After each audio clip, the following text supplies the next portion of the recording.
Hey guys and welcome to the channel. Today I will be doing a what if, which is what if Deku had a multi-flame quirk part 2. I did not make this what if fan fiction, the author of this amazing fan fiction is Drip Bayless, so please support their work, and if you like the video be sure to leave a like and subscribe. Chapter 11, Party in the USJ. As class rep, Izuku was given the task of herding his classmates to the bus and ensuring that everyone, with one notable exception, was present and accounted for before they left campus. It was time for their first field trip of sorts. They were doing rescue training at a special facility off campus, and it went without saying that the class was absolutely pumped. From getting the chance to shine in their preferred domain to finally getting the opportunity to perform in their field of choice, everyone was hyped for one reason or another. Well, almost everyone. "Mr. Aizawa, where's Bakugo?" Mina questioned before they boarded the bus. "Bakugo won't be participating in heroics lessons until after the sports festival as part of his punishment for his stunt earlier this week," he plainly responded. Any other questions? When no one responded, he climbed into his sleeping bag and hopped onto the bus, signaling for his class to follow his lead. They boarded and set off for their first rescue training. Izuku found himself sitting between Azui and Kirishima as his class made casual conversation amongst each other. He spent that time silently listening to them interact while still sorting some things out in his mind. He felt his phone vibrate, and he saw that he received a text from Yui. She had sent him a picture of herself in her hero costume, as it was the first time she got to wear it since school was cancelled early the day prior. "Are you going for Ultraman, Super Sentai, or Pokemon Trainer?" He waited a few moments for a response. It was longer than she'd usually take to type up a message, so he figured she was really considering the question. "A little of all three, I suppose. Ultraman more than anything." "Thank you for noticing, smiley face." "Midoriya," Azui called out to him. Swiftly putting his phone away, he turned to acknowledge the frog girl beside him. "I usually say what's on my mind, so I'm sorry in advance if I offend you," she began. "No worries, Azui, I appreciate bluntness," he assured. And he did.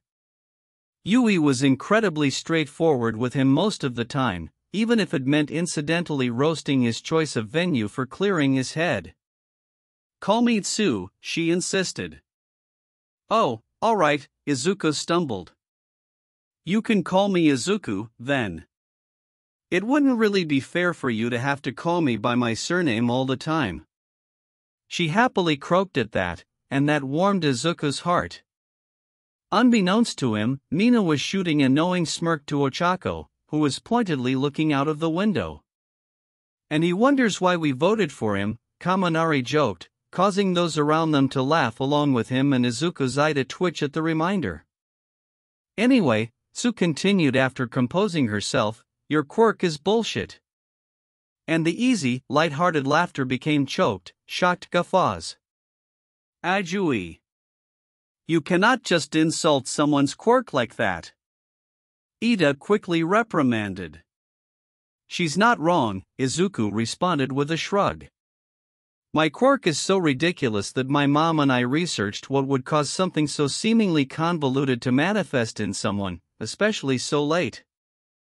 "That's right, you were a late bloomer," Sato spoke up from beside Tsu. "I saw that interview last night from one of those reporters outside of the school building."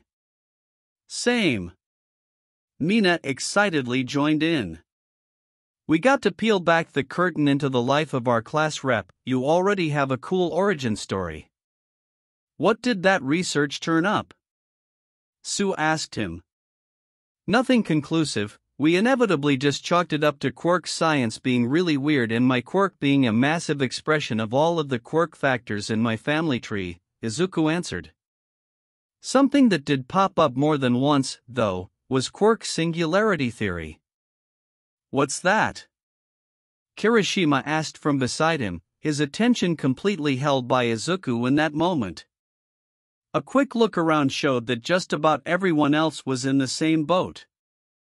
In short, it's this theory developed by a guy named Dr. Kid Igaraki, Izuku began, missing the near imperceptible flinch from Aoyama sitting across from him, according to which, as generations pass, quirks become stronger, more complex, and much more difficult to control.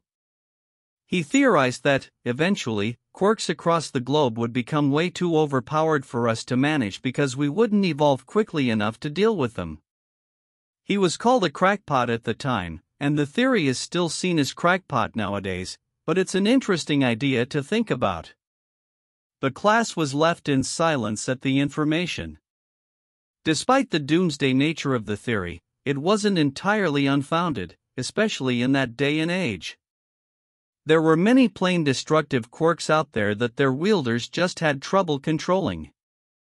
Maybe that's why my younger sister has trouble controlling the mucus she secretes, Sue mused with a finger on her chin. Mine only stings a little bit, but hers can really do damage if she isn't careful.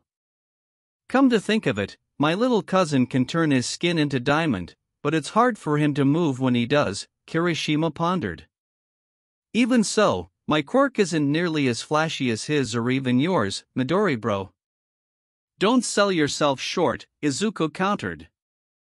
So, you're not a walking, talking rainbow dash. One who is almost as sparkly as moi, Aoyama cut in with. Well, Izuku figured it was an attempt at a compliment, but he couldn't be sure. A sparkly, walking, talking rainbow, Izuku amended. Your quirk allows you to make your skin about as hard as steel, right? More or less, Kirishima answered. Then you're already a walking, talking juggernaut in combat and in rescue. Just keep getting harder, and you'll be fine, Izuku casually encouraged.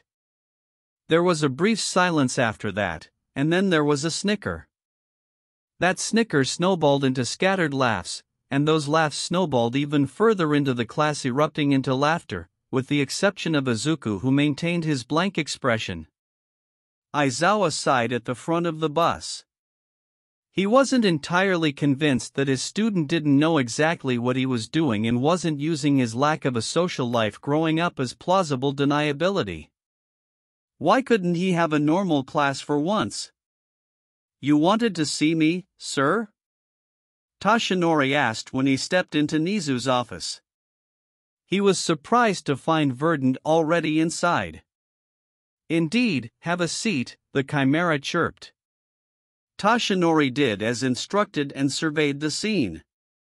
Nizu was staring at him with a smile that something within him told him was nefarious. Verdant, on the other hand, was unreadable. He couldn't gauge exactly what that blank yet penetrating stare was about, but it didn't make him feel any less uncomfortable. What's this about? The blonde hesitantly asked his boss. It has come to my attention that you wish to take my protégé from me, Nizu answered while maintaining his smile. I don't understand, Toshinori said in confusion. You've been stalking my son, he heard Verdant finally speak up, to which he coughed up a considerable amount of blood. And no, it's not what you think, Mrs. Midoriya, he hurriedly tried to placate her and kill her suspicions. I wasn't stalking him, he just... You believe he's the perfect candidate to be your successor, Nizu finished for him. At his alarmed expression, Nizu continued without missing a beat. Verdant is one of my most trusted comrades, and since this directly involves her son, she was going to be privy to it eventually. Toshinori had to concede that point. The staff was already aware of his condition and time limit, so he didn't have to hide the fact that he was All Might, but they were not aware of the nature of his quirk and the history/obligations that came with it. He supposed that if he was scoping out Verdant's son, she indeed had the right to know. He sighed, and then he spoke. Well, the truth about my quirk is that it is inheritable. My quirk is called One for All, and it has the ability to be passed down from user to user if the current wielder wishes it so. As you can probably already tell, my time as the symbol of peace is slowly coming to an end thanks to the injury I sustained, so I've been in search of a successor to pass the quirk on to and train to take up the mantle when I'm no longer around." His eyes filled with intensity and conviction. "I truly believe that your son is the next wielder of One for All and will take up the mantle as the next symbol of peace." Verdant and Nizu were silent. He didn't know if they were considering everything he had said or if they secretly had a telepathic link and were communicating with each other outside of his notice. "Does he?" Verdant asked with a raised eyebrow. "I don't know what you mean," Toshinori replied. "I haven't approached him about it yet, if that's what you're asking." She stifled a chuckle, and the blonde man grew even more confused. "I can't make decisions for him, especially not one like this, but I think he's already made the decision for himself." Now, Toshinori was totally perplexed. Nizu took pity on him and pushed a tablet across his desk toward him, and he picked it up and played the video that was waiting for him. What he watched was young Midoriya having a pseudo-interview with a woman with light blue skin and lilac hair. The boy talked about his time believing he was quirkless and spending much of that in an indoctrination zone. He talked about how it affected his outlook on heroics and what it drove him to accomplish, and finally, he talked about how he didn't want to be a successor of sorts to All Might in favor of being a beacon for those who fell through the cracks of society that not even All Might was able to reach. "Oh," was all the current symbol of peace could say in response. "Oh, indeed," Nizu cackled in glee. "You will not be poaching my protégé today." "I suppose not," he responded with a downcast sigh. "Even if you can't have him, at least this just narrows it down for your other candidates." Verdant tried to console a warm smile. "You do have other candidates, right?" Well..." Toshinori choked. "Good grief, Yagi," Verdant groaned. "I do have a few other first-year students in mind, as well as the third year that Mirai has been campaigning for, but I was certain that young Midoriya was the one." "Well, please select one soon," Nizu spoke up. "You should be at the USJ right now, but you used up too much of your time limit this morning." "Speaking of," Verdant began, turning to Nizu, "are you certain that it's a good idea to send them to the USJ after the incident yesterday? I have not been able to determine if the intruder took anything before they escaped. If Izuku's warning was to be believed, then they had an accomplice with a warping ability. They more than likely went directly to a room without cameras and left just as quickly," Nizu surmised. "However, the USJ's distress signal is instantaneous and now has remote viewing thanks to Izuku's suggestion. We will know immediately if something is amiss, and we will be able to determine the situation long before we arrive."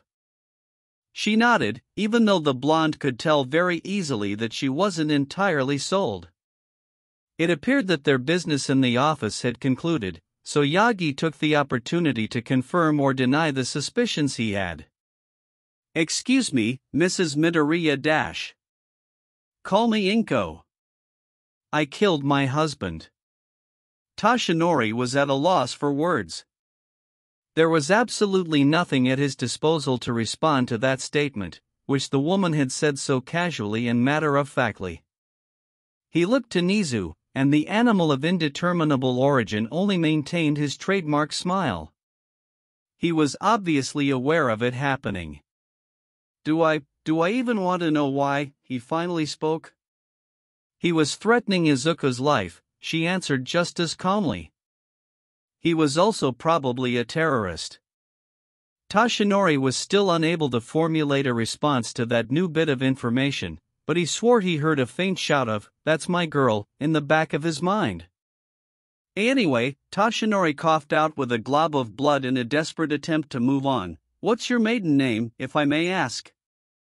She hummed, as if considering the question. "That depends.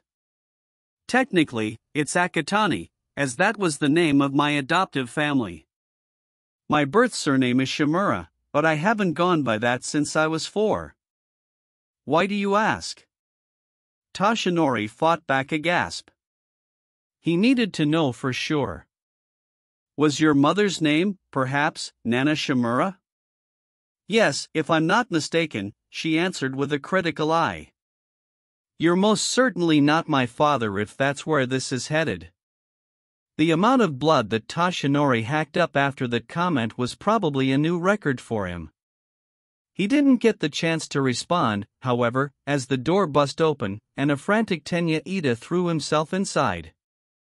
The USJ is under attack by villains, he shouted. Earlier on, Class 1A arrived at the USJ. Getting off the bus and heading inside, they were transfixed by the sheer size of the building. Many of them likened it to a massive amusement park with several radically different areas, each one being massive in their own rights.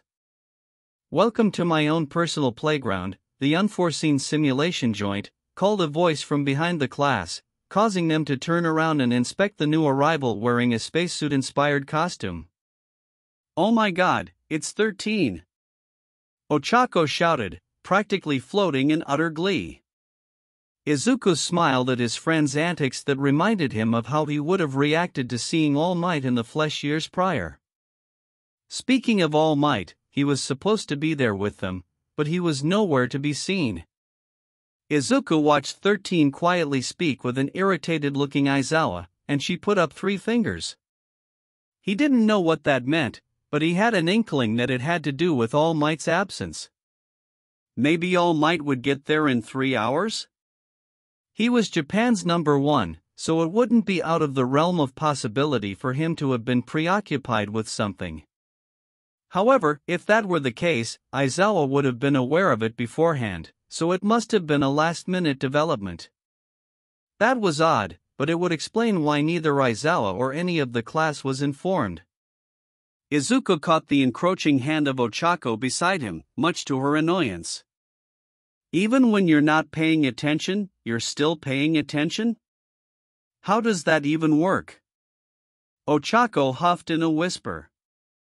Train with my mom for a few days and you'll understand, Izuku chuckled. What did I miss? She's talking about how dangerous our quirks can be when used to attack, so we're gonna be using them to save lives today, she answered. Hey, what's that over by the fountain? Kirishima pointed out. Everyone turned to see what he was talking about, and a purple blob manifested from nothing in mid-air. The blob expanded, and Izuku's blood went cold. Shit!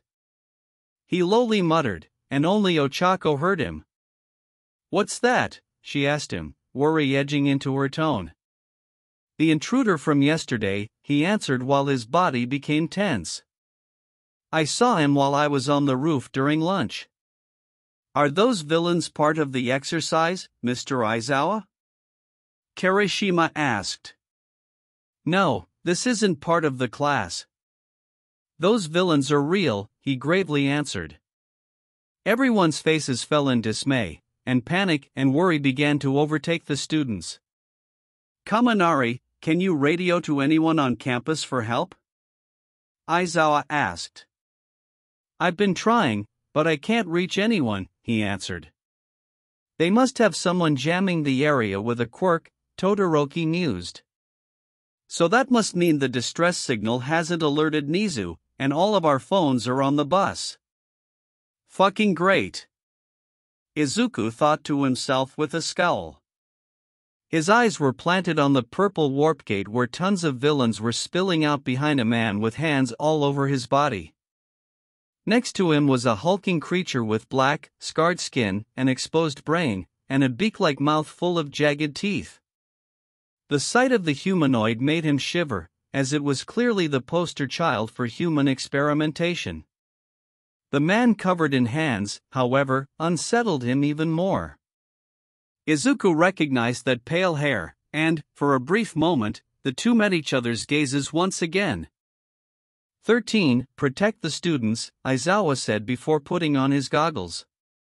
You're not seriously going to go down there on your own, are you? Izuku asked him in concern. Your mother would, Aizawa answered simply. Izuku wasn't expecting that answer, but he wouldn't be deterred so easily. With all due respect, sir, I've seen my mother do some truly ridiculous shit in training. You are not her. And, as good as you are, neither are you, so stay put, Aizawa responded with finality. Besides, even if I'm not as good as Verdant, I do know a thing or two. With that, he leaped down the stairs and toward the central plaza to meet the thugs head-on. Izuku was remiss to not do anything at first, but that feeling evaporated when he watched his teacher mow through the thugs with frightening competence. He supposed that it shouldn't have surprised him, as the man's quirk only put villains at a level playing field with him, so he had to be superior to his opponent in hand-to-hand combat by necessity. The scant videos of Eraserhead online that he had seen only confirmed that. He had other things to worry about, though. The purple Warp Gate villain had left the intruder and the beaked abomination in the central plaza where they merely stood and surveyed the scene. Meanwhile, said warp villain appeared at the entrance before them. Good afternoon, the voice began in smooth baritone, we are the League of Villains. We are here to kill All Might, but it appears that our information was incorrect since All Might is not present. They're here to kill All Might? I don't know whether to be relieved or on edge that he isn't here, Izuku thought. Stay behind me. 13 shouted before preparing to activate her quirk, but Kirishima leaped forward regardless to attack the misty marauder. It proved to be pointless, as the villain simply moved away from the attack and proceeded with his job of scattering the students. Izuku found himself falling through a portal and plummeting to a body of water. He braced for impact and slammed through the surface of the water, and he reoriented himself in time to see a shark villain swimming toward him with malicious intent. The shock of seeing him caused Izuku to heat up, and the water around him quickly took on a red glow. Before he realized what he did, the villain stopped his advance and backpedaled from him, and Izuku felt a tongue wrap around his waist and yank him out of the water. He looked up to Setsu carrying him with her face in a pained grimace. Once he was deposited onto the deck of a ship, she quickly reseated her tongue and croaked in pain, and Izuku only looked at her and back at the steaming patch of water he was just in to put two and two together. Before he could say something, she hopped back into the water and swam below the surface. Izuku didn't understand why she returned to clear danger until she resurfaced and violently dropped Mineta onto the deck of the ship. Sue, your tongue, he fretted. It's okay, Izuku, she tried to assure. The pain isn't debilitating, and it'll heal eventually. No, it's not okay. My quirk scalded you when you rescued me, let me help, Izuku maintained with his hand emitting a pink glow. The hand then erupted into pink flames that caught the attention of both Sue and Mineta. What the heck is that? The diminutive boy asked while on a break from freaking out. It's part of my quirk, pink heals damage. Show me your tongue, he instructed, and she obliged, allowing him to apply the soft, pink fire onto her burns. The two watched in silent amazement as the rosy fire did away with the damage in short order, and Sue moved her tongue around after he finished with a growing feeling of joy. The look of total reverence in Mineta's eyes returned, and Izuku realized that he probably shouldn't keep putting off finding out exactly what that was, but it would have to wait. Now that that's taken care of, we have to deal with them, he said while pointing a thumb at the villains in the water. Meanwhile, the villains in the water were watching the scene with trepidation. I don't like this, the shark man said.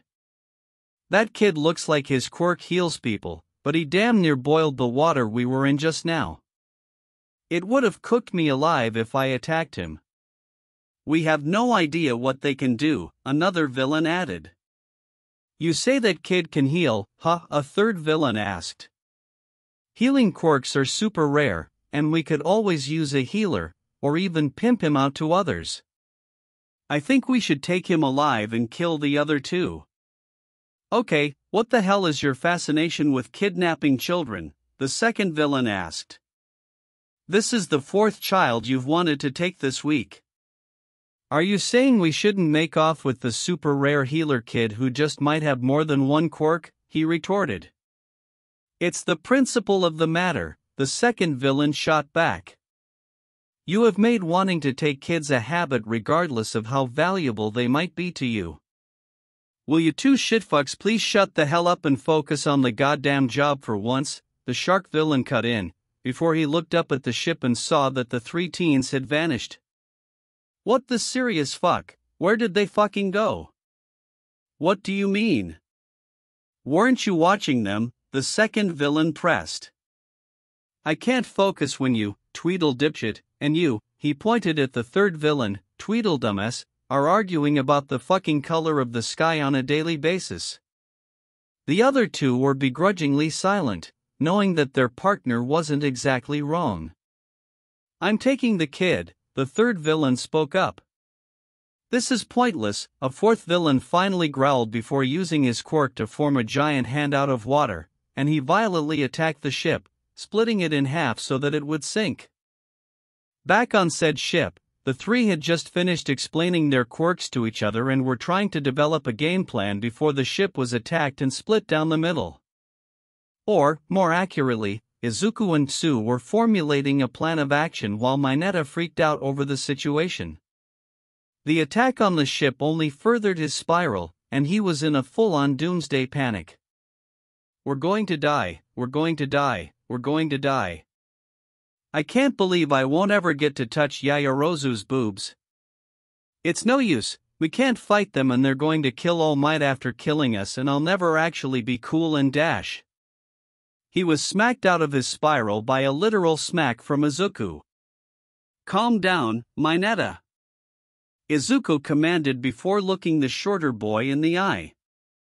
We're training to be heroes. This is what heroes do. They're faced with impossible odds, and they find ways to pull through. They meet danger head-on, and they punch danger in the throat not only to protect themselves, but to ensure the safety of everyone around them. I helped you in the entrance exam, and then we helped each other. Do not make me regret that. His gaze became a picture of steely determination.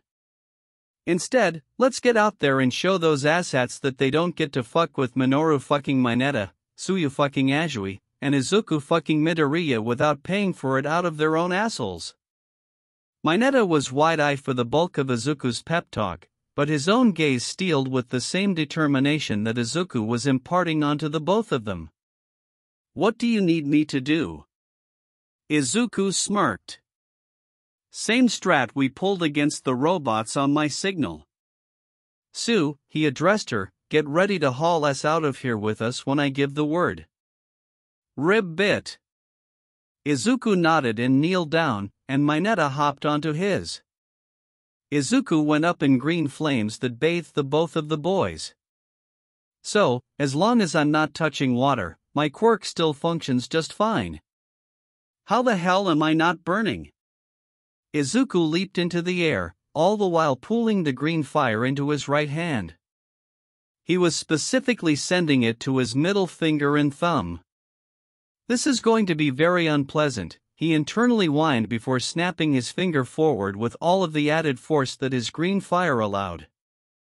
The resulting sonic boom and accompanying cry of "fuck" sent an extremely powerful gust of wind at the villains surrounding the sinking ship. The wind pierced through the surface of the water and created a whirlpool that sucked the villains within its clutches, unable to escape. Let it rip, he shouted to his momentary partner, and Mineta did not hesitate to throw scores of sticky balls at them. The onslaught of balls circled the whirlpool along with the villains and practically glued them together, trapping them in the water. Izuku shifted Mineta off his back and held onto him with his left arm before looking back at their third comrade on the ship. "TSU," he shouted, and the affirmative croak he received was followed by her tongue wrapping around his waist, and the three left the shipwreck in style. The impromptu team landed near the water's edge, and they surveyed the scene for the first time since being warped away. What they saw wasn't pretty.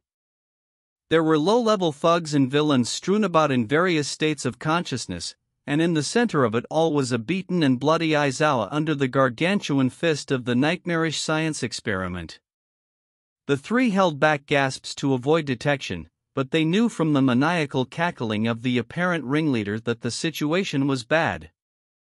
Izuku quietly healed his beyond broken middle finger in case they needed to jump in for an immediate rescue of their teacher. At that moment, the warp villain appeared beside the ringleader. Tamura Shigaraki, the Misty Man, acknowledged. "Kurogiri, did you kill 13 in the brats?" the man asked in his voice that was in dire need of a lotion smoothie. 13 is out of commission, but I must regretfully inform you that one of the students escaped, he responded in his deep monotone. No, the man whined. That's game over. All Might isn't even here and the brat is just gonna bring help. This whole trip has been a bust. Tamura turned a wicked eye to the three teens at the water's edge. His eyes lit up when he saw the special hero brat that caught his attention. Well, maybe it wasn't a total bust. Killing a couple of his precious students when he wasn't here to protect them will hit him where it really hurts. He lunged for the three students much faster than he had any right to be, with his hand outstretched to turn an unlucky teenager to dust. He was heading right for Izuku, as he had already proven himself to be a threat, and killing the student who publicly sought to help the downtrodden and the forgotten would make the League of Villains infamous. Whether or not that infamy would be the right kind was irrelevant to Tamura. It would hurt All Might on a significant level, so he would do it.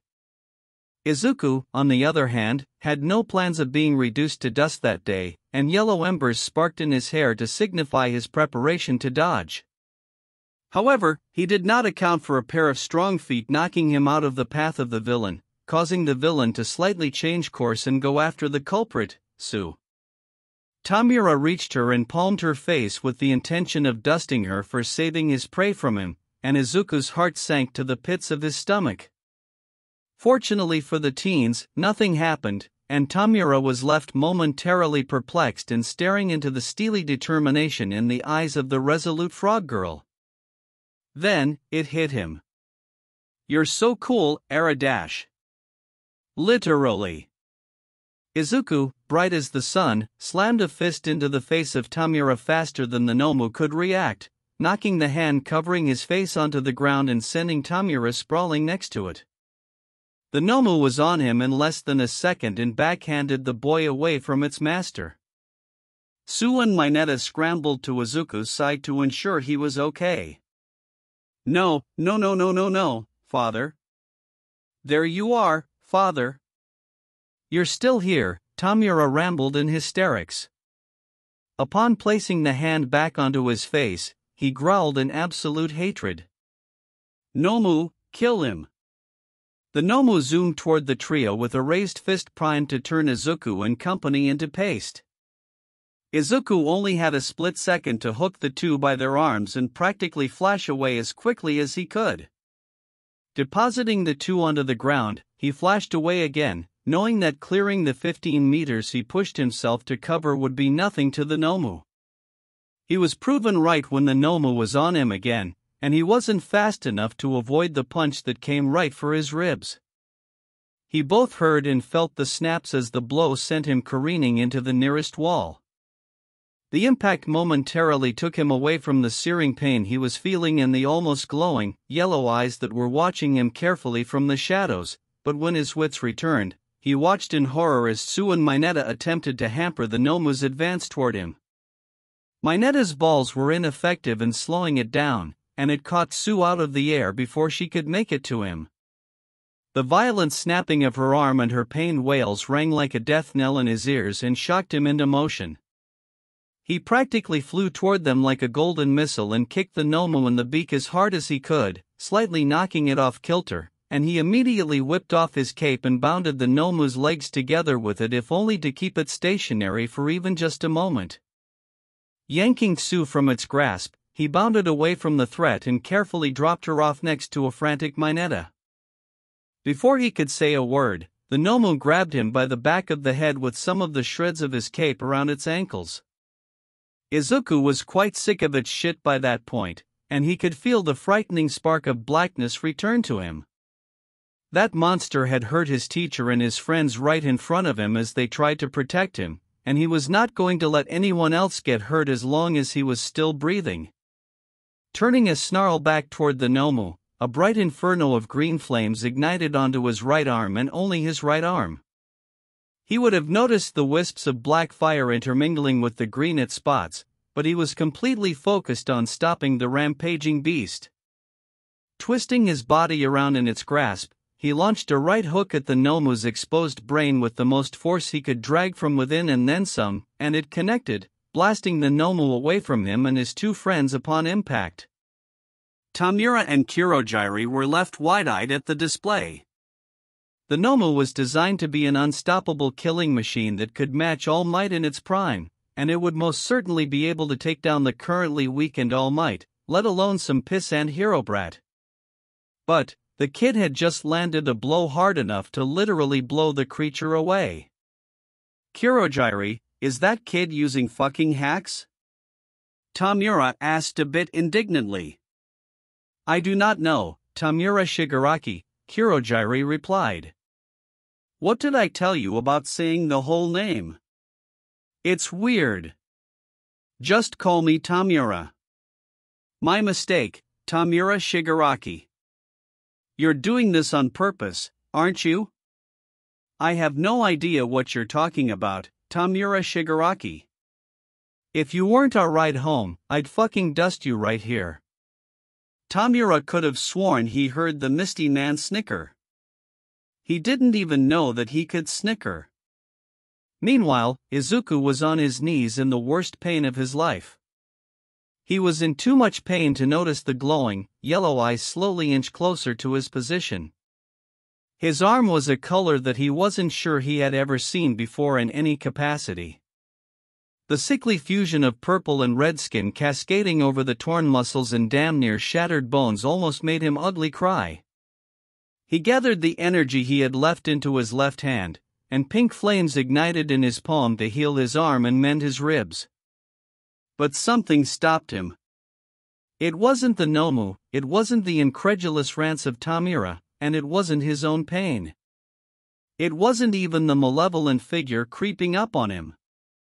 It was the soft croak that escaped Sue's throat where she lay next to Mineta. Izuku stared at them. He stared at her arm that was snapped in two different places, flopping uselessly beside her. He stared down at his own useless arm and then back at her. Slowly, he dragged himself to the pair. Mineta couldn't even bring himself to speak at the sight of Izuku's mangled arm, and he sat in horrified silence as the green head made his way to them and hovered over Tsu. He extended his good arm, and pink flame bloomed around it before it shot out of his hand and enveloped Tsu. The girl croaked in surprise, and she almost instantly felt the pain vanish and her arm practically reset itself. She turned a wide-eyed stare to Izuku, and he only gave a reassuring half-smile before the pink flame died down and he nearly collapsed to the floor. Mineta rushed to his side to check on him, but a gleeful cackle caught their attention. Oh yes, what a display! You'll make a fine meat suit with a powerful quirk like that, came the call of a dark green mass of sludge that quickly knocked Mineta away and enveloped Izuku. The alarmed teen just didn't have the energy to put up a fight as the sludge villain forced its way into his mouth and down his throat. Sheer panic flooded him when he felt the disgusting, viscous liquid squeeze into his windpipe, and Izuku reflexively activated his quirk. His panic triggered the red flames to blast both around him and within him, and Mineta was only barely saved by Tsu yanking him away from the heat at the last moment and jumping away. The sludge villain was inundated with temperatures that he could have never even fathomed, and he ejected himself from the crimson teen with horrific wails of pain. He was both evaporating at an exponential rate and burning a sticky, repugnant mark into the ground. The terror in his yellow eyes was even off-putting to Tamura and Kurogiri, but they did not lift a finger to help.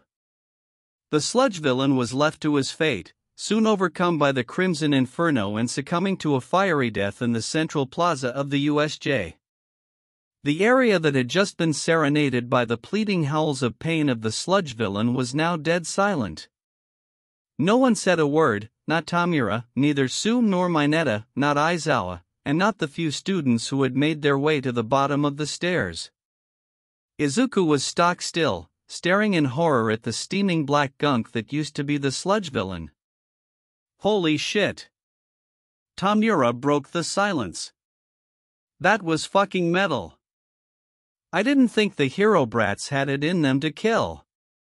Izuku heard none of it as the enormity of what had just happened finally caught up to him. He had just practically vaporized someone.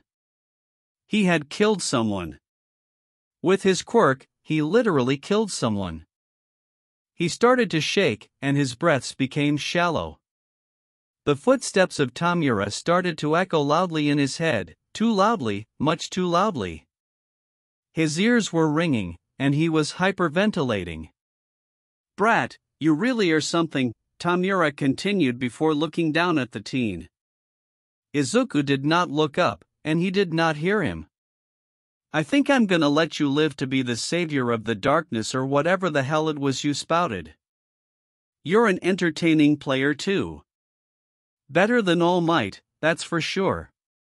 Izuku was far too wrapped up in a violent panic attack to even comprehend what was going on around him, but he was eventually given a break when his exhaustion caught up with him and his brain completely shut down, and he fell right into unconsciousness at Tamura's feet.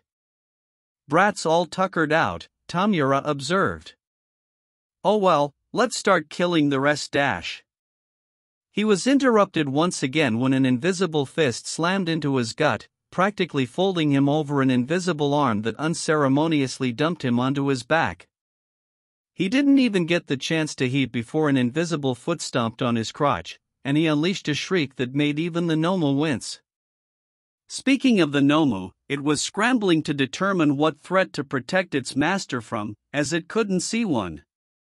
Toru heaved the unconscious form of Izuku over her shoulder and bolted away while Kirishima collected the shaken Sue and Mineta. At that moment, the doors blew open, and all attention flocked to the two new arrivals. "Have no fear," a voice bellowed with an undertone of simmering rage. The students all immediately felt their spirits lift into the stratosphere, while the remaining thugs and villains started to shit themselves. "For I am here," All Might finished without his trademark smile, and that was frightening enough. The older villains, however, felt a double dose of terror. The few who had encountered the woman beside him were frozen in place at the all-too-familiar glare in her green eyes that was accompanied by an aura of unadulterated malice. That malice shot through the roof when her eyes landed on the form of her son, and a few of the thugs were strongly considering surrender. "All Might." Tamura breathed out. "You're finally here, now we can kill you." "Ochako," Verdun sternly addressed without taking her eyes from the scene below. "Report." Ochako had been so completely floored by the sheer presence of All Might and Verdun that she almost jumped out of her skin when addressed. 13 was badly injured.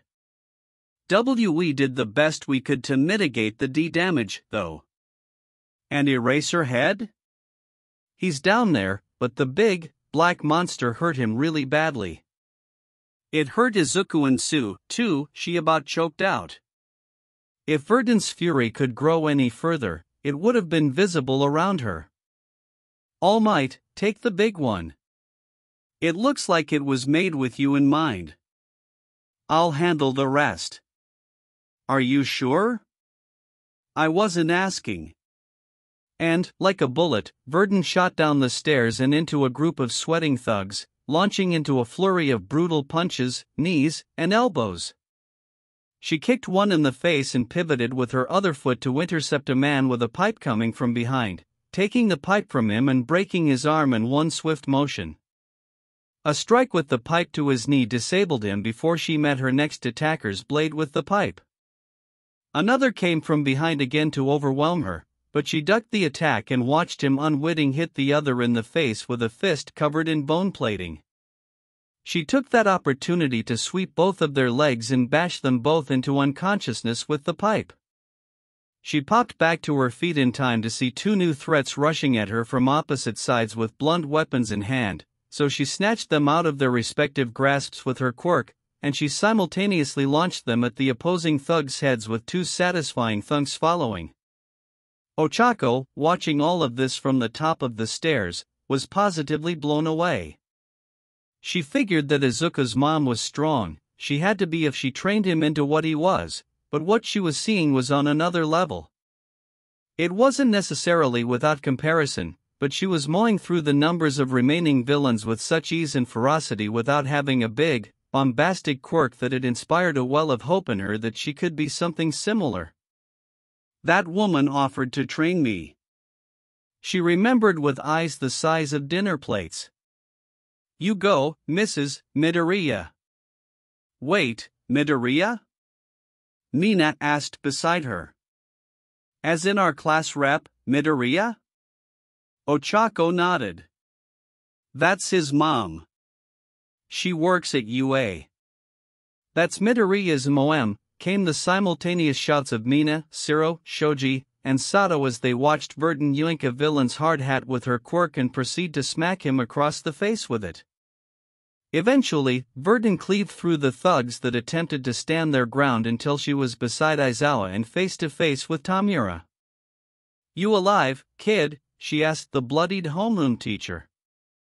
Yeah, I'm good, he responded with a cough, appreciating the attempt at dry levity given the situation. Good, she replied. This the guy who dusted the gate with a touch? Yeah, that's him, Aizawa answered. Keep him in my line of sight. Roger, she said, already understanding the plan. Tamura, meanwhile, was confused and a little annoyed at the new arrival that was threatening to ruin his viewing of Nomu killing All Might. Who the hell are you? It won't matter in a few minutes, Verdun coldly responded and cracked her knuckles. Tamura didn't even get the chance to sneer out a reply before she decked him in the face, knocking off the hand covering it a second time, and drove a powerful knee into his abdomen. He forewent catching his breath in favor of grabbing onto her to turn her to dust, but nothing happened. His eyes went wide again. God damn it, eraser dash. He was cut off again when Verdun grabbed his arm and jerked his elbow in the opposite direction. He didn't get the chance to scream for Nomu to help before she slammed him onto his back and unloaded all of her fury onto his face one haymaker at a time. The Nomu couldn't help even if it wanted to, as it was preoccupied with getting pounded into the fifth dimension by All Might. Kurogiri tried to intervene, but an unexpected glacier slammed into him, and he was tackled by his metal collar by a returning Kirishima. Tamura was hanging onto consciousness by a thread when Verdun stepped away from him, and two things happened. All Might blasted the Nomu through the ceiling of the USJ, and Eraserhead momentarily took his eyes off of him to see what All Might had just done. Tamura poured all of his energy into a single move to get back at the miserable fucking bitch that broke his arm, nose, and what he suspected was his orbital bone. He launched at her from the ground, intent on turning her to dust with his one good hand, but a glacier slammed into him from his right side and knocked him away. Verdun and Aizawa looked over to where the ice originated from, and they saw Todoroki looking at Verdun with an unreadable expression.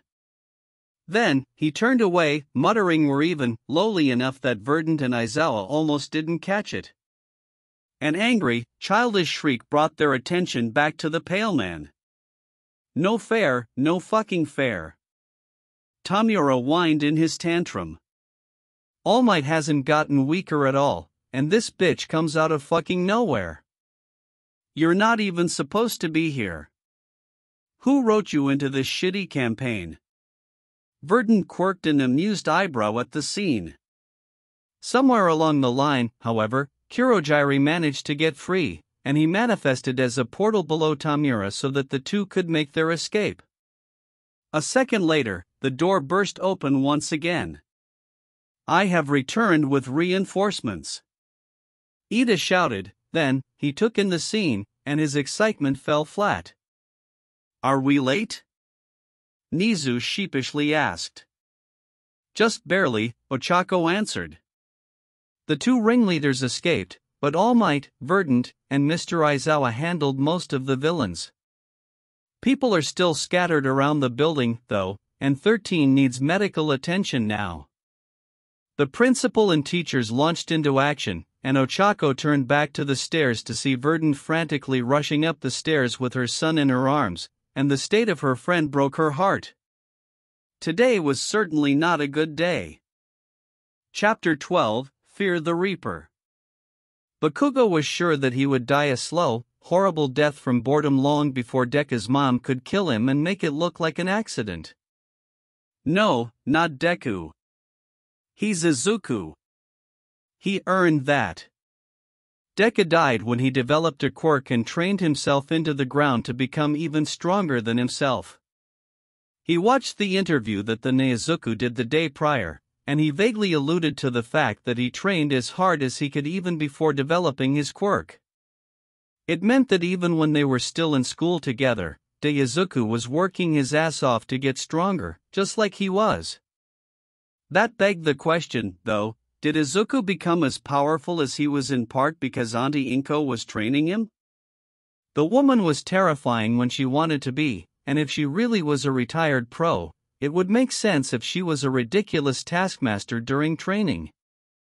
He was kind of curious about what she looked like in action. Thinking about that, or literally anything at all, was better than succumbing to the boredom of sitting in a small, almost empty room during heroics classes as part of his punishment. Because he was barred from participating, he was relegated to a forced study hall with one of the civilian teaching assistants where he'd just get his homework done in silence. It was closer to detention than anything else, which he became familiar enough with after transferring schools years prior. Attention, students and staff of UA, due to unforeseen circumstances, classes will conclude early once again, and everyone is dismissed. To all of our UA family, please keep abreast of any and all email updates, and have a safe journey home. The announcement from the principal drew the confusion of both Bakugo and the TA assigned to watch him. Bakugo shot the man a questioning look, and the man simply shrugged in motion for him to leave. Bakugo packed his things into his bag and left the room, falling into the sea of equally confused students that were making their way to the exits. After shooting a short text to his mother that he'd be home early, he left the school grounds and set off towards the train station.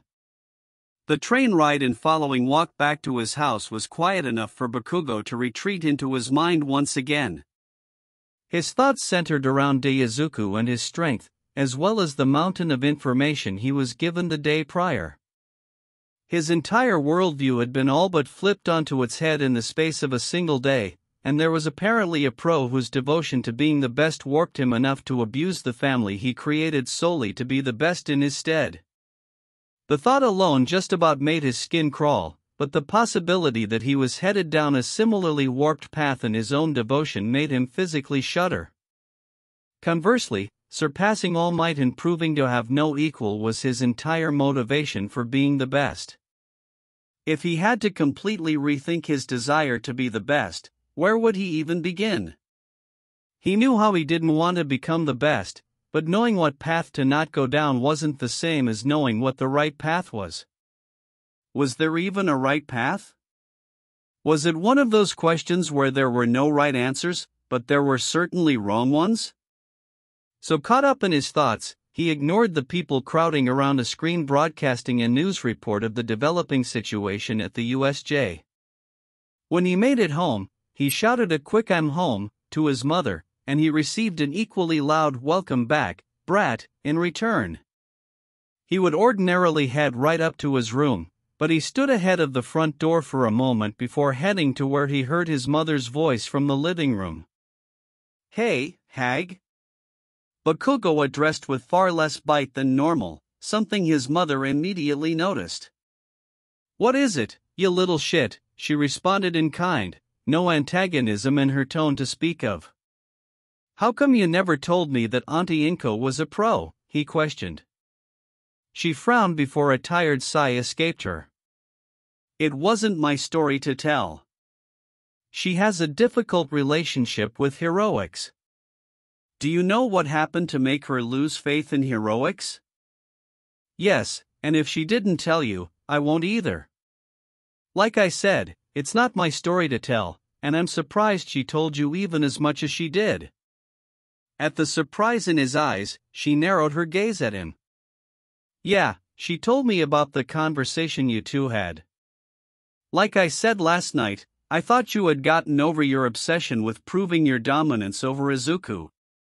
I'm glad she chose to talk to you and give you a chance to get your goddamn shit together rather than throw you to the wolves for trying to hurt her son. If anyone's the wolf, it's her, he muttered. Damn right, his mother chuckled. She's always been like that. Super protective of everything she cares about, and that includes you. Her face became serious once more, and her eyes were pleading. Don't screw this up, Katsuki. Please. Bakugo was taken aback by the near desperation in her tone, and it brought his thoughts to another important detail. Do you think that I'll become like that guy that abused your other friend if I keep trying to be the best? His mother's eyes went wide at the question, and she didn't immediately respond, so he continued. I don't know what she wants me to do, if she wants me to give up being the best entirely or if she wants me to find another way than chasing after All Might. His red eyes became hard. Like hell I'm giving up on being the fucking best, he snarled out, and then his expression fell just as quickly. But, All Might is the standard for greatness. If that's unattainable, what the hell am I even chasing? And if chasing that standard turns me into, his mother's own red eyes softened as he trailed off. I don't think Inko wants or expects you to give up being the best. No one worth listening to does, she assured him. Your problem wasn't and still isn't that you want to be the best, your problem was that you already thought you were, and you didn't know how to handle it when someone knocked you off your throne. She placed a tender hand on his shoulder and looked him in the eye with a loving smile. I know you can be the best goddamn hero Japan has ever seen, we just don't want you to lose yourself along the way and become someone you're not, whether that be a monster that abuses his family or a homicidal puppet for the HPSC. A what? Bakugo questioned, completely flummoxed at that last example. Mitsuki immediately winced when she realized what she said. Shit, I probably shouldn't have said that. Again, it isn't my story to tell. Bakugo narrowed his eyes at his mother. He'd leave it alone for now, but they would revisit that conversation in the future. Mitsuki, meanwhile, tried to hastily change the subject by seeing what was on TV. While flipping through channels, she landed on a news report that had UA in the headline. Situation is still developing, but as of now, no students have been fatally injured in the attack. What the fuck, both mother and son remarked simultaneously. Izuku was becoming a little fed up with waking up to the sight of a white ceiling and the smell of disinfectant. Whatever he did to end up in a hospital bed again better have been worth it, as he was certain that he wasn't going to avoid another thwack from Recovery Girl's cane. Then, the memories of the day started to come back to him in waves, the attack on the USJ, escaping the shipwreck with Mineta and Sue, fighting Shigaraki and the Nomu, getting beaten bloody by the Nomu, destroying his arm in an attempt to subdue the Nomu and using the rest of his energy to heal Sue in lieu of himself. Oh, right. There was one final thing that happened before he lost consciousness. He didn't want to think about it. He really didn't. He knew that he couldn't avoid it forever, but he would for damn sure try. The light sounds of shuffling beside him brought his attention to his bedside to see his mother waking up in her chair. When the two pairs of green eyes met, one lit up in a powerful mixture of relief and worry, while the other was more than happy to provide succor. Izuku, I'm so glad you're okay. Inko expressed while gingerly wrapping him in a hug to avoid hurting his heavily bandaged right arm any further. What happened after I went out? Is everyone else okay? He asked in concern, to which his mother smiled at him. Mostly, yes. All Might and I arrived shortly after you lost consciousness from what I was told. The villains were dealt with, but the ringleader and his warper managed to escape. What about Mr. Aizawa? And 13, he pressed. They weren't in great shape, and they'll be in the hospital for a bit alongside you, but they'll both likely make full recoveries, she assured. None of your classmates were seriously hurt either, in part because of you. I got the story from the students who were watching the scene unfold from the entrance as well as the two who were with you. She gave him the warmest tearful smile she could muster while softly running her hand through his curly hair, and he instinctively leaned into her touch. I cannot express in words just how proud of you I am. You shouldn't have had to have been in that situation, but you handled it expertly, and you even chose to heal a comrade before yourself. You're already a fantastic hero, son. Izuku wanted to believe that. He wanted so desperately to latch onto that glowing praise and let it warm him as long as he could, just like when he was 5 and was initially misdiagnosed. However, also just as when he was 5, something was preventing him. Izuku, his mother began, her face now draped with sadness and concern. Do you want to talk about what happened? His throat went bone dry. She knew, of course, she knew. No one would keep that a secret, and no one should expect anyone to. He was not a hero. He was a murderer. Izuku, she said a touch more firmly, yanking him out of his spiral. It wasn't your fault. Izuku held himself together as best as he could, but he could no longer meet her eyes. It wasn't your fault.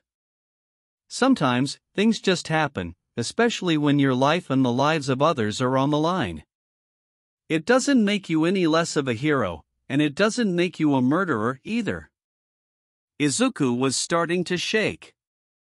He still would not meet his mother's gaze. Inko drew him into a soft, loving hug, and she started rubbing his scalp again. You did what had to be done, sweetie. He was going to kill you and then use your body to kill your classmates. You saved yourself, your classmates, and countless other future lives. You're a true hero, Izuku. And the dam broke. Izuku burst into tears and latched onto his mother as tightly as he could with his injuries, and he bawled into her shoulder. There they sat for the next few minutes as Izuku poured out all of his distress through his tears and his mother gently comforted him all the while. I didn't mean to. Izuku choked out after his sobbing died down. I know you didn't, she assured in a whisper. And no one ever enjoys it, especially when it's the only option. A silence fell between them, and Izuku's tears mostly dried up, but he didn't leave his mother's arms. Does it ever get easier? He softly asked. No, she answered. The moment it does, it's time to step away. Izuku didn't know how to respond to that. He had an inkling that she was speaking from personal experience, but he didn't want to explore that thought at that moment for both of their sakes. He elected to remain in her embrace and enjoy the comfortable silence. That silence was interrupted by a knock at the door. Inko broke the embrace to open it, and All Might in civilian clothes stepped inside with Nizu on his shoulder. I am here, he bellowed. To check up on my student. Izuku, I'm glad to see that you're well.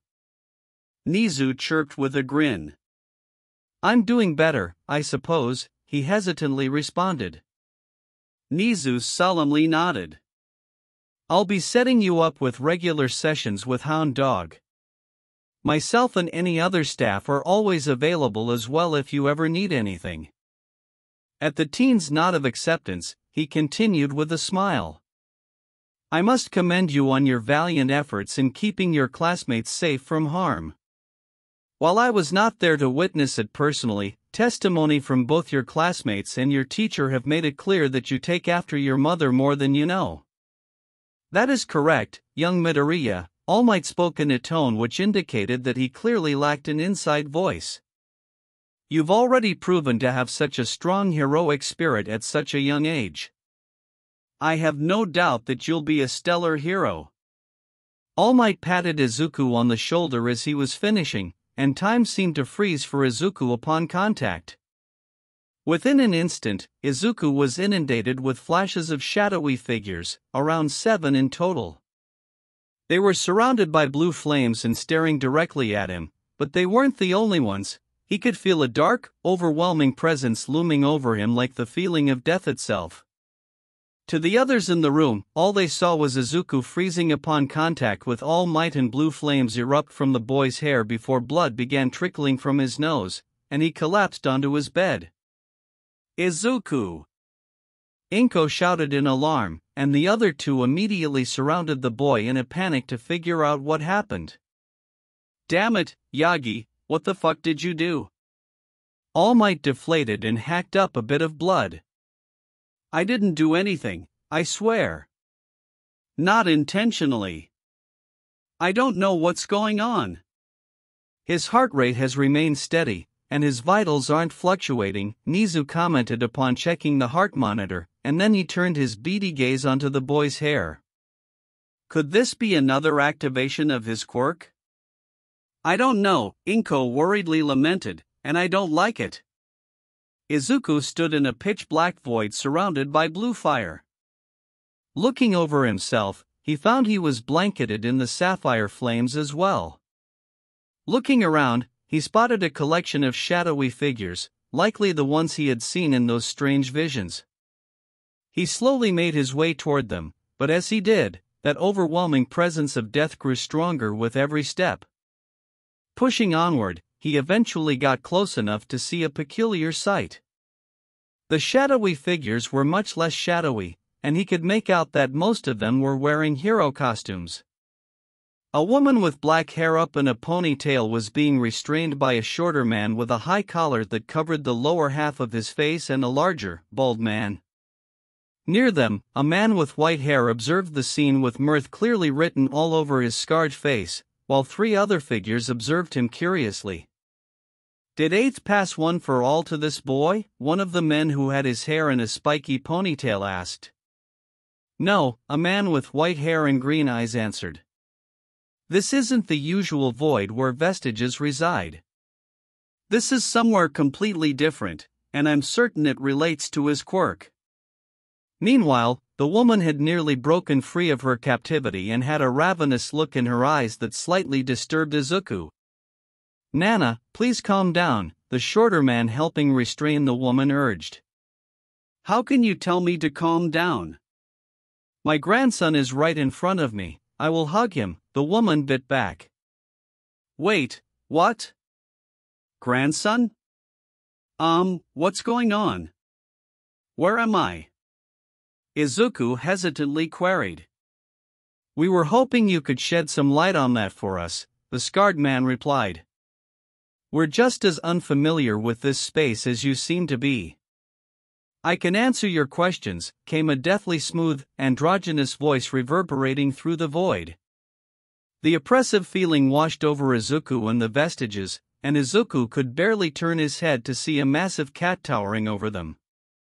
The cat was garbed in elegant, white robes and was wearing red prayer beads around its neck. The eerie Cheshire grin it sported was made even more frightening by the massive tanto wrapped in one of its 2 flowing tails. It stared down at them like they were little more than prey, vindictive mirth shining in its slitted eyes of different colors, the left eye being green and the right eye being yellow. Well, what are you? The bald man fearfully spoke through the aura of death. Guess, was its playful reply, its grin only widening to display even more sharp, ferocious teeth. The group was silent for a moment, and then the white-haired man without a scar seemed to brighten in realization before he spoke.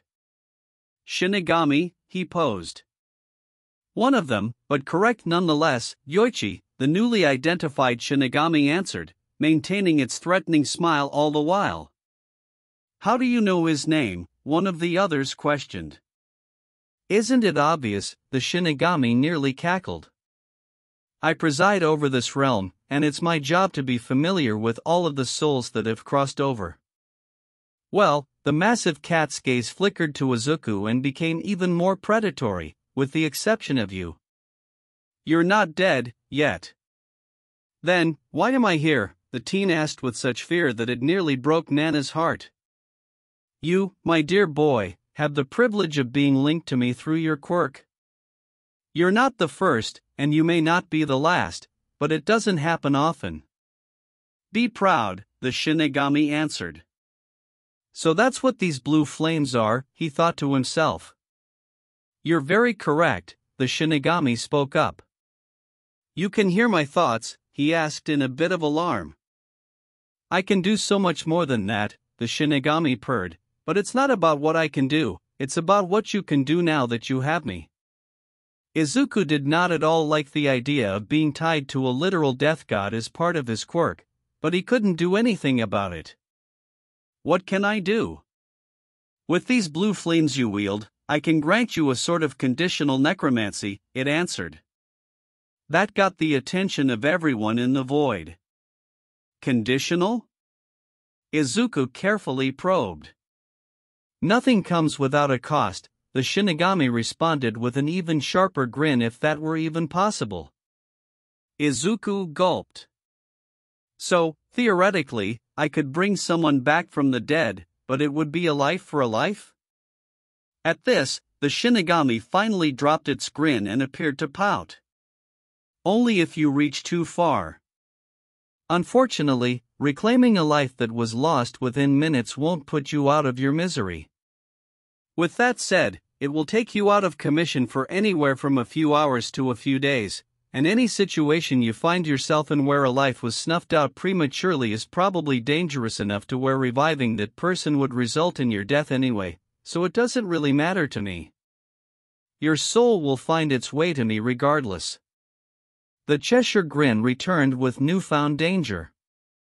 "And if you try to breathe new life into any of these souls, we'll be seeing each other again very soon." That was quite a bit to take in for both Izuku and the vestiges. Now that the initial fear of the Shinigami had somewhat faded, his mind was clear enough to assess the situation a bit more. He had unlocked a new facet of his quirk, one that gave him a connection with a death god and allowed him to revive the dead with a cost. If he were going off his and his mother's theory about his quirk, it meant that somewhere down the line, one of his ancestors had a necromancy quirk of some kind. He would wonder where the hell that even fit in, but it truly did not matter at that point. "What else can I do with the blue fire, if anything else at all? And what should I call you? Do you have a proper name? Are you always going to be around in my head?" Izuku asked in rapid succession, overcoming his fear for a brief moment. The Shinigami was genuinely amused at the boy's sudden bout of courage to express his curiosity. "You may call me Matatabi, and no, I will not be in your head all of the time. As much as I would love to torture you to insanity, I have responsibilities to tend to. This will likely be the only conversation we ever have, provided you don't find yourself at death's door." As for what else you can do, Matatabi's grin grew even darker. "Where's the fun in telling you all of that now?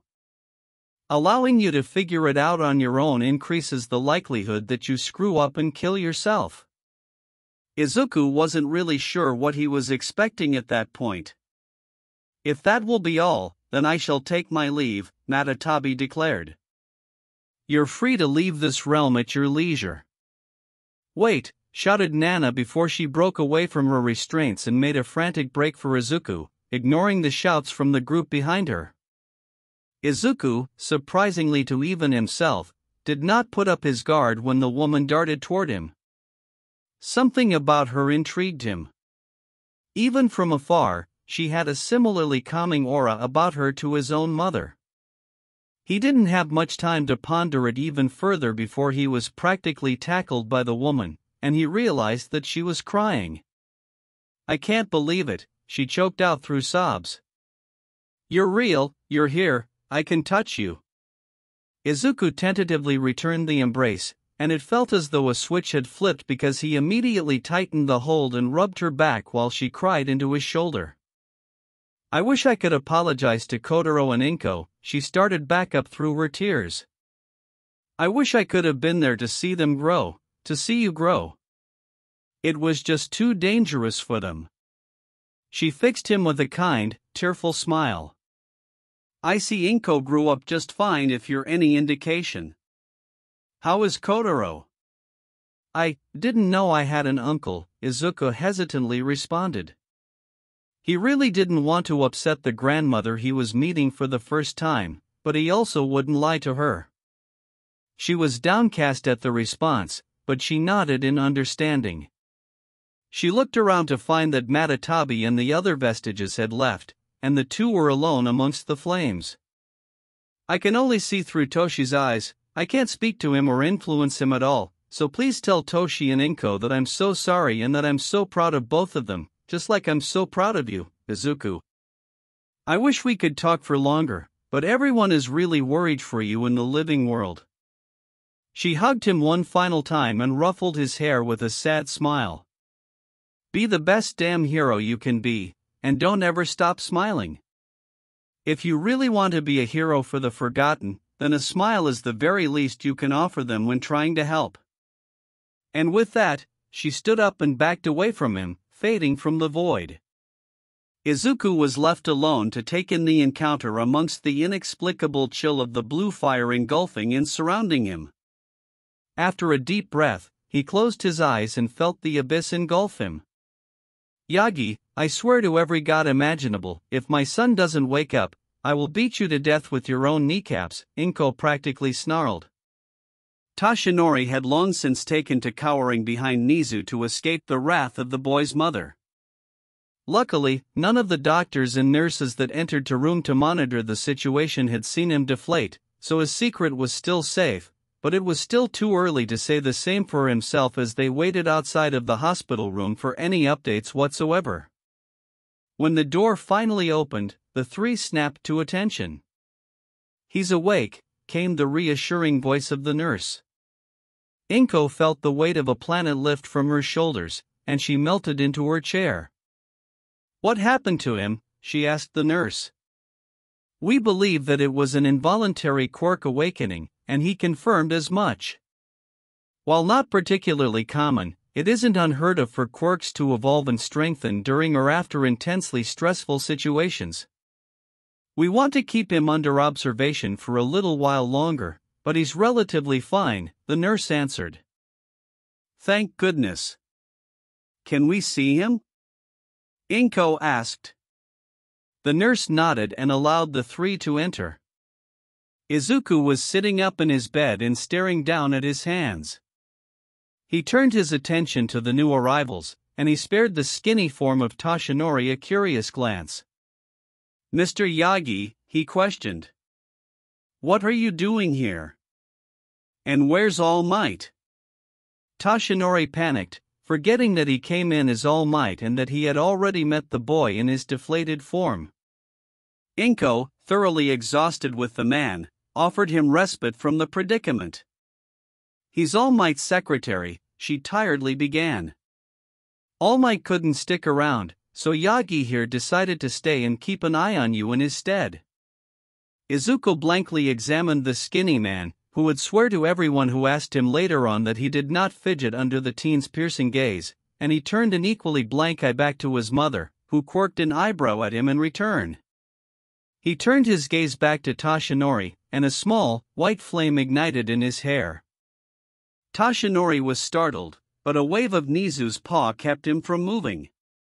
Izuku stared at Toshinori for 10 uninterrupted seconds, then he finally faced his mother again with a furrowed, disbelieving brow. Really? What? She asked, curious as to how he already figured it out.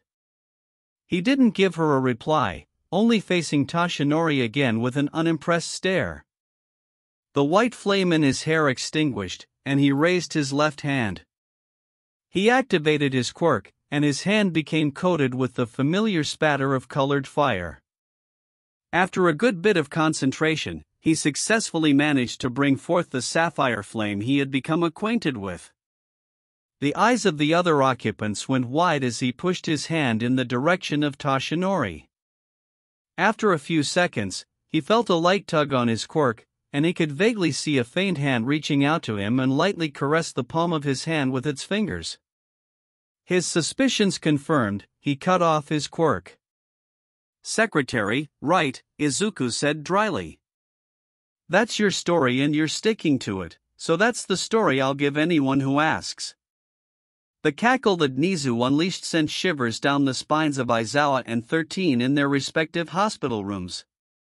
After dodging the inevitable spray of blood that the tall blonde hacked up, Izuku attempted to ease the man's worries. "Don't worry, I won't ask, and it isn't my secret to tell." The relief that bloomed on the man's face was short-lived.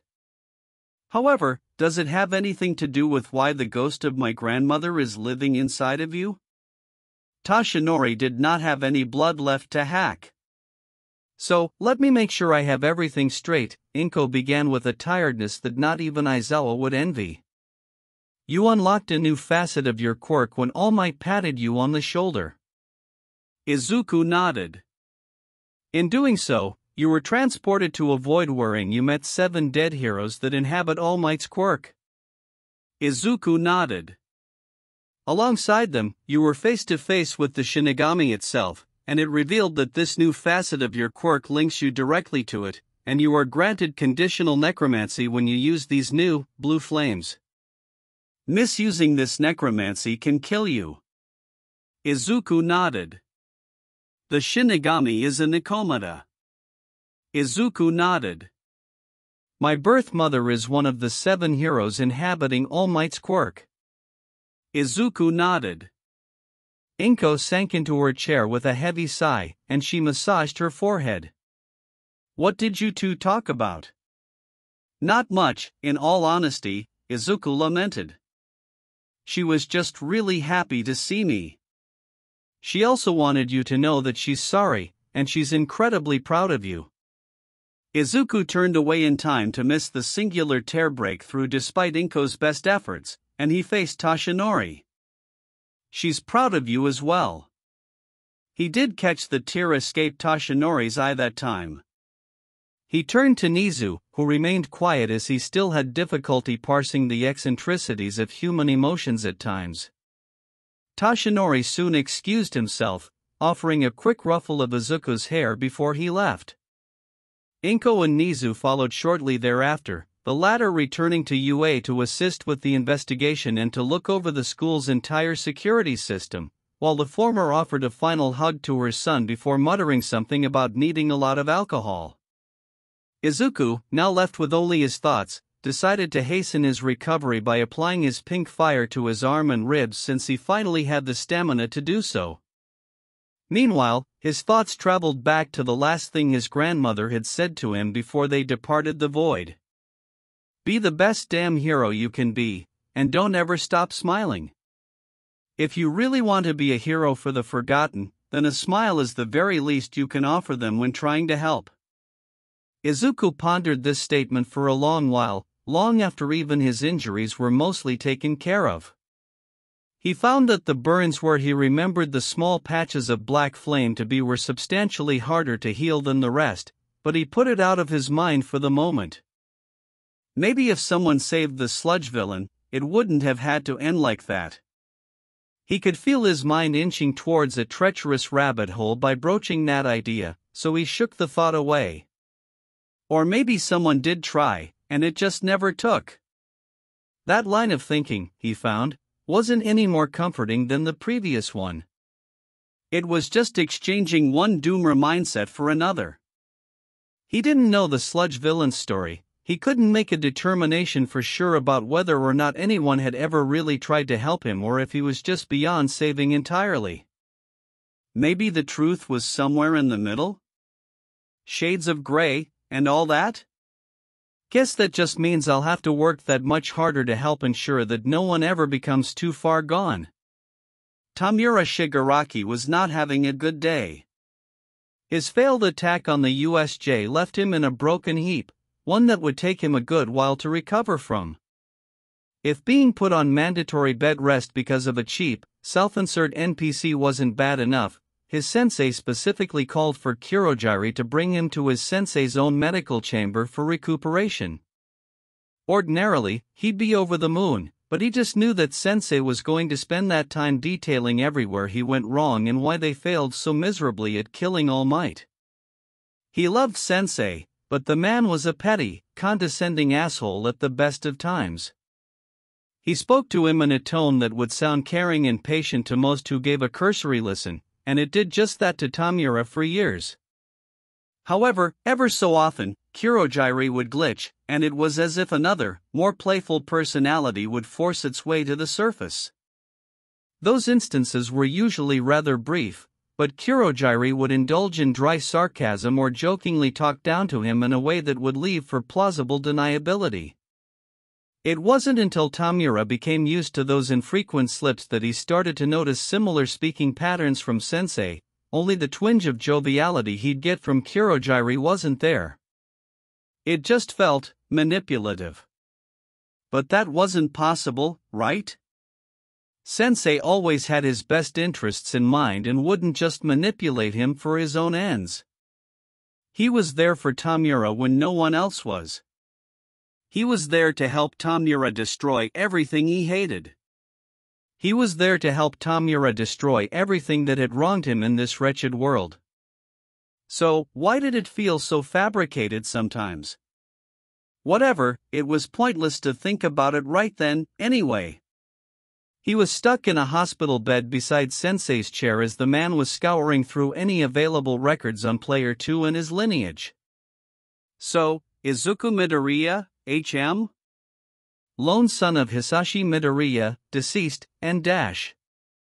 The heavily scarred man paused mid-sentence in surprise. He looked over the records a few more times, and then he perused even further when he found a particularly interesting thread. So that's where you've been all these years, little Inko, the man said with a dark chuckle. If what Tamura told me about his quirk is true, I wonder if your son is the ninth. Sensei, how do you read without any eyes? A long, pregnant silence settled amongst the two.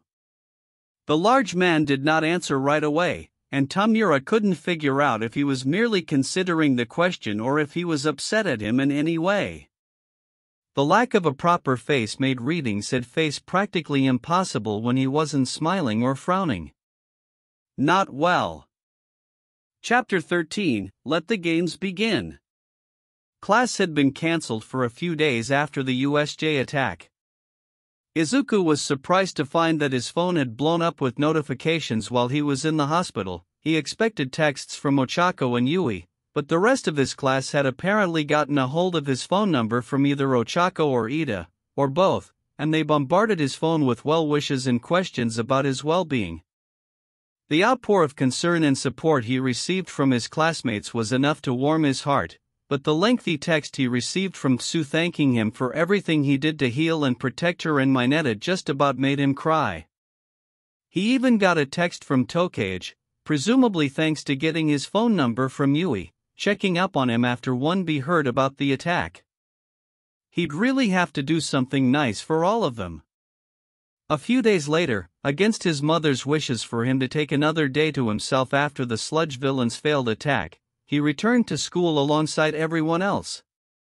He was one of the first people in class in an effort to get out in front of the inevitable swarm of attention he was expecting to receive. He was right, as Toru beamed at the sight of him, and even Aoyama expressed his happiness to have a brethren of the Sparkle back in good health. The most odd reaction, however, was from Bakugo. The two teens' eyes met when he arrived, and the usually bombastic blonde became rather pensive. He ultimately decided to hold on to whatever was on his mind, though, and he sat down in his seat in front of Izuku without a word. Izuku would have thought a little more about it, but a similar thing happened with Todoroki shortly afterward. The only difference was that the teen's varied eyes narrowed at him, but much of the animosity that had been there previously was gone. He'd take that as a victory if not for the reminder that the boy's two-toned eyes gave him of Matatabi's own heterochromia. Eventually, amidst the chatter of the news covering them regarding the USJ, their homeroom teacher arrived wrapped head to toe in bandages, much to the shock of the class. The fact that he was even there and walking to boot was a miracle given the condition the Nomu had left him in. "My well-being is irrelevant," he grumbled under the bandages. "What's more important is that your fight isn't over yet. The UA Sports Festival is set to start soon." That elicited the collective excitement and concern of the class. Izuku, while he understood why the sports festival needed to happen given the international importance of the event, was dubious about the prospect of hosting it so soon after a villain attack on students. Luckily, Jiro voiced those concerns that he and many others in the room shared. "Apparently, the administration thinks that this is a good way to show that the threat has been handled and our school is safer than ever, plus they're beefing up security compared to past years," Aizawa responded to their concerns. "This event is a huge opportunity for all students at UA. It's not something that can be cancelled because of a few villains."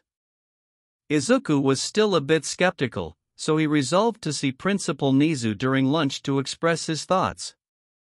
After Aizawa finished his speech and classes proceeded as normal, the excitement for the festival was noticeably bubbling amongst the students. When the bell for lunch rang, that excitement only became more apparent. Izuku gathered his things to head to the principal's office, but he stopped to intercept a hand sneaking up on him, and he offered a smile to the expected culprit. "Izuku, Ida, let's do our bests at the sports festival," Ochako said with an intensity that he had never seen from her. No one else in the room thought she was capable of that kind of intensity, either, and the reactions to her declarations ranged from hesitant approval to outright concern. Izuku, on the other hand, fully supported her fervor and opted to join her. "Hell yeah, let's do our bests," he shouted in agreement and pumped his own fist into the air. She spun to face him and shot him a challenging smile, and they pumped their fists again in unison. "We're gonna fucking crush it," the two emphatically declared, much to the growing discomfort of the rest of the class. Once they left the classroom, the three friends engaged in light conversation until Izuku went to split off from them to head to Nizu, but he remembered something. "Oh, before I forget, I got you guys something," Izuku spoke up before reaching into his bag. The two looked at him curiously as he pulled out two bentos. "I wanted to thank the both of you for being the first real friends I've ever had," Izuku began. "I don't really talk about my past much, but you both know about the situation with my old district." When they nodded, he continued. "I'm not really great at the whole being social thing, and most of my time at UA has been me winging it and hoping for the best, but I really appreciate having the both of you around, especially after what happened at the USJ. I figured I should do something nice in return." With that, he bashfully handed them the bentos, one with a pink bow on it for Ochako and one with a dark blue bow for Ida. They wordlessly and gratefully accepted them, Ida launching into a heartfelt speech about friendship and being there for those you care about while Ochako silently opened the bento to see what was inside. Her eyes widened when she saw that it was full of mochi. She stared down at the bento of some of the best-looking mochi she had ever laid eyes on, and she completely tuned out everything around her, including Izuku sheepishly trying to deflect the praise Ida was giving him. "He did this for me? Just for being his friend?" She looked back at him, and her eyes zeroed in on his right arm. She remembered the absolutely abysmal state it was in at the USJ and what he went through to keep himself and the others alive. He went through all of that, and he still felt like he needed to repay us. Her expression hardened. Someone as kind as him doesn't need to put himself through all of that. He'd run himself ragged if it meant protecting people. I need to get stronger if I want to properly protect myself. We all do, and maybe we could protect him, too. Ochako closed the bento and stepped toward Izuku, drawing the attention of himself and Ida. She, with a face set into righteous determination, hugged Izuku as tightly as she could without dropping the bento. "We're gonna fucking crush the sports festival," she resolutely declared a final time before she quickly scampered away to avoid anyone seeing her newly burning cheeks. Izuku had absolutely no idea how to react to the impromptu hug, so he stood in place even after Ochako released the hug and left. He turned a confused-eyed at Ida only to see him dutifully following after Ochako and yelling for her to not run in the halls. He blinked and turned around to head to the principal's office, deciding to think about it later. When he arrived, he stood in front of the door without knocking and waited. 10 seconds passed without the door opening, and Izuku grew annoyed. After a few more seconds of nothing happening, he sighed and went to knock. Before he could touch the door, it swung open, and Nizu stood before him with a smile. "Ah, young Izuku, I'm glad you've come for a visit," the chimera innocently chirped. "I know you knew that I was coming and that I was at the door," he stated with a hint of frustration, entirely unconvinced by the principal's innocent act. "Why didn't you open it? You didn't knock. How was I to know that you wanted to come in?" An aggravated sigh and a maniacal laugh escaped the teen and animal, respectively, and Izuku entered the room and sat down in front of Nizu's desk. "I have an idea as to what this may be about, but please share with me your concerns," Nizu instructed with a sip of his tea. "Is it wise to have the sports festival as planned given everything that's happened?" Izuku went straight to the point. "As I suspected," Nizu nodded, "your concerns are well-founded. Ordinarily, I would agree that it is a dangerous prospect, indeed, but the sports festival isn't an ordinary event. It is the most highly televised and anticipated event of the year, and it provides our young heroes in training the exposure and opportunity to present themselves to both the public and pro-heroes for their future careers. Canceling it would cause a public relations storm that would be akin to a victory for the villains who attacked the USJ." Izuku expected that answer, as it was along the lines of the explanation Aizawa had given them earlier that morning. Still, he furrowed his brow. "That's the official and likely business-oriented reason. What is your actual reason for moving forward with it?" Nizu's smile returned with a glimpse of his sharp teeth.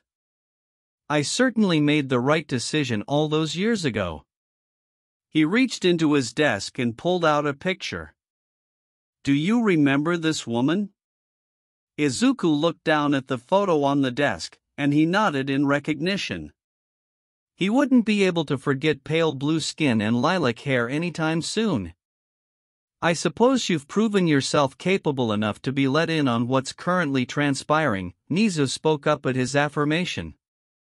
"This woman is Chitose Kazuki, executive director of Shueisha Publishing. We strongly suspect her, and Shueisha by extension, to have strong ties to the Meta Liberation Army." Izuku's eyes widened. "She's the one that interviewed me." "Indeed," Nizu confirmed, "and she's also the one who greenlit the slew of hit pieces directed at UA that you've no doubt encountered. She has been on my radar for some time, but only recently has she made any particularly bold moves. Like showing up in person right on the campus that she's trying to smear." Izuku connected the dots. "You believe that the MLA is subtly fighting back against you for your takedowns of their districts?" Nizu nodded, and Izuku continued. "Do you think that they'd use me as a means of discrediting UA?" "It's not outside of the realm of possibility," Nizu mused. "They may use you and smear your name as a means of discrediting UA, but that isn't what worries me. What worries me is the possibility that now that you, specifically, are in their crosshairs as well, they would use you to smear not just UA, but the public's faith in heroics at large. Shueisha is a large publication with considerable reach and influence, and it is precisely why I did everything in my power to keep what happened to the sludge villain at the USJ under wraps." Izuku flinched at the mention of that little detail. Nizu sighed, and he put his cup down on the desk. "It's very unfortunate that it happened for both the sake of your mental health and your potential career. Villain deaths do happen out in the field, and, under normal circumstances, no one would begrudge you for what happened." Nizu made sure that Izuku was making eye contact with him before he continued. "However, given your declaration to be a beacon for those lost within the cracks of society, a villain death so early in your career will torpedo that notion before you can make any substantial progress with it. Had Shueisha caught wind of it, I have no doubt that they would jump on the opportunity to slander your name and create even more disillusionment among the fringes of society to draw people to their cause, as well as chipping away at the faith the general public has in hero institutions if someone with as noble of intentions as yourself was forced to take a life not a week into your very first year." "That's, goddammit!" Izuku cursed. Nizu nodded in agreement. "That is the reason the sports festival must continue as planned. You will have an opportunity to ingratiate yourself into the hearts and minds of both the general public and those on the fringes of society that are potentially teetering on the edge of villainy. You must get out in front of any potential smear campaigns that Shueisha may undertake against you in the future by building a rapport with the public now. Give them a reason to like you and to want you to succeed, and don't give the MLA any means or opportunity to discredit you." "So, wow." Izuku stammered at the information. Nizu patiently waited for him to get his thoughts together, and he was thankful for that. "You want me to win the festival and become a media darling?" "Not necessarily," Nizu answered, picking up his cup of tea once more to take another sip. "You don't need to win the whole thing, as much as I'm certain that you will, and you certainly don't need to become a media darling since you've already made it publicly clear that you do not seek to replace All Might. Just be sure to not let them turn you into Endeavor. Think of this as your debut. Make the most of it." Izuku's eyes widened even further as understanding sank in, and he determinedly nodded. "Got it." "Excellent," Nizu nodded with a feral smile. The end of the school day provided a rather peculiar situation for Class 1A. They attempted to leave the room, but they found themselves blocked by a mass of students from the other classes. A few in 1A nervously looked at the group of interlopers, Izuku looked on in curiosity, Bakugo stared in dismissive annoyance, and Todoroki remained as impassive as ever. Why the heck are you all here?" Ochako finally questioned. "Do you students have some kind of business with our class?" Ida sternly asked. "Why are you blocking the doorway?" Mineta spoke up in near hysterics. "I won't let you hold us hostage."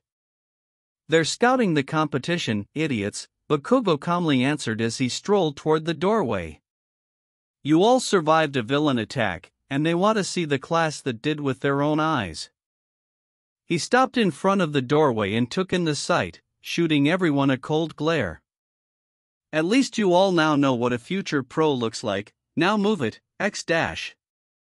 He stopped himself before he could utter the word, and his face twisted into a frown instead. "So, this is Class 1A, huh?" came a lazy drawl from within the mob. "I heard you guys were impressive, but you just sound like an ass. Is everyone in the hero course delusional, or just you?" Mineta, Ochako, and Ida were continually mortified at the situation that Bakugo got them into by being rude and dismissive toward them, but Izuku only continued observing as a tall boy with a messy head of purple hair and eyes to match nonchalantly pushed his way to the front of the crowd to face them directly. "How sad to come here and find a bunch of egomaniacs," he cynically lamented. "I wanted to be in the hero course, but like many others here, I was forced to choose a different track. Such is life." Shinso ran his gaze over the rest of the class. I didn't cut it the first time around, but I have another chance. If any of us in general studies, business, or even support do well enough in the sports festival, our teachers can decide to transfer us into the hero course, and they'll have to transfer some of you all out to make room. Maybe some of my peers are here to scout out the competition, but I'm here to tell you directly that if you don't bring your very best, I'll steal your spot right from under you. Consider this a declaration of war. His purple eyes finally landed on Izuku, and his gaze narrowed. Oh, I recognize you. You're the special kid who wants to be a savior for the downtrodden even though you hit the genetic lottery and left them behind, anyway. You're not even a pro yet, and you're already spouting empty platitudes. Some turned to face Izuku in a mixture of concern and curiosity at how he'd respond, while others looked on in indignation. Hey, don't talk to our class rep like that. Mineta shouted in Izuku's defense. He's already more of a hero than you could ever hope to dash. He was cut off by Izuku placing a hand on his shoulder, and he looked up to see Izuku staring blankly at the purple-haired boy. He, Ochako, and Ida all wanted to speak on his behalf, but a certain gleam in his eyes that betrayed the blankness of his face compelled them to take a step back and let him handle it. Izuku slowly meandered toward the door through the tense silence that fell amongst everyone in both the room and the hallway. Bakugo turned his head back to look at Izuku, and even he opted to step aside once he saw something familiar in Izuku's gaze. That did not escape the notice of anyone in 1A.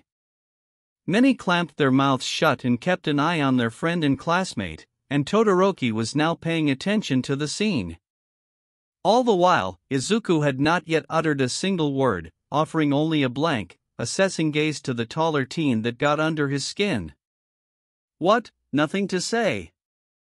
Am I not far enough in the cracks to be worth your esteemed breath? He tried to prod the green head.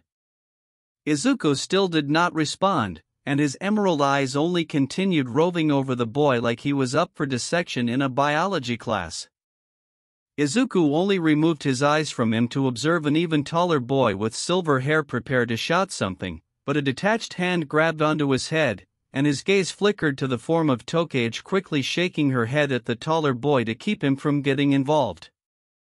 When he brought his eyes back to the purple pair in front of him, he observed a concoction of frustration and festering resentment. The purple boy was going to speak again, likely to spit out another scathing remark, but he was interrupted by Izuku poking his abdomen. It took him so off guard that he did nothing to stop the boy from pushing his finger into different places on his abdomen and then grabbing and feeling up his arm. His wits returned to him, and he snatched his arm away. "The hell are you doing?" he spat. "You made a declaration of war," Izuku began while cupping his chin as if assessing him even further, "but from what I can tell, I'm not confident that you could back it up." That really irked the purple boy, and the slight chorus of "oh-ohs" from the gathering of students wasn't helping. "I mean, your arms have no definition to speak of, and you're a little pudgy in the midsection," he continued, ignoring the growing snickers from his classmates and looks of disbelief and amusement from the interlopers. "You kind of got this skinny fat thing going on that your height probably draws attention away from, but height only matters in a fight when the combatants are on equal footing, and I don't think you're physically on equal footing with anyone in either heroics class." He took a look around the increasingly red teen in front of him to gaze at the other, wide-eyed students surrounding them. "Frankly, I really doubt that you're on equal footing with many in general studies, business, or support." That did it, and many of the students in attendance could no longer contain their laughter. One had transitioned from silently cheering on their class rep to actively cheering him on, and he even spied the toothy, approving grin of Tokage amongst the crowd. Ida, however, was beginning to have flashbacks to their unfortunate interaction at the entrance exam, and he did not envy the purple teen's position whatsoever.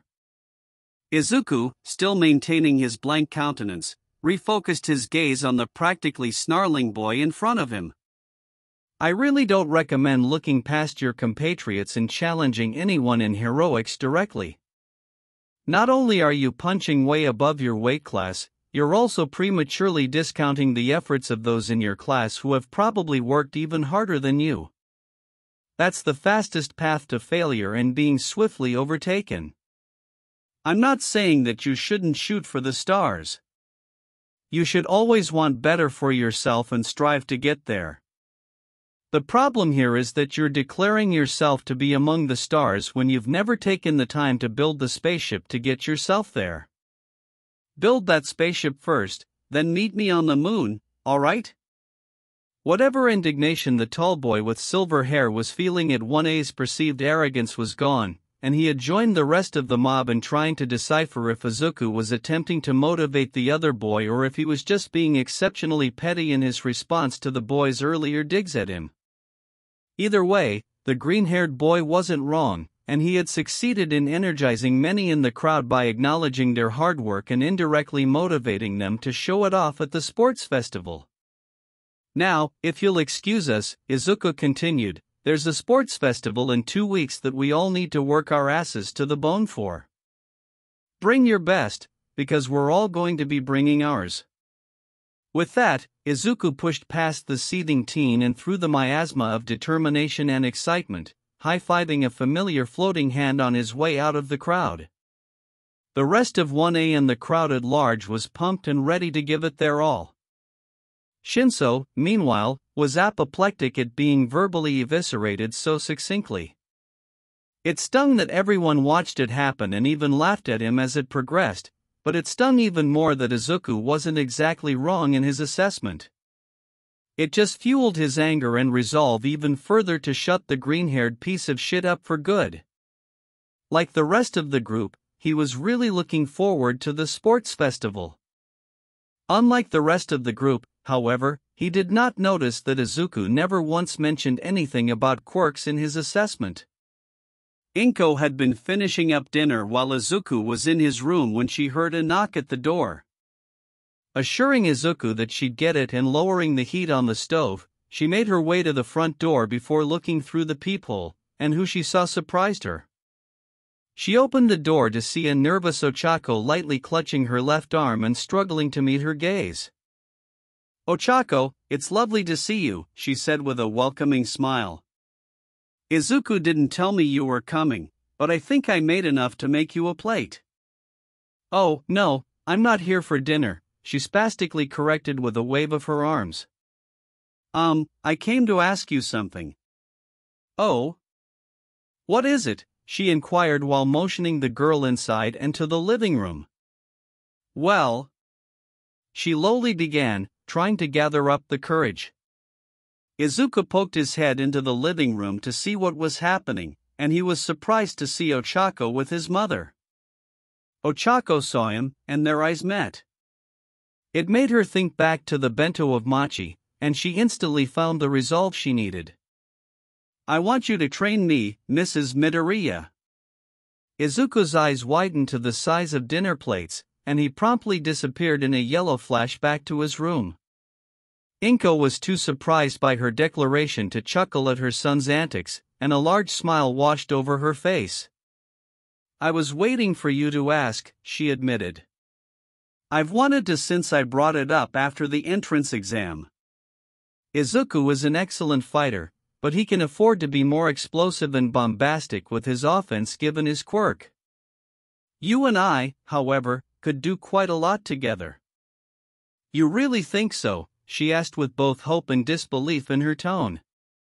"Absolutely," she answered with the same smile. Ochako beamed at that, and the determination she had been feeling all day surged through her once more. "Then please train me as hard as you trained Izuku for the sports festival." "Do you want to be able to walk by the time the sports festival arrives?" she asked the girl after a pause. Just as quickly, that determination vanished and wariness overcame her. Preferably?" Inko hummed in consideration. "We'll pace ourselves and see where we end up by then." Right," Ochako hesitantly nodded. "Thank you so much, Mrs. Midoriya." "I told you that you can just call me Inko," she assured. I'm not even married anymore. Can I call you sensei? Ochako compromised. That works for me, she acquiesced. Are you sure you don't want to stay for dinner? I'd love to, but I'm sure, she politely declined. My parents are actually coming in to visit tonight, and I'm going out to eat with them. Oh, that's lovely. I hope you have a great time, Inko responded, and then her smile became predatory and her eyes shadowed. We'll start your training tomorrow after classes end for the day. Don't worry about finding me, I'll find you. On that note, Ochako hastily made her way out of the apartment and away from the sense of danger she was getting from Inko. On her way down the hall, she passed by a short, old man with scruffy, gray hair and a cane heading in the direction of the apartment. She then felt her phone vibrate, and she saw that it was a text from Izuku. Let me know when you need healing. Don't you mean if? No. Ochako was truly wondering if she had made a mistake. Meanwhile, Inko was chuckling at her new student's hasty exit. She was going to have a blast with the challenge of turning her into a world beater. She was on the way to the kitchen to set the table and make their plates when there was another knock at the door. Curious, she returned to see if Ochako had forgotten something, but she didn't see the girl in the peephole. Instead, it was an older man. Hello, can I help you? She asked the man after opening the door. The man's eyes widened for an instant before he schooled his features. Are you Izuku Midoriya? Yes, may I ask who you are? She carefully probed. My name is Sorahiko Torino, the man gruffly stated. I was a friend of your mother. Inko stared at him with utmost seriousness, and he returned her gaze in kind. Akatani or Shimura? She finally asked. Shimura, he answered simply. She nodded and stepped aside to allow him into the apartment. She led him to the living room before she went to the kitchen and turned off the stove entirely, putting a lid on every pot to keep the food warm before returning to the living room. So, you knew my mother, Inko stated as she sat down in a chair while Torino found himself on the couch. Yes, I did, he answered with a bit of sorrow. She was one of my closest friends. Probably my best friend, honestly. She took that in and remained quiet for a few moments. Did you know about us? Kotaro and I? Yes, he answered with a sigh and a downcast expression. She had to give you two up after your father died. Things were becoming much too dangerous for her and you both, and she didn't want anything to happen to either of you. I figured as much, she answered with a sigh of her own, and, at Torino's quizzical expression, she continued. Yagi told us about everything. I know that my mother was the previous wielder of the quirk before him, so whatever or whoever put him in the state he is now was likely the one who killed her. Torino was not expecting that. Tashinori had only told him that he found Nana's daughter. He hadn't been under the impression that the oaf told her the whole story as well. Why did he tell you all of that, if I may ask? Torino questioned. He didn't want to offend Inko, and if anyone had the right to know what happened to Nana, it was her, but the information was privileged for a reason. That would be due to my son, she answered with a fond smile. The son who thinks he's being sneaky in his efforts to eavesdrop on the conversation. A frantic shuffle from the hallway resulted in a thud and a hushed shit before he sheepishly entered the living room. Torino turned an amused eye to him and looked him over. Recognition then flashed in his aged eyes, and he assessed the boy even more carefully. So, you're the kid who wants to help those that slip through the cracks, huh? Torino questioned. You saw that, too? Izuku bashfully asked. You'd be hard-pressed to find someone who hasn't by now, especially after the USJ attack. I wouldn't be surprised if people are pushing it just to jump on you at the first scent of blood, he mused. Well, you're not totally wrong, there," Izuku lamented with a sigh. "I'm surprised to see Gran Torino of all people in my house." It was Torino's turn to be surprised. "I'm surprised you even know about an old fart like me." "I did a bit of research after I learned about my grandma," he explained. "It started with trying to figure out what happened to my uncle, and then I just fell down the rabbit hole and discovered that you two were in quite a few photos together. I figured you were pretty close with her." Torino's expression fell at the mention of Nana's son, and both mother and child noticed. "I haven't seen my brother since we were separated in foster care," Inko revealed. "The families that adopted us didn't want a duo, and the orphanage didn't really care about keeping us together, so they split us up. I was only 4, and by the time I was even able to really think about what happened, I was afraid of what I might have found if I went looking. To this day, I don't know what happened to him." Torino sighed.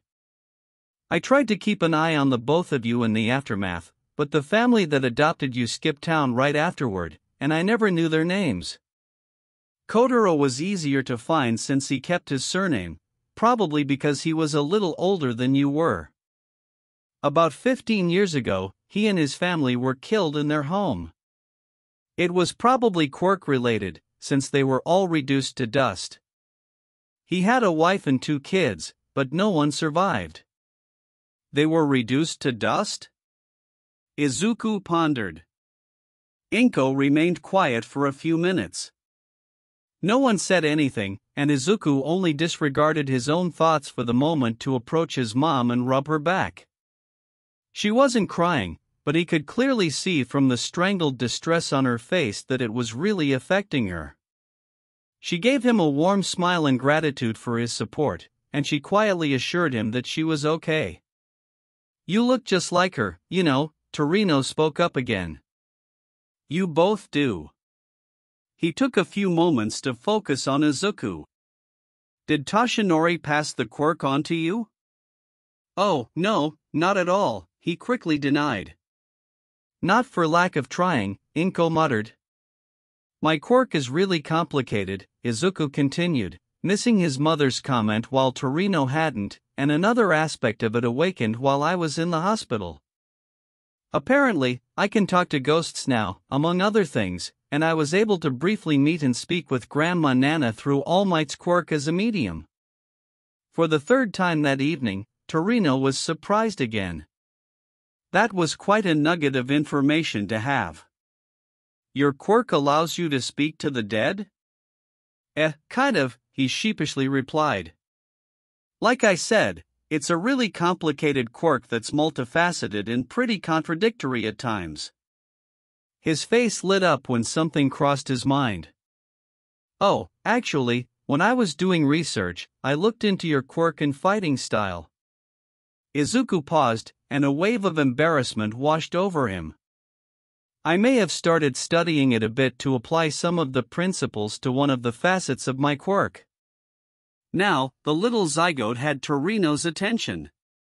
Not only had he known who he was, but he was actively studying him to improve his own combat prowess. He'd be impressed if he wasn't already biased towards him for being Nana's grandson. "Wanna show me?" Torino asked with a challenging smirk. Before Izuku could quite literally leap at the offer, Inko shut that thought down. "Absolutely not. I will not have you two bouncing off the walls of this household." She then developed a smirk of her own. "That said, you're more than welcome to drop by UA after classes are over tomorrow if you're able. Izuku needs a decent sparring partner to prepare for the sports festival coming up." "I'll be there," Torino chuckled. Sitting in his home with a cup of instant ramen, a chill traveled up Toshinori's spine. He would usually attribute a chill to either Torino or Verdant, but the chill was much worse than usual. That meant that either All for One had returned, or Verdant and Torino would be in the same building as him at the same time.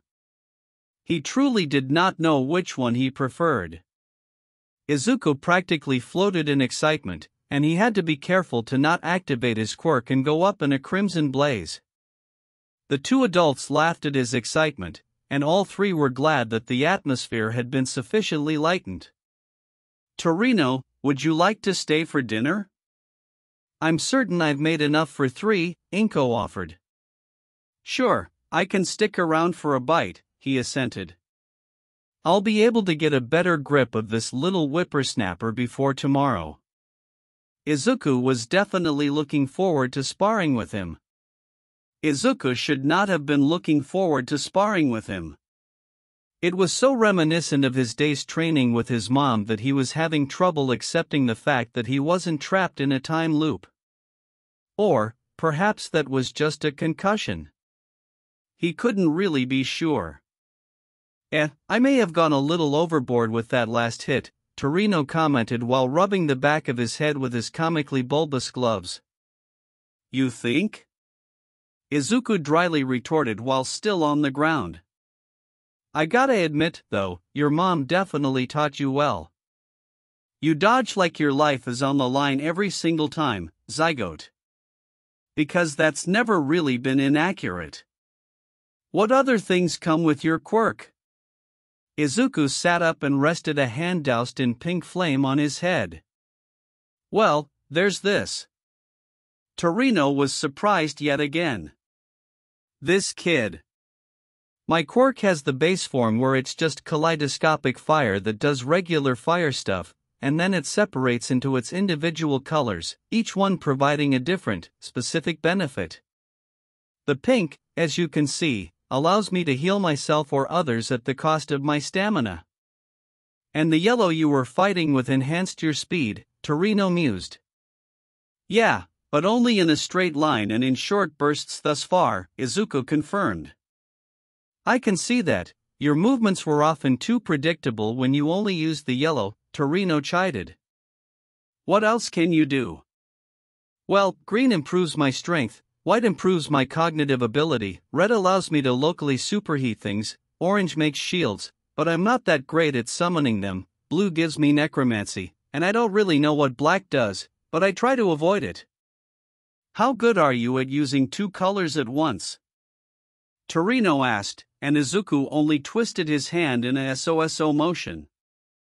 "Activate the yellow, and then activate the green on your arms and try to maintain them as long as you can without hurting yourself." Izuku hopped to his feet and did so, letting the bright, yellow flames overtake him before he pushed the emerald to the surface and coated his arms with them. A few wisps of green appeared in specks around his body to spread the strain and prevent it from purely being on his arms. "Good," Torino nodded. "Now, try to keep up this time." Izuku internally heaved a heavy sigh, and he wondered how his classmates were doing with their training. Ochako fell to the ground in a boneless, exhausted heap. She now completely understood why Izuku was the way he was. Inko-sensei was a taskmaster among taskmasters. The first thing they did when they entered the training grounds was something called dodge training, which consisted of Inko-sensei pelting her with small, rubber balls with accuracy akin to snipes. If that weren't bad enough, she'd use her quirk to yank the balls back to her hand, and Ochako would have to dodge those, too. The dodge training continued in the form of spars in which Ochako would have to keep from being hit for 3 straight minutes. She hadn't made it past 14 seconds, Inko-sensei was ridiculously fast, and she hit hard, so contorting her body through the pain to dodge even more strikes was a task in and of itself. Then there were the instances in which the roles were reversed, and she had 3 minutes to land a single hit or negate her gravity. Inko-sensei would stay on the defensive and wouldn't strike back, but she would knock her hands and wrists away at any given opportunity. Ochako hadn't landed a single clean hit even once. She refused to give up, though. She would take the torture and see it all the way through. She would get stronger. She would become a great hero and support her struggling family financially. She would become strong enough to protect herself and others so that Izuku didn't always have to. She would become great enough to stand alongside him as an equal. She dragged herself back to her feet, dusted the dirt off of her arms and tank top, and shot a look of pure grit to her sensei while re-entering a fighting stance. "I'm not done yet. Let's do it again." Inko smirked and nodded in approval before entering a defensive stance. "Let's. Everyone, get your game faces on. We're entering the arena." Ida shouted to his classmates in the 1A waiting room. They all had spent the last 2 weeks training themselves to the bone, like Izuku not so subtly suggested in his talk with the tired kid from General Studies. They prepared not only their quirks, but their own bodies, as well. They did not want to be picked apart because they were lacking physically and relied too heavily on their quirks. Conversely, they also didn't want to be one-trick ponies with their quirks either. Many of them searched for new applications for their quirks, some even asking Izuku for help branching out, since branching out seemed to be part of his shtick, and he was happy to help. The result of one such incident involving confectionery sugar, double-sided tape, a floor covered in sticky balls, and 2 angry bears was Izuku receiving a week's ban from ground beta while it was being repaired and the fake city's power grid was being fixed. "Midoriya," Todoroki called while approaching the sitting teen. Izuku looked up at the approaching boy with a bit of caution. They hadn't ever spoken much to each other, and Izuku figured that Todoroki just didn't like him a great deal.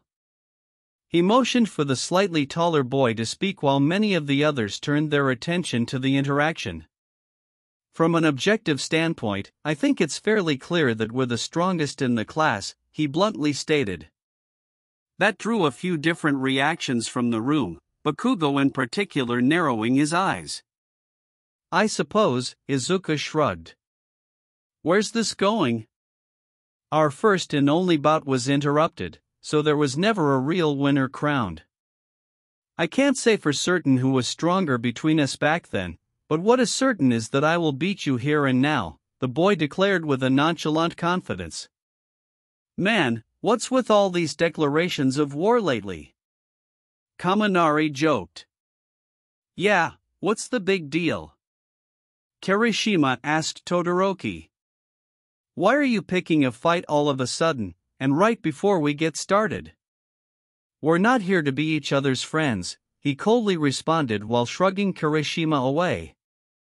"Don't forget that this isn't a team effort." "Todoroki," Izuku called before the boy could walk away, and Todoroki stopped, but he did not turn around. "Like I told the other guy, you're making a mistake by looking past everyone else in your bid for the top. It's the easiest way to be left in the dust." Todoroki finally turned to face him, and Izuku continued. "Everyone else in 1A has worked their asses off for this, and they're all gunning for the top, too. Not only that, but 1B is also gunning for the top, and all of the other classes will be fighting tooth and nail just to prove that they belong." He fixed him with an intense stare. "You're good, really good. In fact, you're one of the people I'm looking forward to taking on the most." Todoroki was temporarily taken aback by the admission, but he schooled his features before it became apparent, and Izuku continued again. "Make no mistake, though, you're not the only good one here. If you want to beat me, fine, but you'll have to make it to me first, and that's not going to be as easy as you think. A proper rematch between us isn't anywhere close to being set in stone because any single one of us can be knocked off by any other one of us if we rest on our laurels for even a single moment. Seriously, why the hell does he ask why we voted for him?" Mina whispered to Tsu, who merely shrugged. "So, sure, bring it," Izuku continued with a challenging smirk. "But know that I don't plan on losing to anyone today. Let me hear you scream as our students make their way to the big stage. This first group aren't strangers to the spotlight, dazzling adoring fans and villains alike. Give it up for Hero Class 1A." The cheers and adulation that 1A received were almost overwhelming for them, Izuku included. However, he kept replaying Nizu's words in his mind to keep himself focused. "This is my debut, And no MLA is going to stop that. They haven't been getting nearly as much screen time, but rest assured that they are not to be underestimated. Give a warm welcome to Class 1B. The cheers were not as loud as they were for 1A, but the hero students still received their share of praise nonetheless. Izuku looked to the arriving class, and he shot Yui and Tokage a thumbs up when he found them. All he received from both girls in return was the gesture of them making horns on their heads with their index fingers. He wasn't sure what that meant, but he rolled with it anyway. Next up, General Studies classes C, D, and E. Support classes F, G, and H. And business classes I, J, and K. I get the feeling that we're only here to make the hero kids look good, a general studies student muttered to another. Speak for yourself, I'm gonna win this whole damn thing, the other general studies student responded with a confident fist to his other palm. Well, I admire your enthusiasm, I guess, the first one replied. Meanwhile, Shinso was stewing in his rancor. He didn't like having to lay eyes on those arrogant shitheads in the hero course that all had flashy quirks perfectly suited for heroics, but it got even worse when his eyes landed on Midoriya leading the pack. That sanctimonious prick wants to be a hero for the downtrodden? Don't make me fucking laugh. It was probably an irrational level of spite, but Shinso just could not help it. Seeing the kid made his blood boil. He had spent his life up until UA at schools where anyone and everyone would always subtly imply that his quirk was villainous or that he would use it villainously. Granted, his quirk had some pretty useful applications, so he didn't get it nearly as badly as some others did, but he was never encouraged to seek better for himself or to try for the path of heroics. It was always, cool quirk, bro, don't use it on me, though, as if that was the goddamn expectation. Meanwhile, the green-haired fuckhead claimed to have been quirkless at an indoctrination zone and then miraculously developed a ridiculously powerful quirk that he used to leapfrog to the top of the UA entrance exam with only a few years of use? If that wasn't an indictment of UA favoring flashy quirks for their heroics classes, he didn't know what was. And all that talk about working hard for years to get to where he is when he only won the genetic lottery? If Shinso decided not to give him the benefit of the doubt, then the whole thing just sounded like bullshit, especially once he said he wanted to be a hero for the downtrodden.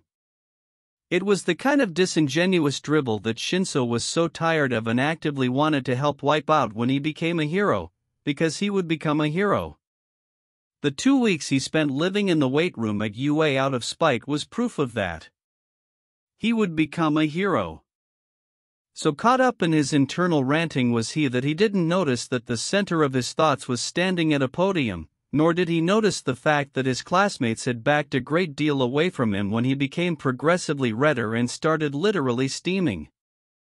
Meanwhile, Izuku had been chosen to give the student pledge, much to his surprise, as he scored the highest on the entrance exam. He made his way to the podium and took a long look at the sold-out stadium of onlookers focused entirely on him.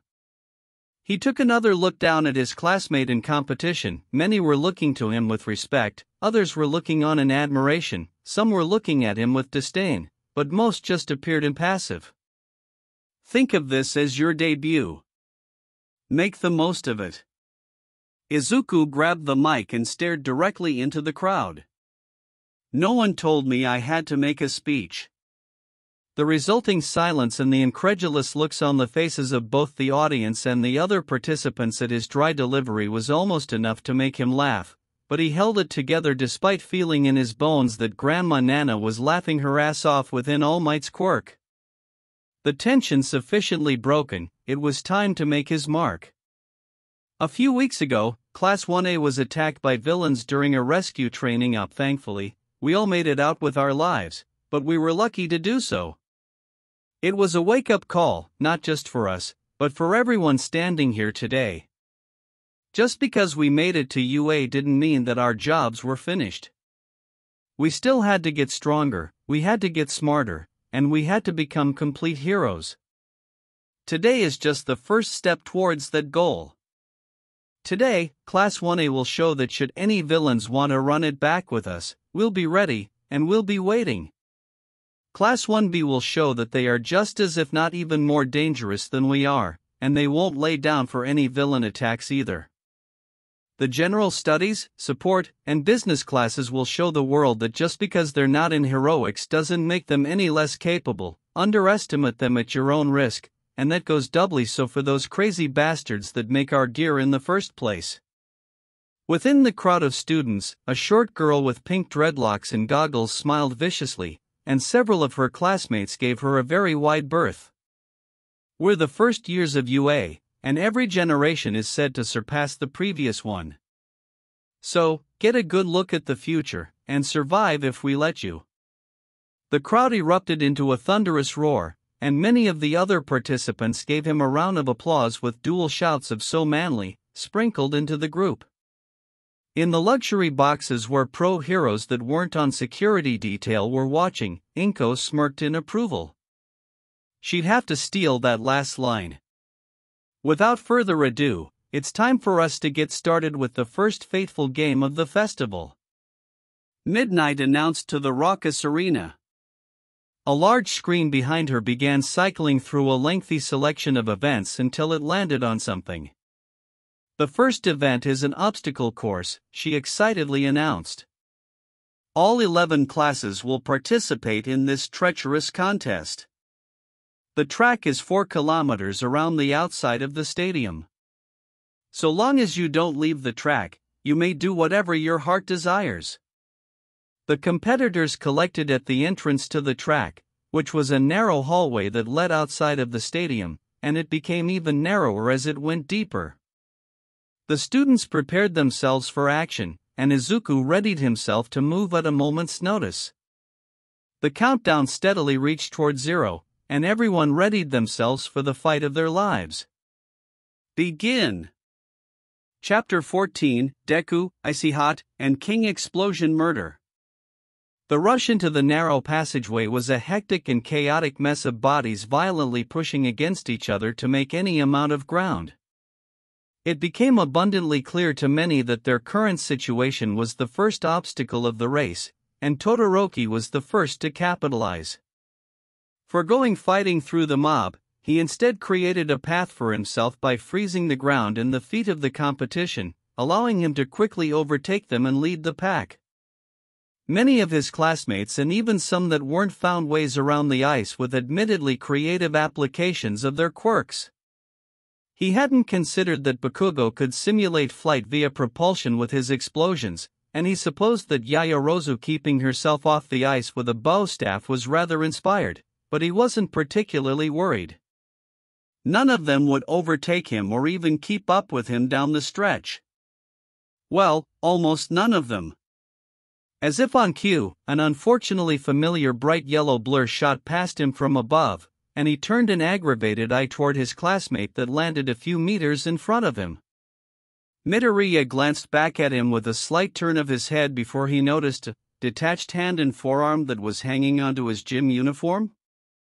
Todoroki was perplexed at the sight for a moment, and even Midoriya was momentarily taken aback at the development, but the two-tone teen shook it off and continued on his path to victory. Izuku, on the other hand, stopped to inspect the hanger-on until it quickly dawned on him. Sure enough, a floating head of green hair and a familiar grin flew to his location and circled around him. "Did you split your entire body to fly over the crowd?" Izuku asked with an amused and impressed smile. "Nah, wish I could've," she lightly denied. "Our uniforms aren't DNA coded, so I'd have to get naked to split everything. I asked Tetsu to throw my body as hard as he could in front of everyone." Speaking of which, Izuku spied her body in the air flailing towards the ground near him, and he scrambled to catch it to avoid it garnering any damage. Once he ensured her body was fine and set it back down, she quickly reassembled herself and flicked Izuku on the temple. "Sucker," she laughed before bounding ahead. Izuku could only mirthfully tsk and head after her in Todoroki alongside the rest of the participants that made it out of Todoroki's trap. He made it to the next obstacle in time to see Mineta bouncing on his sticky balls and leap for Todoroki to attack him, only for the overzealous boy to be smacked to the ground by a giant robot. Said giant robot was accompanied by many other giant robots, and the runners came to the realization that they were facing an army of robots from the entrance exam. Looks like they've encountered their next trial. A test of strength and cunning, it's a Robo Inferno. So, this is what the other students faced in their entrance exams, Todoroki remarked. They obviously went to a lot of trouble, but I wished they prepared something a little more difficult. He planted his quickly frosting right arm on the ground in front of him, quickly and violently freezing the ground under the approaching robots. Especially since my dear, old dad is in attendance, he spat the last few words out with venom. With a swipe of his right arm, he sent a wave of ice and frigid air at the nearest robots, freezing them in their tracks and allowing him to dart through their legs.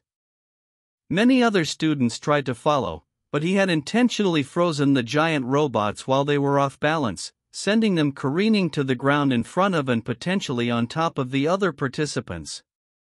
Izuku immediately went on high alert. What started off as a tough race between students with already questionable safety measures had just become a legitimately dangerous situation. What a showing! Shoto Todoroki from Class 1A has pulled away with the lead. With both an offensive and defensive attack, no less. No wonder he got in through recommendation. He hadn't ever encountered the Robo Inferno before and still cleared it like it was nothing. Why are you screaming? Back on the track, the tumbling mass of frozen metal succumbed to gravity and made its way to the ground. Izuku flared his quirk once again while preparing to intercept it, and he pushed the emerald flames to the surface and coated his body with them to catch the robot. Unbeknownst to him, the outer limits of his fire shined a brilliant orange and flattened out around him and in front of the other runners to keep them out of harm's way. The green core within the sea of orange caught the falling mass of steel, and it was only then that he noticed two others on either side of him. Kirishima to his right had hardened his body and caught the falling monstrosity, while another boy to his left, Tetsu if he had to guess, covered his body in what appeared to be steel and caught the robot, as well. With a collective heave, the three pushed the robot back and away from themselves and the others. Damn it, Todoroki/1A. Anyone other than me and Midoriya/Lightbright would have been killed, came the simultaneous shouts of Kirishima and Tetsu on either side of him. Then, they noticed each other, and they both growled in frustration. How am I supposed to stand out beside a damn copycat? Amazing! Class 1A's Midoriya pushes back the trap with an assist from his classmate Kirishima and one beast Tetsu. He also protected the other students from potential danger, but I'm not sure he even realized that he did it. That's why he's already your favorite, huh? Watch your mouth. On the track, the orange flame barrier dispersed right as Izuku noticed that it was even up. I don't need your damn protection, shouted a familiar, angry voice from above. He saw Bakugo sailing over him and the robots in hot pursuit of Todoroki, and he heard a few scattered murmurs that indicated the others were temporarily putting the competition aside to clear a path through the machines. Izuku was not going to be left in the dust, however. He shot a quick glance to the disappearing form of Bakugo in the air, and he sent a frown in the direction of Todoroki. With his mentor's words replaying in his mind once again, he went up in a bright, yellow flame and shot past the robots in quick succession, clearing the obstacles in the blink of an eye before bounding toward the next stage. For those of you who thought the first obstacle was easy, let's see how you feel about the second one. If they take a spill, they're out. If they want to pass this test, they'll have to get creative. It's the fall.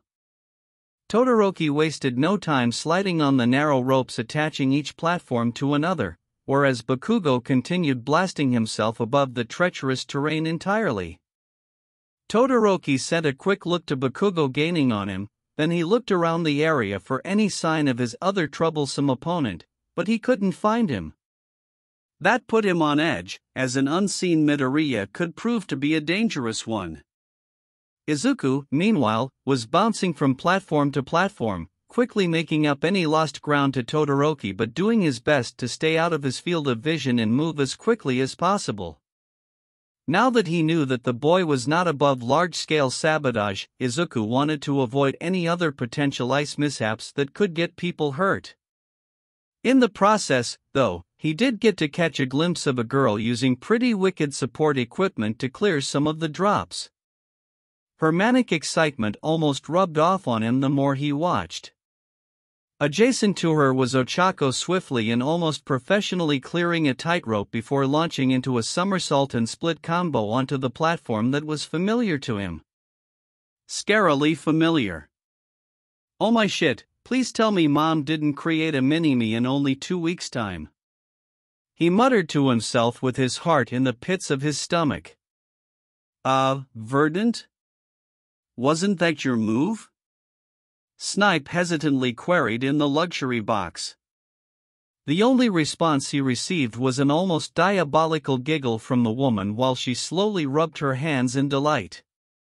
It was very clear to every teacher and hero present that she was way too close with Principal Nizu. And now, we're finally approaching the last obstacle.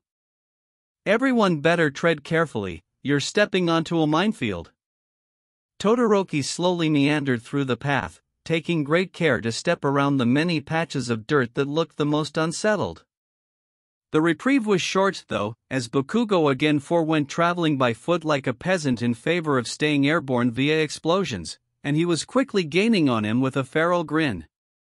"Don't you dare underestimate me, you icy hot bastard," he shouted before rocketing past him, sending a few explosions his way for his troubles. Todoroki responded in kind by trying to grab and freeze the boy's arm while keeping pace with him. The back-and-forth battle of wills continued until they felt a rumble behind them and turned to see what was approaching, and the sight of Izuku launching himself toward them filled them with alarm. Izuku was purposely grazing the landmines in his dash to propel him even faster, and he was coming in hot. It's a three-man free-for-all for first place. Todoroki and Bakugo were neck and neck in the lead and knocking on the finish line, and now Midoriya is inserting himself into the fray to take first place. Bakugo and Todoroki disregarded each other and turned their attention to Izuku, both readying a heavy attack of their own to halt his advance. Todoroki swung his right arm and Bakugo swung his left, the duo unleashing a wave of ice and a large explosion, respectively, and Izuku charged right into the attacks with a flash of red. The two teens watched in horror as he plowed through the violent duality in a crimson blaze of glory, carving through the ice like butter and shrugging off the explosion like a gentle breeze. The next few moments happened in slow motion for the three. Izuku glided past them, paying no attention to their wide-eyed stares while he planted his palms onto their craniums to use them as leverage to launch himself down the path and further ahead. It didn't occur to them until Izuku had become a bright yellow blur once more that he had used them as glorified launch pads, and it, predictably, went as well as one would expect. A loud, furious howl of rage and a subdued, equally furious growl followed after him, and the two booked it to catch up and steal first place back from the green head. Unfortunately, it was all for naught. Izuku Midoriya is our champion. Todoroki slid into the arena with Bakugo blasting himself inside half a second later, but Izuku was already there on his hands and knees amidst the cheers and confetti. He had his hand on his chest while he caught his breath, a light, pink glow on his palm to soothe the aching in his chest cavity.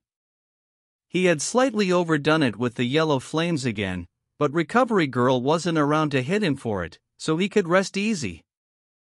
Bakugo grit his teeth. He was still behind them, even though he was ever so slowly closing the distance, there was still distance. The missed heroics classes were beginning to add up, and that ate at him. He made his bed, however, and he'd just have to get himself and the bed even stronger while he was cleaning up his mess. He'll catch up to and surpass them soon enough. Todoroki was silently fuming. Seeing the boy go up in flames always made him incredibly uncomfortable, but the power and skill he wielded were almost beyond equal.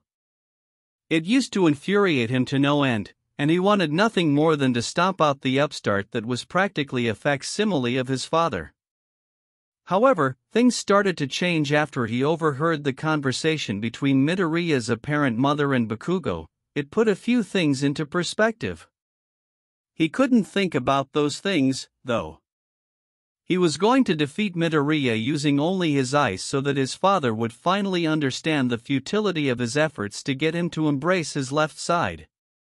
He wouldn't need his fire at all, especially if he could publicly take down a powerful fire quirk and prove his mother's quirk's superiority. Ha! Told you he'd win. Where's my money? A heavily bandaged Tamura with his arm in a cast celebrated beside Kurogiri as the two watched the UA Sports Festival in one of the booths in their seedy bar.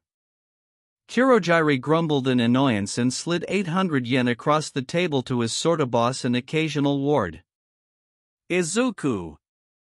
That was so awesome! Ochako shouted when she arrived in the stadium and spotted her best friend. I can't believe you got first place. It was nothing. He initially tried to shrug off the praise, but he quickly remembered what he saw during the race. What exactly did my mom teach you? A sly smile formed on Ochako's face. Sorry, that's confidential. Sensei's orders. She ordered you not to tell anyone? Izuku questioned. Just you, she replied with a playful glint in her eyes. The utterly nonplussed expression she received in return just made it all the more fun for her. Now that the top 42 have advanced, it's time for the real fun to begin, Midnight practically purred into the microphone. It's your chance to step into the limelight. Give it your best. The board began cycling through events once more with a crack of her whip. Let's see what we have in store for you next. Will your wildest fantasies come to light? What will it be? The waiting is torture. She's having way too much fun with this, were the simultaneous thoughts of Aizawa and Izuku. It's a cavalry battle, she announced. The participants will form teams of 2 to 4 people as they see fit. Each player has been assigned a point value based on the results from the obstacle course. The point values will go up in increments of 5, starting at 5 points for 42nd place, 10 points for 41st, and so on. Makes sense, so I should be worth 210 points since I came in first. And the point value assigned to the first place contestant is 10 million. Midnight announced with a wink to Izuku. Are you fucking with me, right now? Izuku deadpanned. Is that an offer? Midnight quipped in a sultry tone. What was that? A furious Inko shouted from the crowd, and a fearful Midnight immediately put her hands up in surrender. Nothing, just banter, she quickly placated the angry mother. While she shook away the feeling of imminent doom, Izuku was dealing with the newfound attention and predatory gazes of 41 other competitors. It appeared that being worth 10 million points made him an easy target. Well, that just wouldn't do. Izuku activated his quirk, making a few step back. He concentrated on separating the flames, and, after a few moments, the colorful fire took on a deep blue hue. All activity around him halted, and Izuku started emanating a cold, haunting aura among the arena floor that he did his absolute best to keep from reaching the audience. The other contestants instantly felt something dark, something evil. It felt as if death itself was breathing down their necks and grinning maliciously over their shoulders. Make it a good show, Izuku challenged with a dark smirk, and several people could swear they saw an ethereal cat hovering over him with an even more frightening smile. Then, it was gone. The flames dispersed and the oppressive dread vanished.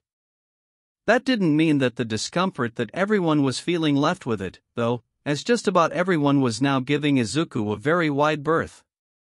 I may have made an error, a pale Shinso thought to himself. What the fuck, Deku? Bakugo unintentionally slipped into his old habit.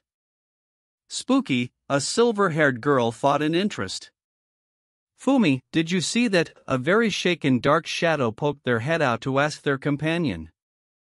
Midoriya truly does traverse the darkness alongside us, Tokoyami responded.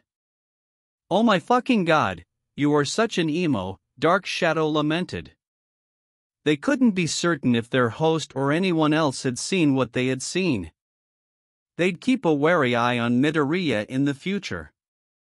Midnight explained the rules of the cavalry battle and sent them on their way to select their teams. Izuku watched the contestants scatter and group up amongst themselves, steering clear of him out of a desire to beat him, a desire to not be a target, fear, or some combination of the three. He shrugged and started searching for Ochako. Meanwhile, an unresponsive Bakugo was being crowded by several of his classmates, all trying to make their case to be on his team. Yo, Bakugo. Let's team up. It'll be just like back in junior high. Kirishima excitedly shouted. Right. A blast from the past. Mina exclaimed with her own excitement. It wasn't even that long ago, raccoon eyes, shitty hair, Bakugo muttered. Damn it, I know that you know my name. Kirishima shot back. And my hair's not that different from yours. It's dyed and you used gel to spike it, Bakugo replied. He's got you there, Kiri, Mina consoled the now slumping teen. Fine, Bakugo finally assented. Kirishima bounced back with his sharp grin like nothing had happened. Hell yeah! Let's kick some ass and get that 10 million. That brought out Bakugo's own signature feral grin. Back with Izuku, he and Ochako were busy developing a strategy that centered around just the two of them, as Ida turned down Izuku's offer to team up on the basis that he wanted to prove himself as well. Izuku was the man to beat, after all, and he understood that. They were brainstorming until the sound of rocket boosters became apparent. Perfect, you're still all alone. Enter, the star. A manic voice began, drawing their attention. Izuku turned to inspect the new arrival and was immediately face to face with a pair of goggles with crosshairs on them. Team up with me, person in first place, she exclaimed.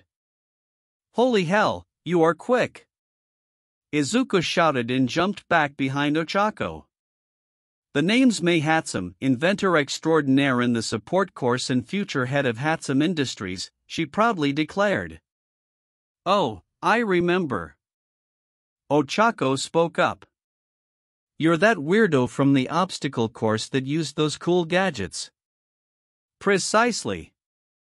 Mei agreed, either oblivious or uncaring of the negative connotation. We haven't met, but I'd like to use your current fame to my personal advantage. That's really straightforward, Izuku remarked with a chuckle. Sure, I'm down dash. If I team up with you, then I'll be in the spotlight as part of the team that everyone is keeping their eyes on. Mei interrupted, slowly invading Izuku's space. Right, yeah, I'm down dash, Izuku tried to reassure, but he was interrupted again. That means my super cute babies will inevitably seen by the big CEOs tuning into the sports festival, she continued with her increasingly manic energy, getting right into Izuku's face. Following that line of reasoning, teaming up with you would be the best avenue to showcase my babies and get recruited so I can use those connections as a jumping off point to create my own support empire dash. Hatsum! Izuku shouted and grabbed a firm hold of her shoulders, freezing her in place for a brief moment at the contact while he looked her directly in her unique, yellow-green eyes with crosshair-shaped pupils just like her goggles. You're good, no need to explain. Let's do this and get you that empire. Her smile increased in fervor at the sight of his own, and she opened the case of support equipment she was carrying with her. I packed a ton of powerful babies with me, so I'm sure you'll find something you like among my arsenal. That jetpack, Izuku examined the device. Did you base it off of air jets? That I did. Isn't he awesome? She responded, and the two devolved into a fanboying session for different pro heroes that used impressive and intricate tech, as well as the tech itself and the devices that Mei had built. Ochako blankly watched on, closing her eyes and taking a deep breath. It wasn't the time. She had a sports festival to win. Thankfully, she was brought out of her thoughts by a hand on her shoulder. A girl with black hair and blue eyes framing her stoic face hummed to her in agreement? Consolation? Solidarity? Derision? Ochako really couldn't be sure. Oh, Yui, what's up? Izuku said when he noticed her arrival. I figured Class 1B would try to stick together. A shrug and a non-committal grunt was the only response, but he nodded in understanding nonetheless. Izuku, who's this? Ochako asked, curiously eyeing the new arrival. Oh, this is Yui Kodai, she's in 1B. We met at the entrance exam, he explained. Yui, this is Ochako Uraraka, she's the one I made the mochi for. Ochako and Yui assessed each other, silently taking in the subtle similarities but brushing them off as coincidences. Traitor! Tokage shouted to Yui as she stormed over with an embarrassed-looking Itsuka Kendo and blank-faced Reiko Yanagi in tow. How could you betray us like this, Yui? Setsuna, please don't tell me that you've bought into Monoma's anti-one shtick, Kendo sighed with her head in her enlarged hand. What? No, Tokage denied before pointing at Izuku. That's the filthy heathen that swears All Might could beat Godzilla. Wait, really? Kendo replied with a hint of disbelief in her tone. Oh my god, we're not doing this today, Izuku huffed. All Might would wipe the floor with Godzilla mid-diff, and that's that. Blaspheming heretic. Tokage accused. Elsewhere on the field, Ibara Shiozaki paused and placed a concerned hand over her heart. Someone has lost their way, she softly intoned to her confused team. When the buzzer finally sounded, the teams were all set. Izuku, with his gravity negated, rested on the shoulders of Ochako, Yui, and Mei with the 10 million-point headband wrapped around his forehead. Izuku locked eyes with a locked-in Bakugo and an equally steely-eyed Todoroki. He knew full well that they'd be gunning for him to start, and he just hoped that the other teams were sufficiently hesitant about going after him following his earlier stunt. Begin! Midnight shouted, and everyone moved. As Izuku expected, Bakugo's team of himself, Kirishima, Mina, and Shiro made a beeline towards him with several teams trailing a bit behind to pick the scraps of the encounter. He lightly kicked his legs back to signal to Mei and Ochako to duck their heads, and the team blasted off into the air with Mei's jetpack, leaving the rest to duke it out amongst themselves. Oh no you don't. Bakugo growled before blasting himself into the air after them. What's this? Team Midoriya has gone airborne and Bakugo is chasing after them. They're taking this battle to the skies. On the ground, Toru's team of herself, Jiro, Sato, and Koda watched in slight dismay, with the exception of Toru herself who had elected to go topless for added sneakiness and would not be deterred by such paltry concepts as gravity. Sato, throw me as hard as you can. Toru shouted. But you're not wearing a shirt, he sputtered. Just do it, she commanded. Above ground, Bakugo propelled himself to his target with a vicious snarl. You can't escape from me, he shouted with crackling palms, readying a powerful blast. Yui! Izuku signaled, and she dutifully dug into her pocket and retrieved a small clump of sand. With a quick application of her quirk, she threw the rapidly enlarging grains of sand at Bakugo, halting his approach and knocking him back down to earth. Amazing! Such an excellent application of the tried and true staple of both offense and defense, pocket sand. It is a pretty reliable tool. Great work, now we can hang up here and play keep Awa. Izuku began before something in his periphery grabbed his attention. He saw the headband careening towards him much too late, though, and an invisible hand snatched his headband off of his head and took it with it into the open air. Only when he noticed the pair of pants and shoes trailing behind it did everything click. "Shit," he screamed in horror. "Ha! You snooze, you lose, Midori," the invisible girl taunted back. "And it looks like the 10 million points have been snatched away. Team Hagakure rockets into first place. What the hell are you teaching these kids, Eraser? Honestly, I can't lay claim to that. That's their own grit and ingenuity at work. Iron sharpened iron. You heard it here first, folks. Eraserhead is a terrible teacher. Why did I agree to this? We have to catch her." Sato shouted on the ground. "On it!"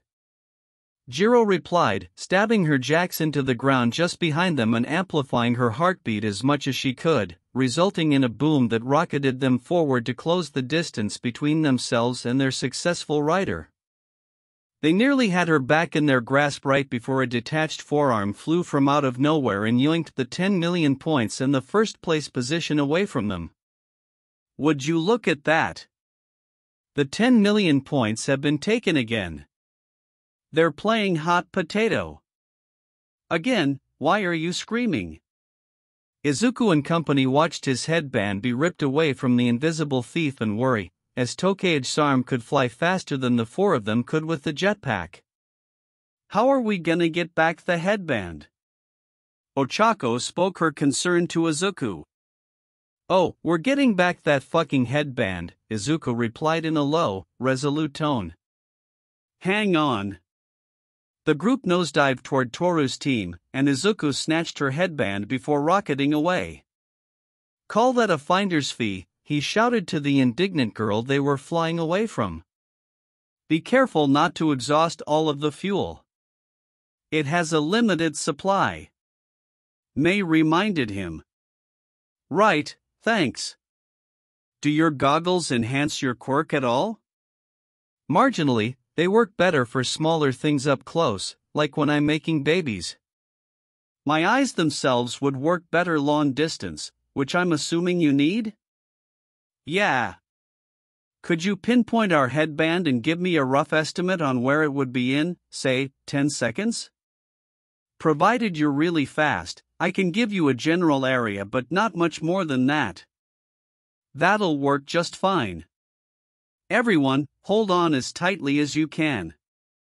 Midoriya and the gang appear to just be hovering in the air with a headband of significantly lower value. "You don't think they've given up, do you?" "No, they're planning something. Knowing Midoriya, it's probably something stupid. You'll still love to see it, though." No comment. The group hovered above the competition for a few more seconds while the 10 million point headband was locked tightly in Tokage's detached grip and dodging strikes from a long tongue, a barrage of sticky balls, and swipes from Ascension's shadow. Her forearm made it out of the fray just in time to avoid a snarling Bakugo once again before he was yanked back to his team by Zero.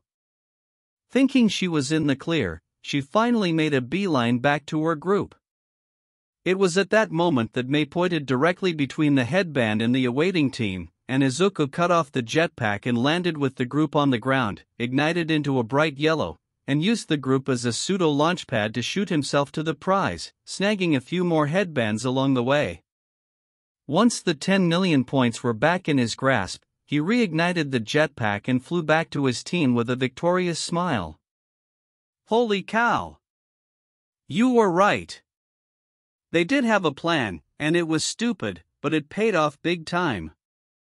Team Midoriya has reclaimed the first place throne and then some. Elsewhere, two people scowled. One was Todoroki, who felt it was time to take him out. The other was Shinso, who felt the same, but he wasn't especially excited about it after the showing with the blue fire. He had no idea what the hell that feeling was, and he didn't particularly care to find out. Once Izuku was back with the team and the headbands were secure, he sighed. Sorry, handsome. I killed the rest of the fuel with that stunt. It's perfectly fine, that move was sure to garner even more attention for my babies, she assured him. He couldn't really tell. Plus, we still have the rocket boots. We're not down and out just yet. Ochako spoke up with a pump of her fist. Yui agreed, diving her hand back into her pocket. And now, we've reached the halfway point of the game. Midoriya, Todoroki addressed him as his team carried him toward Izuku's. I'll be taking that headband, now. You're more than welcome to try, Izuku responded with his hands wreathed in the kaleidoscopic fire. Now, Ida, forward.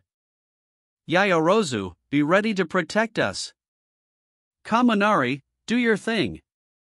Todoroki directed his team. Ida's calf engines boosted them forward, Yaoyorozu created an insulated blanket as well as a grounding rod, and Kaminari lit up with his quirk for a 1.3 million volt indiscriminate shock. Ochako zoomed backward with the rocket boots in time to avoid the brunt of the attack, unlike every other team in the vicinity, but she didn't get far enough. Within that second, however, the four were blanketed in orange fire that the electricity from the attack harmlessly passed over. What? Izuku was befuddled. Is this shit only subconscious, or something? How inconveniently convenient. Worry about that later, Izuku. Ochako reminded. We're almost out of room to backpedal. Nowhere left to run, a tired voice sneered beside them. Izuku turned to see Shinso quickly approaching them on a group of very dazed, glazed-eyed riders. Shinso was on them wearing a preemptive victorious smirk, almost trying to rub it in that he was going to snatch the headband away from the golden boy himself. That was until Yui's hand shot out of her pocket and yeeted a handful of sand into his face. Fuck. Shinso screamed and immediately started rubbing the sand out of his eyes. Retreat, retreat. Geez, Yui, Izuku remarked while also struggling to hold back his laughter.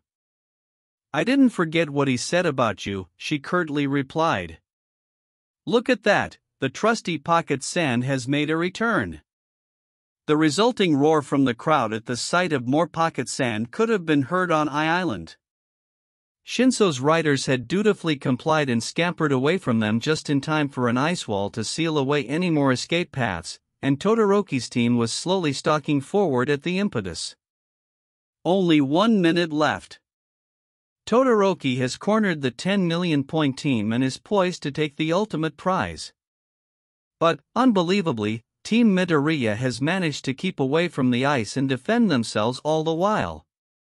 Midoriya's not going down till the bitter end. Watching with a keen eye in the upper deck of the arena, Endeavor scowled down at the scene of his son's opponent keeping his distance and staying on his son's left side. He's exploiting your weaknesses. Don't be a fool, Shoto. Elsewhere in the arena, Inko was on her feet in almost tangible pride. Hell yeah, Izu. Keep exploiting his weaknesses. Back on the field, Ida got his team's attention. Everyone, we only have 60 seconds remaining. I'm going to do something that will make me useless to you, but it's worth it.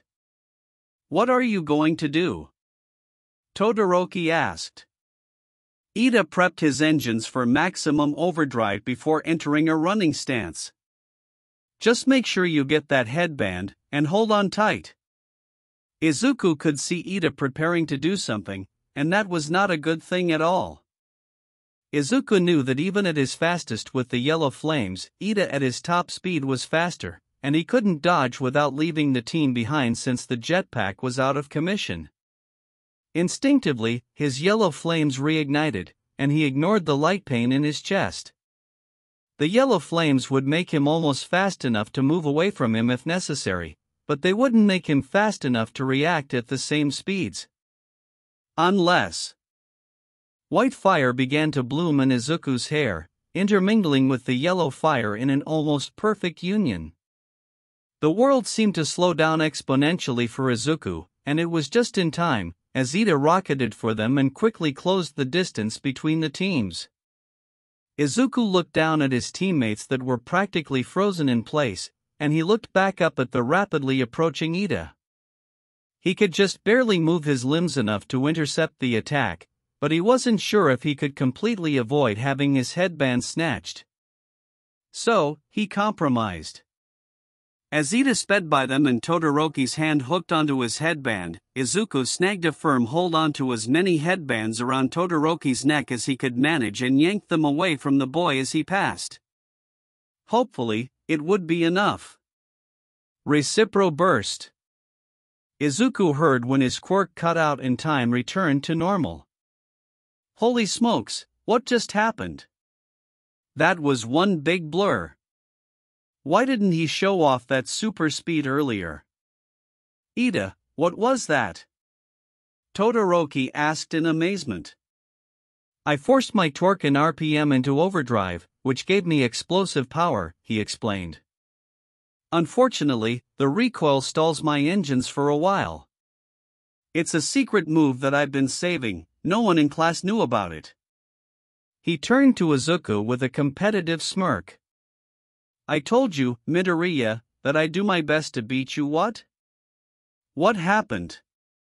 Izuku faced him with a smirk of his own, but that wasn't what gave Ida, or anyone else present, pause.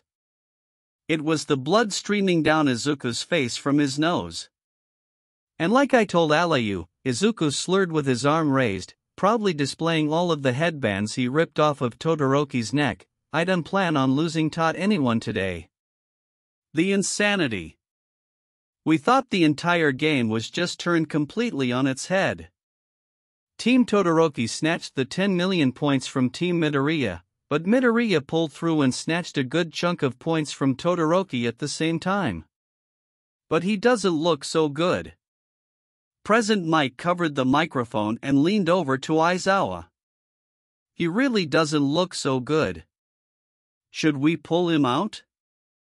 He should be able to heal any damage he might have done to himself on the spot, he hesitantly began. But, just in case, we'll send him to Recovery Girl after time is called. Sure enough, Izuku was already quick at work tending to the brain aneurysm he was sure he had just given himself with his pink fire. He would not be telling Recovery Girl or his mother about that. Izuku? Are you okay? Ochako worriedly probed. Yeah, I'm good, he responded with less of a slur. Just tried something new and almost killed myself, I'll be fine. You what? Both Ochako and Yui exclaimed in alarm. Folks. Midoriya's efforts were only enough to land him in 5th place, just outside of the cutoff for advancement. There's not much time left in the game, what will they do? Don't let him get away. Izuku shouted. We can still win if they're sitting ducks. Then let's go. We can get those points back easy. Ochako encouraged with utter determination, and the group charged for Todoroki's with nothing but victory on their minds. Yui yanked one of the lower value headbands from Izuku and clutched it in her hand. Meanwhile, Yaoyorozu and Kaminari prepared themselves to defend their rider. Izuku killed the pink fire and reignited a flaming mosaic along his right arm, poised to deck Todoroki and take his headband by force. Todoroki responded in kind by shielding with his ignited left arm and preparing to freeze Izuku in his trough. Wait, ignited? Todoroki had unconsciously unleashed the fire half of his quirk to defend against Izuku, and the revelation startled him enough that he did nothing to defend against the flame-enhanced right hook that slammed into his cheek. Kaminari prepared to zap the attackers, but Yui enlarged the headband into a tarp and threw it point-blank at Kaminari's face, surprising him enough to misfire his quirk and electrocute his teammates. Izuku used that moment to snatch Todoroki's original headband from his forehead, as he didn't want a chance going for the 10 million and accidentally taking a decoy. With just 11 seconds left, Team Midoriya has jumped to third while Team Bakugo leapfrogs into second after reclaiming their own points. Just as he announced that, a hole was blown through the ice wall, and a practically frothing Bakugo blasted into the fray. "You can't escape from me, you bastards. I will be the ultimate champion," Bakugo bellowed to his two biggest competition. The game is almost over, and the top three teams are facing off for the top spot. Time for a countdown. Bakugo shot like a missile toward the fracas with explosions on his mind. Todoroki was a snarling wreck at being forced to use his fire, and Izuku's entire upper body was lit ablaze in preparation for the inevitable impact. Time's up. And with that announcement, all three riders fell face-first to the ground. The horses all shared a collective sigh of relief at the end of one of the most intense face-offs they had ever experienced. In first place, Team Todoroki. In second place, Team Bakugo. In third place, Team Midoriya. And in fourth place, with a comically large headband just barely edging them into the spot, Team Shinso. These four valiant teams will advance to the final round. "Thanks for the lift," Shinso said to his newly conscious and thoroughly befuddled teammates before walking away with a smug smile. The smile was only partially faked, as he still had some sand left to clear out of his vision. Izuku was sitting on the ground and trying to both regain his energy while he waited for the world to stop spinning. His head slightly ached, and he just hoped that his mother didn't catch sight of the blood. It was wishful thinking, and he knew it, but he could still hope. "Midoriya," Todoroki addressed him as he walked to the teen and stood over him. "Can we talk? Alone?" Izuku stared quizzically at the heterochromatic teen before nodding and getting up to follow the boy, just barely missing an unhappy duo of recovery girl and his mother sniffing around the area for him. They ended up in a hallway connected to the faculty and student entrance of the arena. The two only silently stared at each other. Izuku knew that Todoroki was merely working up the nerve to say what he wanted to say or ask whatever it was that he wanted to ask, so he didn't fill the silence at all and gave the boy all the time he needed. "I was overwhelmed, and it made me break the promise I made to myself a long time ago," Todoroki finally spoke up. Izuku knew that there was even more to come, so he didn't interrupt and let his classmate find his words. Ida and Kaminari, Yaoyorozu and Uraraka, none of them felt it. "In that moment, I was the only one who could sense your true power, and it was overwhelming. It reminded me of..." Todoroki trailed off, and a terse frown found its way onto his countenance. He stopped looking at his left hand, and he stared Izuku in the eye. "Are you a bastard child of Endeavor?" Izuku was not expecting that question. In fact, one could probably say with a decent level of accuracy that he was expecting quite literally anything other than that. The idea was so ludicrous that he wanted to laugh it off as a really dry joke from the stoic boy, but he was mostly certain that Todoroki wasn't aware of the sheer volume of hatred his mother wielded for Endeavor that would make that joke funny. "I know that not even you truly believe that's a possibility," Izuku finally answered. Todoroki sighed in relief. "I just had to be sure." A silence fell between them, but it wasn't tense. It wasn't awkward, either. Izuku stared blankly at Todoroki, and Todoroki returned the stare. It was as if the two were truly seeing each other for the first time. "Endeavor is my father, you've clearly heard of him," so you must be aware that he's the current number 2 hero, Todoroki began, and Izuku nodded in confirmation. My old man is ambitious, he aims for the top. He's used his power to make a name for himself as a hero, but he was never able to beat All Might, so the symbol of peace always remained ahead of him as living proof of his own failure. He's still at it, though, trying to take All Might down a peg in one way or another. Izuku did not like where this was headed. He truly did not. Have you ever heard of Quirk marriages? Oh no, please no. They became a problem in the first few generations after superpowers became widespread. There were those who sought out powerful mates with the sole intention of creating powerful children, closer to super soldiers given the turmoil society was in back in those days. Izuku finished to Todoroki's surprise. So, you're aware? Yeah. I've done quite a bit of research on quirks and societal progress over the centuries in spite of quirks. It was a rabbit hole I fell down after stumbling on paranormal singularity theory. So, you know that people were often forced into relationships under the guise of old-fashioned arrangements, then? Yeah, you're going where I think you're going with this, aren't you? Todoroki closed his eyes, and a lengthy exhale escaped his nostrils. Yeah. Another silence fell upon the two, and it was far less comfortable than the previous one.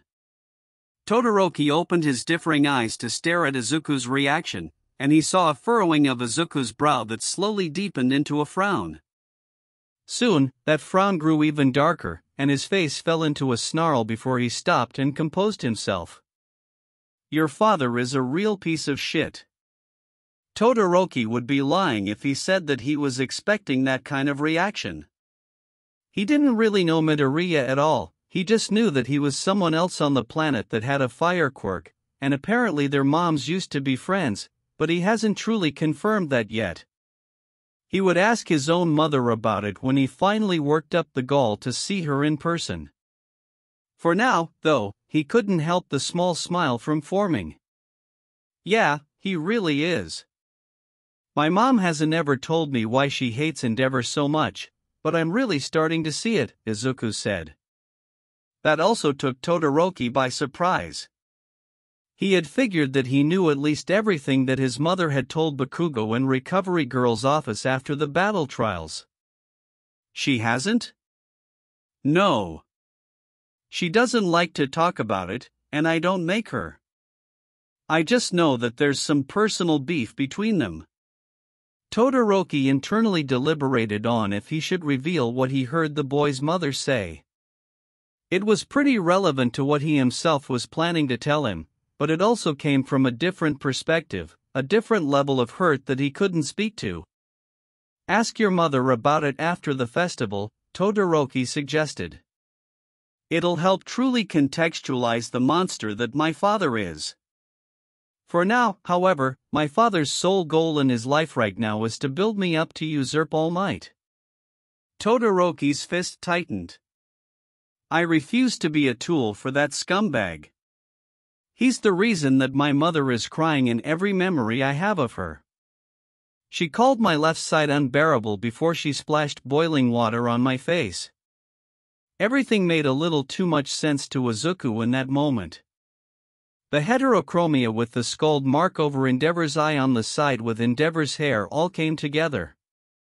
The reason I challenged you was both because I wanted to settle our previous battle and because I needed to prove to my father that I can win without having to rely on his damn fire quirk. I needed to prove that I can defeat a powerful fire quirk using only my mother's ice and put his twisted ideology to bed for good. He looked back up to Izuku with a smoldering determination. I'm going to show him that I reject his power and that I can take first place and be a hero without using his damn quirk. Izuku briefly looked down and considered everything the other boy had said. Todoroki turned to leave, but Izuku spoke up. I believe it. What? I believe that you can win this festival and be a great hero while only using your ice, that is. I mean, Barring some specific situation where you'd have to cauterize a wound on a civilian so that they don't bleed out, but I'm certain even you could get past that hang-up for the sake of saving a life, right? Todoroki knew the question was merely rhetorical, but he also strongly suspected that there was a right and wrong answer to the question that he didn't want to potentially get wrong, so he remained silent. You're incredibly strong, and you trained exceptionally hard for this, even beyond the torture your father put you through. You worked your ass off to get where you are now. So, yes, I do believe that you can do it. But, I don't believe that you should have to. What do you mean? Our lives are honestly pretty similar in many ways, even if they couldn't be any more different in many others. We're both children of pro-heroes, we were both trained to the bone from a very young age, and we both have massive expectations on us. However, my mom didn't train me to the point of abuse or isolate me socially, and she was the only one who believed in my dream to become a hero when most others wouldn't dare attach that aspiration to a quirkless kid. Oh, right, you're a late bloomer. Yeah, and my dad was a quirkist terrorist. Todoroki's eyes widened at that statement, and he wasn't sure what to do with that information. My dad was a deadbeat that pretty much bounced when I got my initial diagnosis, but when he found out that mom was training me despite my official status, he flipped out and came back home with the intention of killing me. Probably her, as well. What happened? My mom atomized him and dispersed him into the open air. There was a pregnant pause between the two teens and the third one listening in on the conversation around the corner. Excuse me, what the fuck? Well, I wasn't home for his arrival, but apparently he attacked her and tried to look for me in our apartment, so she tore him apart by his base components.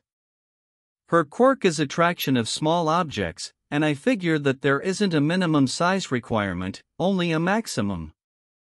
So, yeah, he's pretty dead, if removal from existence even counts as death. I bring that up to stress that my father was an abject pile of squirrel shit, and I don't miss him at all. My quirk also mostly comes from him, as he could breathe fire. Do you see where I'm going with this? Todoroki's eyes widened in realization, and he frowned in apprehension. They're not the same. They're not, Izuku agreed, but whenever I use my quirk, hell, whenever I see fire at all, in the back of my mind, I can't help but be reminded of him. I think about the man who cared about me so little that he was ready to kill me and my mother just because he felt I was rising above my station. I think about the man who only valued what my quirk status could provide, rather than who I was as a person, as his own progeny. He lit a small, colorful flame in his hand. But I don't think of it as his quirk. It's not his quirk, it's mine. It always has been mine, and it always will be mine alone. No one can change that, least of all him. He cut the flame and looked Todoroki in the eye. Your quirk, be it the fire half or the ice half, is no one's but your own.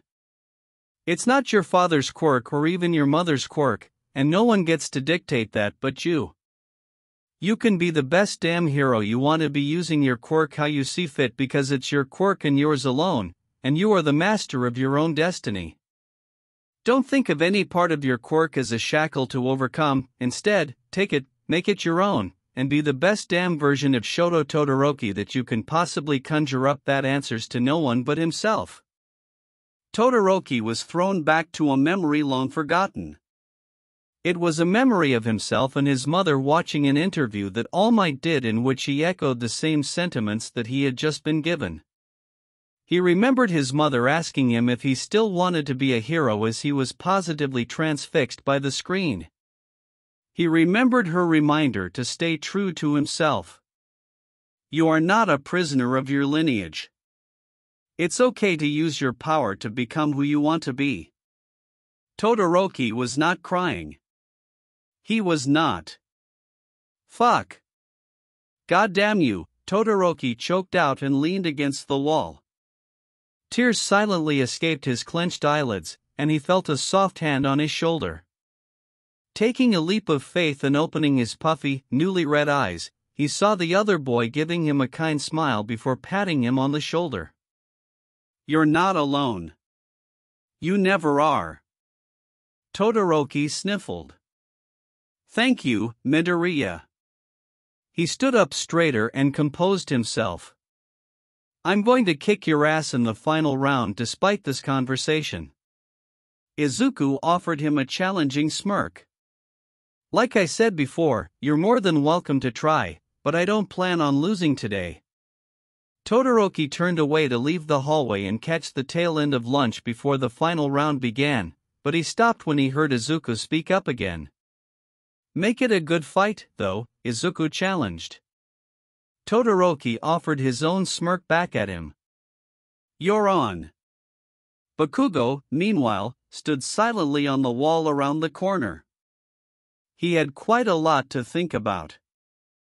Chapter 15, Every Man for Themselves. "Where the hell is that boy?" an irate recovery girl growled beside a festering Inko as they scoured the halls of the stadium. "When I get my hands on him, the sheer recklessness of that little hellion." Inko, while very upset with what she had seen during the cavalry battle and their inability to find her son afterward, wasn't particularly angry like the medic walking beside her. She was much more concerned about what might have resulted from the fusion of his flames, and she just wanted to check on her son to make sure he was okay before the final round. It was taking a while to find him, however, and he most likely didn't have his phone on him. "Ugh, this is hopeless, and I have to get back to the office in preparation for the final round," recovery girl huffed in frustration. "If you do see him, please send him to me immediately so that I can look him over before he steps out on the field again and maybe whack him one good time with my cane." "Sure thing," Inko sighed, and the two parted ways. Inko checked her phone and saw that the break for lunch would be over in around 15 minutes, so she proceeded forward to continue her search. That was interrupted when she walked by a set of stairs where Endeavor was exiting from. The two locked eyes, and a tense silence fell amongst the hallway. Inko's emerald gaze hardened to a stone-cold glare, and Endeavor's own turquoise eyes narrowed. There wasn't any hatred or malice in his stare, rather apprehension of the highest order. Inko's glare carried more than enough hatred for the both of them, though. Not a word was uttered between them. The smoldering rage within the woman was written clearly on her face and in her posture, but the large man held firm and would not bend an inch. This was the scene All Might stumbled on when he came to investigate the sudden chill that crawled up his spine, and he wished that he hadn't. The vitriol from Inko wasn't even directed at him, and he still felt entirely unsettled just being in the vicinity. He couldn't imagine how the flame hero must have been faring. "Verdant," Endeavor calmly acknowledged, carefully keeping his voice even. "Endeavor," she returned, not even trying to mask the venom in her tone. "Your son is doing well thus far," he evenly remarked. "So is Ray's," she spat, and the flinch she received from the comment only vindicated her.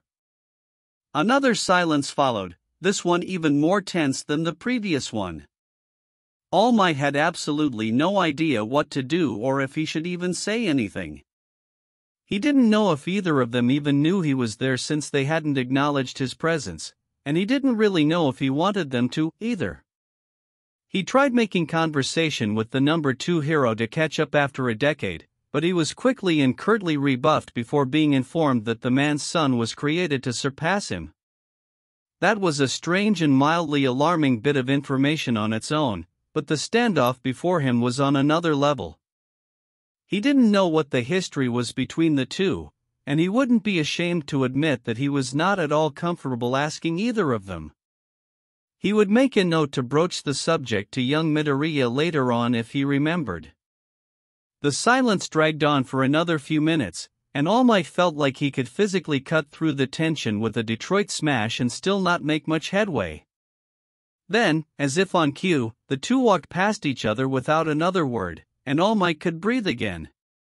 Coincidentally, Izuku turned a corner at that moment and strolled down the hall in the opposite direction of his mother, and he couldn't get a word out before she was on him. "Oh, honey. What happened to you during the cavalry battle?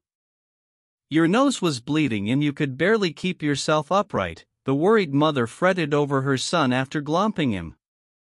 "I'm fine, Mom," Izuku replied while half-heartedly fighting out of his mother's hold. "I tried something out during the battle in a no-win situation to mitigate the loss. Apparently, I confused the effects of my yellow and white flames to supercharge my cognition even further. I won't be doing it again, though." "You'd better not," she scolded, hugging him even tighter. "Your nose was bleeding like crazy, and who knows what kind of brain hemorrhaging you could have instigated if you kept it up for any longer. We're going to Recovery Girl right this minute to make sure you didn't do any permanent damage." Izuku sighed in resignation, knowing he wouldn't be able to escape his fate. "All right, Mom." She nodded, and she sent him the warmest smile she could. "You were fantastic out there, my little baby. Please stop, not in public." Izuku protested while blushing a bright red, still not really trying all that hard to deny his mother's doting. "Hey, All Might." All Might and Inko jumped in surprise. All Might forgot that he was still standing there, and Inko hadn't even realized that he was there. She cursed herself for getting sloppy, but she blamed it on Endeavor that time. "Young Midoriya, your mother is right. You were excellent out there." All Might spoke up when he finally regained himself, and he walked alongside them to the nurse's office. Unbeknownst to All Might, the vestiges were locked in a heated debate within One for All. "We can't let 8th pass the quirk onto the boy. It'll kill him," Yoichi argued from his seat. "Well, we have to find some way to get in contact with him," Nana argued just as fervently. "We can't speak to Toshi, and Izuku's the only one who could connect us with the outside world. He's our only hope as a medium." "She's not wrong," Daigoro spoke up, "even if her real reason is that she just wants to see her grandson again." "Shove it, Baldy. We have to get the information about Singularity to 8th somehow," Hikage agreed. "If he passes it on to anyone with a quirk, it'll kill them much faster than it killed me. Maybe even instantaneously. I don't see why we should incur the attention of the Shinigami just so 7th can speak to her relative again," supplied the 3rd cantankerously. "It's petty and meaningless at best. Don't be bitter that I'm the only one here that chose to procreate," Nana defended. "Stop making the fact that I'm the only one with any living relatives the issue." "Unfortunately, I'm not entirely certain that's the case," Yoichi responded with a frown. He didn't need to expand any further on that, as each of the others feared the implication. Then it makes finding a new wielder that much more imperative, and finally spoke his piece. "We can't do anything to influence 8th, but maybe we can send the boy a subtle signal when he's in the vicinity?" "Oh, and are we banking on him having some Ghostbusters tech laying around to pick up a signal or something?" the 2nd retorted, and he only received quizzical stares in return. "What? Are you telling me that Ghostbusters is already lost to time?" "It's worth a shot," Hikage assented with a shrug. "Now that he's cognizant of our existence, he might be more sensitive to attempts at communication." Most of the other vestiges shrugged in acceptance. It wasn't a perfect theory, but it was all they had. "How do we go about that?" and asked the group. "We can try screaming at him," Daigoro suggested. Then, he stood up and cleared his throat. "HOI, broccoli," he shouted out into the void. "What the hell? Broccoli?" Nana asked incredulously. "It was the first thing that came to mind," Daigoro defended. "Wait, it might have done something." Yoichi hushed the group as he was peering through All Might's eyes. "The boy flinched when you screamed.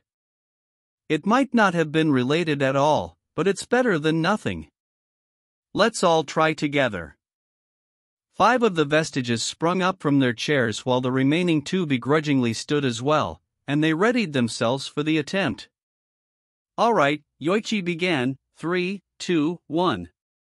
Hey broccoli/Izuku/kid/fuckhead.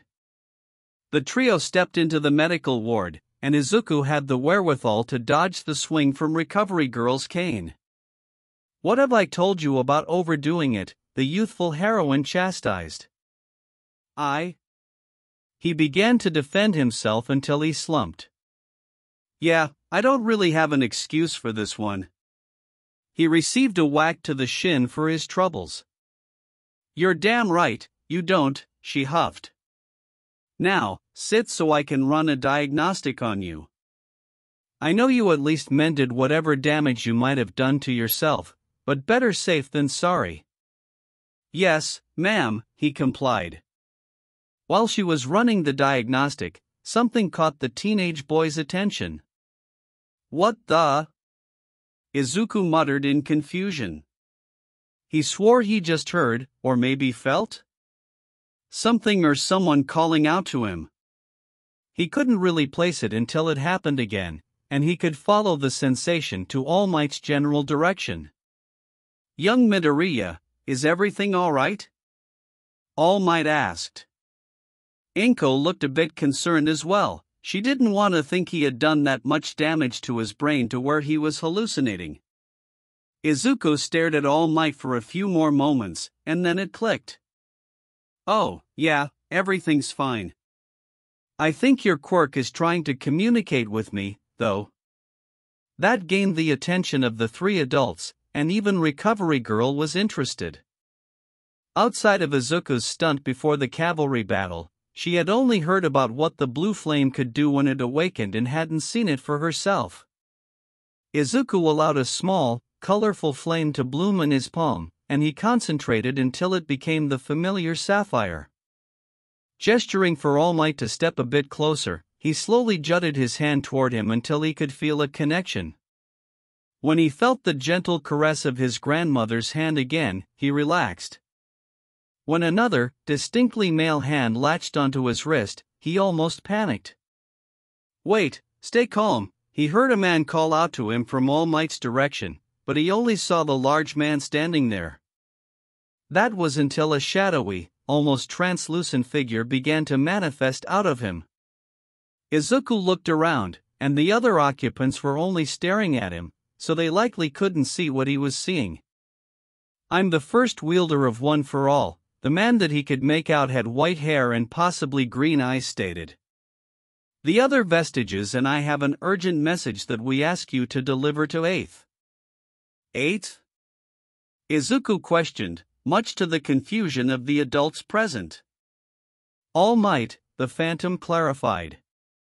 He cannot pass on One for All to anyone with a quirk. Multiple quirks inhabiting a single person will shorten their lifespan, and One for All is much too powerful for anyone with another quirk to survive it. The next wielder must be quirkless like he was. That was a lot for Izuku to take in, and he dumbly nodded. Got it. The white-haired apparition stepped back, and the familiar sight of his grandmother returned to him. She didn't say anything, only reaching over and embracing him. Even with her non-physical form, he still felt the entirety of the love poured into that one hug. Then, without a word, she pulled away, and his quirk shut off. Izuku, is everything okay? Izuku did not immediately reply, instead basking in the residual warmth from his grandmother's hug and parsing the information that was given to him. When he finally looked up, he turned to Recovery Girl. Did you find anything of note? He asked her. Nothing worrisome, she answered. You're lucky this time. It seems you did a pretty good job at preventing your brain from sustaining any damage. I don't want to have to tell you a third time not to mess around with that. Just, please, keep the experimentation to training and not in the heat of battle. I will, I promise that it won't happen again, Izuku responded with a nod. I don't believe you, But I'll take your word for it, Recovery Girl sighed. Izuku then turned to All Might and his mother once more. Well, One for All has news. Finally, the tournament. Kirishima said with a wide grin. I get the chance to show what I'm made of. Wait, so is the third round always a tournament? Nina asked. Yeah, the last round is always a one-on-one competition, Suro answered. They just change what that competition is every year. Last year, it was foam sword fights. Foam sword fights? That's something, Ochako thought to herself with a laugh. Izuku still isn't here, though.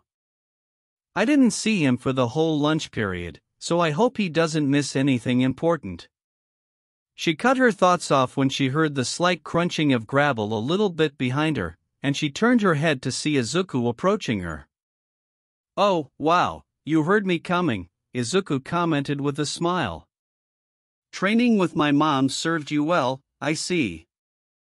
Ochako accepted the praise with a smile of her own. I finally get what you meant about listening for everything, although I don't think I have your level of paranoia just yet. Where were you, by the way? Ed, that's probably genetic, he waved it off. And I was with Recovery Girl. She wanted to look me over to make sure I didn't permanently damage myself during the cavalry battle.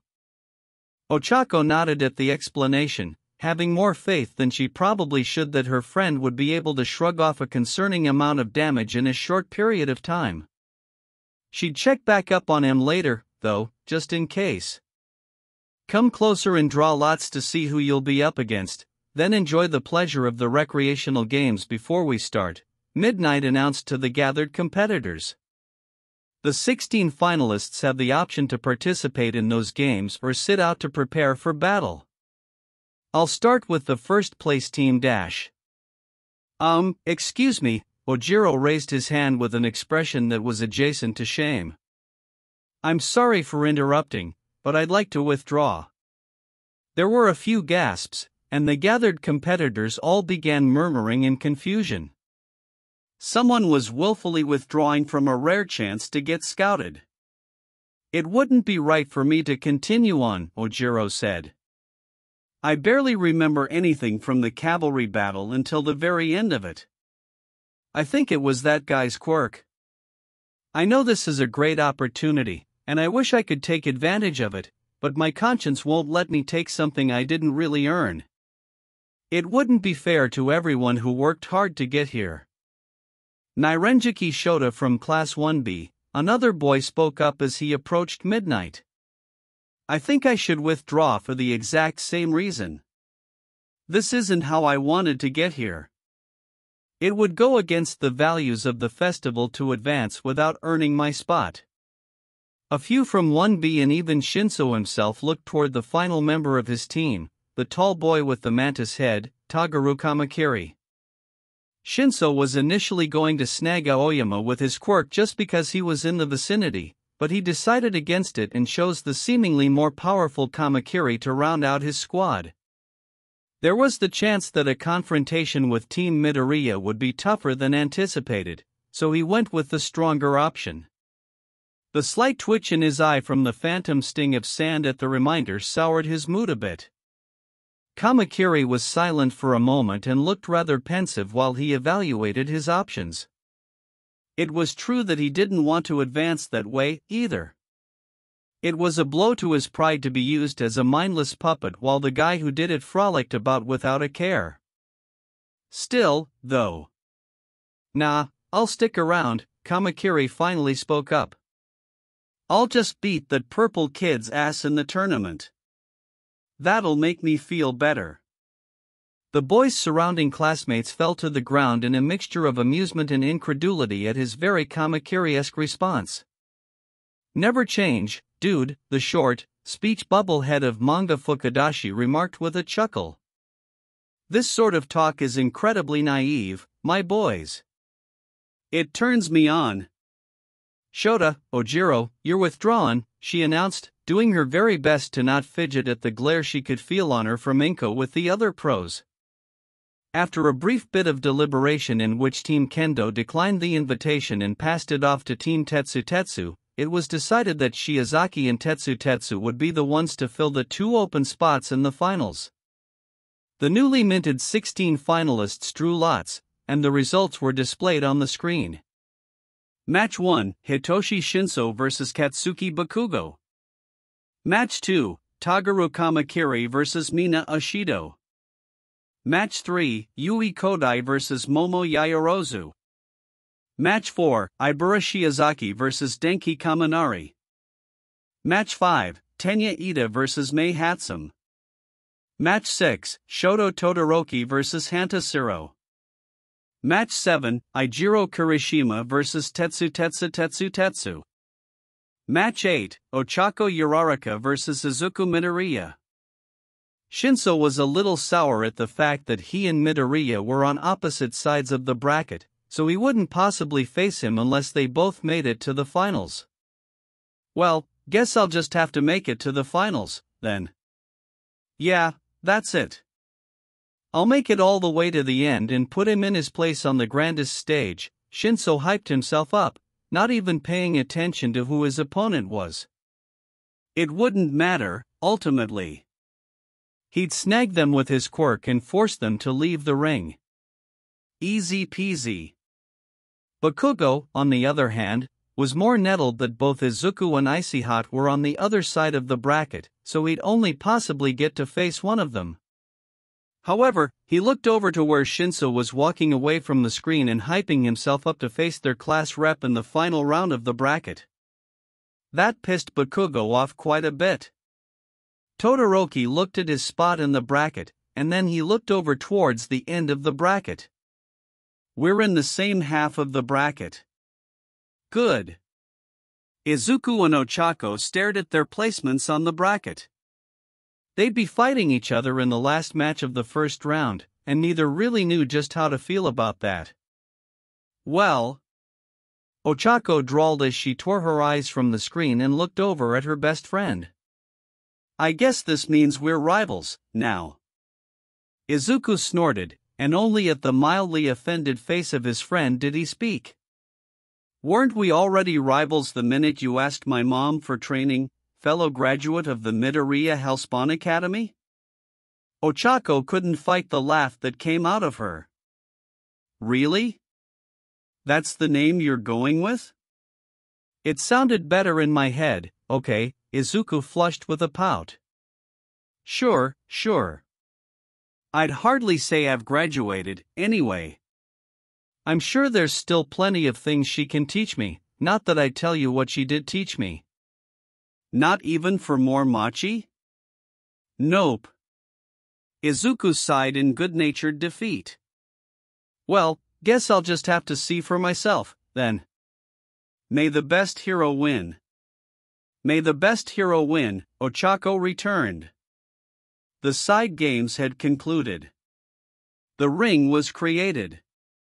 It was time for the tournament. Bakugo stood alone in the hallway leading from 1A's waiting room with a stone-cold glare etched into his face. This was the first stop in his path to becoming the #1 hero. He had almost squandered it all before the journey could even really begin, but he would rectify it all in the tournament. He would win and prove he was the best through his hard work and unwavering tenacity. Bakugo, a somewhat familiar voice called from behind him. He turned his head to see his classmate with the tail approaching him. I figured I'd just warn you about your opponent's quirk, he began. I don't know exactly what it is, but I'm pretty certain he could control you like a puppet if you respond to something he says. Just be careful out there. Bakugo said nothing as he stared at the tailed boy, and then he gave a slight nod and turned back around to enter the arena at present mixed call. Alright sports fans, let's cut to the good stuff and not delay this finals any longer. Give it up for our first fighters. With explosive palms and a temper to match, it's Katsuki Bakugo from the hero course. Kick his skinny, little ass, Katsuki. Mitsuki shouted next to Masaru on their couch. No mercy. And from general studies, he hasn't really done much up to this point, Hitoshi Shinso. Up in the students section of the stands, Class 1A was talking amongst each other rather animatedly about the coming battle. So, do you think that Shinso guy stands a chance? Shiro asked to no one in particular. Nah, Bakugo's got this in the bag, Kaminari responded. I do kinda wish it was Midoriya taking him on instead, though. I'd pay to see our class rep wipe the floor with him after that day a few weeks ago. You mean when Midoriya called him skinny fat? Sato added mirthfully, which elicited a laugh from most of the class in attendance. Izuku, meanwhile, was watching them enter the ring closely. He didn't know exactly what the kid's quirk was, but he assumed it involved some sort of mental paralysis, if what Ojiro said was true. Maybe it was touch-activated? Ojiro didn't mention anything about being touched, though, only that Shinso said something to him and everything went black. Voice-activated, maybe? That would make sense, and his quirk was dangerous if that was the case. If a verbal response was all Shinso needed, then it would be a more difficult match than his classmates were giving it credit for. Bakugo was never very hard to rile up in his experience. Ready? Begin. So, Katsuki Bakugo, huh? I've heard about you, Shinso began with a bored expression. You're the famed delinquent of 1A that went overboard in a training exercise. Bakugo's stony glare tightened a little bit, and Shinso slyly smirked. I'm frankly surprised that they even let you compete. I thought that even UA had standards against creating villains, but I suppose I shouldn't be. You must have a really powerful quirk if they're willing to bend over backwards for you. Let me guess, you grew up in an indoctrination zone and never had to face any consequences for your actions, huh? Bakugo's eye twitched, but he made no response beyond that. Shinso continued nonetheless. Getting a good look at you now, I'm not really all that impressed. I guess even terrorists sometimes make mistakes, right? Bakugo closed his eyes and took a deep breath. Shinso felt great about the situation, as it looked to him that it wouldn't be much longer before the blonde flew off the handle and found himself ensnared in his quirk. Bakugo, however, remained silent, and he opened his eyes to give Shinso a rather bored glare. Then, he tilted his head and pointed to the side of his chin, then he pointed at Shinso, and then he finally held up one finger. Shinso was confused at first, so Bakugo motioned a punch at his exposed chin and pointed at Shinso again. Now, the message was clear to him and everyone watching. Bakugo was giving him a free shot. If Shinso didn't already feel insulted by the silence of the hero student, that certainly did it. What's this? Is Bakugo giving Shinso a free shot? Is that wise? We'll see. Shinso grit his teeth and quickly made his way toward the ash blonde. Of course, you damn hero students always thinking you're better. Don't cry when this backfires on you. Shinso ran towards Bakugo and threw a hard punch to the spot Bakugo indicated on his chin. That was a mistake, as Shinso immediately recoiled and clutched his hand, truly feeling as if he cracked something. Bakugo gently rubbed the spot that was punched before giving the boy an unimpressed quirk of his eyebrow, and then he threw a right hook of his own that slammed into Shinso's jaw, sending him to the ground in a heap. The boy was hollering in pain and clutching his jaw tightly, and Bakugo only stared down at him with the same stony glare he entered with. Shinso sent him a murderous glare before leaping back to his feet to attack Bakugo again. He threw another punch, but Bakugo easily deflected it and threw a hard punch to the boy's stomach. Shinso would not be deterred, though, and he threw another punch that was again deflected, followed by an elbow to the other side of his jaw and sweeping kick that put him on his ass. Shinso was positively fuming at that point, and the same, almost apathetic glare Bakugo kept on him made him see red. With a furious yell, he charged at Bakugo again. And he was put back down to the concrete again. And again. And again. Soon enough, one could accurately describe the match as Bakugo beating the dog's head out of Shinso with lethargic ease. Every punch Shinso threw was either dodged or deflected, leaving him open for a vicious attack that floored him without fail. Every kick was blocked, leaving him open to a vicious attack that floored him without fail. Every taunt or scathing insult was ignored, usually in tandem with a vicious attack that floored him without fail. The worst part for Shinso? There was not a single explosion the entire time. Bakugo was handing him his ass on a silver platter in front of the world without using his quirk whatsoever. The crowd didn't really know how to feel about the display. They wanted to see action, and they were technically getting that, but what they were watching wasn't exactly a fight. It was closer to a methodical massacre. And Bakugo was absolutely dominating this fight. A bit maliciously, I might add. There's nothing malicious about it.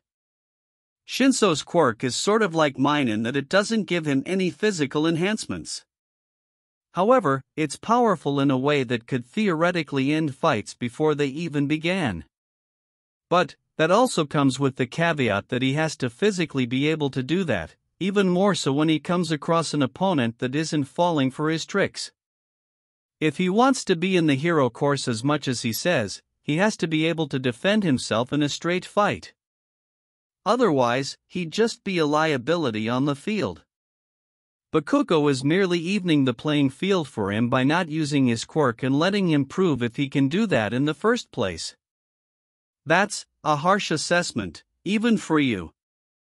But not an inaccurate one. The explanation from Eraserhead eased the crowd somewhat, but it was hard to get excited for a one-sided slaughter. The relatively low volume of the crowd made it that much easier for Shinso to hear Aizawa's brutal assessment of him in the fight, and it made every hit and fall he took hurt that much more. It truly dawned on him in that moment that the fight was his second entrance exam, and he was bombing it a second time. Well, bombing may not have been the right word, as no explosion followed the stiff punch to his nose that sent him to the ring. His everything ached, his pride was steamrolled, and, as he looked up into the mildly cloudy sky, he could practically see his chances of getting into the hero course and becoming a pro hero turn to dust right before his eyes. He couldn't even blame the sand for the tears in his eyes that he struggled mightily to keep from escaping. "Are you done, yet?" Bakugo finally spoke, his glare unwavering for even a millisecond. "Or, are you still gonna cling to that dumbass idea that you can be a hero without doing any work? Because if this is your best, then Izuku would have murdered you in seconds, and he wouldn't have been nearly as nice about it as I was." I concede, came the broken voice of the teen on the ground. Shinso has conceded. Bakugo moves into the next round. Midnight announced. And there you have it, folks. Katsuki Bakugo is the winner by tap-out. The crowd gave a polite applause and some cheers, but many were clearly disappointed at the one-sidedness of the match. Shinso, meanwhile, continued to lay on the ground. "If you're done with your damn pity party, you can get to building that spaceship now or whatever the hell it was that he said," Bakugo annoyedly said to the downtrodden boy as he stood over him. When he extended a hand to help him up, Shinso stared up at it for a moment. Bakugo was beginning to lose his patience, but Shinso slowly reached to take the offered hand. When he did, Bakugo clamped down onto his hand and yanked the boy up to his feet with just the single arm. Then, he curtly turned around, stuffed his hands into his pockets, and stalked away from the ring. What a show of sportsmanship! I guess even Bakugo has a heart buried deep inside, Eraser? Let's move on, already. Shinso slowly made his way to the back, as well, and those infamous words played themselves back to him. The problem here is that you're declaring yourself to be among the stars when you've never taken the time to build the spaceship to get yourself there. Build that spaceship first, then meet me on the moon, alright? Meet you on the moon, huh? He caught sight of Izuku on his way out with the rest of 1A, and Izuku was staring back at him. Shinso narrowed his eyes and nodded. Yeah, I'll build that spaceship, and then I'll fly even farther than you could ever dream of. Count on that, Midoriya. Up in the stands, Izuku was confused about the look Shinso gave him. It wasn't explicitly malicious, but it wasn't particularly friendly, either. If he had to compare, it was similar to the looks that Endeavor gave All Might the few times they were on screen Toge. Oh, god damn it. Enough standing around. Now welcome to the ring our next players. He doesn't have a nose, but he can still smell weakness. Let's hear it for the Hero Course's Toguro Kamakiri. That was pretty damn corny, Present Mike, Kamakiri muttered. Versus. What are those horns even for? Will we find out? It's the Hero Course's Mina Ashido. This first match will be a piece of cake, she said confidently. With the rest of 1A, Izuku watched the two square off before Present Mike started the match, and the two lunged for each other. You have a friend in 1B, right? Ochako asked him. Do you know what Kamakiri can do? No, I don't really know any of their quirks beyond one or two of them, he shook his head. This guy is a mystery to me, too. Said mystery was solved when Kamakiri extended a pair of blades from his arms and took a few swipes at Mina, and she only dodged by the skin of her teeth each time with impressive flexibility before she went on the defensive and skated away from him with her acid. Oh wow, blades, Izuku remarked. I wonder how sharp they are. Could he produce them from anywhere on his body or just his arms? Are they dash? You really are a quirk nerd, Ochako commented with a giggle. Ha! Take a look at that, 1A, came the haughty voice of Monoma from the 1B box next to them. Our very own Kamakiri is wiping the floor with Ashido. He even has her desperately trying to maintain distance because she can't possibly take him up close. This must stick in your egomaniacal craw's dash. A giant fist plowed down onto his head, knocking him out and shutting him up for the moment. Sorry about him, Kendo sheepishly apologized. He wasn't totally wrong, though. Mina did indeed have to keep her distance to avoid Kamakiri's rush of blades. He was really fast, too, and he did well to keep up the pressure and not give her any time to mount a real counterattack. Her dance background paid dividends in the end, though, as she could maneuver around his attacks and slide just out of range. Kamakiri was becoming even more confident as the battle progressed like that. As such, he inevitably slipped up when he allowed a second too long between swings, which Mina capitalized on by splashing acid at him and forcing him to jump away. Afterward, every advance by Kamakiri was rebuffed by another splash of acid from the pink girl, and Kamakiri's blades could only do so much to shield him, so he was kept at a distance. The crowd, now having something to cheer for, was very much into it. Izuku was also interested, taking note that Kamakiri was faster and likely stronger, but he couldn't attack from mid or long range. Mina, on the other hand, could keep him at bay and slide around him while peppering him with attacks, effectively controlling the tempo of the fight so long as she maintained her distance. They were effectively stalemated as things stood, and Izuku surmised that the winner would be determined either by who took the initiative to go in for a close-range assault and accept some damage along the way, or by Mina eventually wearing Kamakiri down in a battle of attrition. Kamakiri had more incentive to go for the first option, and he couldn't wait forever. He seemed to know this, too, as he charged for her when she was nearest to the edge of the ring. Shielding himself from the shower of acid by sprouting a plethora of flat blades to take the brunt of the attack, he rushed her and elbowed her in the gut as hard as he could, using the brief moment of respite that she was stunned to grab her arm and attempt to sling her over his shoulder and out of bounds. He wasn't anticipating just how quickly she'd recover, though, and before he could get to the apex of his swing, she locked him into an armbar and brought him down with her over the line. Both fighters have landed out of bounds. "We have a draw," Midnight announced. The crowd was on their feet for a good fight as well as a bit perturbed that there wasn't a decisive winner, but Midnight continued before they could become too antsy. "In the event of a draw, we allow the board to decide a tiebreaker event." Everyone looked to the board that had been deciding their fates the entire day, and the anticipation in the arena was palpable. What possible spectacle could await the two combatants? Would it be anywhere close to the frenetic craziness they witnessed in the first 2 rounds?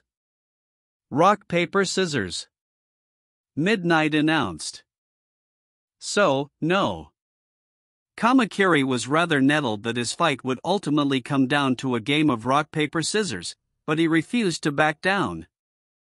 Mina, meanwhile, was down for whatever. This had already been the most fun she had all day, and forcing her opponent to a tiebreaker already looked good for her scouting report. The two engaged in the most intense bout of rock, paper, scissors that anyone could claim to have ever witnessed, tying another 4 more times before Kamakiri came out the victor on the 5th go-around. The crowd was absolutely roaring. "The audience is really hyped for this, Ribbit," Sue observed in her seat behind Izuku. "Not every day you get to see a best-of-5 game of rock, paper, scissors, I suppose," Izuku tried to rationalize. "A bit anticlimactic after that fight, though. I hope this is the only time that this is necessary." "You just jinxed it," Ochako said to him with a smirk. "You're probably right. You two are awfully close for having to fight each other later," Sue dryly observed with a hint of mirth betraying her blank expression. "I've already accepted my victory," Izuku just as dryly responded with a sly smile that grew even more when Ochako lightly hit him on the shoulder. "Dickhead," she responded with a smile of her own. Unseen by the three, Toru was observing the scene with a keen eye before rubbing her invisible hands together. She was gonna ship the hell out of them. "I wouldn't be surprised if my mom bribed Principal Nizu to somehow rig it to have us fight each other," Izuku joked. "That assumes that us making it to the finals was a given," Ochako entertained the thought. "Well, of course, it was a given for me," Izuku continued the bit. "I'm practically the protagonist. Okay, remind me to smack that developing ego out of you," she laughed. "Hey, Midoriya?" Jiro approached him. "You mentioned your mom earlier. Is she really verdant?" Izuku was surprised at both the question and that she even knew about his mom. "Yeah. You know about her?" "My mom always talks about her," her eyes practically lit up. "Apparently, on my parents' first date, they got held at gunpoint by a mugger in an alley. Verdant just happened to be patrolling nearby, and my parents say that she snatched the gun out of his hand with her quirk and then pistol-whipped him until he cried. Honestly, I might not even exist if she wasn't in the area that night." "That definitely sounds like something she'd do," Izuku remarked. "Though, that is a little rough, even for her. I wonder what pissed her off that day. Maybe Endeavor." The class fell into talking about Izuku's mom and the show they remembered her putting on at the USJ. Bakugo, meanwhile, had made his way to the 1A box in time to hear Jiro's story, and he couldn't say that he was all that surprised given what he had learned earlier about what she did to her husband. Look alive, sports fans, the third match is underway. Both 1A and 1B carefully watched the ring as Yui and Yaoyorozu stood across from each other. She's the mute mercenary and queen of the sand.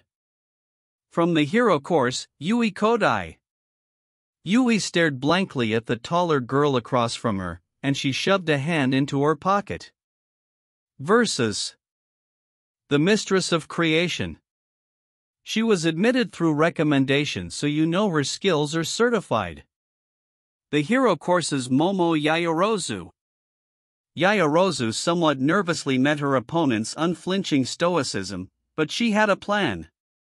At present Mike's signal, she quickly created a pair of goggles and a shield to protect from any sand coming her way, be it large or regular-sized.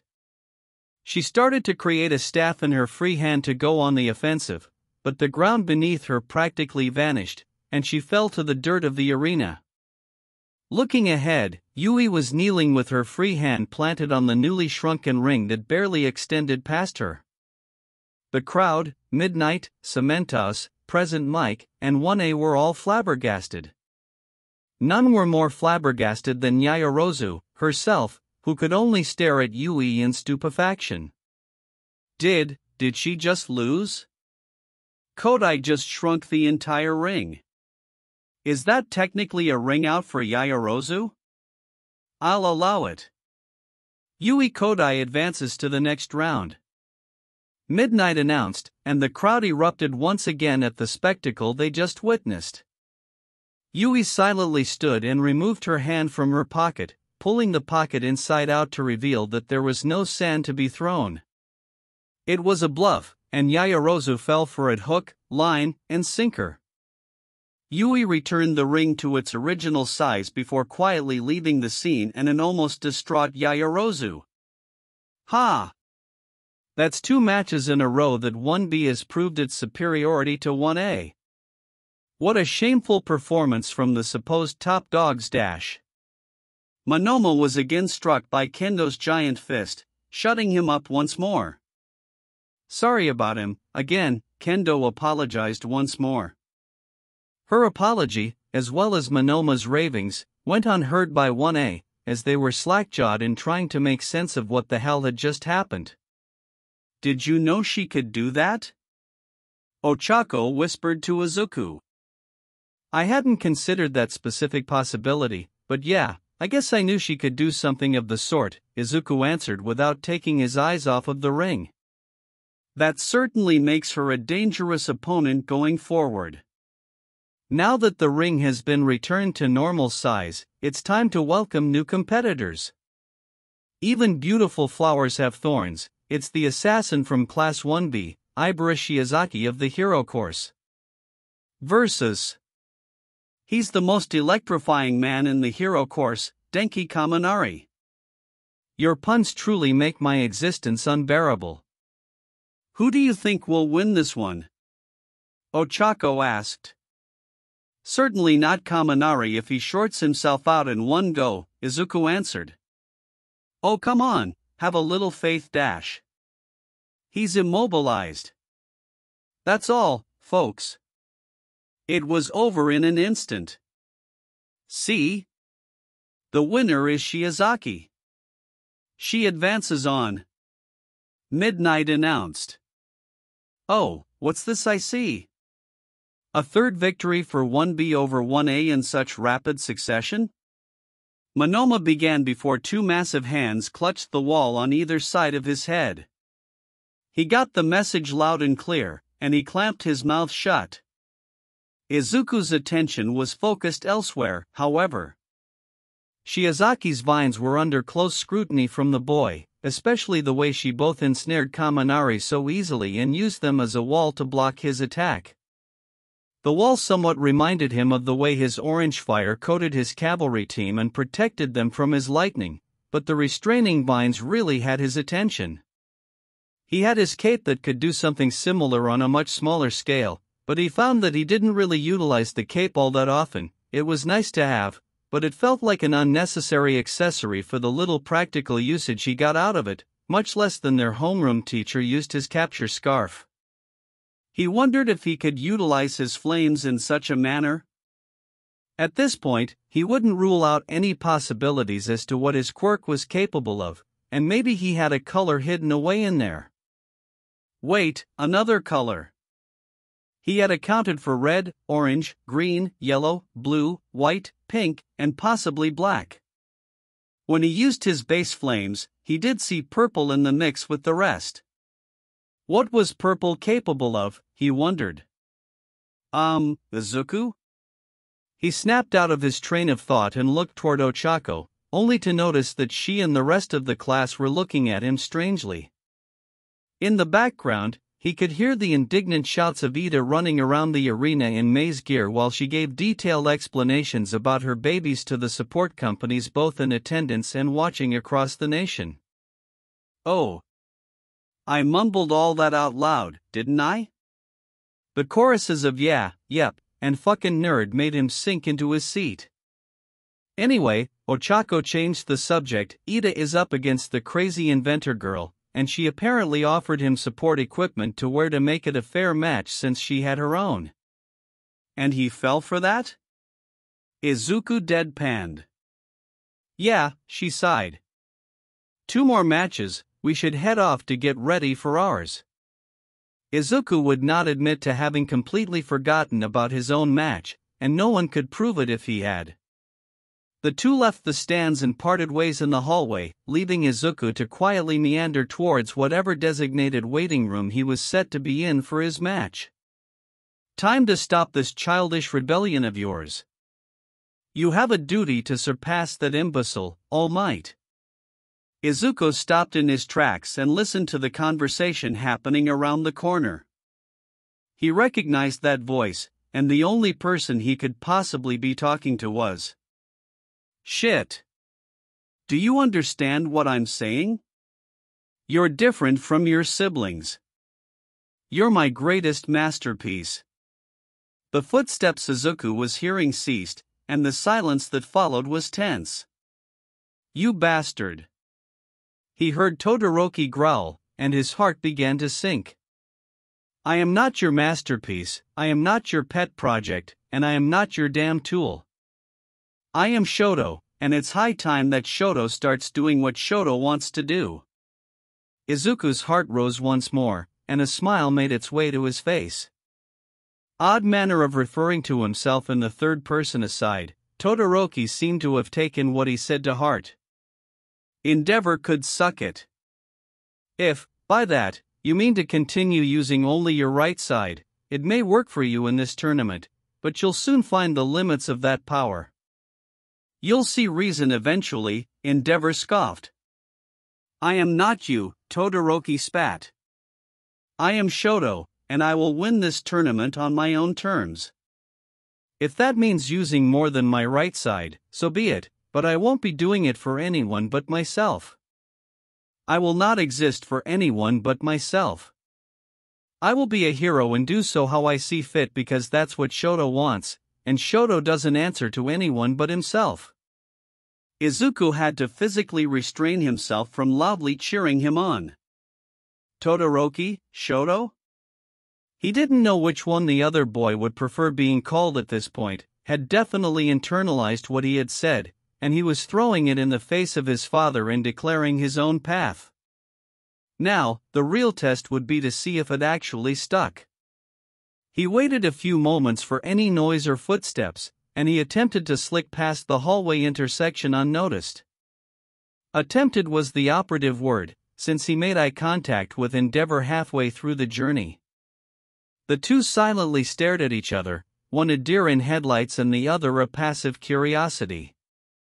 You're powerful, boy, the flame hero began, somewhat startling Izuku. You've got a powerful quirk, and you know how to wield it. I have no doubts that you'll end up facing my son in the tournament. Give him a good match, and don't disgrace him or yourself by holding back. The hulking man then turned and walked away, leaving Izuku alone to process what the man had just said to him. Why did it sound like he was scouting me for a fucking internship? We're moving right along to the 6th match. He's got skills, but at the expense of some really creepy-looking elbows. From the hero course, it's Hanta Siro. That was uncalled for. Siro muttered. Versus. An early front-runner in the competition who's way too powerful for his own good. Someone who rightfully got into the hero course based on recommendations.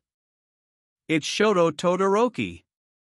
In the waiting area, Izuku sat next to Kirishima and watched the upcoming bout on a TV. "Man, I'm so pumped," the red-haired teen shouted with a fist pump. "I can't wait to get out there and show what I can do." "What about you, Midori bro? You think you can beat Uraraka? You want an honest answer?" "Hell yeah. I have no idea." Kirishima wasn't expecting that. "Huh? Really? I can't let her touch me with an open palm, which is much easier said than done, especially since my long-range offense needs work. What the fuck?" Izuku's eyes were bulging out of his skull and glued to the screen. Kirishima wasn't in a much better state. There was a massive iceberg jutting out of the arena that wasn't there a second prior. "I get being upset, but learn some fucking restraint," Izuku muttered to himself. "I hope Ciro's okay," Kirishima added with a hint of worry. "He should be fine, provided he's thawed out quickly," Izuku replied. "Welcome back to the finals, everyone. Sorry for the long wait. The insane amount of ice from the last match has been cleared, so it's time to welcome new combatants. The 7th matchup includes 2 completely redundant quirks. One of them is a passionate, manly fighter made of steel. With a name so nice, they gave it to him 4 times. It's the hero course's Tetsu. Versus a passionate, manly fighter made of rock. His name is decidedly less goofy. It's the hero course's Ijiro Kirishima. When the fight began, the 2 teens rushed each other and threw everything they had as well as the kitchen sink at each other. Izuku watched the first few exchanges, and he could quickly tell that the fight was going to drag on, so he decided to stretch and get himself into the right mindset for his fight. Ochako was not going to be an easy opponent, especially since he doesn't know exactly what sort of tricks his mom could have potentially given her to have an edge over him. He wasn't under any illusions that she hadn't. This was just as much a test for himself as it was for Ochako. He just knew it. He'd have to play it carefully, but he'd be ready. Wow, that hurt me, and all I'm doing is watching these guys. Is it over? Both hardheads have been KO'd, but who is the winner? After assessing the condition of both teams, Midnight declared the match a draw, and the second tiebreaker of the day would be held once the 2 boys were conscious again. Guess I did jinx it, Izuku mused. While we wait for Tetsu and Kirishima to recover, we'll move on to our final battle of the first round. When the pictures of Izuku and Ochako flashed on screen, the crowd roared once again. Everyone seemed to have their eyes on this particular battle as the 2 combatants made their way to the ring, the smiles they had with the rest of their class now nowhere in sight.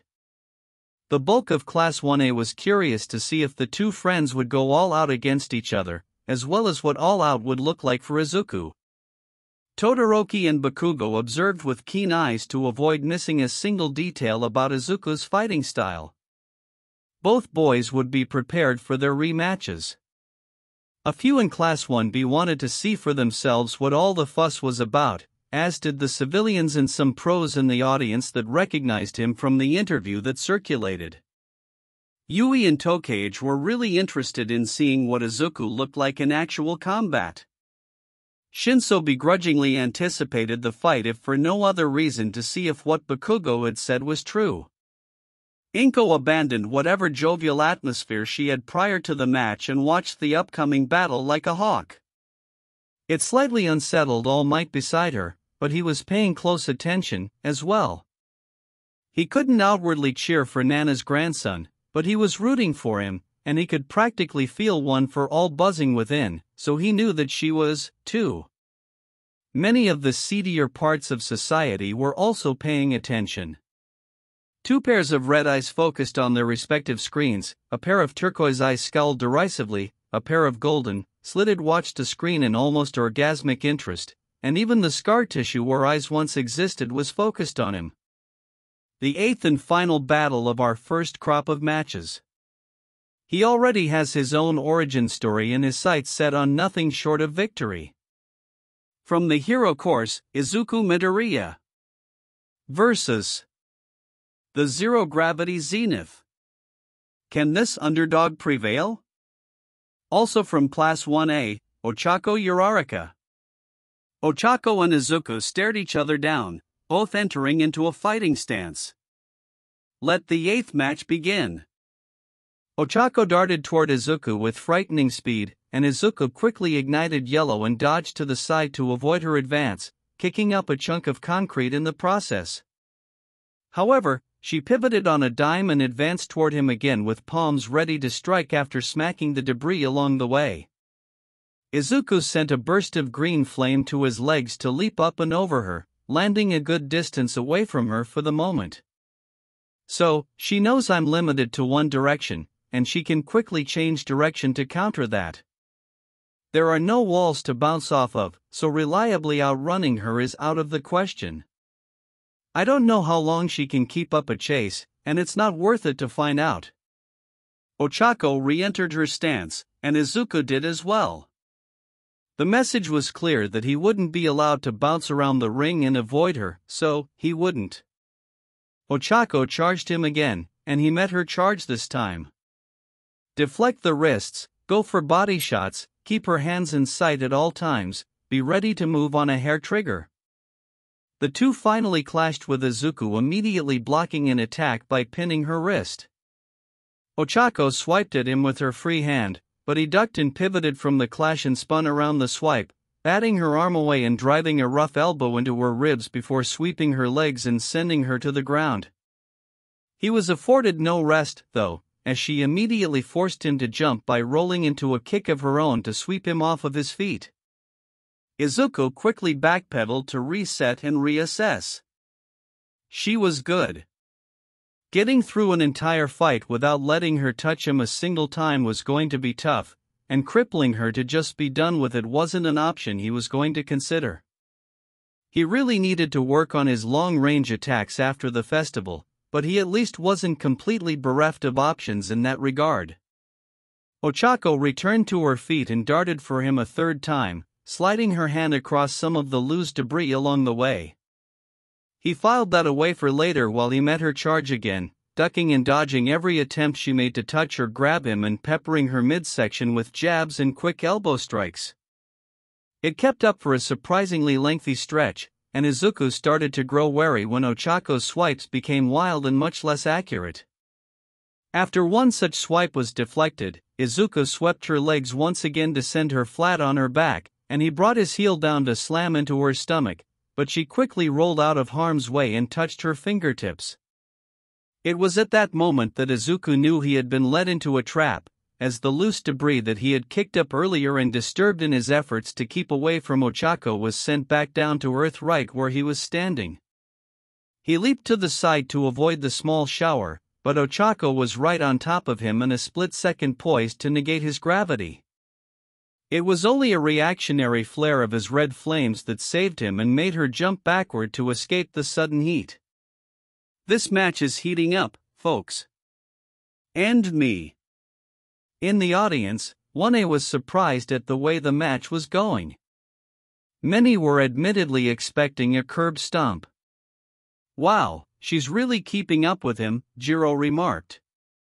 I don't think he's going full throttle yet, Ribbit, Su replied. But, I also don't think she's giving him many opportunities to use his strengths to his advantage. It may be that he doesn't want to seriously burn her, as well, Ida spoke up. Exercising discretion to keep the both of them safe could ultimately lead to his downfall, however. You saying Uraraka will throw herself into danger just to land a hit on him? Kaminari questioned. I'm counting on it, Ida nodded. And Uraraka's not giving an inch. She's still launching herself at Midoriya to finally land that one hit she needs, even though Midoriya is practically melting the ring with every step. Talk about tenacity. It's a little overboard. Like that, then, Sue dryly remarked. In the ring, Izuku was trying even harder to keep away from her strikes to avoid both losing his gravity and seriously burning her, but the ridiculous heat emanating from his crimson fire was not deterring her whatsoever. It mildly alarmed him, but they'd have time to go over self-preservation another day. Izuku intercepted an attempt by her to grab him by snatching both of her wrists and holding them apart. She ignored the burning and threw her forehead into his nose, breaking it and forcing him to kick her in the chest and let her go. She rolled through the fall into a backflip and unzipped her jacket while Izuku readjusted his nose. Unfortunately, that single moment would be his downfall. He looked up just in time to smack in the face with a pea jacket, and when he tore it away from his face, Ochako was no longer in front of him. His instinct screamed at him to defend, and the crimson fire reverted to kaleidoscopic before he swung his right arm out with a colorful and concussive blast of fire, sending Ochako tumbling painfully away from him. It was too late, though. He was floating. Uraraka's ballsy move paid off. Midoriya is currently without gravity and at her mercy. The crowd was on their feet and cheering up a storm. Several pros in attendance were very pleased with what they were watching. One in particular, a woman with light green hair and an orange bandana, considered the scene carefully. "Look at those kids go," one pro near her complimented. "They're not being as flashy as some of the others, but they definitely know what they're doing down there." Right? That Midoriya kid can move like lightning and his combat sense is top-notch already. He looks like he's in trouble, though. The Uraraka girl tagged him with that distraction, and she's been doing her best to keep up with him the whole time. The conversations around her continued like that, and she started thinking about the interview the boy did outside of his school. Being a beacon for those forgotten by society spoke to her in a way since she loved making people laugh and brightening anyone and everyone's day.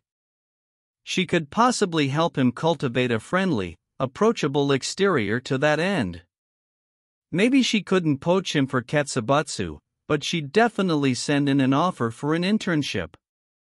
Back in the ring, Izuku was understandably upset with himself at his predicament. He was a millisecond too slow to halt her attack, and she finally got him. That wasn't the worst part, however. "I did it! It took a month, but I finally got you," she cheered as she slowly made it back to her feet. That was the worst part. Their game where she valiantly tried to sneak up on him and negate his gravity without his notice had finally concluded, and he lost. The match was salvageable, but the loss in their game would sting for quite a while. Speaking of the match, he was slowly floating towards the edge of the ring. That would not do, so he flared his kaleidoscopic fire once more and propelled himself higher into the air and away from the edge, very similarly to what he did at the entrance exam. Wait, has the mysterious rainbow comet from the entrance exam returned? And it was Midoriya the whole time? Mysterious? You knew it was him. You've known since it happened. And he's made his grand return for the sports festival. Number 0 pointers to take out this time, though. Ochako was both kicking herself for forgetting that he could do that as well as slightly transfixed with how fucking cool the flying rainbow looked in her opinion. She could no longer return his gravity outside of the ring anymore, so she had to be prepared for whatever attack he mounted in this state. She didn't have to wait long, as Izuku circled the ring a few times before shooting to the ground. She occupied in a nosedive, slamming down with a fist that created spiderweb-like fissures in the concrete and just barely missing her as she dodged. He refused to let her get away, and before she knew it, his flames had become a bright yellow for the second time in the match, and he blitzed her with a hard tackle before throwing her out of bounds. It wasn't like she could negate his gravity a second time, so he didn't have much to fear by getting in close anymore. Ochako landed a good ways over the line and skidded across the ground, Meanwhile Izuku was left floating past her carried by his inertia. Uraraka is out of bounds. Midoriya advances to the next round. Midnight announced, and the crowd exploded. With the other UA staff, Inko gave a round of applause with a beaming grin from her double dose of pride. Not only had Ochako actually pushed Izuku and nearly gotten the better of him, but she forced him to get creative with his offense and not rely on a select few colors like he had been getting into the habit of. Not every opponent that made him work for it would just brute force it like the Nomu. Cunning opponents required equal helpings of craft in return. Shinso, meanwhile, was feeling a mixture of relief and indigestion. He was under no illusions that he would have lasted very long against either of them, but it only hardened his resolve to catch up to and surpass Midoriya by any means. Ochako laid on the ground and sighed in disappointment. She was so close, much closer than she really ought to have been, but it ultimately wasn't enough. When she saw her best friend floating overhead, she stood up to cancel her quirk and catch him, and, as expected, he fell onto her and brought her down to the ground with him. Unlike the last time, Izuku was conscious, so she wasn't stuck on the ground until medic bots could lift him off of her. When he did stand up, he offered her a hand to help her to her feet. She looked at it for a second with a minutiae of dejection before she shook it off and forced a smile onto her face. Accepting the hand and climbing to her feet, she congratulated Izuku on his win, but he didn't say anything.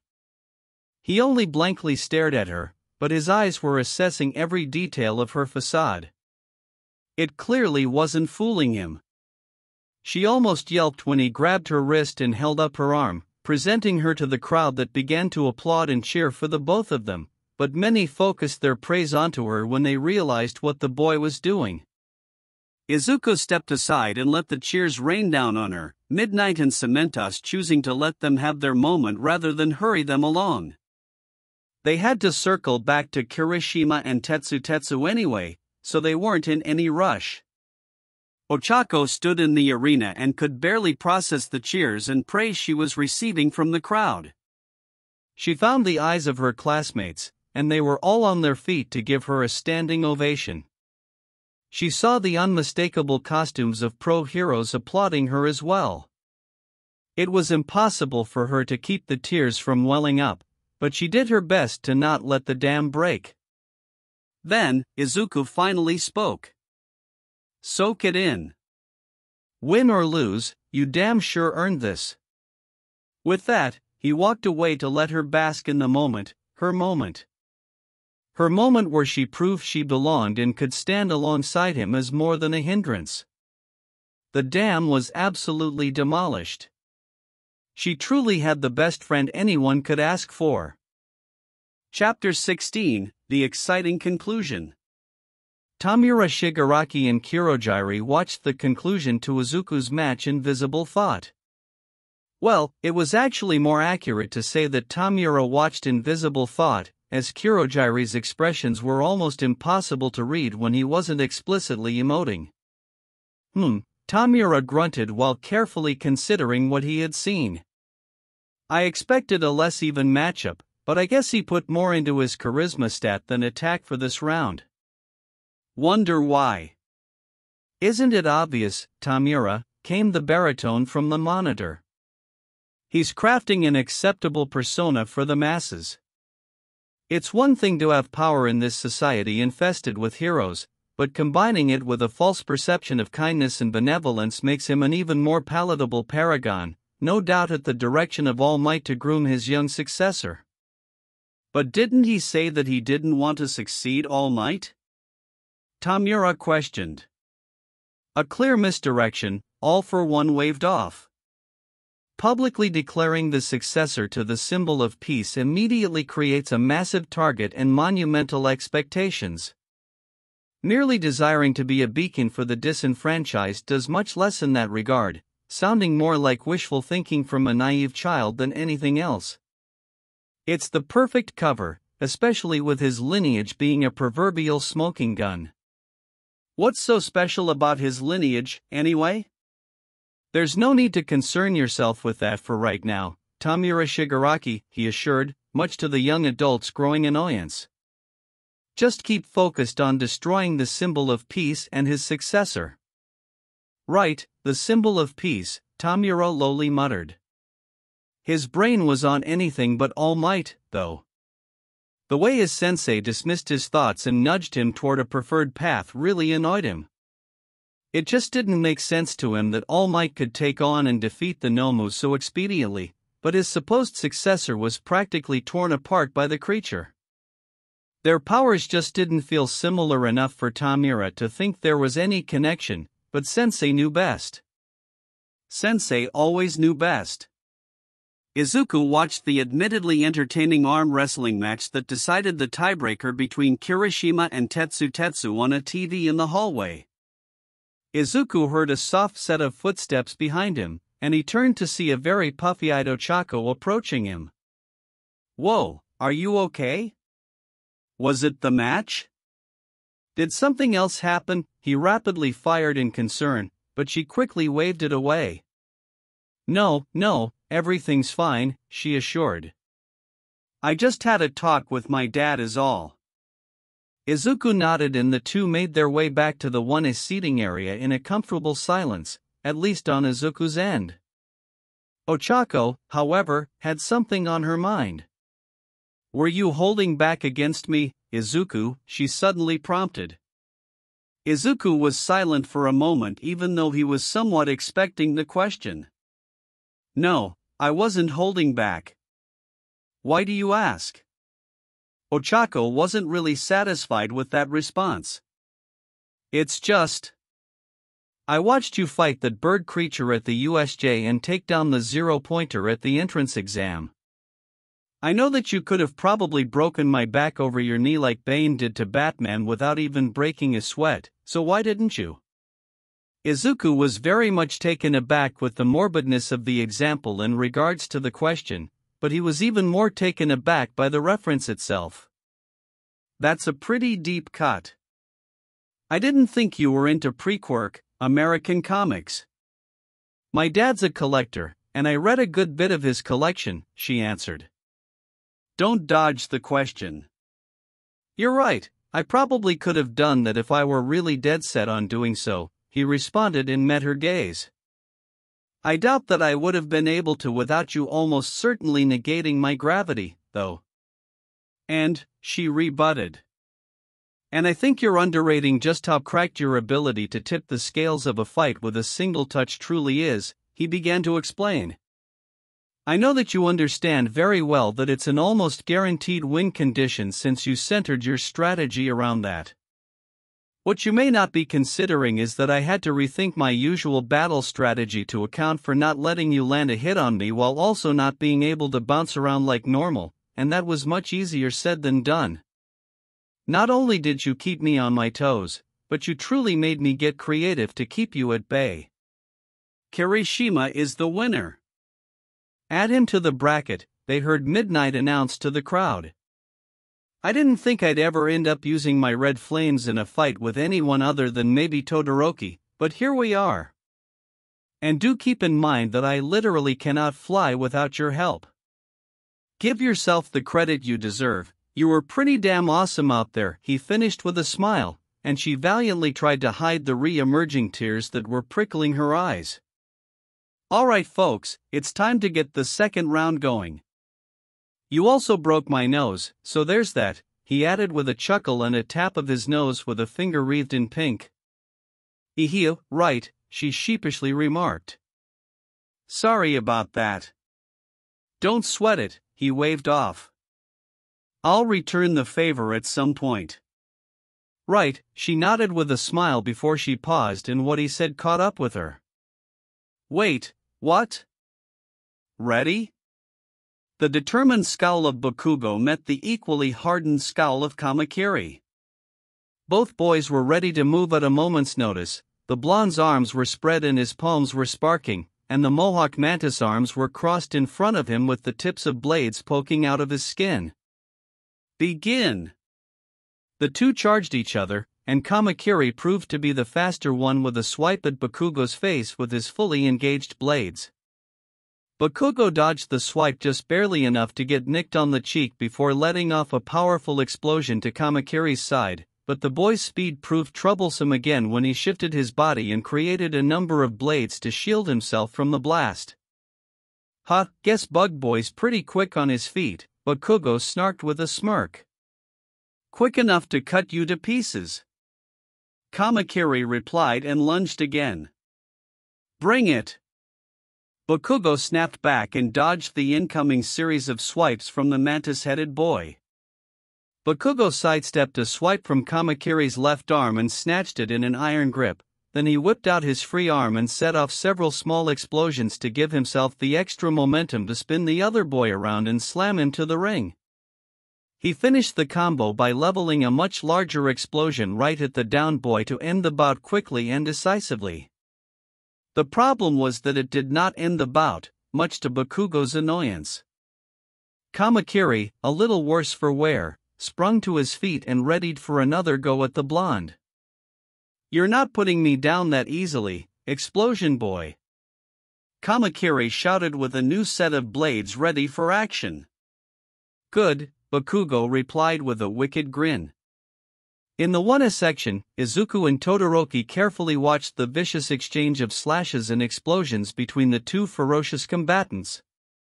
There wasn't a guarantee that one of them would make it to the final round, but it was wise to evaluate the competition anyway, especially when both Bakugo and Kamakiri seem to have quite a bit to prove. "It's kind of interesting seeing Bakugo fight since he hasn't been in heroics classes with us after the first one," Su commented after the blonde ducked another swipe and answered with an explosion to the ribs. "Doesn't really look like he needed them, to be honest," Kaminari added. "Has he always been this intense?" "He's been a lot more subdued than normal, actually," Izuku replied as Kamakiri responded with a stiff backhand to the blonde. "This fight is more of the Bakugo I remember." "You two knew each other?" Sato asked. "Yes," he answered without going into the same level of detail he did for Ochako and Ida weeks prior. "Our moms have been best friends since they were our age. We spent a lot of our younger years together." Todoroki's brow furrowed when he heard that, as it meant that his mother may have been friends with not only Midoriya's mom but Bakugo's as well. If that was the case, the facts that the three of them were roughly the same age, attended the same hero school, and were placed in the same class in said hero program were entirely too convenient. He'd pin that to the board and investigate it further when he got home. "And he still tried to blow you up?" Su dryly asked while Bakugo launched himself over Kamakiri and unleashed a large explosion when the boy was directly under him. "I never said he wasn't an asshole," Izuku replied with a shrug, and he peered down at the ring to see Kamakiri unsteadily step out of the smoke with more blades at the ready despite his labored breathing. "He seems to be getting better about that, though." In the ring, Bakugo stood poised to unleash another round at his opponent. He would be lying if he said he wasn't enjoying himself. He lost count of the amount of cuts and slashes he had peppering his body from the battle. It was the first time in over 2 weeks that he had a proper fight with someone, and it was even better that it was against someone strong and capable enough to give him a good one. Kamakiri was feeling much of the same. He was being tested unlike he had ever been before, and it was exhilarating.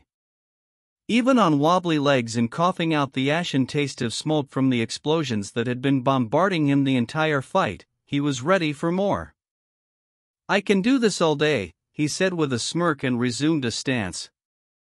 He may not have gotten the chance to beat the purple kid's ass for using him as a puppet, but this fight more than made up for it.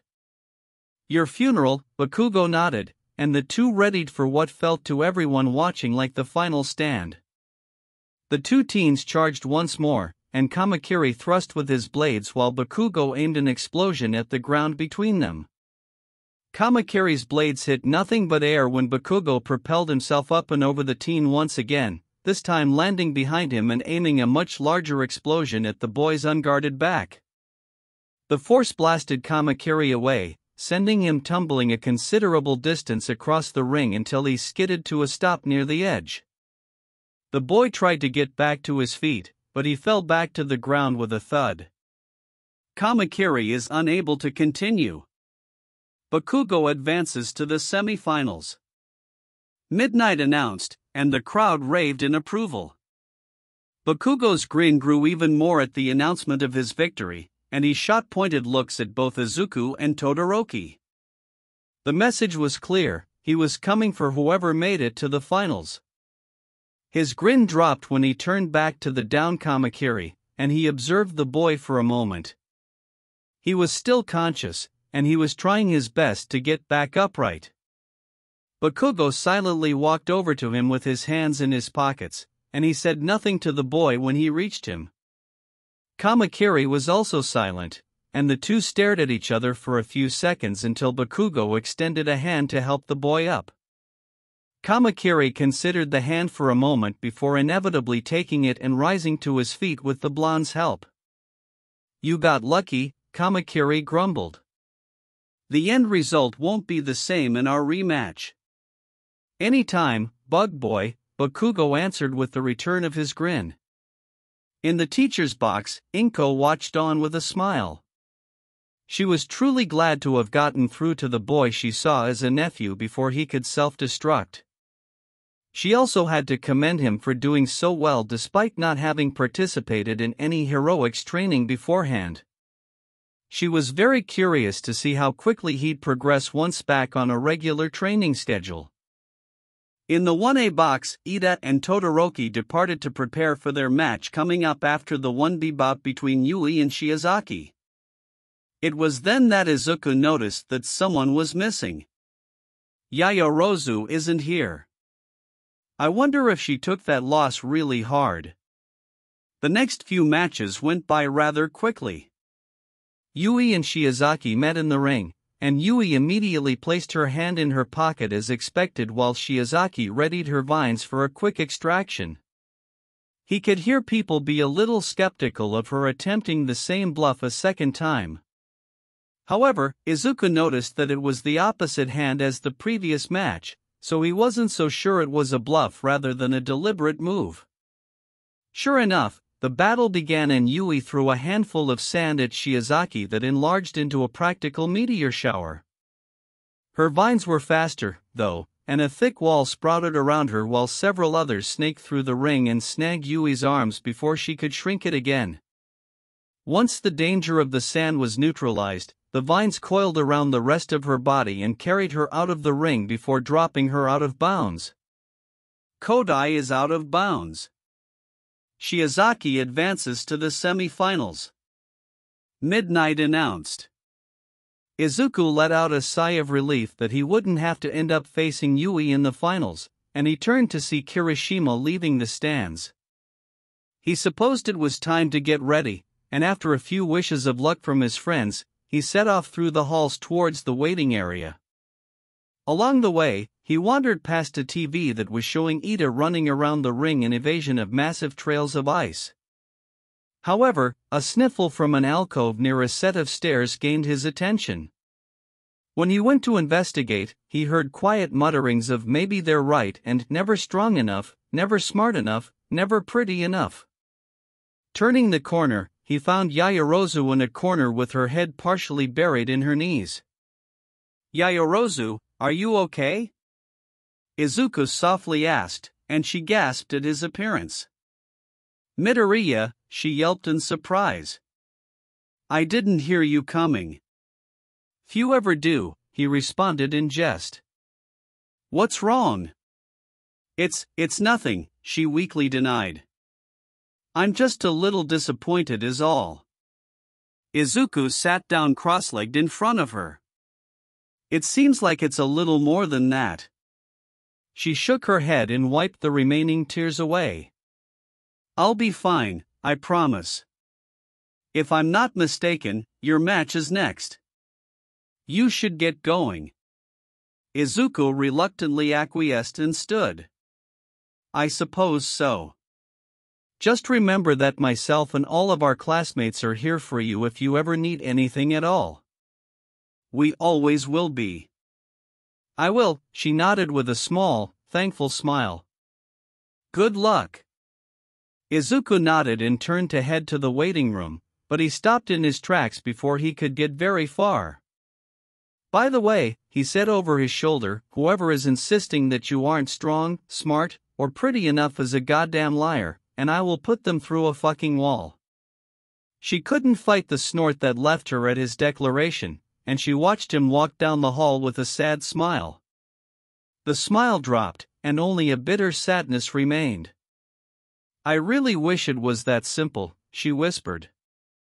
Izuku faced down the sharp-toothed grin of Kirishima in the center of the ring. He was excited for the match since fighting Kirishima would naturally be simpler than the rest.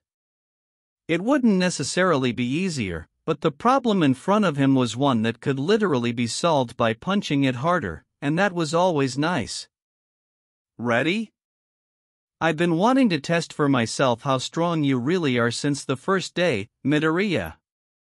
You're going down. Begin. Izuku went up in a blaze of green while Kirishima hardened his entire upper body, and the two met fists with a loud bang. Kirishima threw a left hook that Izuku ducked and answered with a hard punch to the hardened redhead's kidney, but Kirishima was mostly unaffected. You're gonna have to do a lot better than that. Kirishima taunted. Careful what you wish for, Izuku retorted. The following exchange made a few things clear to the audience. The first was that Kirishima could absorb an absurd amount of punishment and keep on ticking, as the punches that Izuku was leveling on him with arms that burned an even deeper emerald than when the match started could be heard and even felt by those on security detail outside of the stadium. The second thing was that Kirishima could deal just as much damage as he could take. Every once in a while, Kirishima would land a punch to Izuku that dazed him or even almost knocked him off his feet at points, and those punches could be heard throughout the stadium as well. The final thing, though, was the most important, and it was the blatant gulf in skill between the two combatants. Kirishima could certainly do some real damage with his punches when they landed, but that was exactly the problem, they had to land, and very few of them actually did. The fight was primarily a showcase of Izuku dodging and deflecting strikes before answering back with bone-shaking hits of his own rather than a back-and-forth smashfest between the two. With that said, though, Izuku was still only slowly chipping away at the boy's rough exterior. The longer the battle went on, the more he could feel the strain begin to set in on his muscles, but he pushed through regardless. He was certain that if he was feeling it, Kirishima had to be feeling exhaustion of his own, and a tired Kirishima would certainly struggle with keeping up his hardening with anywhere close to the same efficacy. This has been a real battle of attrition, sports fans. Midoriya has been bobbing and weaving for the majority of the fight, but now he's unloading a heavy barrage of body shots to Kirishima in hopes of getting through that impenetrable armor. Will he succeed? The audience was on their heels in wonder of the same question, and it was answered when sharp, flesh-colored chips started flying off of Kirishima like broken glass, tearing up Izuku's gym uniform and cutting where his skin was exposed. He did not let up, though, and he poured even more strength into his barrage to further the progress. The roar of the crowd at the sight only fueled him further, and his right arm burned brightly with green fire before he slammed a final punch into Kirishima's abdomen, practically blasting him away towards the edge of the ring. Kirishima wasn't down just yet, though, and he slowly tried to rise from the ground. Izuku wouldn't give him the chance, and he darted toward the downed boy to unleash his finishing maneuver. It was something he had been toying around with in training and wanted to try in an actual battle. When he was close enough to Kirishima, he poured the flame into his legs and jumped into the air, doing a front flip before coming down with his brightly burning heel. Lunar Inferno! The fiery heel came down on Kirishima with a loud crash, and the boy was finally down for the count. There was also a brand new crater in the ring at the point of impact, but that could be fixed. Sitting on her couch in the living room of her apartment, a tan woman with long, rabbit ears poking out of her white hair watched her TV screen with a twitching eye. That little shit is so dead if I ever see him. Actually, do I have anything to do next week? She flipped through her schedule to see if she had any prior obligations or plans to patrol somewhere else in the country, and she unleashed a feral grin when she saw that there were none. Izuku shivered in place for a brief moment. He didn't know why, but he felt like there was a lot of pain coming his way in the near future. Kirishima has been knocked out. Midoriya is the winner. And Midoriya completes our final four, ladies and gentlemen. Bakugo, Shiozaki, Todoroki, and Midoriya are the last few standing. Izuku left the field and was heading through the halls back to the waiting room when he spotted Bakugo entering the hall from the other end. The two locked eyes and stared at each other as they passed. Bakugo appeared content with saying nothing, but Izuku had experienced too many silent stare-offs that day for his tastes. Bakugo, he began when the two were in front of each other, good luck out there. I hope to see you in the finals. The blonde's eyes widened in surprise. He wasn't really sure what he was expecting from the greenhead after, well, everything he had attempted to put the boy through in their lives, but it certainly wasn't cordial encouragement. He grunted and continued past him without looking back, and he spoke. I'm gonna beat you and win this damn festival, and I will be the number one. You can count on that. Izuku watched his former friend leave in the direction of the ring, and then he continued on his way back to the waiting room. The first match of the semi-finals. We're about to see a battle for hero class supremacy. Again with the screaming. First up, from Class 1A, Katsuki Bakugo versus from Class 1B, Ibara Shiozaki. Bakugo's scowl was in full force and his palms crackled in anticipation. Shiozaki's vines readied themselves to strike. Start! Bakugo blasted himself into the air to avoid the mess of vines that lunged for him as soon as the match began. He aimed down at her and sent a large explosion to the girl, but she blocked the blast as best as she could with a wall of her hair. She was a little disturbed to see that the vines were burned and unusable, however. Bakugo saw this and grinned. He knew exactly what he needed to do. Blasting away the many vines that came to ensnare him on his way back down, he fought his way through the jungle with explosion after explosion on his way to Shiozaki's position. The girl wouldn't stand down, though, and she waited for Bakugo to burn his way a little further before a collection of vines emerged from under the ring and coiled around him. Bakugo's trapped. Is this the end for him? Fuck that, the blonde shouted, and the vines around his arms started glowing before a massive explosion erupted and freed him from the trap. Shiozaki was rattled by the ease in which he dismantled her trap and the frightening grin he sported along the way. No more screwing around, he growled and propelled himself over the newer vines that made to attack him, then he pointed his right palm at her and grabbed his wrist for support. Howitzer impact! The resulting explosion wasted whatever vines were remaining to snag him as well as all of those that were acting as cover for her. The blast sent her flying out of the ring and skidding onto the grass well out of bounds. Shiozaki is out of bounds. Bakugo advances to the final match. And the first half of the final two has been decided. In the waiting room, Izuku stood up from his seat. I guess Bakugo's making good on that promise. Now it's my turn. I can feel the anticipation in the stadium, and that's because the second match of the semifinals is gonna be epic. Izuku appeared on the field from the tunnel while Todoroki did the same from the other side, and the crowd exploded. It's the guy who won his first fight by a landslide and literally left half the audience frozen. He's been nigh unstoppable the entire day. It's the hero course's Shoto Todoroki. And this other kid has been a force of nature alongside him. Despite some people's best efforts, his will shan't be denied. Also from the hero course, Izuku Midoriya. When the two met in the middle of the ring, the tension among them was absolutely palpable. Midnight and Cementos could feel it, both classes 1A and 1B could feel it, and even the pro heroes in attendance could feel it. So, here we are, Todoroki said. I said I'd beat you, and I will honor that. I've said this way too often today, but you're more than welcome to try, Izuku responded. You're not winning today, though. It's an unstoppable force versus an immovable object. Which will prevail? Tokoyami, how do you think this match will go? Ida asked in his seat next to Ochako. It depends on if Midoriya is able to get close to him, he answered. While he had been able to melt through Todoroki's ice before, we don't know if he can do so with the sheer quantity of ice that Todoroki has unleashed today.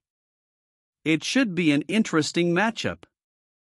If not, he could just avoid the ice entirely and force Todoroki into an up-close encounter, Ochako supplied, but both her and the bird head beside her were taken by surprise when Ida started vibrating. Oh, please excuse me, my mother is calling. Ida excused himself and left his seat to take the call. In another area of the arena, Endeavor surveyed the ring with a keen eye. This was exactly the challenge Shoto needed to set him straight, and it was the perfect opportunity to scout the next potential number 2 to his son. Both of the heroes in training have been front-runners in the festival, but which one of these rivals will advance to the final round? Prepare for Midoriya versus Todoroki. The two boys fell into a stance, Todoroki planting his right foot forward to prepare an ice attack while Izuku spread his legs and leaned his body to the right in preparation to dash out of the way. Begin! Now, both boys thought simultaneously as a wall of ice slammed into the spot where the now bright yellow Izuku was previously standing. Todoroki was prepared, though, and immediately slammed his right hand down to the ring in the direction of Izuku's landing spot. Foregoing yellow for green, Izuku leveled a very hard punch to the incoming ice and shattered the entire structure, sending a wave of ice shards and frigid wind back toward the two-tone teen and the audience behind him. Todoroki was only saved by a wall of ice behind him. Holy cow! Midoriya literally punched through Todoroki's opening move. Todoroki sent another, even larger wave of ice at Izuku, but Izuku smashed through that one with his left arm. He countered again. You wanna do this from range? Izuku commented before darting towards his opponent. I don't think so. Todoroki slammed his hand to the ground and created a bridge of ice that he slid on to meet Izuku's charge. Izuku leaped to face him and threw a left hook shrouded in a red-hot glow to carve through Todoroki's attempt to freeze him up close, and his red-hot fist slammed into the boy's cheek and sent him back down the ice slide. Izuku chased after him, slicing through the ice as he slid with his glowing left hand until he was right on top of the heterochromatic boy, and then, with crimson fire pouring off of his hand, he slammed his palm into Todoroki's chest to press him against the boy's own protective barrier and unleashed the full might of his red flames in a single blast. Midoriya is really turning up the heat against Todoroki. He's taking the fight directly to him and negating his ice all the while. Smart. Is he really overpowering Todoroki right now? Mina incredulously asked among her classmates.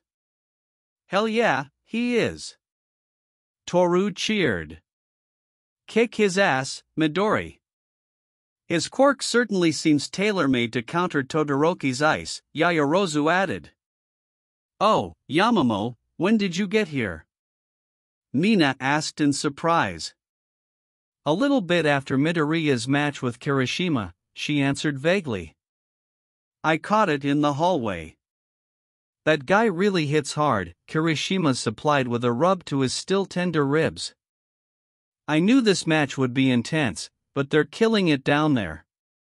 Bakugo said nothing as he watched the match very intently. Back in the ring, Todoroki was feeling the effects of being slammed into his barrier as well as practically being broiled in an interstellar oven. He opened his eyes when he was certain that the blinding red light had died down, and he saw no sign of his opponent anywhere. He couldn't burrow through the ground, so the only option was up above.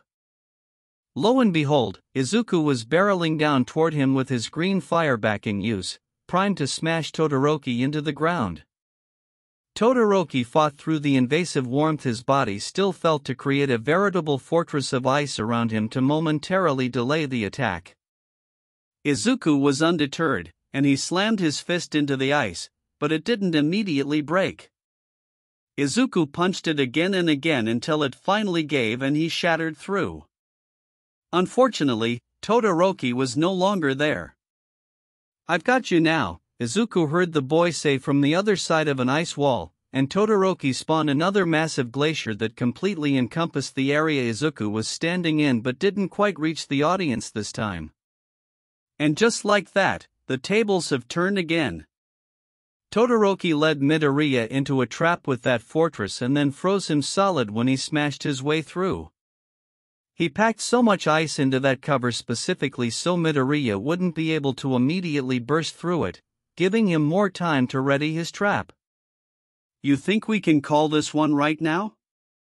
All talking ceased when the ice that was trapping Izuku began to crack and glow a bright red, and it promptly exploded in a brilliant crimson flame that towered over the ring and almost reached the open air above the stadium. Standing in the impetus of the flame was Izuku, his gym uniform slowly burning away as he stood, and he cut the flame before more of it had any chance to. Upon close inspection, Todoroki could see that he was sweating, so he surmised that not even the green head was immune to the heat of his red flames at a point. Todoroki wasn't in a much better state himself. The blast of heat from Izuku made it exponentially more difficult to use his ice effectively, let alone drag out as much ice as he had for the diversion and the ice prison. He was quickly becoming exhausted, even if the warmth from the red fire kept him from suffering from frostbite like he normally would after overusing his ice. Amazing, folks. Midoriya has freed himself from an icy prison and looks ready to go. Back in the stands, 1A and 1B were collectively agape, Ciro most of all. Their class rep was hit with a slightly smaller version of what he was hit with, and he just flash melted himself out of it like a blowtorch, barely looking any worse for wear. Over with 1B, Monomo was fighting very hard to not throw his arms up and storm out of the arena. Who the hell gave 1A the right to be that busted? If he listened closely, he would be able to hear Shinso's teeth grinding from the general studies section. Was Midoriya always this cool? Tokage asked Yui beside her. I believe the more fitting term is hot, she answered. Is that a lame pun about the red fire, or are you referring to the fact that his uniform is half burned away? Yes. Back in the ring, Izuku slowly approached Todoroki, who was bent over and taking labored breaths. You look like shit, he lightly commented. So do you, Todoroki replied. Fair enough, he shrugged. You're not gonna beat me like that, you know. Todoroki was silent. He regained a bit of his energy, and he looked up to the audience at Endeavor. He sighed. I suppose you're right. Don't look at him, look at me, Izuku commanded while stepping forward toward him. You're not doing it for him. You're not doing anything for him. You are Shoto. You can be the kind of hero you want to be when you grow up. Izuku's right arm went up in kaleidoscopic fire, and he stomped in front of Todoroki. So, be Shoto, damn it, he shouted before decking him on the left side of his face, sending him sprawling to the ground. It's okay to use your powers to be who you want to be. That's right. I am Shoto, and I will be a hero. Todoroki stood up, going up in an inferno of his own. Is that? Holy shit, he's using his fire. Mineta screamed. This just got way more interesting, Kaminari agreed. Inko and All Might watched on in slight concern. Todoroki using his left side added a new dimension to the fight entirely, and they were curious to see how Izuku would combat it. Maybe it isn't such a great idea to help your opponent through mental blocks, but thank you nonetheless, Todoroki spoke. I need to keep reminding myself of who I am. It wouldn't be right to beat you while you weren't at full capacity, Izuku responded with a smirk. You still think you can beat me? Todoroki challenged with his own smirk, ice beginning to creep up his right side while fire cascaded over his left. Izuku's entire form went up in the colorful fire, and he settled back into a stance. Prove that I can't. Todoroki stomped, and a gargantuan wave of ice shot toward Izuku. Izuku leaped into the air and smashed through the first part of the wave with a spin kick, blanketing his legs with green fire when he landed in the ice that carried him towards the other side of the ring. Todoroki watched the now yellow blur bounce from pillar to pillar toward him, and the yellow transitioned back to the painfully familiar rainbow. He then unleashed the heat from his left hand and blasted it forward in tandem with another shot of his ice to meet the charge. Izuku pushed his quirk as far as he could, trying to access individual pieces of his quirk and meld them together for a grossly dangerous super move. He was genuinely surprised when he felt his fire kick into a second gear, so to speak, and his kaleidoscopic fire flared up to an intensity that he hadn't discovered before. He knew he would regret the aftermath, but he was ready to meet Todoroki's attack head-on. That's at midnight, one of them could be killed.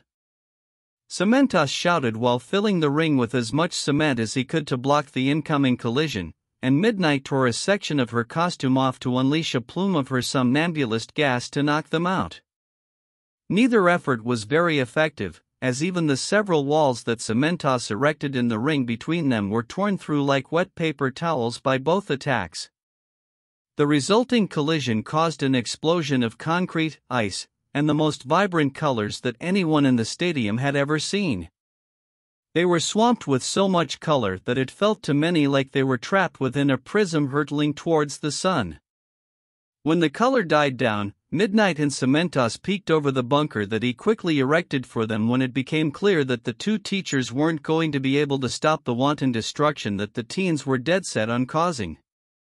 Having great power doesn't mean you'll be a good hero, but I'm really glad these two chose to be heroes rather than villains, Cementos commented in shock, and Midnight dumbly nodded. What happened just now? What the heck is up with those students, Eraser? The air around the ring had been thoroughly cooled down, and then it rapidly expanded when it heated up. Wait, that's what caused the explosion? How hot did that fire even get? I can't see a thing down there. Is the match even still going on or what? When the smoke finally cleared, the ring was absolutely annihilated. Midnight looked to the epicenter of the explosion, and no one was there. Fearing the worst, she frantically looked around the arena until her eyes landed on the tattered, beaten form of Midoriya lying unconscious against the wall of the arena. She looked directly to the other side and saw Todoroki planted in the wall in a human-shaped crater, but he eventually slid out of the crater and face-planted to the ground. They're both out of bounds, and unconscious. Midnight stammered. It's a draw. The crowd was dead silent. No one knew what to say or how to react. They watched two powerhouse teenagers throw everything they had as well as the kitchen sink at each other, resulting in the closest thing to a cataclysmic explosion that anyone hoped they would ever live to see. And it ended in a draw. No conclusive winner, no one definitely moving on to the finals, and likely no tiebreaker if the state both teams were in was any indication. It was a draw. Are you fucking kidding me? Was the apoplectic shout of Bakugo at the announcement. That sufficiently broke the crowd from their stupor, and they erupted into a raucous uproar. There's absolutely no way that these boys will be well enough to compete after that, even with recovery girls healing, Cementos commented. As much as I hate it, I agree, Midnight lamented. Bakugo might just win the whole thing by default. It's a shame, both of these boys fought way too hard to go down like this. The sentiment was shared among 1A, as even though there wasn't an official declaration made, the writing was on the wall for how the festival would conclude. Do you think they could try to force a tiebreaker? Mineta grasped at straws. I highly doubt it, Shoji sighed. Those guys won't be walking for a while, let alone fighting. Bakugo pointedly ignored everything while he waited for any official updates on how they'd proceed. He absolutely refused to accept a win by default, and he wouldn't hear a word of it. Inko was a mixture of worry and motherly fury. She wanted so badly to scoop her son off the ground and hug him tightly until Recovery Girl healed him enough for her to beat him back into a hospital bed for being so reckless again. All Might could swear that he saw a translucent yellow glove reach out of him before it was yanked back inside by several other hands, accompanied by the angry voice of his sensei screaming that she'd throttle the little shit for making her worry so badly. Well, folks, it doesn't look like Midoriya or Todoroki will be in any condition to hold a tiebreaker or compete in the finals afterward, so the first-year champion of the UA Sports Festival is Katsuki Bakugo from Class 1A. God damn it, he raged while the crowd cheered. I will not accept a win like this. Should we do something about this? Jiro asked to anyone who was listening. What's there to do without the risk of being blown up, Ribbit? Sue questioned in reply. Hey, Yamamo? Toru whispered to Yayorozu. Can you make a lead pipe? Sure, but may I ask why? She hesitantly probed after creating the requested item and handing it to the invisible girl. You'll see, was all she said before soundlessly moving toward the furious blonde. Yayorozu's question was answered when a loud clang and the solid thump of a body hitting the floor was heard. Well, that's an option, I guess, Sue remarked.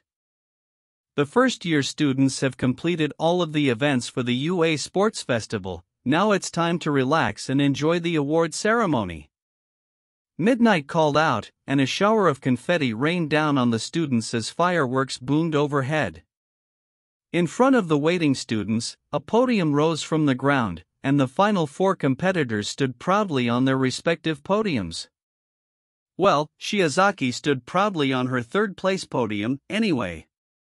Todoroki stood on another third-place podium, since there technically wasn't a second place to give, covered in bandages with a look that told all in attendance that moving an inch was excruciating. Izuku was next to him on the same podium, covered in even more bandages and strapped to a hand truck to keep him upright, and he was clearly on another planet entirely, presumably to numb the pain while he was conscious. Finally, festering on the first-place podium in the center was Bakugo with a comically large knot on his head, and from his furious snarl and the way he was trying very hard to keep his arms to his side, it was clear to all that he was not standing there on his own volition. Fuck up again, and you'll be lucky to land in general studies. Fuck up nearly as badly as you did today, and there won't be a body to send to Ketsubatsu. Those words from his pseudo-aunt were the only things keeping him still and his mouth shut. Going ballistic in front of the world in the award ceremony of the UA Sports Festival most likely landed in the very bad fuck-up category. Too bad Ida had to leave and couldn't be here for this, Sue lamented. I don't think Midoriya is here with us either, Kaminari joked. Wherever he is, he looks like he's enjoying it. He's wherever you go whenever you short your brain out, Jiro sniped with a smirk that grew even more when Kaminari deflated. Now, let's break out the hardware. Midnight continued. Of course, there's only one person worthy of distributing the awards. Ha ha ha ha. Citizens, I am here with the medals, boomed the number one hero as he leaped into the stadium from the roof and landed in front of the students, and the crowd erupted for the umpteenth time that day. "Young Shiozaki, congratulations," All Might told the girl while placing the bronze medal around her neck. "You showed tremendous ability out there." "Thank you very much, All Might. Your praise fills me with more elation than I can describe," she kindly replied with a smile. "However, you have more training to do if you want to face different kinds of villains," All Might continued while giving the girl a quick hug. "You won't be able to simply restrain every opponent you face." She gratefully nodded, and the man moved on to the injured duo on the other side. "Young Todoroki, young Midoriya, congratulations," he said to the boys while bearing 2 more bronze medals. "I'm glad that you used your left side and embraced it as a part of yourself and no one else. You'll make a fine hero." "Pain," was Todoroki's simple reply once All Might placed the medal around his neck. "And you, young Midoriya, you were truly outstanding," he said while placing the final bronze medal around the cast on Izuku's neck. "I have no doubts that you'll become a symbol even greater than myself." That got the attention of everyone listening, whether they be in the field or in the audience. The kid who declared his desire to be a symbol for the downtrodden just got a glowing endorsement from the symbol of peace himself. Talk about massive expectations to live up to. If the boy was even halfway cognizant of where he even was, he probably would have pissed himself on the spot. "And now, young Bakugo." All Might boomed to the boy who was struggling mightily to keep it together. One look towards Inko, who was motioning across her throat with her thumb, was enough to keep him contained. "You may not have won the tournament in the manner you wanted, but you still proved your strength, force of will, and tenacity to get as far as you did." All Might held the first place medal in front of him. "Please accept this first place medal, even if you have to think of it as a scar, something you'll never forget." Bakugo's eye violently twitched when the medal was placed around his neck, and Izuku's dumb giggling to the right of him wasn't helping, neither was the hug All Might gave him. "Here they are, the winners of this year's sports festival." All Might showcased the 4 students. "But listen closely, any of you first years could have ended up standing on these podiums. Think about what you've done today. You've challenged each other, learned, and climbed even closer to your goals of being pros. I think the next generation of heroes is proving to be our most promising one yet. So, I have one more thing to say," he bellowed while throwing his hand to the sky. "I want everyone to yell it with me. You know what it is. Plus ultra / thanks everyone for your hard work," were the different chants of the audience and All Might.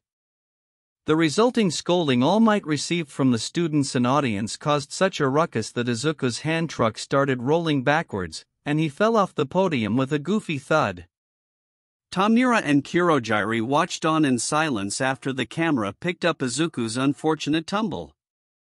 Only a few more seconds passed before Tamura began to snicker. That snicker became a strangled chuckle. That chuckle developed into uncontrollable laughter. He didn't notice the door of the bar opening or Kurojiri practically teleporting back to his place behind the bar to clean glasses that he had already cleaned 7 times over until someone called out to him. "Yo, Tamura, you free for some dash?"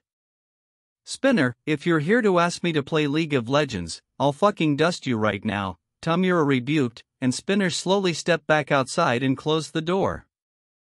Tamura sighed and stood up to leave the room until the door opened again, and Spinner poked his head back into the bar. Do I still have an invite to the League of Villains?" he sheepishly asked. Yeah, I'll text you the details or whatever," he waved off before his attention snapped back to the Gecko Man. "And what the hell are you wearing?" "Oh, this?" Spinner said with clear pride. "I'm honoring the philosophy and mission of the hero killer, Stain." That caught Tamura's interest. "Hero killer, Stain, huh? Nice work," Aizawa told his class after the festival. You have the next few days of school off to recuperate. I'm sure the pros who watched the festival will want to recruit some of you. We'll look over the draft forms and update you when you return. Get some rest, you still have a lot of training. Yes, sir, the class collectively responded with the exception of Ida, who was absent, Bakugo, who said nothing, Izuku, who giggled, and Todoroki, who only mumbled, "All I know is pain."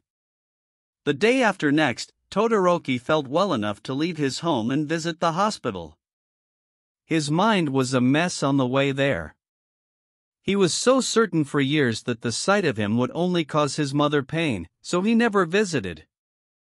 However, he had to accept that they would always be bound to one another, and he would not truly be able to move on as Shoto without getting over this hurdle. After getting her room number from the front desk, he meandered his way up the stairs to the third floor, battling with himself internally the whole way. When he finally made it to the hallway, he spotted a woman leaving one of the rooms. The woman gave him pause, as he recognized the green hair. When they locked eyes, recognition came over him, and he remembered her from the USJ. It was verdant, Mrs. Midoriya. She smiled when she saw him, and he wasn't entirely sure why until she spoke. "I'm glad to see you're up and about, Todoroki." "Thank you," he responded, not really knowing what to say. "How is Midoriya?" "He's in much better shape than he was a few days ago, but I've still got him on house arrest," she answered with a fond shake of her head. "He told me that you had given him the most fun fight of his life." Todoroki was silent at that, but it wasn't an awkward silence. He couldn't help but feel a touch of warmth inside at the information. He really respected Midoriya. "Mine, too," he muttered. "Who were you here to see?" "Probably the same person you are," she answered with a soft smile. That made sense, as they were best friends. Was it a stretch to think that he and Midoriya were destined to become best friends, too? It was something to think about. He'd see where the strings on his board took him later. He looked at her with a constipated expression when a dark thought flashed through his mind. Do you think she'd even want to see me?" Her smile fell. She stepped forward and placed a tender hand on his right shoulder, her green eyes meeting one gray and one turquoise. "Of course, Todoroki. You're the one person she wants to see the most." Todoroki's resolve hardened, and he nodded. "Thank you." "Of course," she replied, regaining her smile before stepping past him and back down the hall towards the exit. "Mrs. Midoriya," he called out before she could get too far, and she turned to look at him.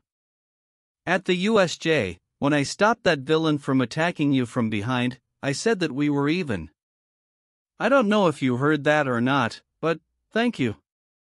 Thank you for attempting to be there for my mother and my siblings through the torment." Inko did not immediately respond, instead choosing to find the correct words to answer him with. No one should ever have to receive thanks for basic human decency. Frankly, I wish I could have done more, and I always will. However, the past can't be changed, and it's better to cherish the moments you have to make the present and future as wonderful as possible. Todoroki nodded, and Inko gave him a final smile. "Now, quit stalling and go let Rei give her baby boy the hug she's been waiting a decade for." With that, she turned around and disappeared down the stairs, leaving Todoroki alone in the hallway once more. He walked toward the door labeled 315, and he sighed. It was now or never. He reached for the door handle, and he pulled it open before stepping inside to see his mother for the first time in a decade. Chapter 17, Life Goes On. Izuku was drowning.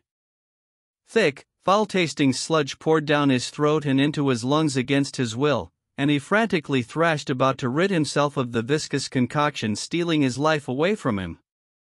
Suddenly, completely beyond his control, he rapidly heated up and glowed a bright crimson, and he belched red flames that expelled the invasive sludge. pained, horrified wails were all that filled his ears, and he couldn't tear his eyes away from the sight of a very humanoid man made of sludge trying desperately to rid himself of the flames to no avail. When the haunting, yellow eyes of the creature met his own, he shot up from his bed dripping in sweat with his heart pounding. When he calmed down, he deeply sighed in a sour mixture of frustration and resignation. He had been having that same nightmare every other night since the USJ. No matter how much he kept his brain busy to avoid thinking about it during the day, he couldn't escape the thoughts at night. When he sat back on his bed, the dull aches in his body flared up again. Izuku would readily admit that he had taken a very big risk in his match with Todoroki. He had done exactly what Recovery Girl had explicitly instructed him not to do, and he had been paying for it for approximately 48 hours. He couldn't tell you how many of those hours that he was conscious, but for the moments that he actually was, he felt nothing but untold pain. His body felt like it had been put through a meat grinder, marinated in lemon juice, seasoned with broken glass, and finally taped back together with the juice and glass shards still present. It was still only slightly less unpleasant than the earful he got from Recovery Girl when the grown elephant's quantity of painkillers finally wore off. The bronze medal he didn't remember receiving hung on his wall, and he was initially disappointed about the fact that he didn't at least make it to the finals after declaring that he wasn't going to lose at all. However, after his mother filled him in on what happened, he felt a bit better about the outcome, if not a little worried about how Bakugo took a de facto first-place medal. Since he was under house arrest courtesy of his mother, he had a lot of time to himself while he slowly healed his many injuries in increments. A lot of that time was spent on the internet perusing through articles that were written about the festival, as he expected that a titanic semi-final clash resulting in a double knockout that gave the only remaining competitor the win by default would certainly be newsworthy. He was right, and just about every bit of coverage on the results of the festival explored that in great detail. What he wasn't expecting, however, was to see his name appear in so many related, tangentially related, and even unrelated headlines. Symbol of Peace endorses a new symbol? UA Sports Festival standout Izuku Midoriya makes explosive debut. Izuku Midoriya, beacon in the darkness. What the hell was that about All Might endorsing him? Reading through a few of the articles made things somewhat more clear, as apparently All Might had said that he would be a fine symbol when he awarded him his medal, but it was still absurdly surreal for him. The other headlines he saw didn't help matters, either. Izuku Midoriya, icon for late bloomers everywhere. Quirkless doesn't mean useless, and late bloomer doesn't mean defective. Late bloomer battles son of number 2 hero to a draw. He didn't really think that last one was fair to Todoroki. Still, he wasn't prepared for the level of coverage he was getting. He supposed that he should have expected it given everything Principal Mizu had told him beforehand, and making a solid first impression was his ultimate goal, but planning for something and the reality of that thing were two very different experiences. Of course, it wasn't all positive. There were a few articles that likened him to fool's gold and called the genuineness of his earlier interview into question. Some called him and the whole festival a UA publicity stunt. A few of the more opinionated pundits and talking heads even said that it was cute that the late bloomer played with the regular kids, but his second round exit was him falling back down to earth. That one honestly stung him a little bit. It didn't sting as badly as some anonymous people on social media complaining about the half-null stealing the spotlight from the actual winner of the sports festival because he really couldn't dispute that. However, there was one article in particular that grabbed his attention. It was from an independent group called Small Voices, and they, as their name suggested, spoke out and advocated for the quirkless, abused, and otherwise persecuted groups who felt as though their voices went unheard. This even included heteromorphic mutants and those with unstable quirks that sometimes made them a danger to themselves and others, which many late bloomers often ended up having. The article was titled, "Why Izuku Midoriya's Sports Festival Performance is Important," and he was genuinely surprised and touched at the way the author broke down and complimented him so thoroughly. It detailed the encouraging nature of his student pledge, the way he protected others in the obstacle race, and even the aftermath of his match with Ochako. The article also brought up the interview and his desire to help those who had slipped through the cracks, and it commented that while he may not have known the entirety of the quirkless struggle, he still knew enough of it as a late bloomer to want to actively do something about it and reach out to those that were still traversing those treacherous waters. The author noted that it was a fantastic omen for the future that he had the power to make the change he sought, and they concluded that the nation was waiting for the beacon in the darkness to shine a light for those that All Might's society had all but abandoned. Beacon in the darkness. That wasn't the only time he saw that phrase used to describe him that day. He didn't quite know how he felt about it, but he didn't dislike the sentiment. Moving away from the news surrounding himself and the sports festival, he stumbled upon another headline that got his attention. Another pro-hero falls to the hero killer. Curious, he read the article, and his blood ran cold when he learned the name of the pro that was attacked. Ingenium. Ida's brother. He breathed out. That was not good. Ida must have been a wreck, especially considering the attack apparently happened during the sports festival itself. Fortunately, he was only critically wounded rather than fatally wounded, but the outlook's still great for him. He sighed, and he considered texting Ida to check up on him, but he decided against it. Ida hadn't told him himself, so he figured that the boy wouldn't really appreciate him finding out through the news and potentially forcing a subject that he didn't really want to discuss. He resolved to let his friend know in person that he was there to support him if ever needed. Later that evening, Izuku was heading into the living room while Inko was preparing to make dinner for the both of them, but she ran into a snag. "Damn it, we're out of miso paste," she lamented. "I can run to the store and get some," Izuku offered. "You're still under house arrest, mister," Inko reminded with a frown. "It would be over by tomorrow morning, anyway," he argued. "Besides, it's not like I'll find any trouble and rehospitalize myself on a quick market run. I'll be in and out, back in a flash." Inko narrowed her eyes at him, but she soon sighed and relented. "Fine. Despite my better judgment that you've jinxed yourself, go on out. Even though I know you can take care of yourself, please call or text if you do run into trouble. I know how stupidly stringent quirk use laws can be without a provisional license." "Will do," he assured before heading out. "I'll be right back." Izuku set off from his apartment and down the street to the nearest store. He had his earbuds in and his hands in his pockets, and to the world, he looked like any regular teenager meandering down the street without really paying attention to his surroundings. The truth, though, was that Izuku was very aware of his surroundings. He was so aware, in fact, that he knew that about halfway to the store, he was being followed. Izuku did not let on the fact that he knew he had a tail, and he proceeded on like normal to the store. Once inside, he got the miso paste and a few cups of instant ramen, and he left back in the direction he came. He didn't head home, though, as he made a few extra turns onto emptier side streets to see if his tail would follow him. Sure enough, they did. Izuku casually strolled into an alleyway off of one of those emptier residential streets, and he stopped in the center and waited for the arrival of his tail. He would not have to wait long before a shuffle brought his attention to a figure slinking past a few trash bags to the right of him, and he was face to face with a pair of golden, slitted eyes. "It is you."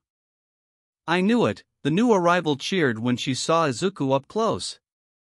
Upon closer examination, the girl was around his age with a beige cardigan over a traditional schoolgirl outfit, and her eyes were slightly tilted with a face and mouth that somewhat resembled that of a cat. Her blonde hair was put up in two messy buns, and she sported a fanged grin with a blush that completed the unsettling image. He was already on edge when he felt he was being followed, but the knife in her hand told him all he needed to know. He definitely jinxed himself again. "You know me," he hesitantly ventured. She excitedly confirmed. "I saw you on TV in the sports festival. You were so bloody, and it was so beautiful." "Right," Izuku responded with the only thing that would come to mind. "Why are you following me?" "Because you look so good covered in blood, and you should look like that all the time," she happily answered, and then her smile dropped for a moment. "And I remember you from that interview that was everywhere. You said you wanted to help those that slipped through the cracks." And, like a light switch, the momentary lucidity was gone, and the unsettling, almost euphoric smile returned. However, it wasn't just euphoric, it was hungry as well. "And that makes me want to cut you up and share my love with you," she declared with a swing of her knife that he ducked and backed away from. "I want to cut you and drink your blood so that I can be you and love you forever." Izuku did not get a word out before another knife materialized in her free hand, and she lunged for him with frightening speed. Just barely dodging by the skin of his teeth, he tossed aside the bag of groceries and dodged the knife she threw at him before igniting in a bright, yellow flame. "Pretty," she commented before Izuku dashed behind her and attempted to knock her out with a strike to the back of her neck, but he was flabbergasted when his hand hit nothing and he was swept to the floor. Toga stood over him with her knife poised to penetrate him, and his yellow flame flickered to orange and projected into a small wall in front of him right as she brought the knife down. When she hit nothing but a solid wall of flat, orange fire, her confusion allowed Izuku to take advantage and kick the wall into her to create separation. With that separation, Izuku now had a few moments to think. The girl had proven to be fast, scarily fast. In fact, she was somehow faster than he was with his yellow flames? Or did she just have faster reflexes? That still wouldn't make sense unless her brain could process information faster than he could move, which he supposed was possible but not very likely. Was it some sort of precognition? In any other situation, she would have been so cool to analyze. "Why are you staring at me like that?" she asked, now seemingly more lucid than she just had been. Now Izuku was perplexed, and she seemed to be as well. She appeared to have competing fits of lucidity and murderous euphoria, though one clearly overpowered the other because her blush had just deepened once more and the smile returned. "Just a little bit of your blood, it'll make you look so much prettier," she insisted before lunging at him again. This time, he was ready, and he dropped to the ground to dodge her attack before yanking her out of the air and flipping her onto her back, disarming her in the process. He wasn't done yet, though. He had a plan. While she was struggling, Izuku bit as hard as he could onto the tip of his thumb and drew blood, smeared his other palm with the blood, and placed it over her mouth. The effect was instantaneous, and she stopped struggling and started licking his palm. He had an inkling from some of the things she said that she was very fond of blood, specifically drinking it for whatever reason. Maybe it was Quirk related, and he was taking a massive risk, but the flashes of lucidity she showed where she momentarily seemed like a regular person reminded him of someone going through a really odd, really extreme bout of dissociation, or maybe withdrawals? Maybe both? It was a stretch, and she was obviously mentally unwell to begin with, but he had a gut feeling that there was more to this than a mugger trying to kill him for shits and giggles. As for the blood, he certainly wasn't going to cut his thumb with one of her knives because Lord knew where the hell they had been, and he wasn't going to risk sticking an open wound into her mouth, either. If she drank strange blood on the regular, he wasn't going to risk catching any blood-borne pathogens from her. After a minute of seemingly content licking from the girl, the ridiculous level of awkwardness of the situation started to catch up with him. He truly did not want to stay in that position, but he really shouldn't just let her go, either. He could call the police, but that realistically wouldn't solve whatever was going on with her, as she'd never get the help she needed by being put into the system. With a sigh, he looked around the alley and saw a stray piece of rope laying beside them, and he did the one thing he wanted to avoid entirely. He called his mother. "Okay, let me get this straight," Inko began as she was rubbing her temples in the alley beside her son and his captive. She really didn't know what to call the tied-up girl now that she wasn't attacking her son. "You noticed about halfway to the store that you were being followed." Izuku nodded. "You kept up the facade that you were unaware and then got what you needed from the store. Then, rather than leading whoever was following you back home, you gave her the runaround until you confronted her in this alley." Izuku nodded. "She recognized you from the sports festival and wanted to cut you up and drink your blood to spread her love, but she also said she recognized you from your interview, and she was much more lucid when she said that." Izuku nodded. "You think that she either has a split personality or is trying to fight off severe withdrawals from a need to consume blood that she has been denied for one reason or another. Potentially some combination of the two." Both Izukus nodded. "Wait, both? Why the hell is there two of you?" she sighed, supremely done with the situation. "Oh, that's my quirk," the tied-up Izuku chirped. "I can transform into anyone whose blood I drink." Inko's head snapped to the original Izuku, and the piercing glare she gave him made him shrink. "You let her drink your blood?" It was a statement rather than a question. Izuku hesitantly nodded. Inko let loose a long-suffering sigh and pinched the bridge of her nose. "You do understand the potential ramifications of letting someone who could literally impersonate you drink your blood after they had tried to attack you, right?" "Mom, hear me out," Izuku began, and his mother reluctantly let him speak. "She is significantly calmer now that she's had even a small quantity of blood. It leads me to believe that she doesn't get to drink blood very often, or she at least wasn't able to for a very long time if she's going to these lengths to do so. Maybe months or even years. Maybe she was actively discouraged from indulging because of the stigma that many quirks like hers tend to have." Izuku did not miss the flinch from his doppelganger, and he frowned. "Not only that, but the way she addressed me in those brief moments where she wasn't fiending for her next fix, she knew exactly who I was, and it felt like a cry for help." "I don't think I have to describe to you the sheer magnitude of the leap you're taking here, Izuku," Inko stressed. "I know," Izuku responded. "But what kind of hero would I be if I ignored a blatant case of someone never getting the help or support they clearly needed? What kind of hero would I be if I just handed her over to the police and washed my hands of it?" Izuku went quiet for a moment, then he looked back at his mother. "What if the sludge villain could have been helped?" "Izuku," his mother began in concern.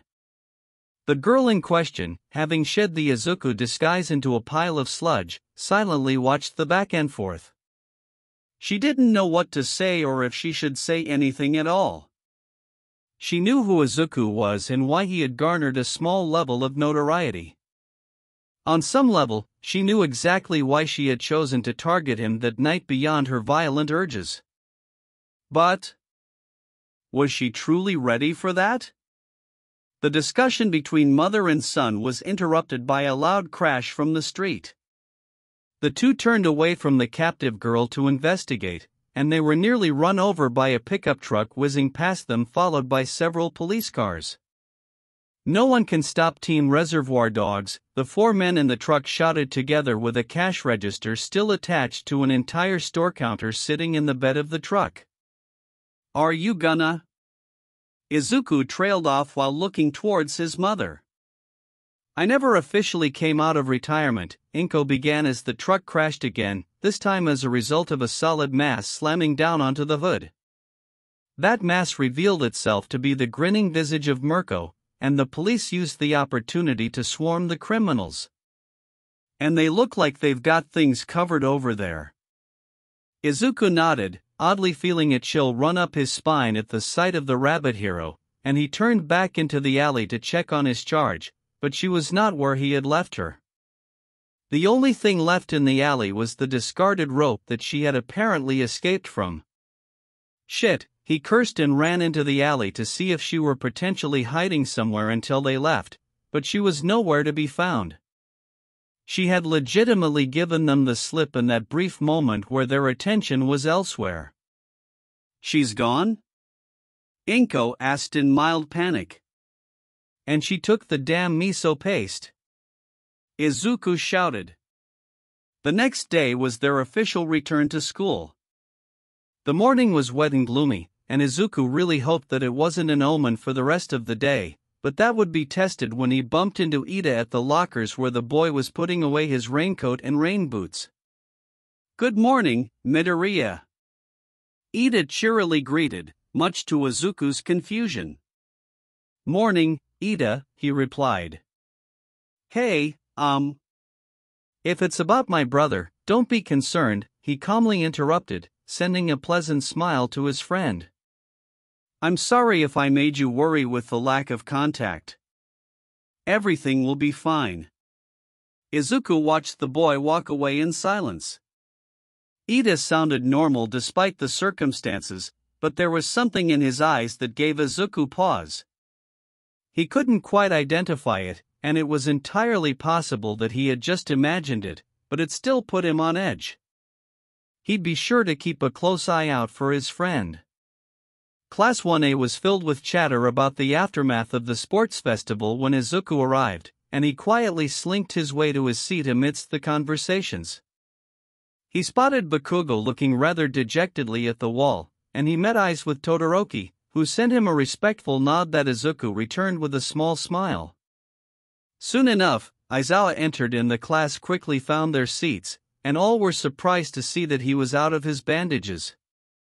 Ribbit, Mr. Aizawa, you don't have bandages anymore, Sue observed.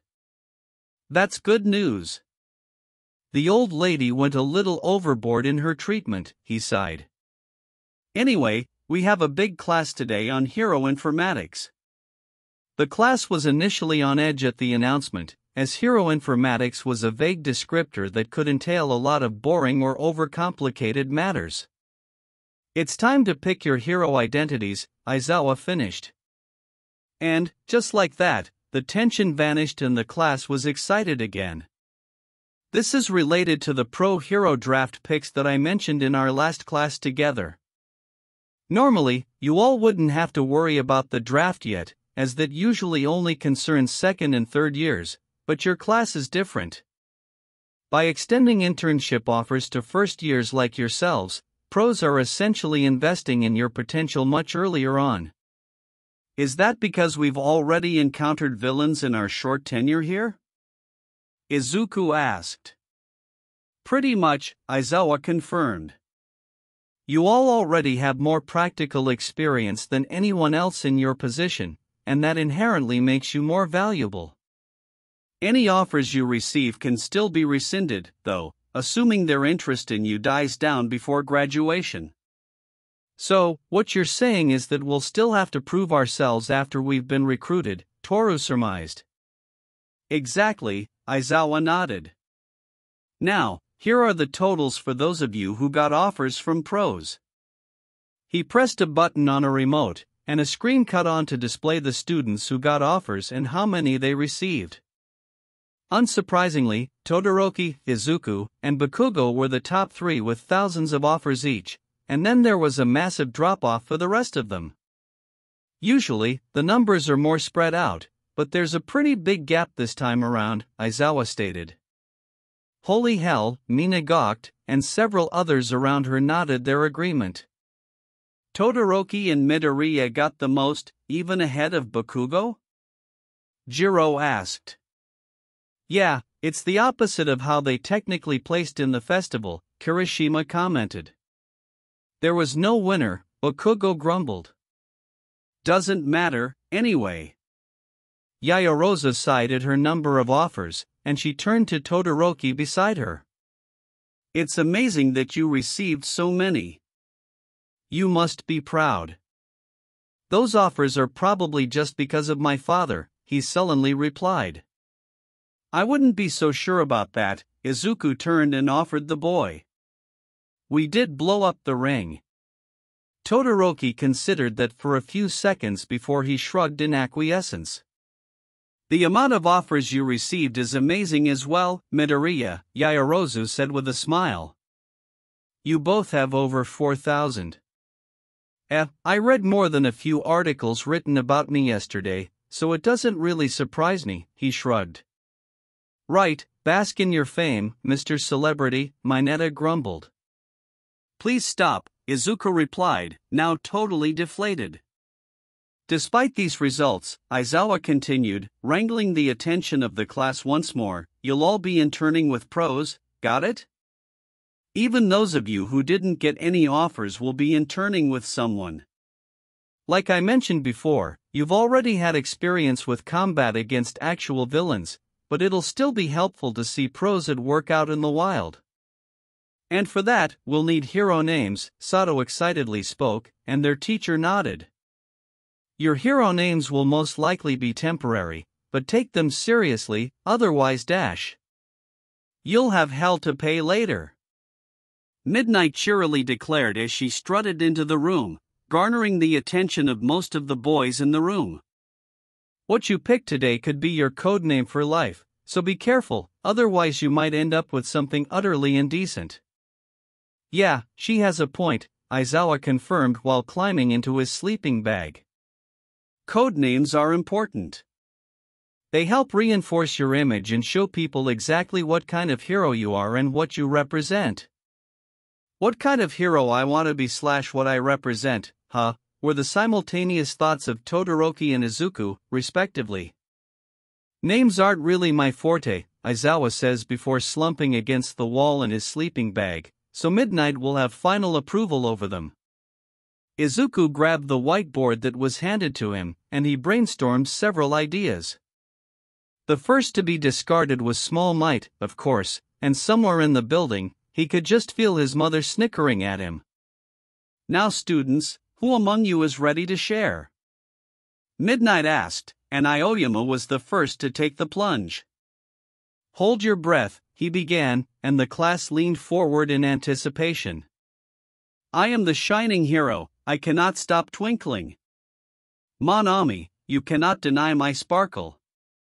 What? It'll be better this way, Midnight said as she adjusted what he wrote on the board and handed it back to him. Take out the I and shorten the cannot to can't. What the fuck? Okie dokie, let me give it a go. Mina bounced up to the podium. My code name is Alien Queen. Hold on, like that horrifying monster with the acidic blood? I don't think so, Midnight quickly denied, much to Mina's dismay. What about Venus? Izuku spoke up, and both Mina and Midnight, as well as the rest of the class, turned to him. Venus? Mina asked in confusion. Well, it rains sulfuric acid there, and it fits with your whole alien motif, he sheepishly explained. Just figured I'd throw something out there. It also probably won't get you sued. It's fantastic. Midnight declared. Venus, I love it. Mina beamed. Great job, Midori. No problem, Izuku said with a shaky thumbs up, not at all expecting her to adopt the nickname Toru had given him, as well. Sue decided to step up to the plate next. I've had this one picked out since grade school. Rainy season hero, Froppy. Everyone loved that one, and it emboldened the rest of the class to go up and present their own. Kirishima chose the sturdy hero, Red Riot, as a way to pay homage to his idol, the chivalrous hero, Crimson Riot. Izuku liked that one, and he liked Earphone Jack, Tentacle, and Cellophane, as well. Tailman and Invisible Girl were a little on the nose, but he wouldn't begrudge them for it. Sugarman and Chargebolt were nice, and he really enjoyed Creati and Tsukuyomi, as well. Then, Todoroki stepped up, and his board only read, Shoto. Just your name? Midnight questioned. Not just my name, Todoroki answered with a glance to Izuku, but, in essence, yes. Izuku knew exactly what he was going for with his name, and he couldn't help the grin that sprouted on him. When Todoroki was walking back to his seat, Izuku raised his fist to the heterochromatic teen. Excellent choice, he said while he held his fist out to him. Todoroki, however, did not move, and he only stared at the offered fist in confusion. Izuku looked bemusedly at him for a moment before he realized what was happening. Oh, it's a fist bump, he explained to the confused teen. We, bump fists. In solidarity? Todoroki pondered. Sure, I guess that applies here, too, Izuku answered, and Todoroki slowly met Izuku's fist with his own. After a horrifyingly awkward few seconds, Todoroki nodded in new understanding before returning to his seat. Izuku, fortunately or unfortunately, did not notice that the entire class had stopped to watch the interaction with barely contained laughter. Ochako had quickly stepped up to prevent herself from bursting at the adorable scene with her hero name of Uravity. Mineta excitedly followed with grape juice, and Kota silently followed with anima. And then Bakugo stepped up to the podium with King Explosion Murder. I'm gonna say that one's a little too violent, Midnight denied. Ha? What do you mean? He shouted in protest. Why don't you go with Explosion Boy? Kirishima heckled. Shut it, shitty hair, he retorted. Izuku looked back down to his whiteboard at the name he chose and tuned out the death threats Bakugo sent his classmate. He still wasn't entirely sure that it was a great name on its own, but he knew exactly what he wanted to represent, and he could finally say that he knew exactly what kind of hero he wanted to be. Seeing that he was the only one left aside from Bakugo and Ida, he decided to step up. Most of you have probably seen that interview by now, and maybe some of you saw all the articles that were written about me these last few days, Izuku began, somewhat losing his nerve the more he spoke. He took a deep breath and shook off the trepidation before continuing. Well, a few different articles coined a nickname for me, and it was a pretty good representation of the hero I want to become, so I went with it. With steely resolve taking over his face, he flipped his board around to show the class. I'm the kaleidoscope hero, Beacon. I want to be a beacon that shines a light for anyone lost in the darkness that needs a helping hand out of it. I love it. Midnight cheered. It's so fitting. She wasn't the only one, as his classmates joined in the revelry, complimenting his codename and assuaging his worries about it. The smile he got from Ochako and nods he received from Todoroki and even Tokoyami warmed his heart.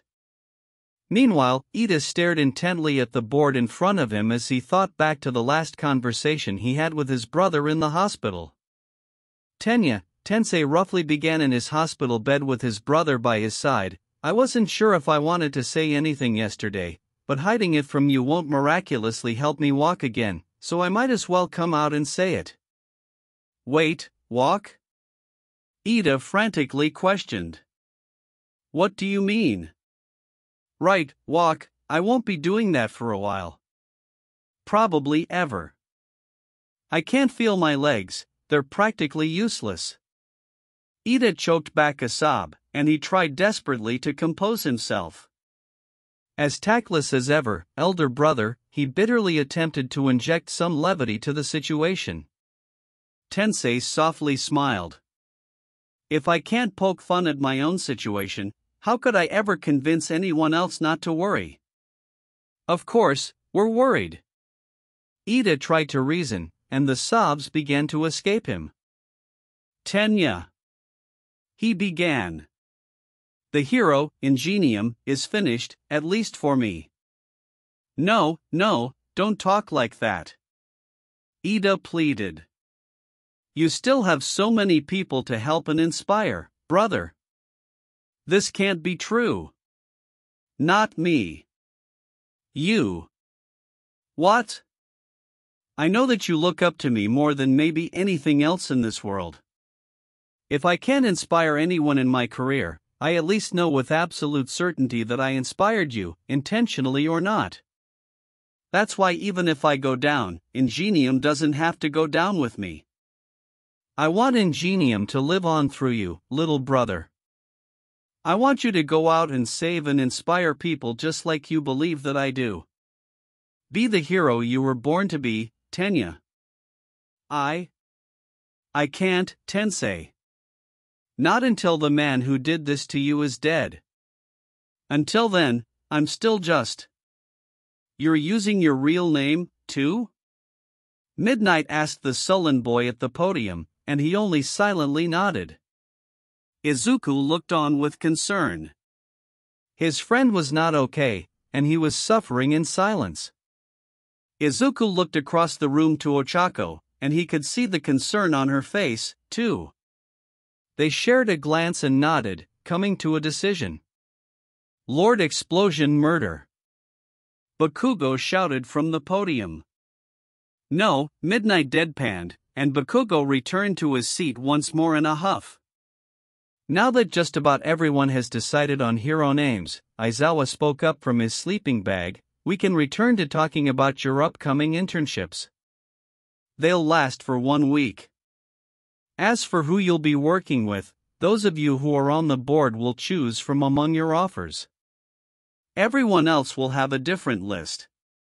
About 40 different agencies across the country have agreed to take on interns from your class. Each agency focuses on a different area of expertise, so keep that in mind when making your decision. Once the bell had rung, the class was left to make their decisions and hand them in before the weekend. A few in the room already had an idea about where they wanted to go, while others were still mulling it over. Izuku was perusing through the long list of heroes that made him offers, and he was surprised to see that he had actually gotten an offer from Endeavor's agency, though he supposed that he should have seen it coming after the strange encounter they had during the sports festival. Endeavor wasn't the only surprising name, as he got offers from several heroes in the top 10, Best Jeanist and Hawks Chief among them. What really surprised him was the offer he received from Sir Night-Eye. All Might's former sidekick extended him an offer. Maybe it had to do with All Might declaring him to be a future symbol? There might have been some unintentional implications with that, but he'd just set the record straight again in that regard if needed. Eventually, he narrowed his selection down to a few names. He begrudgingly accepted that Endeavor could teach him quite a bit about wielding his fire offensively, especially from range, but the problem was that he was Endeavor. Hawks could likely do a lot for him in regards to pure speed, but Hawks was literally flight-oriented, and Izuku couldn't fly, no matter how much his classmates tried to make Rainbow Comet a thing.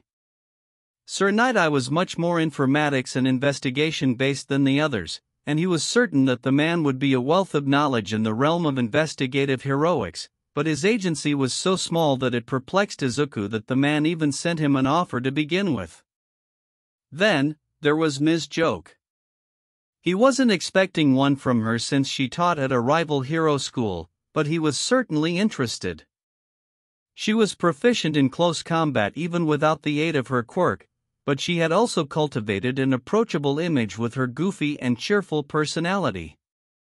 More than anything, becoming someone that people on the fringes of society would feel comfortable reaching out to and accepting help from was paramount to him. He heard Ochako talking to others about her choice of the wild pussycats, and he looked over to Ida quickly and quietly writing his selection down. He looked back to his own sheet and made his selection, as well. When the school day concluded, Izuku and Ochako went to invite Ida to walk to the train station with them, but he had already left. In the teacher's lounge, Aizawa was sifting through the internship forms he had already gotten back. He quirked an eyebrow when he saw his totally not favorite student's form. Joke, huh? He mused. That's surprising. I expected someone a little more explosive. She should be good for him, though. Continuing on, his brow furrowed when he saw Ida's form. He only selected one? He must have gotten better offers than this one. He zeroed in on the location, and things started to fall into place for him. A hero agency in Hosu. Damn it, Ida, don't tell me you're planning on doing something stupid. The next day, Izuku meandered through the halls of UA toward his weekly session with Hound Dog. It had only been a few weeks since the incident, and even though the dreams hadn't gotten any better, he felt like the sessions were definitely helping him come to grips with things in the waking world. When he reached Hound Dog's office, he sat down in a chair just outside of the door and signed in for his appointment. A few minutes later, the door opened, and none other than Bakugo stepped outside of the office. The two were very surprised to see each other. Bakugo couldn't ascertain why Izuku would need to see Hound Dog, and Izuku never pegged Bakugo as someone who would ever consider talking to a professional about, well, anything. Bakugo? Izuku questioned. You're seeing Hound Dog? The blonde grunted in the affirmative. Part of my requirements. From after the battle trials. Izuku immediately understood and nodded. Oh, gotcha. It helps, Bakugo muttered, and Izuku was definitely not expecting that. The hell are you doing here? Izuku looked at him strangely for a moment before he realized that the blonde wouldn't have known about what happened unless he was there to witness it. There was a villain at the USJ. Yeah, I know, there were plenty of fucking villains there, Bakugo responded. Not all of them survived, was Izuku's short reply, and nothing more was said. Bakugo watched the boy step past him into Hound Dog's office with wide eyes. He didn't really know what to say or what to think about that. Bakugo, a familiar voice snapped him out of his thoughts, and the blonde turned to see his homeroom teacher approaching him. Have you decided on who you're interning with? Not yet, he muttered. Why? Someone at UA personally requested to have you intern with them over the week, he answered, and Bakugo was intrigued. Think of it as your last obligation before returning to heroics classes. Aizawa handed him a sheet of paper. Bakugo read the name that was on it, and he paled. I don't have a choice, do I? I thought that was obvious, Aizawa answered. You don't have to travel anywhere, just come to school at the regular time next week. Don't worry about finding her, she'll find you. Bakugo sighed in resignation as his teacher turned and left, and only then did he notice that the purple kid from the sports festival was silently trailing behind him. The two briefly locked eyes before he scuttled on behind Aizawa. Guess he's building that spaceship, or whatever. After his session with Hound Dog, Izuku had one more stop to make before he left for the weekend to prepare for his internship. When he neared the development studio, he barely made it to the door before an explosion blew it off its hinges, and he narrowly dodged being pancaked by the new projectile. He wasn't able to dodge the body that crashed into him afterward, though. When he opened his eyes, he saw soot-covered pink dreadlocks under a familiar pair of goggles, and recognition instantly hit him. When the girl saw who she landed on, the same recognition hit her. Oh, Mr. 10 million points, the girl remarked with a grin. You here to see more of my babies? Honestly? Yes, Izuku answered. I also sent in my costume for adjustments and upgrades, and I'm here to pick it up before internships begin. Oh, 2 in 1, then, she exclaimed. I personally worked on your costume when Power Loader brought it in. It was the least I could do for the attention you brought to my babies. Well, I'm glad to have been able to help, Izuku replied with a laugh as the two got up from the floor.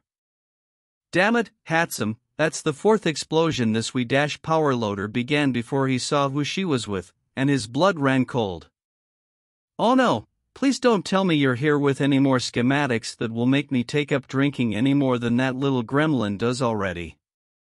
Not this time, Izuku assured. I'm here for my costume. Oh, Hatsume's little pet project, then, Power Loader nodded, still a bit pale. Not really sure which is worse, in all honesty. She wanted free rein to do as she pleased with your requests, but I knew that she'd probably get you killed if I allowed that, so I kept an eye on what she added and modified. Genius requires uninhibited creativity. May shouted in protest. My blood pressure requires you be monitored to avoid a fifth explosion. Power Loader shot back. Anyway, she began, shaking off Power Loader's response. I saw that you requested added support for your arms and legs to reduce some of the damage your quirk does to you when you're going full throttle. While I'm not certain about the specifics of your quirk, if I had to hazard a guess, the different colors allow you different supercharged physical abilities? At Izuku's nod, she grinned and pressed on. Excellent, so I installed bracers in your arms and legs to reduce the strain when you're going Hulk mode or Speedster mode. The bracers in your arms come attached to brand spanking new gauntlets in lieu of your old gloves. The gauntlets also have shock absorbers to keep your hands extra safe in a tough fight. Izuku marveled at the modifications.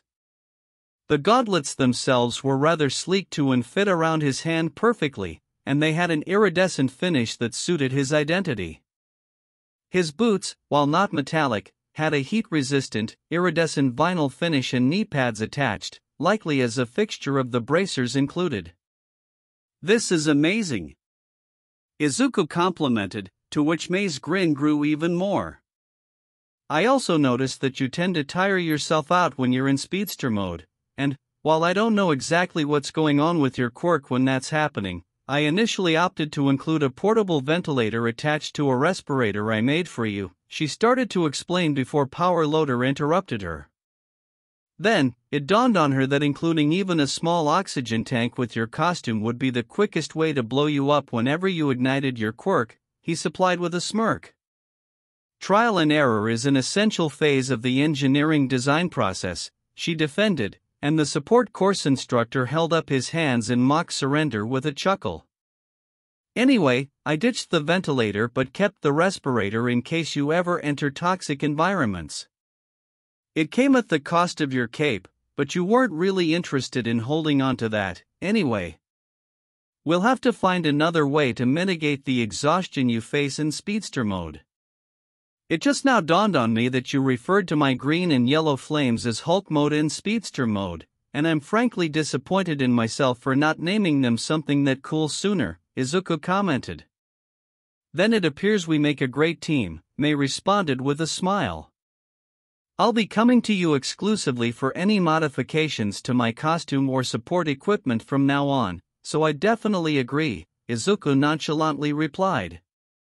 The utter glee on Mei's face made Power Loader look towards the locked cabinet near his desk, but he wouldn't break out the alcohol just yet. He would remain strong. Oh, Mei began once again, I'm in the process of developing an internal cooling system for your costume in the event that you go Crimson Fury again and flash boil a glacier, but it's slow going, unfortunately. You gave me such a wealth of things to work on, though. And you have created a masterpiece of support technology with this suit, Izuku replied in earnest. When Power Loader saw the interplay between the two, he almost forgot about the fact that the teens in front of him were a step above dangerous criminals as far as support technology was concerned. He did not forget the greenhead's idea for nail clippers, and he never would.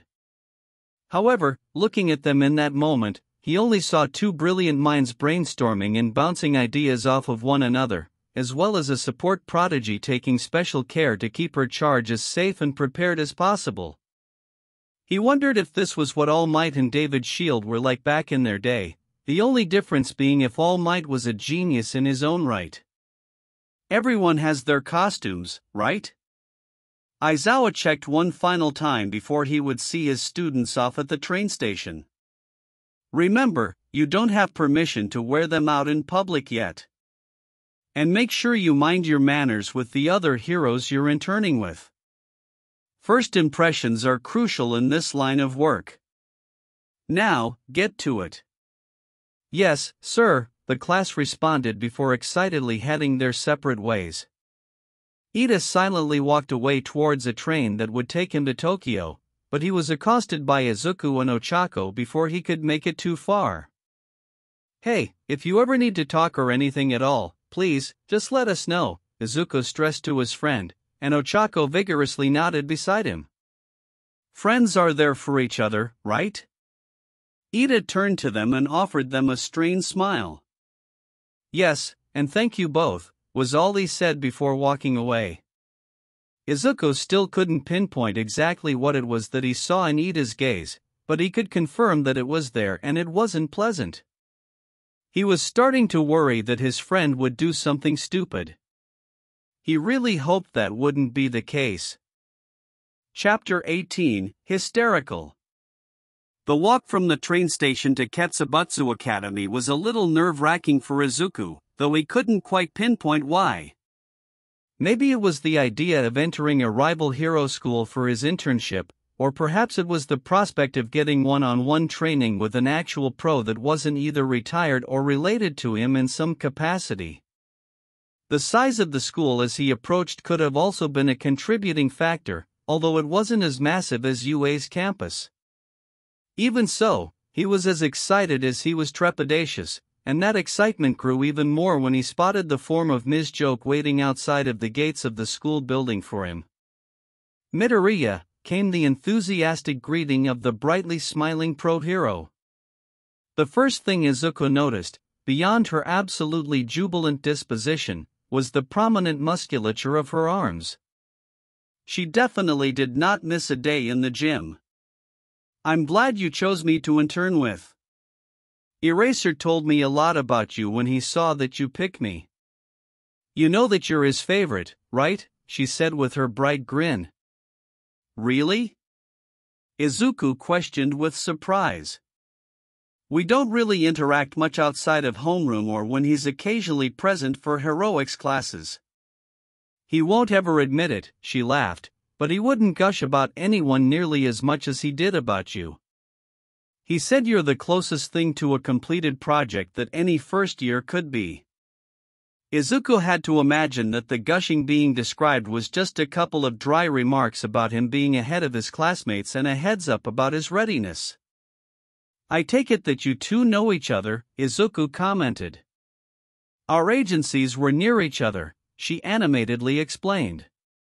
As young heroes trying to make a difference in the world, our mutual love bloomed. Standing in the PE field while Shinso was stretching for the week of hell that the boy was unknowingly about to endure, Aizawa's face crinkled as if he could sense that something was wrong with the world. What kind of lies is she filling that boy's head with? Aizawa muttered. Shinso looked up at his trainer for the week. Nothing, let's get started. Ms. Joke led her intern into the building and towards one of the smaller, indoor training grounds. Izuku took stock of the rather barren hallways and generally empty feeling of the building along the way. I expected there to be a lot more students buzzing around, Izuku commented. Did class already begin? UA isn't the only school that send their students on internships, Ms. Joke answered. It's easier to coordinate if it all happens the same week, otherwise, fabulous selections like myself wouldn't be available to help mold the youth. Isn't molding the youth what you already do as a teacher? Izuku replied with a small smile. Yes, but this instance is special, she replied with a smile of her own. You'll see why in a bit. When they finally reached the training ground, Ms. Joke left him to change into his costume, and his excitement shot through the roof when he finally put it on. The redesign felt even better on him than the original. He would have to do something nice for May after his internship was over. When Ms. Joke returned, she couldn't help the smile that came upon her seeing the fellow greenhead practically bouncing around and shadowboxing in his suit. Having fun, she ventured with a chuckle, and it became a full-blown laugh when he jumped in surprise and sheepishly tried to make himself presentable. "So," Izuku coughed, desperately trying to move past what she had just seen, "are we sparring?" "Sorta," she answered with a smile that Izuku could swear had a subtle edge. "I've already seen a bit of what you can do in the festival, so I want to take you out of your comfort zone." Izuku was paying rapt attention to his instructor, or he was at least trying to. For whatever reason, he felt really fidgety and his stomach was refusing to settle. "For right now, just do what comes to mind," she vaguely continued, and only then did Izuku notice the blue glow about her. "Later on, we'll see what kind of embers develop when you're experimenting." Izuku didn't know what she meant by that, but he wasn't really thinking about it. He was trying, and failing, to suppress laughter that was forcing its way out of him. The longer it went on, the more difficult it became, and his confused laughter was becoming audible. Before anything could dawn on him, however, he parried and sidestepped the gloved fist that shot into his field of vision. "Good situational awareness," she complimented, and Izuku now felt the laughs pouring out of him. He hunched over with his hands on his knees, and Ms. Joke was on him again with a punch that he just barely dodged. He could do nothing about the next punch, though, and he felt the entire impact of the golden plates along her knuckles driving into his gut. With the wind knocked out of him, he oddly felt like he was back to normal, and the smirk his instructor donned with her hands on her hips told him all he needed to know. "Your Quirk outburst," Izuku began with wide eyes. "So, that's why I was struck by laughter and couldn't concentrate." "Got it in one," she confirmed, and Izuku felt the giggles return to him. "Quirks often take focus to wield, and I want to see how well you do while you're disoriented." Izuku fought to stifle the laugh that escaped him at the same time that her fist cut through the air his face occupied a moment prior. Quickly backpedaling to create some space, he put his hands up to defend just as Ms. Joe closed the distance between them and continued her onslaught. Izuku could keep focus just enough to defend and stay out of the way of her blows, but he couldn't get enough of a grasp on himself to activate his quirk. Still, he did his best to avoid the solid-looking swings. "Has anyone ever told you that you're phenomenal at dodging?" Ms. Joke complimented. "You're not the first," Izuku struggled to answer, and that was a mistake that Ms. Joke would ensure he regretted with a left hook to the ribs the second he lost his composure after responding. "Ah, you were doing so well, what happened?" she asked, knowing full well what happened to break his concentration. Izuku almost responded, but the near eruption of laughter kept his mouth shut, and he backpedaled once again to create more space. Ms. Joke wouldn't let up, though, and the chase was on again. Izuku fought through the laughter to dodge the hits he could and block the ones he couldn't, but the pain from blocking her ridiculously hard punches started to catch up with him after a few minutes of the squabble. He hadn't even realized that he was heating up and glowing red after a while because he was so focused on keeping her away, but she was just as undeterred. Her gloves were fireproof, after all. Pretty soon, she managed to sweep him off his feet and went to capitalize, but her fist only slammed into a flat, orange wall of fire that materialized between them. Izuku, refusing to look a gift horse in the mouth, kicked the wall into her like he did to his alleyway stalker and created as much distance between her and himself as he could. "That was subconscious, wasn't it?" Ms. Joke asked as she poked the wall a few times before it dispersed. "Yeah," Izuku hesitantly answered, and he was relieved when no more laughing fits came about. "Good, I wanted to see if you had anything else up your sleeve as well as if you could keep your cool under pressure," Ms. Joke explained with her smile returning. "You did a great job, might I add." "All I could do was dodge and defend," Izuku muttered. "That's more than a lot of people can do in your position," she shot down his self-deprecation. "You kept your head on your shoulders very well the entire time when the function of my quirk is to pretty much mentally incapacitate you. Outburst isn't impossible to overcome, but it takes a level of focus and willpower that many don't have. That made him feel a little better about it, and she could tell. She patted him on the shoulder and offered him another smile. Keeping your head on straight is a really important quality for pros, but it's doubly important for you.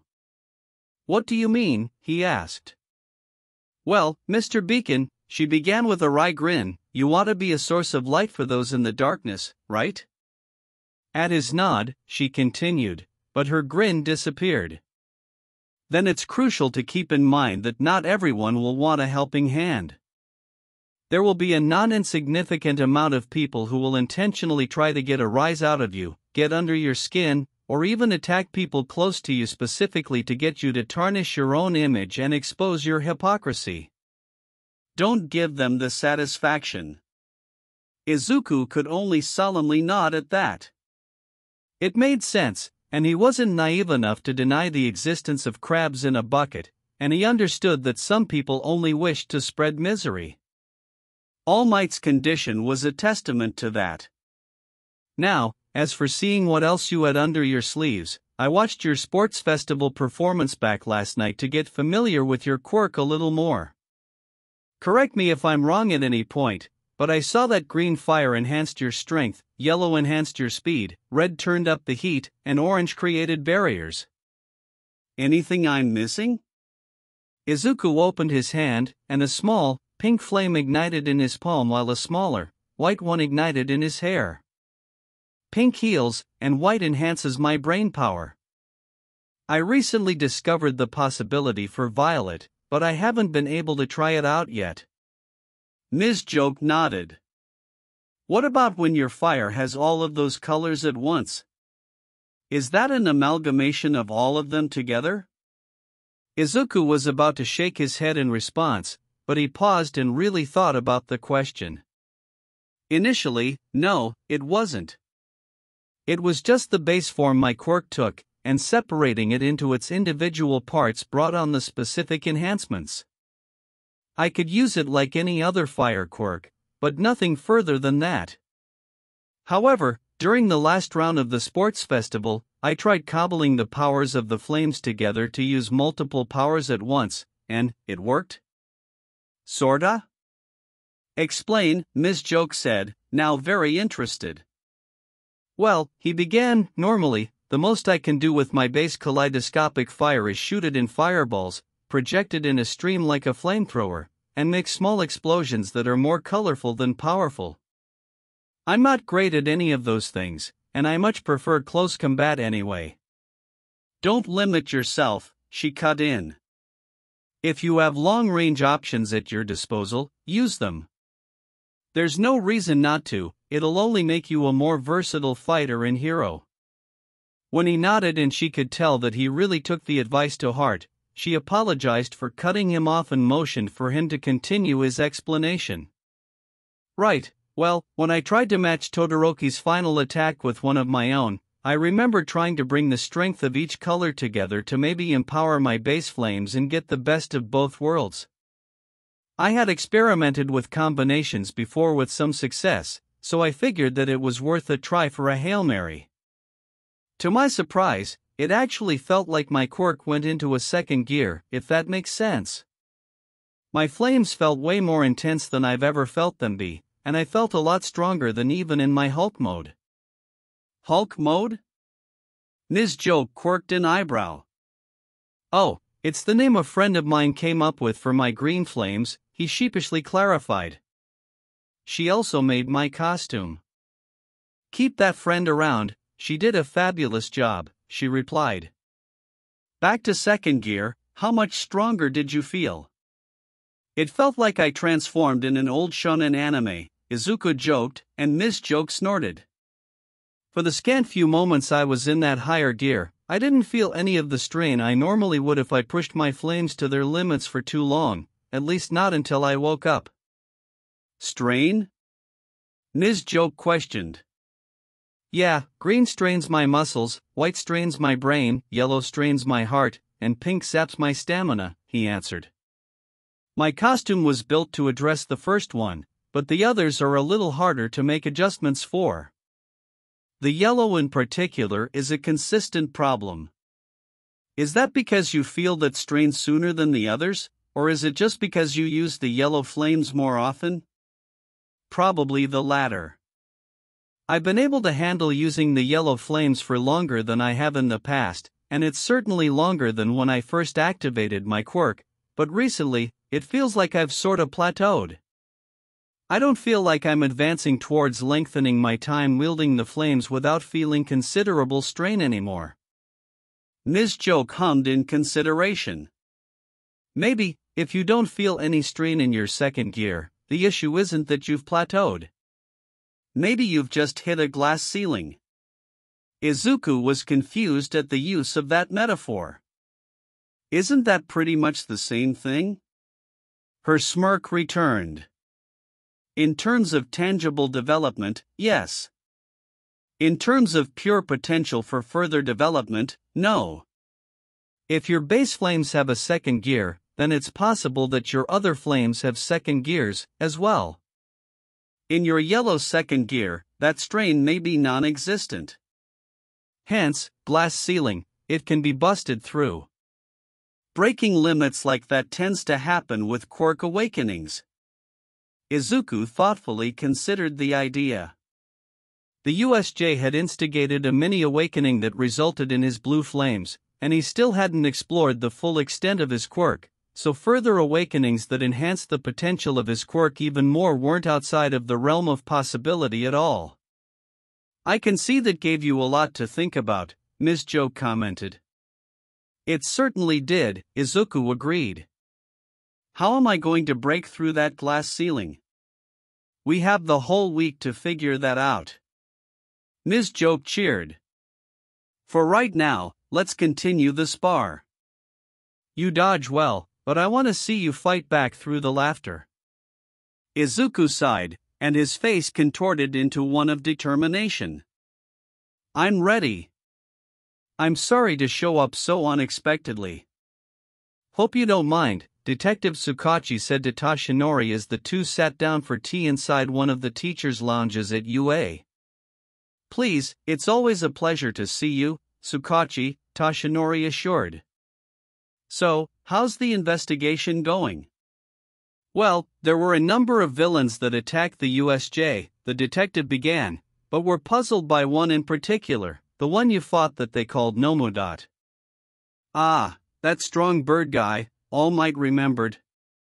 We went ahead and ran some tests on Nomu's DNA, and what we found was disturbing to say the least, Tsukachi continued. What exactly did you find? Toshinori's gaunt face pulled into a serious frown. I want to first stress that we're not asking you to be a part of this investigation, he started while looking the emaciated man in his sunken eyes. For all intents and purposes, this is a leak. I just felt that I owed it to you to let you know about what we might have uncovered. It could lead us to the one in charge. Go on, Toshinori calmly urged. After several failed attempts at interrogation, it became clear that Nomu can't speak, the detective explained. He shows no reaction to anything at all. It's as if he literally can't think for himself no matter what's going on around him. Tsukachi slid a photo of a mugshot across the table. We discovered that he used to be a low-level thug with a record of assault and extortion. Where this ties into the potential mastermind of the League is that his genetic makeup has been altered drastically. We found the DNA of 4 different people within him. Someone combined people's DNA to make this guy? Toshinori asked with a hand on his chin. Is he even human anymore? That depends on how you want to look at it, the detective sighed. To oversimplify, his body has been altered so that he can hold multiple quirks at once. His brain's apparent lack of processing power probably comes from the burden that causes, but he shouldn't have multiple quirks in the first place, regardless of how much DNA has been inserted into his genetic makeup. Tsukachi looked Toshinori directly in the eye. The only way to accomplish that would be to completely integrate the new quirks into someone's genetic makeup, and we only know of one person with the ability to do that. Toshinori had been getting more and more pale as the detective spoke, but the last line sent him over the edge, and he shot to his feet. It can't be. This has to be a mistake. He's dead. It's our only reasonable conclusion, Tsukachi unflinchingly replied. It's why I came. I had to let you know immediately. Toshinori walked towards the window and stared out into the horizon. He slowly started to bulk up as One for All made its presence known. So, he's back, he gritted out. Now more than ever, I need to find a successor. Izuku eased himself out of the passenger seat of Ms. Joke's car, and he gingerly followed her out of the parking lot of an apartment complex and up a set of stairs. He had elected not to heal himself with his pink flames until they reached her apartment so that the pain of being tagged set into his memory for future sparring sessions, and she found it amusing enough to leave alone.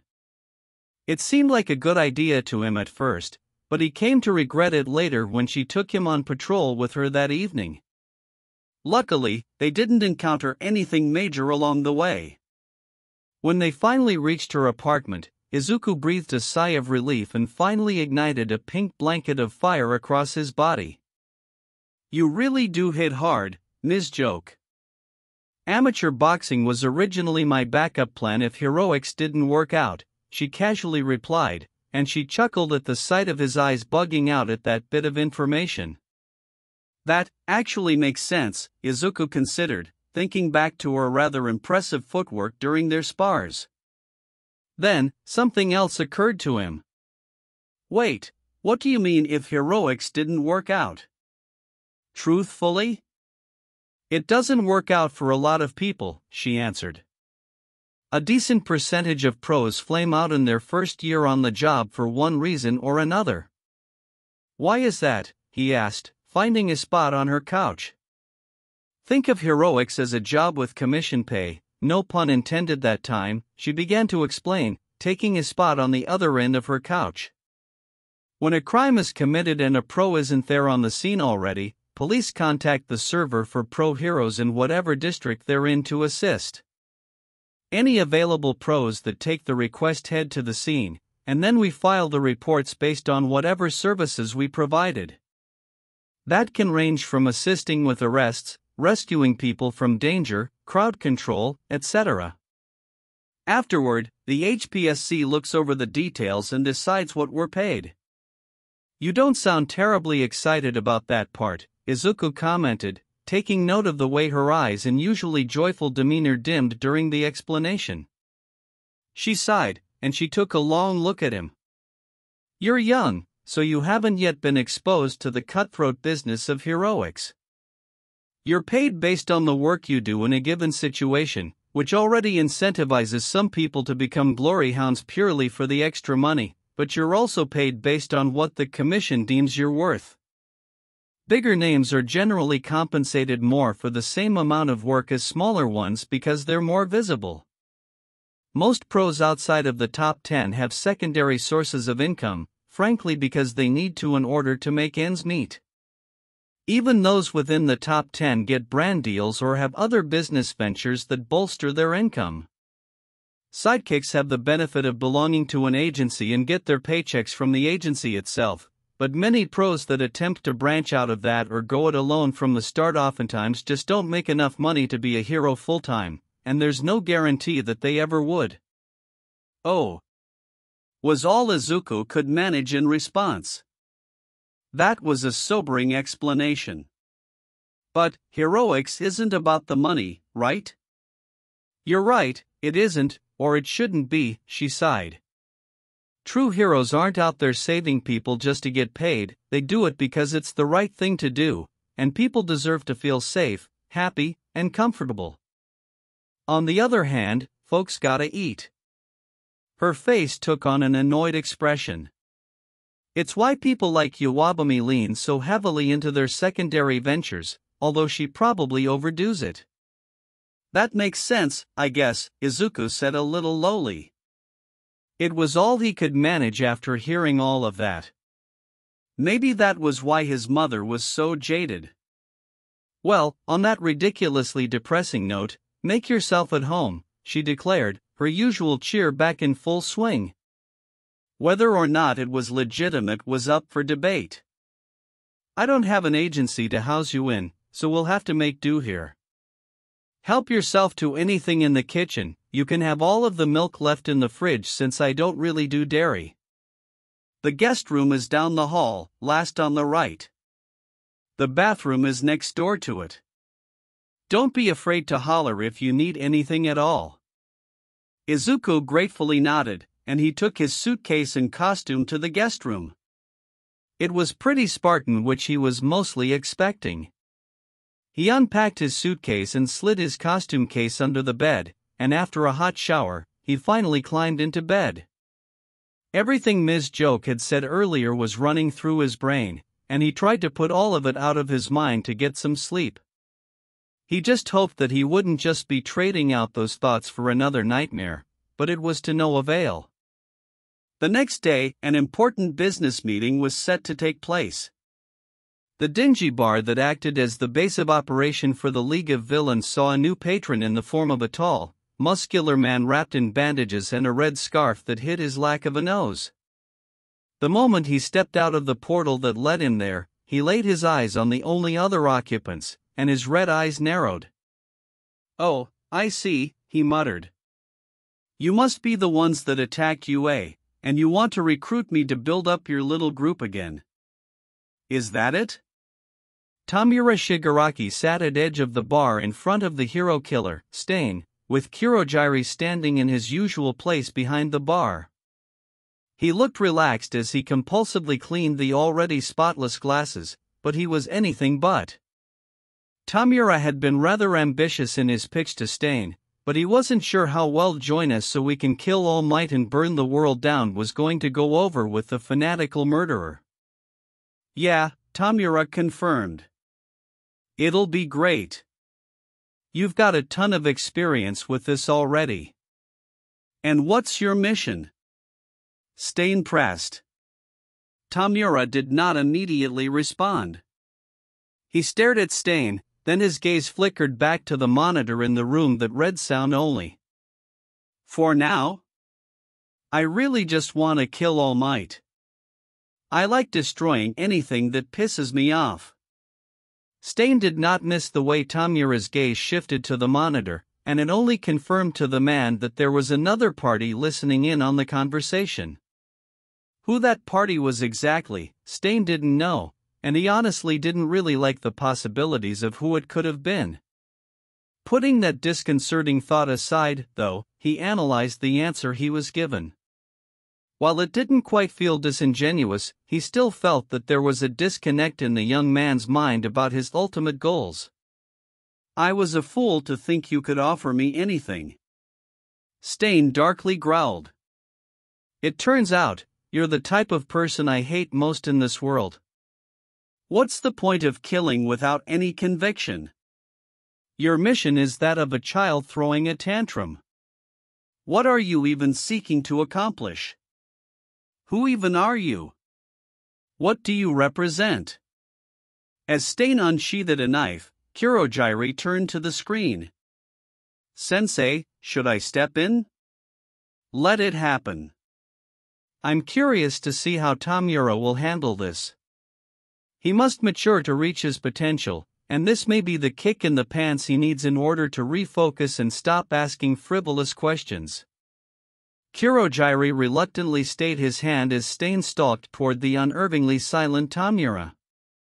"What's on the agenda for today?"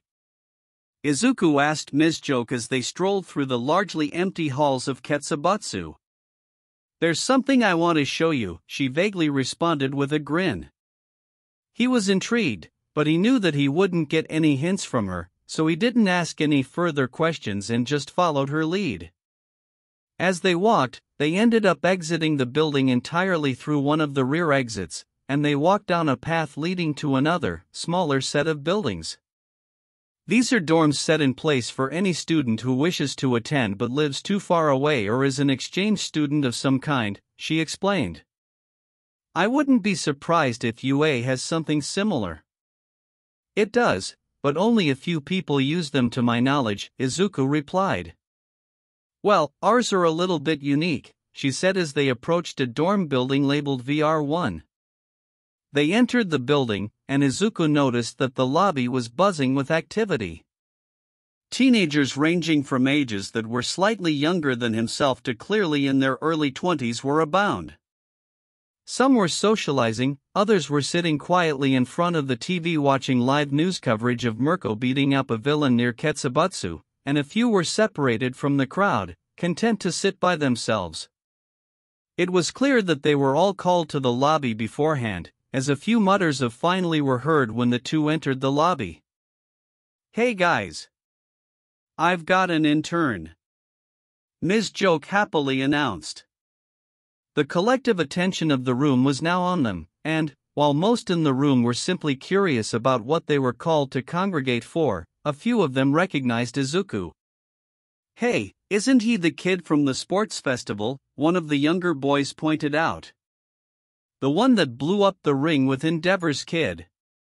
Stop calling people who are clearly older than you kid, dude, an older boy reprimanded. He had the same spiky, brown hair as the younger boy, and they both had bright orange eyes. Perhaps they were brothers? Not just the sports festival, came a soft, feminine voice from the corner of the room, and Izuku saw a shorter girl with the head of a black cat and a black bow in her fur beside her ear approaching him. Izuku's green eyes met the dim, yellow Scara with slitted, black pupils, and the two silently observed each other. Vanta approaching someone? That's new, came a hushed voice from across the room, but not hushed enough for Izuku to miss it among the crowd. You're the boy from that interview, she softly spoke, and nothing else really needed to be said, as many others in the room were paying close attention now. Yeah, that would be me, Izuku answered calmly and extended his hand. Izuku Midoriya, it's lovely to meet you. The girl stared down at the offered hand with mild apprehension, and she met his gaze once again, searching his eyes and face for any signs of deception whatsoever. Izuku only offered her a soft smile in return, and he patiently waited for her to make any decision she felt comfortable with. After a few more seconds, she tentatively met the offered hand with her own, gently wrapping her clawed hand around his for the handshake. Just call me Vanta, she finally spoke. Do you know where you are? I haven't told him yet, Ms. Joke answered from beside him. Midoriya, welcome to the Villain Rehabilitation Program at Ketsubutsu. We find at-risk youth that are, by circumstance or opportunity, diving into criminal behavior and provide them with resources that will nip any descent into villainy in the bud. Just as well, we provide a place for villains attempting reform to get any help, support, or education they may need. Those resources can come in the form of counseling, therapy, psychiatric help, drug treatment, general stability in the form of a guaranteed place to sleep and meal to eat, and a place to build positive relationships. She looked him in the eye with more seriousness than she had previously. You said that you wanted to extend a helping hand to those lost in the cracks of society. Well, this is what some of that looks like. Izuku turned a thoughtful eye back to Vanta, and she could no longer meet his eye. He would not have any of that, so he took her clawed hand once again in both of his hands. It makes me happy that you're doing well, Vanta. All of you. I don't know your individual situations, but I'll gladly sit and listen to each of your stories. That got many in the room to relax, and some even smiled. Vanta, meanwhile, was really glad that her pitch-black fur hid her blush, and she refused to meet his eye for different reasons. Yeah, well, doing well is the operative phrase. Doing better would probably be more accurate. Let's pull up some chairs, Izuku prompted. Tell me anything you'd like. Tamura Shigaraki was not having a good day. He had been inspired by Spinner's ridiculous cosplay to scour the internet for any info on the hero killer. He found a few forum posts that were talking about him and his message. Many of them were old, so it was clear that he had been at it for a while, and many of those forum posters were fanatically behind the sentiments he touted. It seemed like a no-brainer to offer him an invitation to the League of Villains. It ultimately resulted in him on the floor of the bar with a serrated blade in his shoulder and the man himself hovering above him poised to finish him off. He was nearly out of his bandages from the USJ, but his arm was still a pain in the ass, so he couldn't really defend himself. All the while, he was being pressed with questions that he would admit to having in the back of his mind but refused to address in full because they brought up even more uncomfortable questions and lines of thought that he really shouldn't be having. You want me to join your crumbling, little league, but you won't accomplish anything without true conviction and desire, Stain spat. Hell, I don't even get the feeling that you have any real identity to yourself.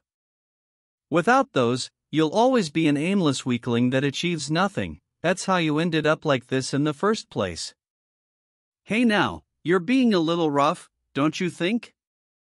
Tamura gritted out with a chuckle. At least buy me a drink, first. That took Stain completely off guard, and he momentarily froze in bemusement. That was more than enough time for Tamura to grab the blade with his non-injured hand and turn it to dust, and Stain leaped backward off of him. Kurogiri, get this guy out of here, Tamura instructed. I'm sorry, I can't move, Kurogiri struggled. It must be the hero killer's quirk at work. The word hero has lost all meaning in this society, Stain began, seemingly prompted by the warp user's utterance of the word. The world is overrun by fakes and criminals like you who chase petty dreams and utter nonsense. He readied himself for another strike at Tamura. They must all be purged. You sure talk a lot, Tamura interrupted as he stood up, much to Stain's chagrin. Conviction, maybe I don't have anything as loaded as that right now, but I can tell you for sure that what I desire is to do whatever the hell I want to do for once. And maybe what I want to do is to kill All Might and everything he represents. If this world wants to worship trash like him, I'll destroy their beloved symbol of peace and then crush them while they're in shock. Stain went wide-eyed at the statement, but Tamura wasn't done. Symbol of peace, he practically spat. Peace for who? Certainly not for everyone. People are tossed aside and forgotten about all the time, and no one cares about them. The other supposed heroes turn their noses up since it's not convenient for them, and the civilians look the other way because a hero will come to help for sure, but no one ever does. Not All Might, not anyone. It all needs to crumble. Stain considered him much more carefully now. What he was saying painted the villain in a much more three-dimensional picture than he could see initially, and he could even empathize with the sentiment. However, it still felt entirely too disconnected.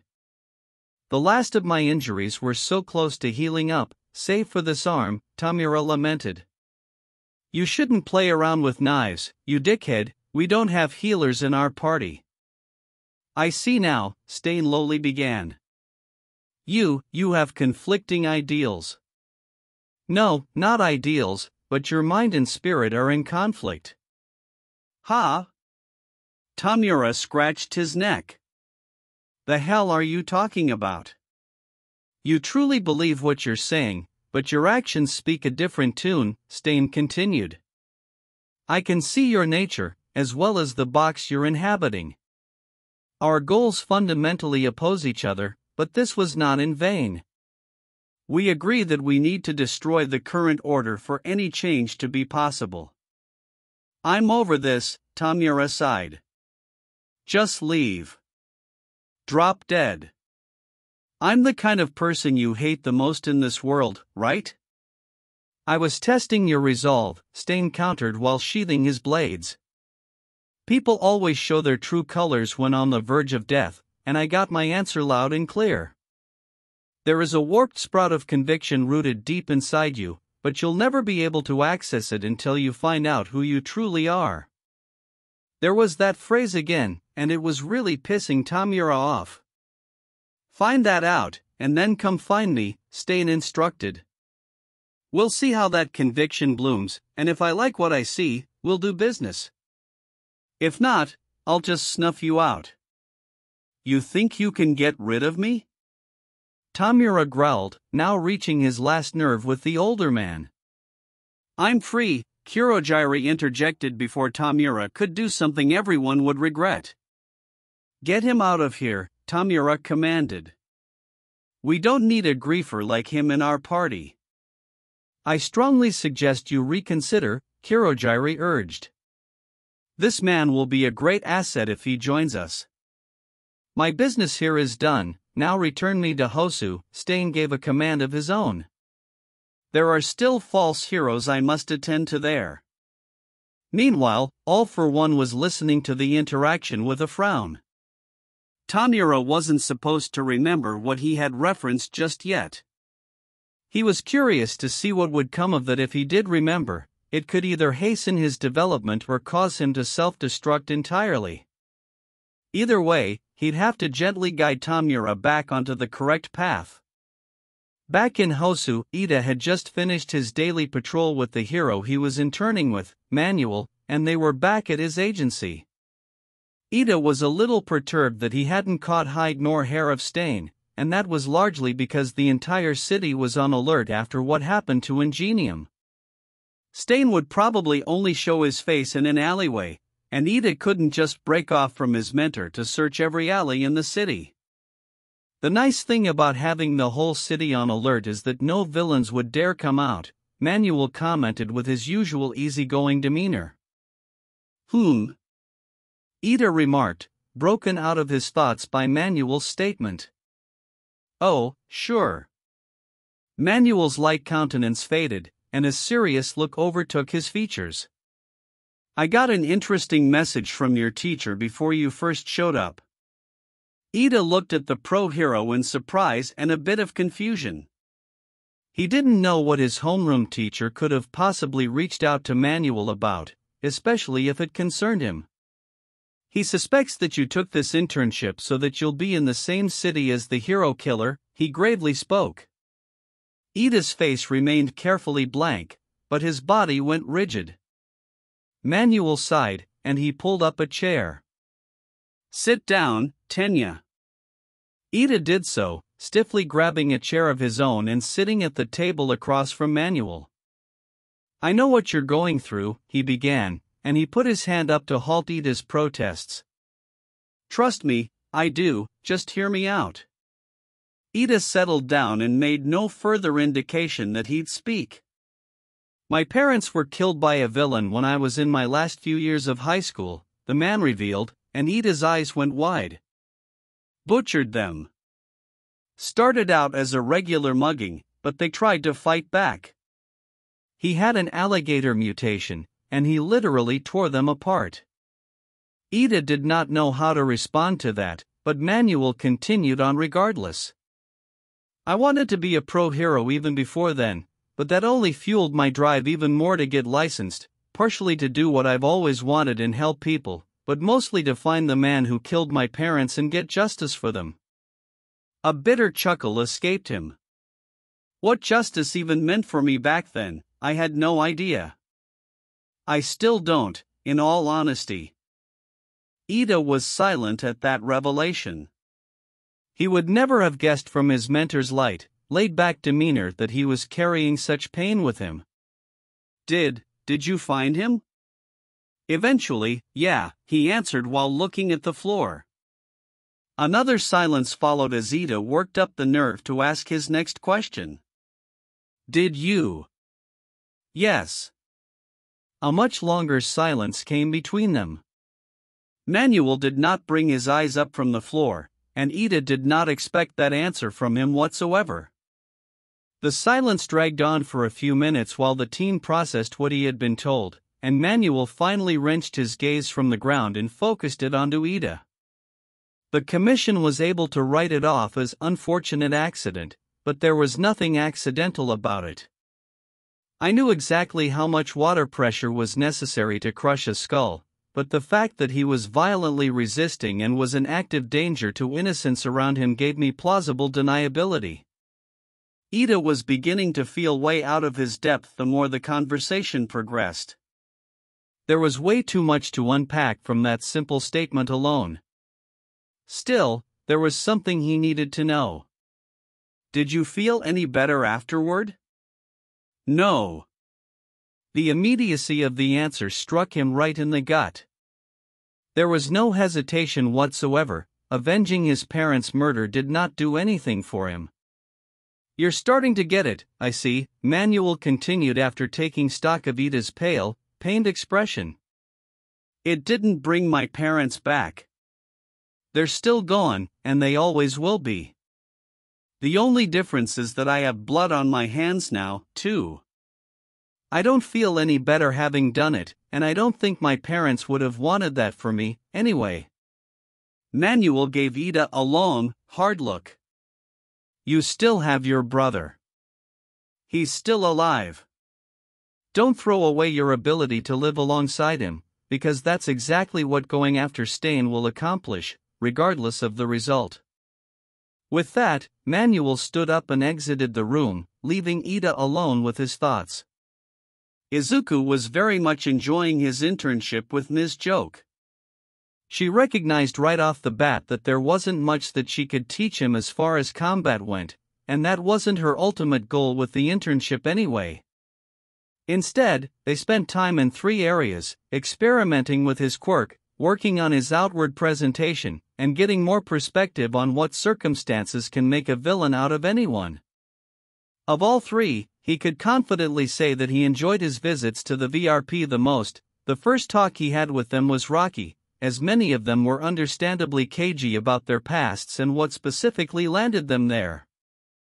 However, after some time had passed and a few of the braver souls shared their stories, more people began to open up. The stories he heard were even more sobering than the salary talk he had with Ms. Joke on the first night. Everyone had come from and with some kind of trauma. The duo of brothers he met on the first day were products of a neglectful and drug-addled household, and on nights when their parents were too strung out to care for them, they turned to attacking and mugging random civilians for cash to feed themselves. One such incident resulted in their Mark being left crippled when he tried to defend himself. Their story was one of the lighter ones of the bunch. There was another tale from a young man with a snake mutation, in that he was literally a snake with human arms and legs, who ran away from a group home he was in and joined up with a small-time gang that made and sold Trigger. Apparently, that gang encroached onto Yakuza territory, and a confrontation resulted in him being the only survivor.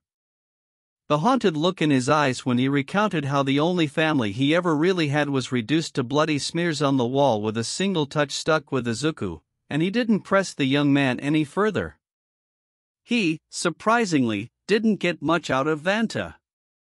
He figured that one of the first to recognize and approach him would also be one of the first to open up, but all she really revealed was that she and her best friend were victims of some vicious anti-mutant quirkism at their old high school, and something horrible happened to her friend that led her down a dark path in the pursuit of revenge and venting her anger. She wouldn't go into detail about the revenge or why she even sought it out, and if he was reading between the lines correctly, he didn't imagine she ever would, not to him, at least. He wouldn't push her, though. When Izuku and Ms. Joke weren't with the VRP, they were in one of the training grounds. Ms. Joke had taken to trying to bring out Izuku's orange flames as more than just a reflexive action. That usually came in the form of her punching him while he was forbidden from moving a muscle to defend. Since his orange flames made a habit of coming out when he truly needed it, he could attempt to become familiar with the sensation and possibly draw it out manually. He was successful to a point. He couldn't draw it out all of the time, but in the instances that he was able to, he could maintain and even manipulate the size and shape of the barriers rather easily. It just took a bit of concentration. "Nicely done, Beacon," she complimented after the barrier he maintained blocked a final punch from her. That was another thing. she had taken to referring to him as only his hero name so that he'd get in the habit of internalizing and responding to it. "Thanks, Ms. Joke," Izuku replied as he dispersed his flames and took a seat on the floor to catch his breath. They had been at it for quite a while, and the day was drawing to a close. Now, usually we'd round out the day with an evening patrol, but the areas surrounding hero schools are usually pretty safe by virtue of so many pros being in a smallish area, she began.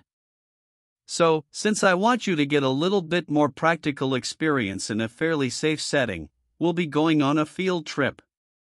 Izuku's interest was piqued. "Where to?"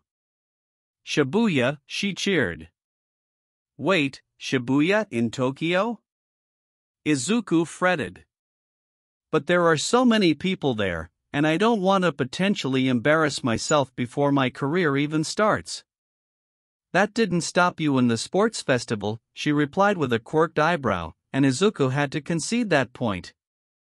"It'll be fine. You've already made yourself semi-famous, so you're working with goodwill to start. Plus, a larger population density equates to more hero agencies, so their attention won't all be on you anyway." Izuku nodded, and after a quick break to regain their stamina, the two set off in her car towards the train station for a quicker trip into the massive city. In the bar that played host to the rebuilding League of Villains, Tamura stewed in one of the booths while Kurogiri resumed his barman without customers routine.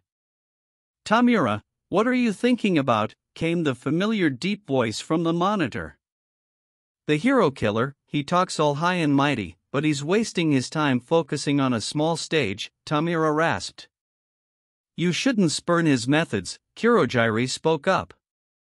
"The reality is that in all of the cities that Stain has appeared, the crime rates have fallen significantly, be it out of fear or out of a greater presence from the heroes." "Hoopty-fucking-do, heroes are working harder because they'd be killed otherwise," Tamura spat. "Such a noble incentive, right? Absolute horseshit." "You seem upset about the situation," All for One commented with an unseen grin. "What do you intend to do, I wonder?" "I, personally, would not take that level of disrespect in my own base, and no successor of mine would either." Tamura quickly transitioned from stewing to festering, and, much to All for One's delight, he stood up and slammed his uninjured hand on the table, decaying it in the process. "Sensei, how many nomas are ready?" Tamura asked in his anger. "I will allow you 3 of them," the man answered. Tamura ignored the mild condescension that came with the non-answer to his question, and he looked to his misty companion. "Kurogiri, we're going to Hosu." "Oh make." Izuku yawned as he blearily made his way down the hall and towards the kitchen. Upon arrival, he opened the fridge and looked around for anything he could slap together for breakfast. His eyes landed on a carton of milk, and he grabbed it and instinctively put it up to his nose to check the freshness. The sour aroma hit him in the nostrils with a vengeance, and his face contorted before he made to toss the milk out. However, before he could, he had a strange thought. It was a dumb, completely ridiculous thought, but it was a thought nonetheless. Could I heal an upset stomach with my pink flames if I drank this milk? He wondered aloud. He looked around the room to ensure that he was alone and no one would catch him in the act, and when he was satisfied that he wouldn't be interrupted, he slowly brought the milk to his mouth. Suddenly, a bright, yellow light flashed in the center of the room, and a teenage girl with long, white hair, a horn on the right side of her forehead, and wide, red eyes wearing a tattered, blood-stained version of his own hero costume appeared beside him. She frantically smacked the milk out of his hand before he could react, spilling it all over the floor.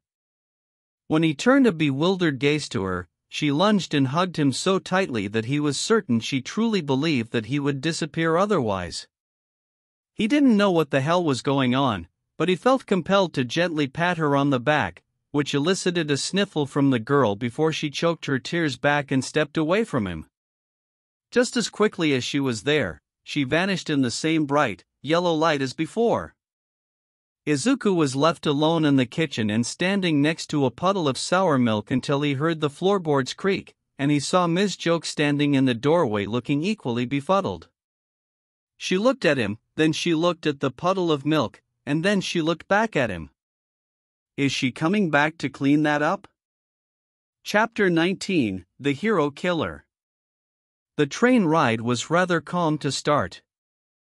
Izuku and Ms. Joke made light conversation about whatever came to mind, but internally, Izuku's brain was on other matters. He had tried to check in on Ida, but his friend read the message and didn't respond. That was highly unusual for him, and it made Izuku anxious. Peering out of the window and seeing that they were passing through Hosu only exacerbated his worry. Something wrong? Ms. Joke asked from beside him with concern of her own dressing her face. I'm worried about my friend, Izuku revealed. His brother was attacked and crippled by the hero killer, and he's been shutting us out recently. Her concerned frown became a sympathetic one, and she patted his shoulder. I get that. People grieve in their own ways, and pain like that takes time to heal. He'll come around when he's ready, so be there for him as best as you can in the interim. Whoa, that building just exploded, a passenger muttered. I'm really trying, Izuku sighed, though he paid attention to what was going on in his periphery. I'm worried that he's going to do something stupid and dangerous, though. Like personally seek revenge, she asked. Yeah, he confirmed. He's interning in Hosu and I strongly suspect that it was for that reason alone. Yo, the fuck is that flying out there, the same passenger muttered again. Well, as morbid as it is to admit, we'll be avoiding Hosu as much as we can, she revealed, keeping aware of what was happening in her periphery, as well. The place is on high alert with the hero killer around, so general crime will be pretty non-existent, but I'm not comfortable taking you there with the hero killer present despite that. Personally, I don't think any interns should be there right now. That's understandable, Izuku nodded, but their attention was refocused when an announcement came over the train car. Attention passengers, please hold on to your seats dash. The announcement was interrupted when a pro-hero in a white parka was slammed into the train car by a tall, grotesque, sickly gray creature. Closer inspection revealed the creature to have 4 eyes poking out of an exposed brain, and Izuku went pale. Nomu, he cried. Nomu? Ms. Joke asked. A creature that helped attack the USJ, he quickly explained. Sick, dangerous science experiment. Stay back and protect the passengers. Ms. Joke ordered before rushing to the aid of the pro-hero that the Nomu had accosted. She got in between them and batted the creature's arm away from him before it could squeeze his head, and she punched it right in its exposed brain. The creature, while momentarily stunned, was otherwise unaffected, but it was more than enough time for Izuku to slam a green fist of his own into the Nomu before it could retaliate, blasting it out of the train entirely and through a brand new hole in the guard wall beside the track. There was no moment to rest or celebrate, though, as the Nomu got up with an angry screech and set its sights back on the train. You two, go on and take that monster down, the down pro coughed to the mentor-intern duo. I'll hold down the fort here.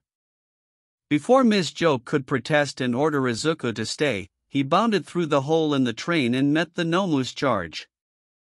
Ms. Joke huffed and followed suit, clicking a hidden trigger in her gloves that protruded spikes from her already reinforced knuckles. She got down to the ground in time to see her student knock the creature away again with a hard right hook. Are these things sentient? She asked as she got into a stance beside him. Not really, he denied. I don't even know if they're human. Then outburst won't work here, she sighed in agitation. Guess it's the hard way from here on out. Such a brazen villain attack? Manuel gaped before motioning to Ida beside him. This isn't good. Come on, we're rolling. As Manuel ran, he took in the sounds of chaos and distress around him. It was only when they were nearing the blaze of an explosion and a cluster of buildings did he notice the lack of footsteps behind him. When he turned around, his intern was nowhere to be seen. "God damn it," he cursed. "I'd hoped he'd at least think a little harder about it." Manuel looked back at the fire, and the screams of terror and panic emanating from the area echoed in his ears. He spared a final glance back in the direction he came from, and he cursed again. "You'd better pull through, kid. Please don't make me have to bring that news to your family." With that, Manuel darted in the direction of the fire and chaos, readying his quirk to put out any and all flames. Izuku, blanketed in yellow fire, bounced around from wall to wall while the Nomu swung wildly at him from the street. He was glad that the area they were in was relatively isolated, and anyone that had been there initially had long since fled. Ms. Joke, meanwhile, attacked the rampaging monster in its blind spots while its attention was focused on Izuku. Having an extra set of eyes slightly towards the back of its head made that prospect a little more difficult, though. "Beacon! Any way you can hold him still for a sec," she shouted. "I'll try my best," he responded as he bounced off the wall of a building and bulleted toward the awaiting Nomu. The Nomu opened its maw, and its tongue grew and sprouted a myriad of tentacles that ensnared the yellow blur before he could reach it. Izuku struggled to free himself, but the hold was incredibly constricting, and he could feel it tightening while the Nomu made to take another swing at him. His yellow flames flickered to crimson, and he quickly heated himself up, severely burning the tongue's tentacles and forcing the Nomu to release him in the process. Ms. Joke wasted no time appearing beside the Nomu, and she drove her spiked glove into the Nomu's kidney, or a kidney would be on a regular person, at least, puncturing its tough skin and digging into the side of the creature. She wasn't done, though, and she activated another switch within her glove to unleash a very potent electric shock, about 500,000 volts. It only succeeded in stunning the Nomu for a brief moment, as the creature appeared to absorb the electricity entirely. Ms. Joke only had a second to jump backward before the Nomu unleashed that same electric shock onto the surrounding area, and she thanked her lucky stars that a blanket of orange fire covered her from head to toe just before the electricity reached her. She shot her intern a quick thumbs up with a grin before flicking her wrist and shooting a retractable baton from her thick, metal wrist guard. With a quick point upwards and a slam of her fist into her palm directed towards Izuku, she re-engaged the Nomu. Izuku immediately understood his instructions and leaped onto the sides of the buildings, bouncing from one to another in another yellow blur until he was nearing the top of one of them. Deciding he had more than enough height, he flickered back to green and plummeted toward the ground with his fist ready to slam into the creature's exposed brain, and slam he did. Just as the Nomu slapped the baton away and grabbed a hold of Ms. Joke's wrist, Izuku pounded down onto the unholy creation with the force of a missile, cratering it into the street and out of commission. Izuku stared down at the creature for a considerable amount of time as the adrenaline was beginning to wear off, but a faint twitch and moan from the Nomu indicated to him that he had not killed it, and he released the breath that he didn't realize that he was holding. Ms. Joke stepped into the crater and placed a hand on his shoulder, and she offered him a bright grin with a proud thumbs up. Izuku couldn't fight the smile that came to him in response. "I didn't know you had so much support gear in your gloves," he remarked as they stepped out of the crater. "Like I said before, Outburst isn't impossible to escape, and there will be times where it's wholly ineffective," she explained with a cheeky smirk.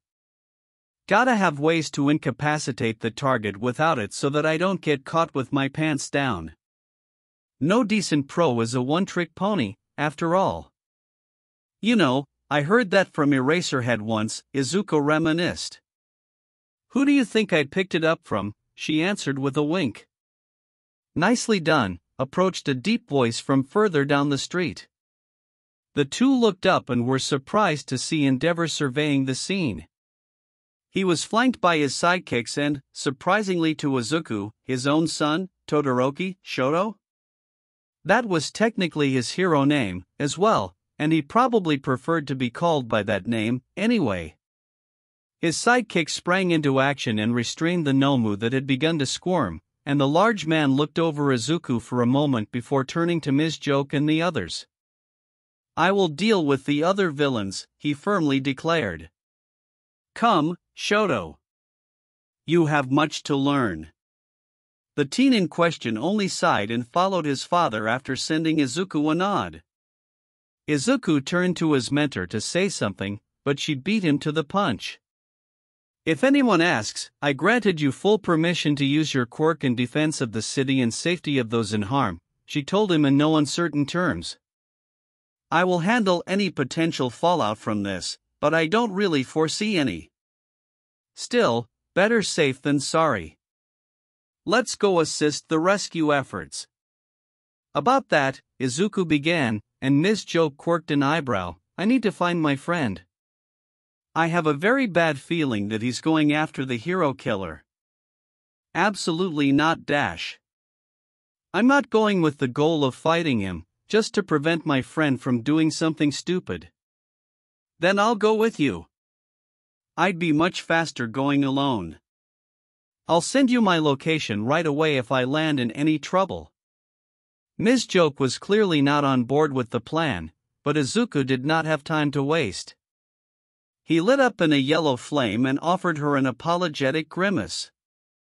"I'm gonna grab him and be right out.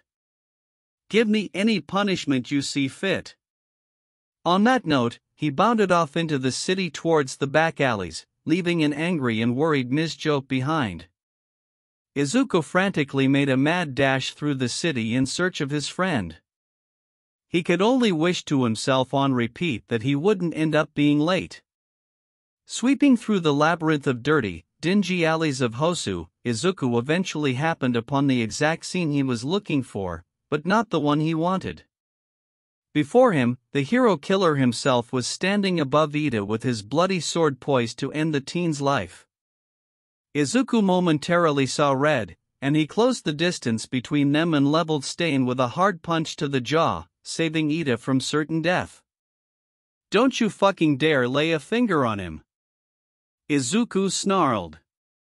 Ida gasped in his paralyzed state on the ground. He couldn't really see who had arrived, but he recognized that voice. Midoriya? "I will properly yell at you about this when we're not in mortal peril," Izuku scolded. "For now, we need to get to the street and get help from the pros." I can't move my body," Ida strained. "It must be his quirk. Since he cut me, I've been paralyzed." "Shit," Izuku cursed. "So, cutting must activate his quirk. That tracks with what his survivors have said about him." Only then did Izuku notice that they were not alone with Stain in the alley. He saw another pro-hero, Native, laying prone against the wall past where Stain was standing. That truly complicated matters. Getting Ida out of there was one thing, but getting them both out while avoiding Stain's attacks was another thing entirely, and he wasn't sure that he could protect both of them while also protecting himself enough to escape with them. It wasn't like he could sacrifice himself for them to escape. They clearly couldn't move, so they literally relied on his mobility in order to survive. He couldn't cut any corners or be needlessly self-sacrificial, otherwise they would all die. "Midoriya, please," Ida ground out. "Don't get involved. This has nothing to do with you." "Out of the fucking question," Izuku almost snarled back, much to Ida's consternation. "So, you came to your friend's rescue," Stain began. "You even made a big entrance." "Unfortunately, I have a duty to kill him and this fake masquerading as a hero. When your friend chose to fight me, it guaranteed that the weaker of us would be called."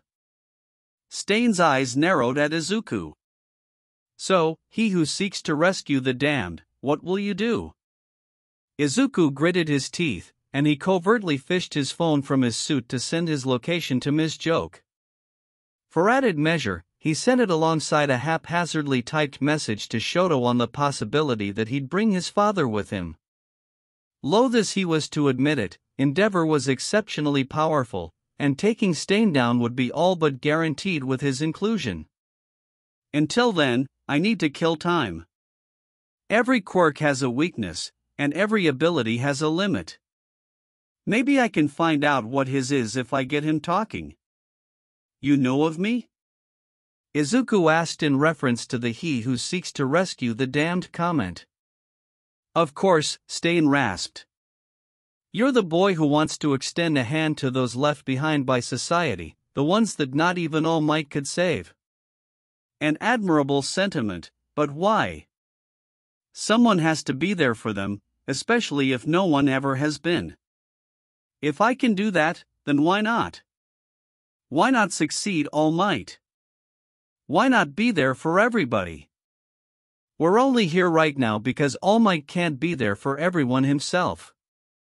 He may be inhumanly powerful, but he's not omnipotent. And who's to say that I'd do any better of a job at it than him? After a brief moment of silence, Stain nodded. Good. As blasphemous as part of your premise is, it's certainly an admirable one befitting a true hero. Stain's gaze narrowed even more, and his bloodthirsty smile returned.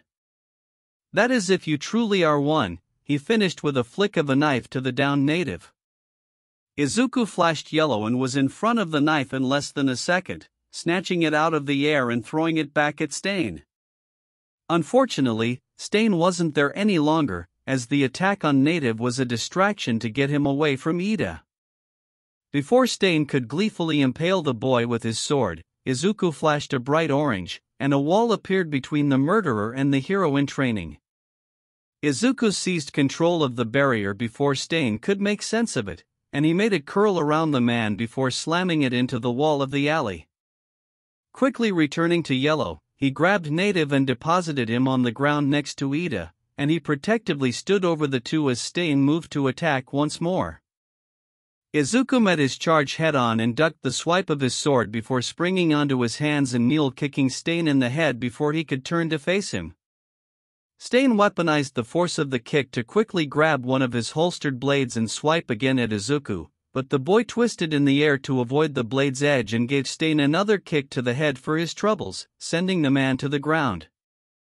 Stain's foot narrowly sailed past Izuku's face in a last-ditch effort to get some offense in on his way to the ground, and Izuku ignited in an emerald blaze before grabbing Stain's leg and slamming him into the other wall of the alley.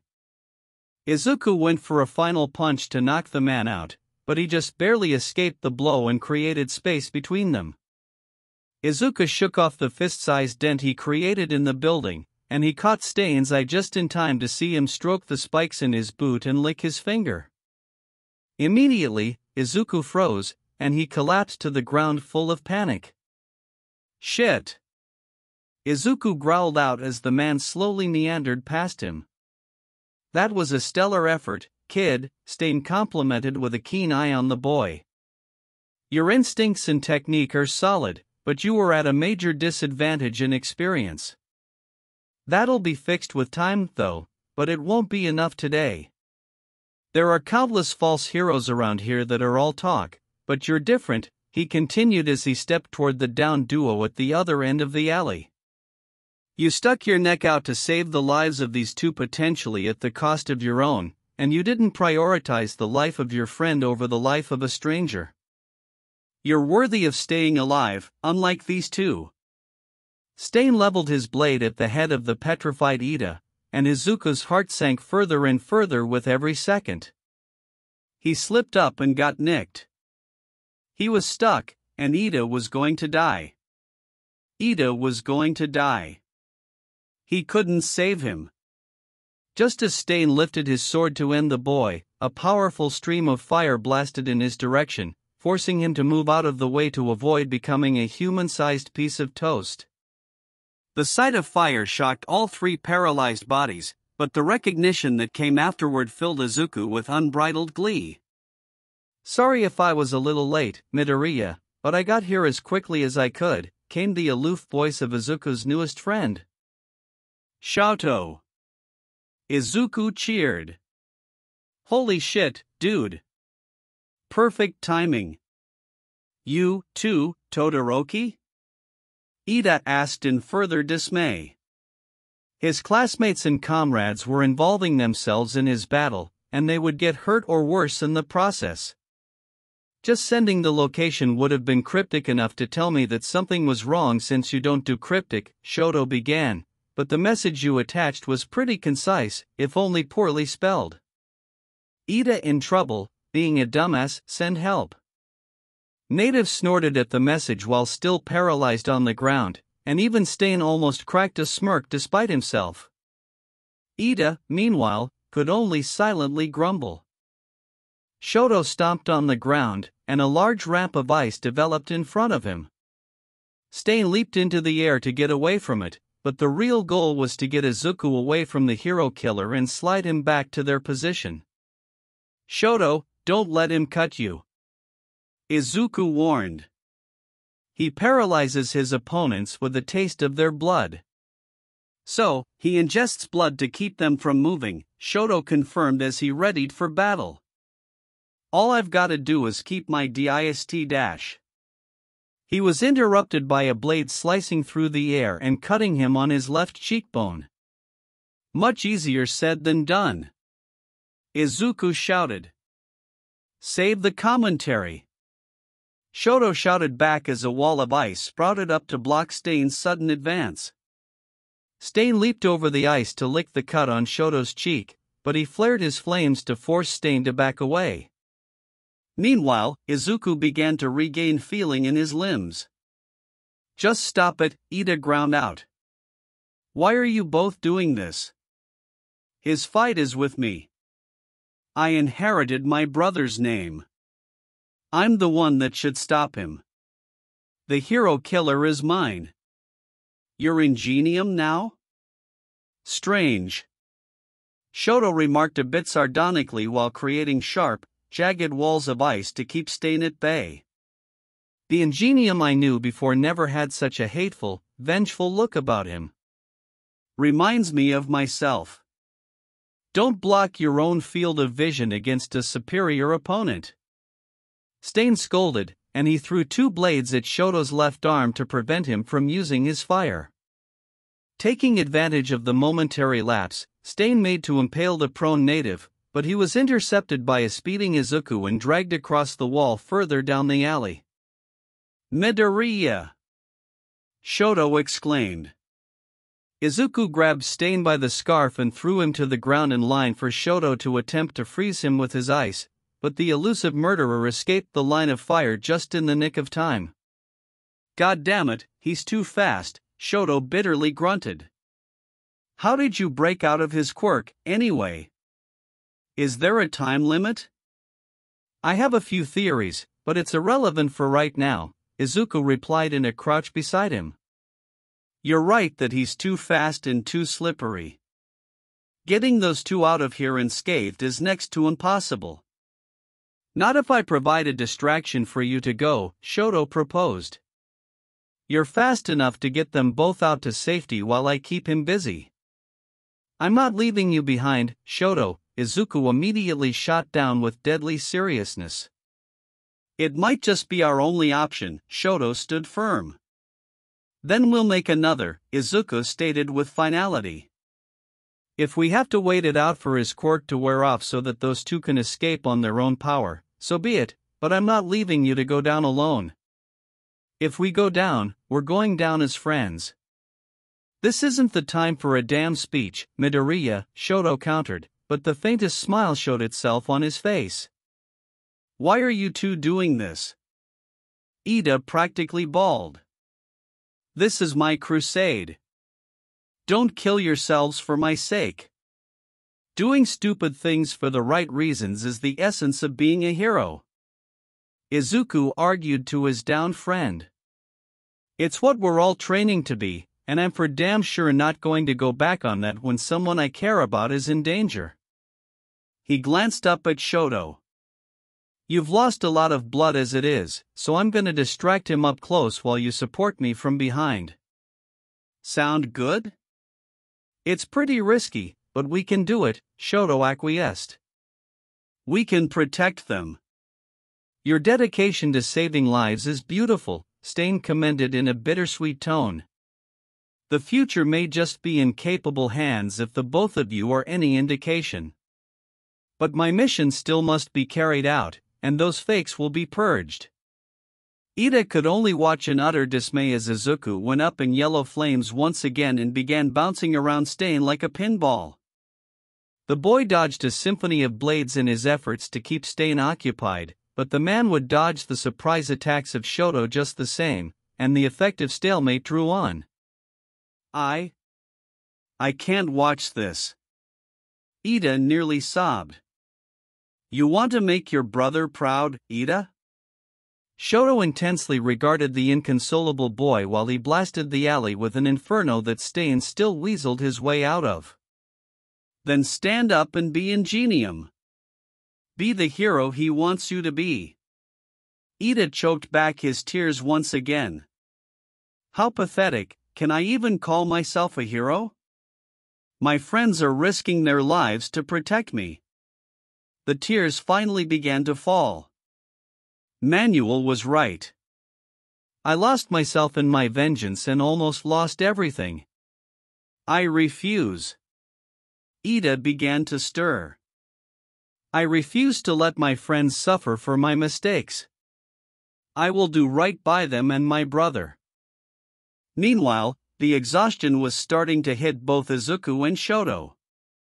Izuku was moving non-stop to keep out of Stain's range, and he couldn't afford to stop for even a moment to let the orange barriers rise because it would leave Shoto exposed should he miss with his ice or fire.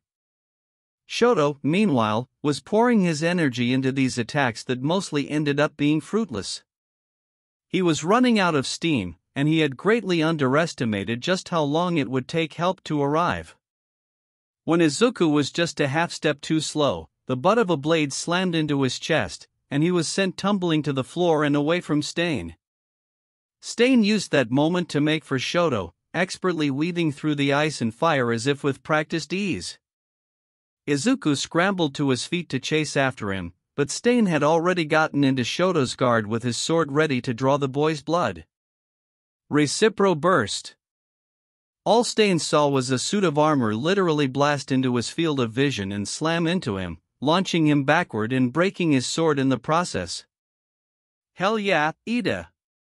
Izuku cheered as he launched himself over Stain and landed beside his two friends with a pant. Todoroki, Midoriya, this has nothing to do with either of you, and I apologize for all of this, he began. Ida, don't dash, Izuku started but was cut off.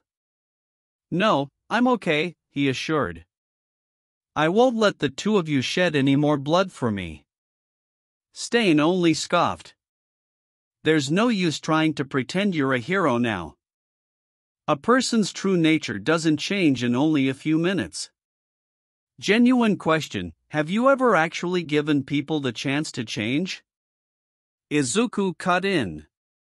The question seemed to rattle Stain a bit, and he took a moment to collect his thoughts with a scowl.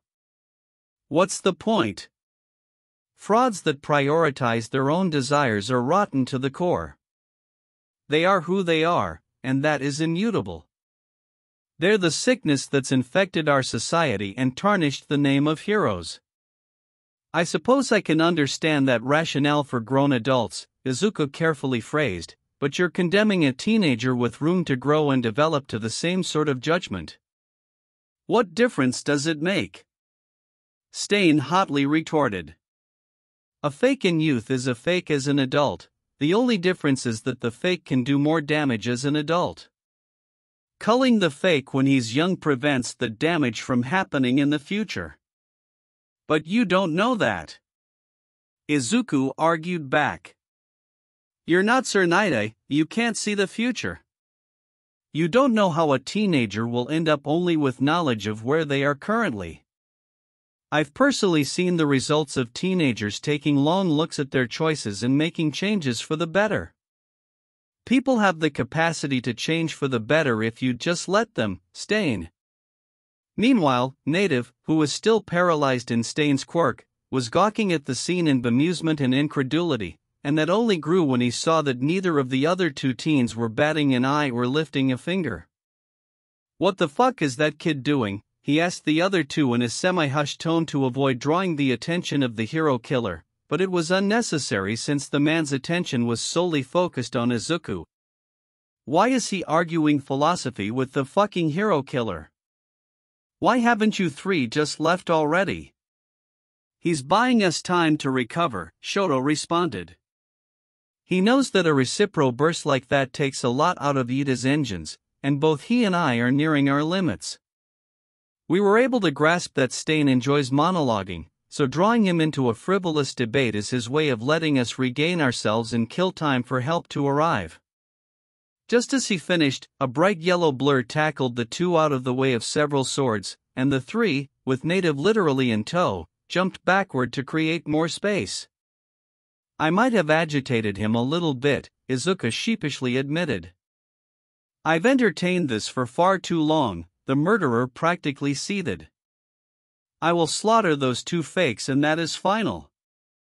The hero killer launched himself at the trio with a vicious sort of reckless abandon, and it made him more dangerous while also more predictable. The desperation he was feeling to kill Ida and Native before help arrived was mounting alongside the impotent rage he felt at having his ideals challenged so blatantly by someone he refused to kill. Shoto bathed the alley in fire while freezing Ida's leg to cool down his engines for another go, and Izuku met Stain blow for blow to keep him busy all the while. The mixture of red-hot fire from Shoto and a colorful ignition from Izuku chased Stain up a wall to escape the onslaught. "Recipro extend!" Ida shouted once his engines were back online, and he rocketed up the wall with Izuku on the other side to pincer the cornered villain. A boosted kick from the armored boy and an iridescent fist wreathed in emerald fire slammed into either side of Stain's face, sandwiching the man between two thunderous blows and ripping consciousness away from him. A well-timed blast of ice from Shoto created a safe slide to the ground for the two boys and an icy prison for the defeated hero killer. The three teens were silent as they looked up at the captured villain. Izuku sidled over to stand in between the two, and he simultaneously offered the two a fist. It was an awkward moment at first, but Shoto quickly met Izuku's fist with his own. Ida, meanwhile, stared down at the offered fist, and he couldn't help but feel unworthy of the boy's friendship. His turmoil must have shown on his face, though, and he soon felt a firm, gloved hand pat him on the back. Ida met Izuku's eyes, and the kind, friendly smile free of any judgment invaded his will and brought his fist to meet Izuku's. "We go down as friends, right?" Izuku asked. "We go down as friends," Shoto answered. "To the depths of hell," Ida added. Ms. Joke was not the least bit happy. When she got Izuku's message with his location, she made a mad dash for whatever back alley he may have potentially found trouble in. Then, she found herself getting smacked into a building by a hulking monster with scarred, black skin and an exposed brain. That wasn't very fun. Climbing her way out of the wreckage left by the new, stronger Nomu was a task, as she could certainly feel that at least one rib was broken. She got to her feet in time to see Endeavor make it to the scene and incinerate the creature's head, but the situation only marginally improved since there was also a winged Nomu flying around with a hostage.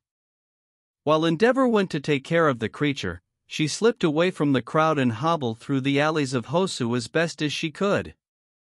City on fire or not, she was going to find her in turn. Not only had he truly grown on her, but he was brimming with potential that she wholeheartedly refused to see be wasted by some idealistic lunatic. It took a good bit of time and a fair amount of willpower to fight through the pain of traversing the city on foot with a broken rib, but she eventually found her beloved intern practically hanging off the shoulders of two other teens, one she immediately recognized as Endeavor's son and the other she slowly recognized as the Ida boy from the sports festival. Then, her gaze traveled to the smiling man next to them, who she remembered to be native. Finally, her gaze landed on the beaten, tied-up form of Is that the fucking hero killer? The eyes of the three teens in native shot up to see a frantic and rightfully apoplectic Ms. Joke storming towards them. More specifically, she was storming toward an incredibly pale Izuku. "Hey, Ms. Joke," Izuku weakly began in an attempt to placate the angry hero. "Don't hate me, Beacon," she retorted. "Do you have any idea how worried I was? You up and ran off to go rescue someone from the hero killer himself without help. You could have been killed." Izuku could only shrink at his mentor's scolding since it wasn't at all inaccurate. "Excuse me, Ms. Joke," Native spoke up, gaining the irate woman's attention. Had he not done so, 2 people would be dead, myself included. What he did was idiotic, but he definitely saved lives today. Ms. Joke stared at him, then she stared at Izuku's sheepish grin, and then she stared at the bound and defeated hero killer. She sighed, and that was a mistake because it immediately reminded her about her injured ribs. Izuku saw this and quickly made his way over to her. "Ms. Joke, are you okay?" he fretted, and a pink flame bloomed in his hands before he placed them over the area she was clearly favoring. "Here, let me." "I'm okay," she tried to assure, but he wasn't convinced and applied his flames to her regardless. Ran into another one of those Nomu on the way. So much stronger than the first. The mention of Nomu got Todoroki's attention, as the only other Nomu he knew of was the creature from the USJ that All Might fought. Could the League of Villains been behind the attack? Was Stain a part of the League as well? Ida, meanwhile, was staring wide-eyed at Izuku's pink flames. He was casually mending his mentor's ribs with apparently little issue, even though he was already exhausted. He had completely forgotten about his ability to heal. Maybe. No, he could never request that of him. It's out of line, even for a friend, and there's no guarantee that he even could. But maybe it wouldn't hurt to inquire later on? Ha! Look at the pompous dweeb. Tamura cackled at the scene beside Kurogiri from atop a building. And Plater too took him down at that, even better. No idea why Spinner is so obsessed with him. Is it wise to stand so close to the heroes in your condition? Kurogiri asked. We risk being spotted if we're in view, and you're still in no condition to fight. It'll be fine, Tamura assured. You'll have us out of here before anyone that spots us could even get up here. As for my condition. His gaze lingered on Izuku's pink flames, and he seemed to be considering something. Kurogiri silently watched on as the young man cupped his chin and nodded. Well, we do need a healer, after all. The two watched the other pros that were fighting the Nomu arrive at the scene, and they began tending to the roughed-up hero brats while Stain was watched like a hawk. Tamura admittedly started to get a little bored, and he was thinking about calling it quits and leaving with the remaining Nomu, but, as if it was summoned with the thought, the winged Nomu flew around the corner and into the fray. It attempted to yank a hostage, but it only succeeded in spilling some of its blood in the area without nabbing anyone. The assembled heroes tensed and ready to battle, and, as a result, they took their attention away from Stain. The hero killer capitalized on this and escaped his bondage with a knife that he had stashed away, and the little weirdo licked the spilled blood to paralyze the Nomu. What the hell is he doing? Tamura growled as Stain went into another monologue about purging the fakes and degenerate criminals. His eyes widened when Stain killed the Nomu and he inexplicably turned his gaze up to the two on top of the building. It seems that he is aware of our presence, Kurogiri dryly commented. The hell was your first clue? Tamura snarked. Then, things became interesting when Endeavor came onto the scene and locked eyes with Stain. The air around the parties on the ground completely changed, and Stain began emanating the most vicious and intense aura that anyone on the street had ever felt. Even the two atop the building were taken by surprise, as the sheer violent presence Stain permeated was only eclipsed by their sensei. A thought occurred to Tamura, and he turned to his misty companion.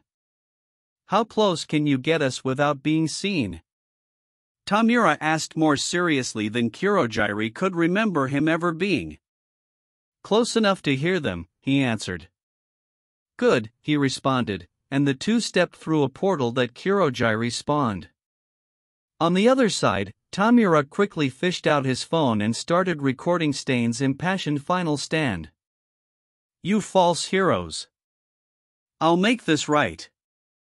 These streets must run with the blood of hypocrites. Hero. I will reclaim that word. Come on. Just try and stop me, you fakes. There are only 3 that I'd let kill me, 3 true heroes. All Might is worthy. And so are those 2.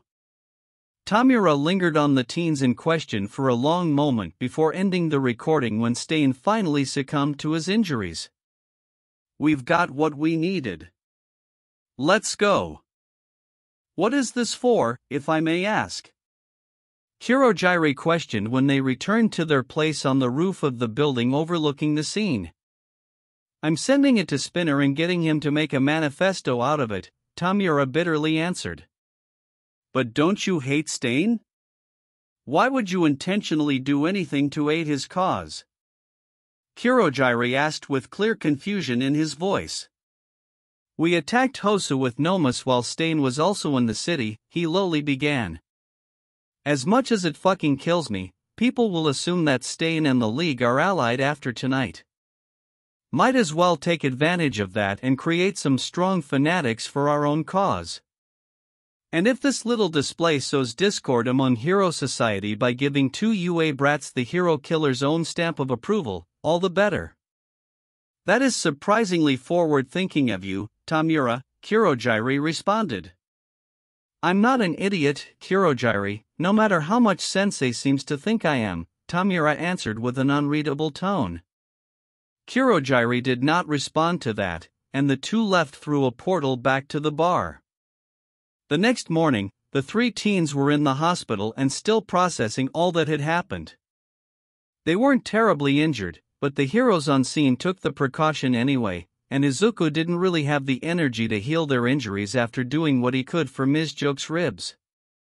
"So, the little rascals are awake," came a voice familiar to Izuku when their door slid open. Standing in the doorway was a nonplussed Manuel in his hero suit and a slightly more joyful Ms. Joke in her own hospital gown. "Ms. Joke!" Izuku welcomed with a smile that was gladly returned. "And Manuel," too, Ida spoke while wilting slightly under Manuel's blank gaze. "I'm deeply sorry for the trouble I caused you. Save it for now," Manuel interrupted. "Someone is here to see the 3 of you." In stepped a giant of a man with the head of a dog in a clean, black suit with a white, spotted tie in the style of a Dalmatian's coat. "This is Hosu's chief of police," Ms. Joke introduced, losing her smile. "Kenji Tsuragami." The 3 teens stood when he was introduced as the police chief, but he waved them off. "So, woof, you are the UA students who brought down the hero killer?" he asked in a voice that didn't quite fit his stature. "We are," Shoto hesitantly confirmed. "Stain has some severe injuries," the man began in a serious tone. "Severe burns and many broken bones. You 3 did quite the number on him." The man's canine eyes bored into the trio as he went into a lengthy explanation about quirk use laws and the clear lines between licensed quirk use, self-defense, and vigilantism. Izuku wasn't really listening. In all honesty, the whole time, he was having a silent conversation with Ms. Joke. He could tell that she was trying to implore him to say that she authorized him to use his quirk in the defense of the lives of others so that he wouldn't get into any trouble. She was willing to take the full brunt of the punishment for him, but he wouldn't stand for that, and she could tell if the way her eye twitched was any indication. "Hold on a minute." Shoto heatedly spoke up, drawing Izuku and Ms. Joke's attention back onto the discussion at hand. If Ida hadn't stepped in, then Native would have been murdered, and had Midoriya not done the same, then both Ida and Native would be dead. No one else had been able to locate the hero killer while he was in Hosu. Are you saying that we should have just stood by and watched people die? So, it's okay to break the law as long as it goes your way? The chief calmly retorted. Manuel was pointedly silent at that, Ida noticed. But sir, isn't it a hero's job to protect people? Shoto argued back. This is why you're not full-fledged pros yet, the chief sighed. I see UA and Endeavor haven't been teaching you nearly enough. What a shame. Shoto practically seethed at the dismissal, and he took an angry step forward. You damn Mudash. Gonna cut you off right there before you say something that would make Tsu upset, Shoto, Izuku interrupted, and Shoto's eyes went wide before he immediately recomposed himself and sat back down. Izuku turned his gaze back to the chief. If the alternative is lives being lost for the sake of bureaucracy, then I don't think we did anything wrong. I really don't think that's what's going on here, Ms. Joke quickly attempted to interject, but the chief decided to challenge the position. Isn't it? He questioned. Quirk use isn't only regulated situationally for a reason. I could throw your asses in the pound for this incident. With all due respect, Izuku started, I had the power and ability to save lives, and I did so, regardless of the laws. I get that these laws are in place for good reason, but if I could do it all over again, I wouldn't change a thing, and I wouldn't begrudge anyone else for doing the same. That's a really slippery slope, the chief responded. That line of thinking could easily lead to another Destro sprouting up. That, he had to admit, was a good point. Unregulated quirk use was a slippery slope, and it was the foundation of Destro's entire ideology. Still, laws that explicitly prevented unlicensed people from publicly wielding their quirks to defend themselves and others at risk of felony vigilantism charges were very often overly restrictive. However, where would that line even be drawn to determine what is and isn't suitable? It doesn't particularly matter either way. I'm not here to punish you as it is, the chief finally revealed, breaking Izuku from his thoughts. What I said is only the official stance of the police department. Any punishment would only be necessary if this went public. If it did, you'd no doubt be applauded by the populace, but there's no chance of avoiding the consequences of vigilantism. On the other hand, we could say that Endeavor saved the day, and Stain's injuries would be consistent with that, but you wouldn't get any credit, woof. The large dogman removed his hands from his pockets and held them out like a scale. You can either take the acclaim alongside the punishment, or you can skirt the punishment at the cost of the acclaim. It's up to you. The three teens looked at each other in silent deliberation. It took them all of 5 seconds. Option 2 was the simultaneous answer of the three. Excellent, the chief said with a thumbs up.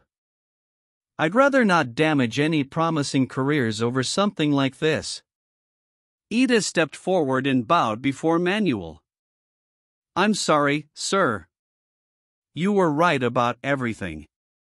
I should have listened. I should have heeded your warning. You're right, you should have, Manuel said with a sigh. You're lucky to even be standing here right now, but I'd be a hypocrite if I begrudged you too badly. Just don't do anything like this again in the future. Allow me, on behalf of the police department, to thank you all for your efforts, the chief finished with a low bow. A vicious killer was apprehended, and it is thanks to you.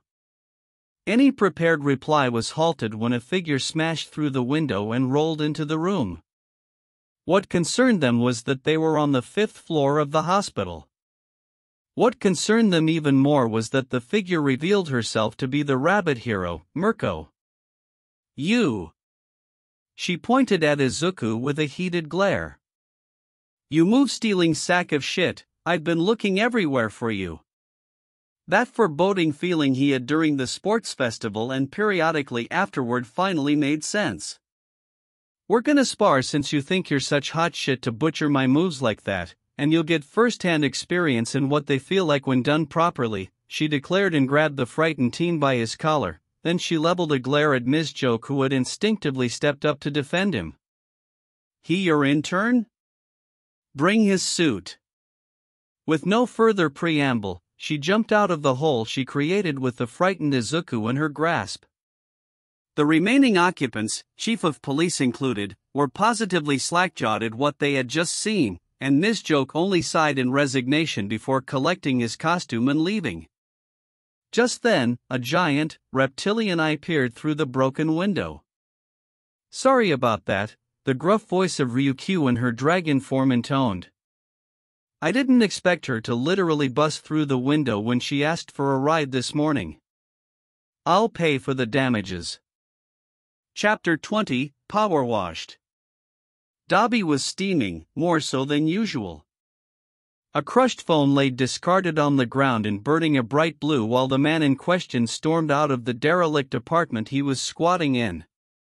Stain's endorsement of heroes didn't really matter to him, that wasn't why he was upset. He believed in Stain's mission to destroy hero society and admired his conviction to see it through, but he didn't particularly care for Stain's apparent desire to build a better one in its place. What truly upset him was just who the man was endorsing. It triggered such a violent reaction in him that he annihilated the phone he was using in less than a second. He'd have to steal another one off of a fresh corpse at some point, but that could come later. He needed to blow off some steam for the moment. True heroes. He scoffed. What a fucking joke. Bad enough for that disingenuous little comrade to be worthy, but that bastard's little masterpiece, too? Dabi's flames unconsciously ignited on his body in a huff, and he spat on the ground. "Whatever, it doesn't matter. I'll kill them both and drag that bastard, Endeavor, to hell with us in one glorious inferno." Dabi stopped when he turned down an alley and spotted a homeless man huddled on a makeshift cot. What specifically drew his attention was the soft, blue light enveloping the man's scraggly face. He dully gazed at the man scrolling through the device with a carefree countenance, as if that moment was one of the few moments in which he could forget the daily rigmarole and just enjoy some peace. Well, it appeared Dabi found a new phone. "I gotta hand it to you, Spinner, you did some good work with this," Tamura acknowledged as he and Spinner watched the video that the Gecko Man created upon his friend's request. The bar was empty as usual aside from Kirojiri occupying his usual spot behind the counter. The purple-haired reptilian grinned.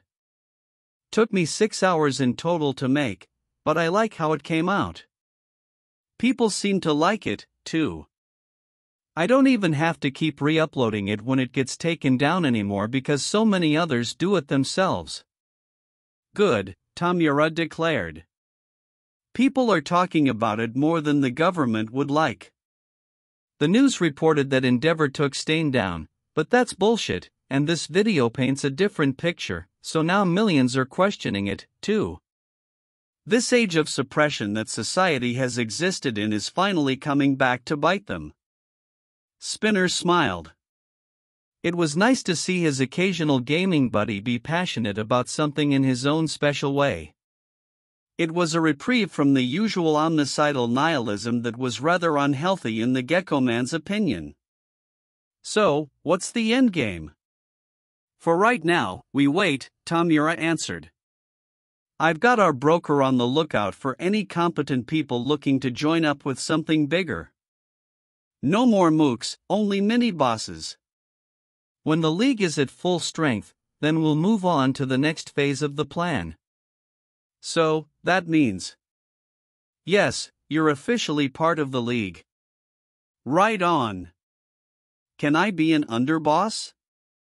"This isn't the fucking Yakuza, Spinner." All for One was listening in on the conversation in delight conflicting with uncertainty. Hearing Tamura clearly plan out his moves and firmly take action outside of his own direction brought a wicked smile to the scarred supervillain. The push he gave the young man had paid off in spades, since he seemed to do a 180 from his previous childishness into a man much more befitting of succeeding his empire. However, the suddenness of the change slightly unsettled him. He had been around for 2 centuries, so he was well aware of how easily a house of cards could be knocked down, as he had been the very breeze that knocked plenty of them down in the past. He'd be sure to keep a close watch on his protege and be there to pick him back up when he inevitably failed. Rikiya Yatsubashi truly enjoyed his office in Daika.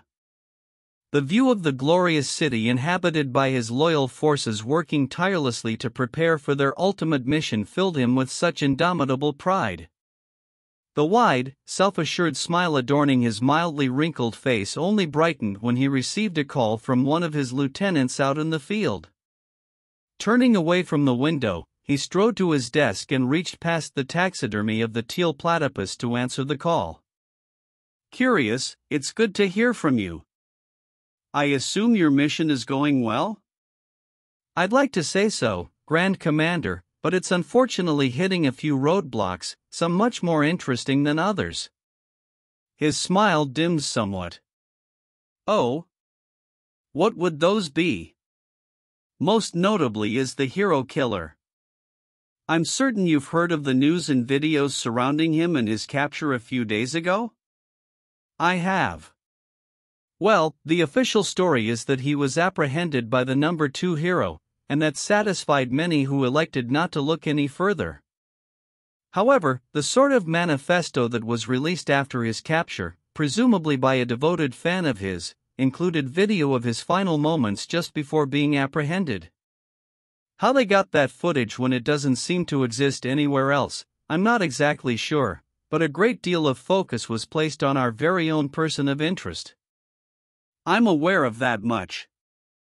What kind of stir is this causing?"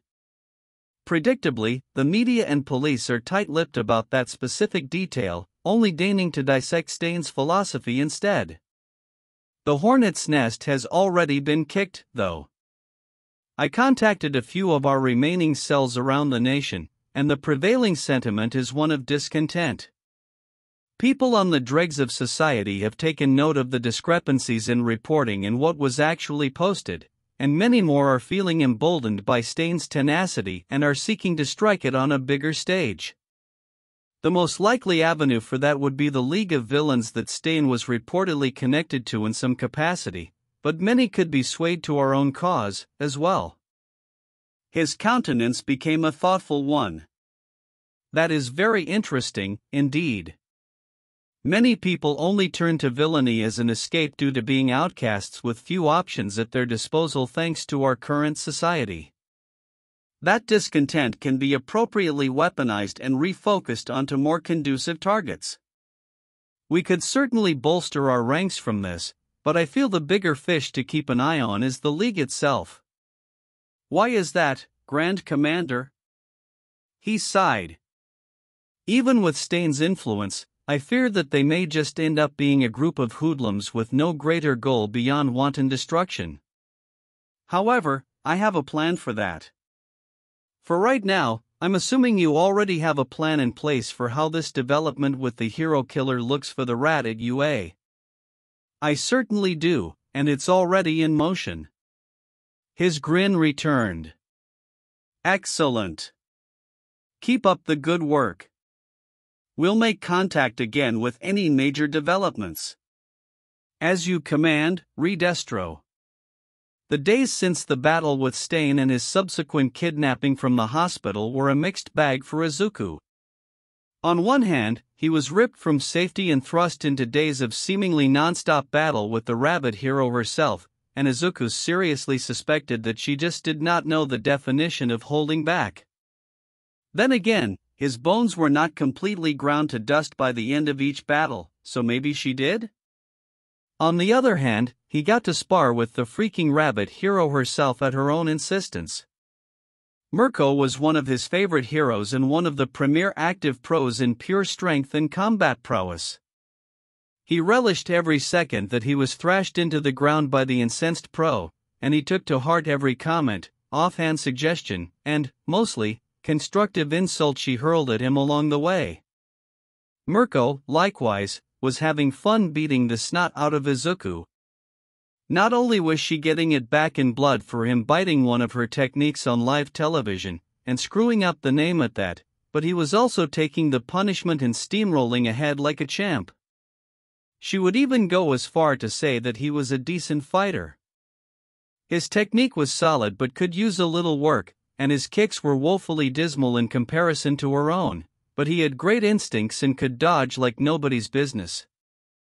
Their most recent spar proved incredibly fruitful for the both of them. Battling in one of the Ketsubutsu training grounds that was fashioned to simulate a quarry, the two had all the space they needed to unload the breadth of their power onto each other. Izuku had slowly grown more able to track her movements and read her attacks, therefore he found himself expending less energy on dodging and instead blocking/deflecting more of her offense than he was initially. It usually came in the form of Izuku tanking her less brutal punches while bathed in green fire, and over the course of the spars they had, he found that doing so greatly improved his durability. Any strikes, usually kicks, that he couldn't safely tank were blocked with his orange barriers, not only helping him consciously draw them out and doing so quickly, but also testing and improving the strength of those barriers once he erected them. It only took a single kick from the rabbit hero to smash through them like glass at first, but with time and added concentration to make them even sturdier, they were able to withstand 2 kicks. For the most part, he used the barriers to momentarily stall her offense while he readied a quick and hard-hitting counter. Ms. Joke, meanwhile, was not having a great time. Her student had effectively been absconded by a rabid battle junkie with a bone to pick with a teenager that imitated one of her ultimate moves. She probably should have been more upset about the situation than she actually was, but the boy was getting some fantastic sparring in with an opponent that could match and exceed him in a safe setting, so she couldn't complain too much. Ryukyu was also kind enough to give them all a lift back to Ketsubutsu to use their training grounds for Mirko's retribution. She managed to escape the Hoso situation with a slap on the wrist given her intern's refusal to pass the buck onto her, which both warmed her heart and annoyed her to no end, but she suspected that her life and the life of her intern were not going to be simple going forward. The way in which the Hero Commission representative who showed up to her apartment was cagey about how the situation would affect Izuku in the future put her on guard, and she had a feeling that she needed to keep an eye out for the boy. There was something going on that she obviously wasn't privy to, and that made her anxious, especially if the Hero Commission was involved in any capacity. Presently, she was presiding over the spar between her student and Japan's current number 6 hero. She felt the ground minutely shake when the two rabid combatants collided fists and launched into a lightning-fast exchange of blows that Mirko quickly got the better of. He bore the brunt of several hard punches to his abdomen before an orange wall appeared to his side in the blink of an eye to block a kick aimed for his ribs.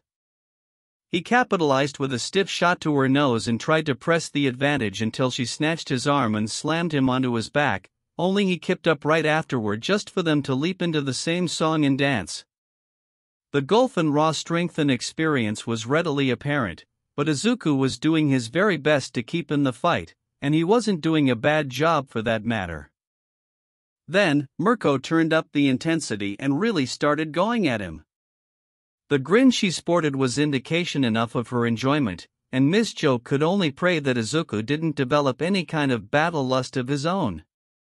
Mirko's strikes became even more vicious and practically had trails of fire following her fists and feet. Meanwhile, Izuku was starting to struggle mightily to dodge and defend. Any attempt to dart away in a yellow flash was in vain, as Mirko would be right back on him in a matter of moments. Eventually, she caught him with a stiff uppercut to his stomach, and in one swift motion, she pivoted and slammed him to the ground behind her. There was no reprieve to speak of for Izuku because she immediately leaped into the air and prepared an axe kick. "This is how it's done, kid," she shouted with a feral grin, and Izuku felt his pants become slightly heavier before the area around him erupted into orange. Luna Arc! Mirko shouted and shattered through an orange dome with her kick. Then, she smashed through another dome under it. Then, a third dome met the same fate. It was after 5 such domes that she finally cut through most of the layers to reach Izuku protected by one last barrier, but her instincts screamed at her to jump, so she did just that and nearly missed the purple spikes that shot out of the remaining dome. "The fuck," she called out, and she only received a shrug from Ms. Joke when she looked over to her. The last dome came down, and Izuku was wreathed in a mixture of orange and purple fire. Judging from his face, he was just as surprised as the 2 women in the training grounds with him. "You've never used that color, have you, Beacon?" Ms. Joke asked. "No," he answered, staring at the purple spikes that were slowly shrinking and losing form on his arm. "I hypothesized that I had access to it, but I've never gotten around to figuring out what it did." "Nearly skewered me, you thieving bastard," Mirko grumbled before smirking. "Let's do it again." "Not until we figure out just what it does," Ms. Joke intervened before turning back to Izuku. "Try to play around with it and see what comes out." Izuku nodded and examined the purple flames on his body that had mostly overtaken the orange by that point. He extended his arm and concentrated, and just as before, the purple flames took shape and hardened into spikes. "Holy hell," he remarked. In an attempt to see if he could will them to do anything else, he imagined the tips of the spikes dulling into rounder surfaces, and to his surprise, they did just that. "So you can control what you create," Ms. Joke commented with a thoughtful nod. "How about the range?" Izuku peered down at the rounded spikes, and his thoughts traveled back to what he saw of Shiozaki's vines during the sports festival and the way she was able to easily ensnare and subdue her opponents from a distance. Deciding it was worth a shot, he extended his arm, and the dulled spikes thinned into ropes and shot out of his arm. He kept them going until they reached roughly 20 meters, and his concentration strained enough for his control to slip and the ropes to disperse. "Oh, wow!" Ms. Joke marveled, and Izuku was also preening. Izuku summoned the purple vines once again, and they wrapped themselves around his right arm and fashioned into a deep purple sword in his hand. With wide eyes, he slowly held up his left arm, and the purple flames brightened into orange before flattening out into a shield covering his forearm and hand. "A literal sword and shield," Ms. Joke observed with a proud smile. "Orange for defense and purple for offense, and they function very similarly as far as how I control them," Izuku commented.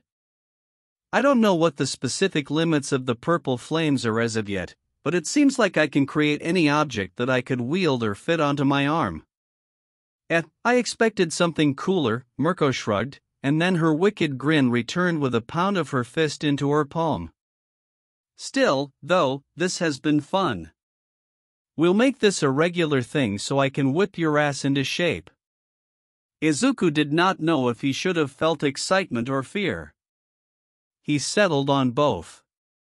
At week's end, the mentor-intern duo was standing in front of the gates of Ketsubutsu to see Izuku off from his internship. Ms. Joke waded through the sea of profuse gratitude he offered for taking the time to teach him, and she silenced him with a pat on the shoulder.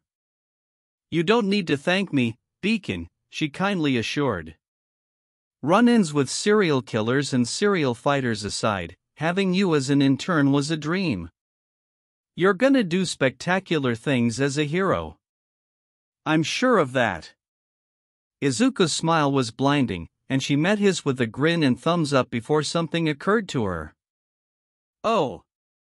Before I forget, some of the kids from the VRP wanted to keep in touch with you, so I gave them your number. Figured you wouldn't mind." "They did?" Izuku asked, a little flummoxed as to why they would want to. "Absolutely," she emphatically confirmed. "You sat down and took the time to actually listen to them and be there for them. That's, unfortunately, pretty rare out in the real world. Izuku was visibly perturbed upon hearing that, and he nodded with an expression that was probably more serious than necessary. That'll change, then. I'll make sure of it. I won't fail them. Ms. Joke couldn't fight the snort that left her, and she amusedly shook her head. So serious when it comes to helping people. Hold on to that passion. The world needs more of it. I will, he promised before setting off in the direction of the nearest train station. Ms. Joke watched him leave with a bright smile, but that smile slowly diminished as he drew further away, and a frown took form in its place.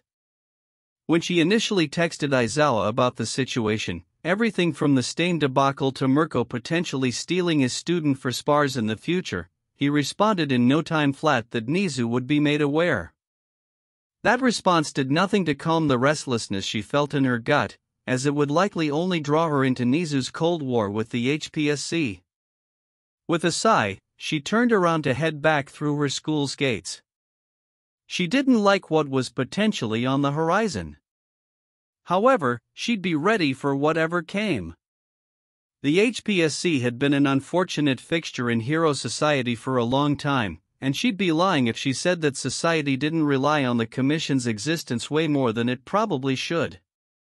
If they truly had Izuku Midoriya in their sights, then the likelihood that Nizu would plunge the nation into chaos in order to protect him was non-zero. She knew which side she was on if that happened. Izuku leaned back into his seat on the train with a frown. He hadn't spent a ton of time online since returning to Ketsubutsu after the encounter with Stain, so he didn't see much of the news coverage of the event. He had taken the chief at his word that Endeavor was credited with Stain's capture. So, understandably, the text he received from Yui was more than a little concerning. When were you going to tell me that you fought the hero killer, and why the hell did you fight the hero killer? Izuku stared at that message for 5 minutes, and in that time, a few more texts came from some of his classmates. The fact that she was asking that question meant that she knew he was in Hosu with Stain, so she already somehow knew more than what was officially reported. How did you find out about that? Stain himself said that you and Todoroki were worthy. It's become a whole thing. Yui proceeded to send him a deluge of memes centered around himself and Shoto, some even calling them the worthy duo and Stain's chosen ones. Izuku didn't know how to feel about his near-death experience being memed, but he supposed it was just par for the course of being a hero. So, please explain. Let me preface this by saying that I did not go with the intent of fighting. My friend's brother was attacked and crippled by the hero killer, and he went after him to get revenge. I wasn't going to let him die a stupid, gruesome death, so I hunted them down myself. One of the greatest human beings I've ever met once told me that doing stupid things for the right reasons was the essence of being a hero, and it's a philosophy I've abided by since then. That wasn't an endorsement to throw yourself into harm's way at every opportunity. I didn't have many options at my disposal, but I'd do it all over again if given the opportunity. I'd do the same for you, too. You're a piece of shit, you know that? It is impossible to stay mad at you. And you love me for it. Shut up. I'm glad you're okay, smiley face. That wasn't the only conversation of that nature he would have that day. Many of his classmates bombarded him with questions and concerns about his encounter with Stain, several of whom sent him the twisted manifesto that was posted shortly after Stain's arrest. The video certainly disturbed him, if only for how easily anyone could have gone down a similar route as Stain if they were in his position. Plenty of people become disillusioned with hero society, and many of them turn to crime and villainy. It just happened to be the case that most of those people weren't as dangerous as Stain, but that wasn't the case all of the time. He idly wondered how Shoto was dealing with it all. Endeavor and his youngest son quietly approached their considerably large home after Shoto's internship had officially concluded. They didn't speak much on the ride back from the Flame Heroes Agency, and since Endeavor was present for Stain's declaration and was already privy to their battle prior to that, he hadn't asked many questions beyond assuring that his son never went out on his own to apprehend a dangerous criminal again. The Todoroki duo was surprised to see a man in a crisp, black suit waiting for them at their front door with a black briefcase in hand, though. The man was clean-shaven, his dark gray hair was neatly combed back, and he had a frigid air about him. Shoto did not recognize the man, but Endeavor's eyes narrowed dangerously when he set his sights upon him. Junji Mishima, Endeavor addressed suspiciously evenly in his son's opinion. I thought everything regarding Stain was squared away with the HPSC. Ah, the commission. Shoto's eyes narrowed, as well, although his eyes narrowed for different reasons. The commission was notorious for encouraging people to stop asking questions about his home life whenever concerns about himself, his siblings, and his mother came up in the past. In Shoto's opinion, the League of Villains and the HPSC were lateral entities. Good evening to you, too, Mr. Todoroki, the now-named Mishima spoke in a clipped tone. The initial issue was indeed handled, however, certain developments have complicated matters. Shoto did not like the way the man's cold gaze lingered on him towards the end of his sentence one bit. Apparently, his father did not either. We will continue this discussion in my office, Endeavor firmly interposed, ending whatever line of thought that action was drumming up. You're dismissed, Shoto. The teen did not need to be told twice to vacate the area and head to his room post-haste. The first thing Izuku noticed when he walked through 1A's door with school back in session was that Bakugo looked haggard and paranoid. He cautiously approached the boy, and Bakugo's head snapped to look at him after only taking a few steps in his direction. Izuku was more than a little uneasy at the boy's wild stare, and he was about to awkwardly shuffle to his seat before the blonde finally spoke. How the hell did you survive 10 years with that devil? The two locked eyes, and in that singular moment, mutual understanding washed over them. They felt like they were really seeing each other for the first time in their lives. Izuku reached out and placed his hand on Bakugo's shoulder. Did you survive the dodge training? Izuku asked. I didn't have a choice, Bakugo muttered with a haunted expression. Every time she got me, she'd substitute whatever she was throwing with something harder or sharper for added incentive. She always got me. Izuku gave him an understanding nod. Look at it this way, your situational awareness is probably impeccable now, although it is also possible that you'll just be really paranoid for the rest of your life. I can't really make a determination on that one just yet. Midoriya? Yayorozu hesitantly questioned from her desk. Is that an ankle monitor? He absent-mindedly responded before the question caught up with him, and he looked to his feet. Oh, yeah. After the whole thing with Stain, my mom put this on me to ensure I didn't wander into trouble, again. The mention of Stain captured his classmates' attention, and they crowded around him, Shoto, and Ida to continue the third degree that had begun in the days prior. I can't believe you guys actually fought the hero killer. I'm just glad you all made it out alive, seriously. Why was Endeavor credited with his capture? Of all the questions that flew at the three, that one caught Izuku's interest. He turned to the person who asked, and he saw his tailed classmate, Ojiro, patiently waiting for an answer. I imagine that 3 hero students taking down a serial killer that had previously defeated dozens of licensed pros would hurt morale more than it would help it, Izuku replied, and the boy nodded in acceptance. And the whole unlicensed Quirk use thing, Ochako supplied beside him. Oh, Ochako, how was it turning out in the sticks with the wild pussycats? Izuku asked. Ochako faced him with the blunkiest expression he had ever seen on her. I'm about 60% certain that Pixie Bob is a predator. Not a soul in the classroom could think up a proper response to that, and the resulting silence remained until their homeroom teacher finally entered the room. The day went on as normal, with the only real notable events being Bakugo's explosive reintroduction into heroics classes and the shitstorm that occurred in the locker room afterward. "Hey, Midoriya!" Mineta called to him as everyone was changing out of their costumes and back into their uniforms. "You won't believe the jackpot I just found. Someone Shawshanked a hole in this wall.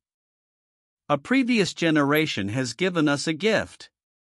It took Izuku a few seconds to grasp why Mineta was so excited about the prospect of a hole in the wall, but some of the other guys were much quicker on the uptake.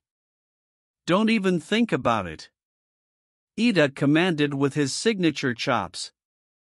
"Peeping on them like that would be criminal." "Quite literally," Shoji muttered from the other side of the room. The short boy seemed to hesitate for a moment at that statement, but he regained his nerve and pressed on. "Come on. Aren't any of you even the slightest bit interested? Midoriya, don't you ever think about our obscenely beautiful classmates?" "Not particularly, no," Izuku dryly answered.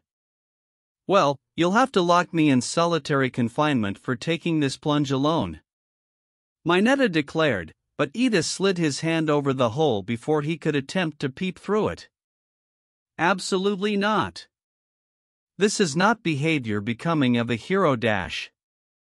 Ida's rant stopped in its tracks when an earphone jack stabbed through his hand from the peephole, and his eyes, alongside everyone else's, went wide.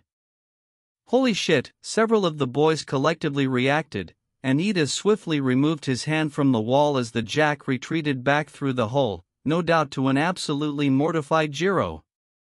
Izuku sprung into action and grabbed the punctured hand, lighting up in pink and bathing his friend's hand in the healing fire while the peephole was quickly filled by a foamy substance from the other side. Within seconds, the wound closed up, and Ida's hand was completely fine. "Dude, your quirk is so busted," Zero commented in awe. "You don't know the half of it," Izuku sighed. Ida, meanwhile, was stock still when he saw the pink flames and how they completely reversed the damage on his hand. It sent him back to his earlier thoughts about his brother's condition and if he should ask Izuku for help. So wrapped up in his thoughts was he that he completely missed Mineta being manhandled by the others and hogtied with tape over a bonfire Shoto created. "Mineta," Izuku began with a light application of blue flames to get the boys' undivided fear and attention, unknowingly drawing the attention of the dark, otherworldly entity that decided to watch along. "Remember what I said at the USJ? I helped you at the entrance exam. Do not make me regret that." "That kid scares me," Dark Shadow muttered to Tokoyami when they briefly poked their head out to watch the unfolding mess. "The kindest souls often have the darkest rage," Tokoyami nodded. "The hell does that even mean?" Dark Shadow replied in exasperation.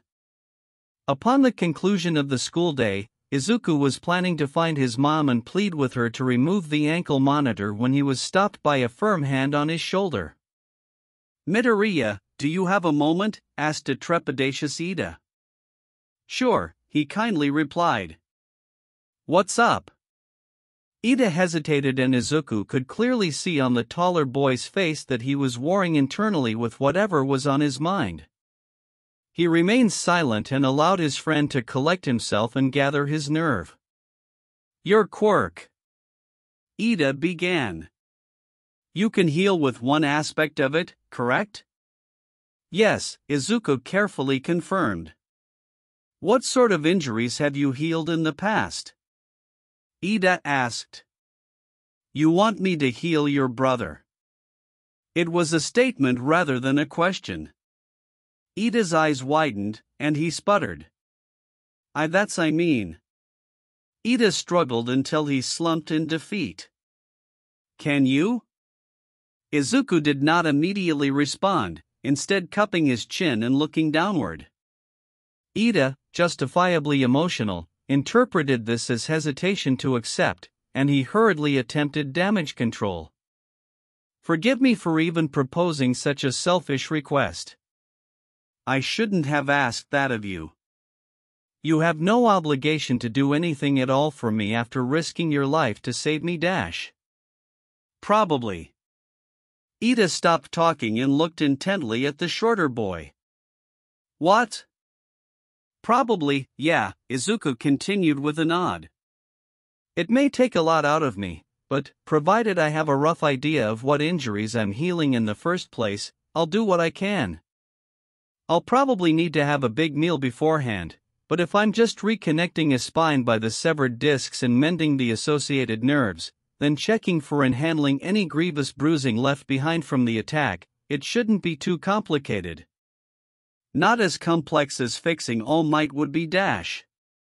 Izuku clamped his mouth shut when he realized that he was rambling and nearly revealed All Might's secret to Ida. Fortunately, the boy in question had completely missed everything after Izuku confirmed that he could help his brother.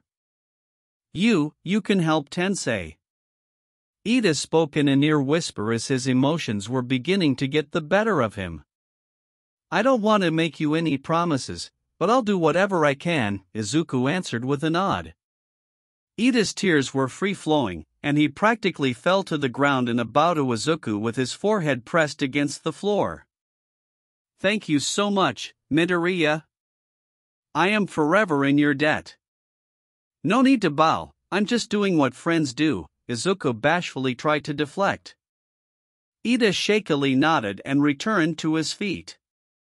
We can wait until after finals. I don't want to interrupt your preparations for the exams. No, if we put this off until after finals, it will literally be the only thing you'll think about, Izuku argued, and Ida had to concede the point. We'll get this done this week so that you aren't distracted. Ida did not think that he could become any more joyful, but that comment definitely proved him wrong and sent him over the moon. Before he could launch into another barrage of gratitude, a loud, familiar laugh echoed from around the corner. Young Midoriya! All Might boomed as he approached the teens. Can we talk? Oh, Izuku stuttered and looked to Ida, and the boy quickly nodded and bid them farewell. Sure. Izuku followed the massive man into one of the teachers' lounges, and All Might deflated back into Toshinori before motioning for the boy to sit. I guess whatever it is must be important if we needed the privacy, Izuku ventured on the couch across from the gaunt man, but Toshinori merely chuckled and shook his head. Not really, he denied. I just didn't feel like blowing up for it. Oh, well, what's up? I was invited to the upcoming Expo and wondered if you wanted to tag along. Izuku's eyes practically shot out of his skull. Seriously? The Expo? On Island? The very same, Toshinori confirmed with a soft laugh at the boy's antics. I'd be honored. Island is where the world's most brilliant minds converge for Quirk research and support item development. It's like a Quirk scientist's wet dream, he speedily went on before his near-mutter spree halted, and he turned a curious eye to the skinny man. Why me? Don't get me wrong, I'm honored and would love to go, but I'd assume you have other choices to take with you before me. Toshinori looked away from the teen and tugged his collar. Well, funny story about that, I had a dream recently where Sensei was throttling me and ordering me to bond with her grandson. Izuku tried to hold back his laughter at the man's plight, but he failed, and the man sighed in defeat. I wouldn't be surprised if she's been cooking up a way to enter the physical realm, Toshinori joked. Well, we can ask her, Izuku offered.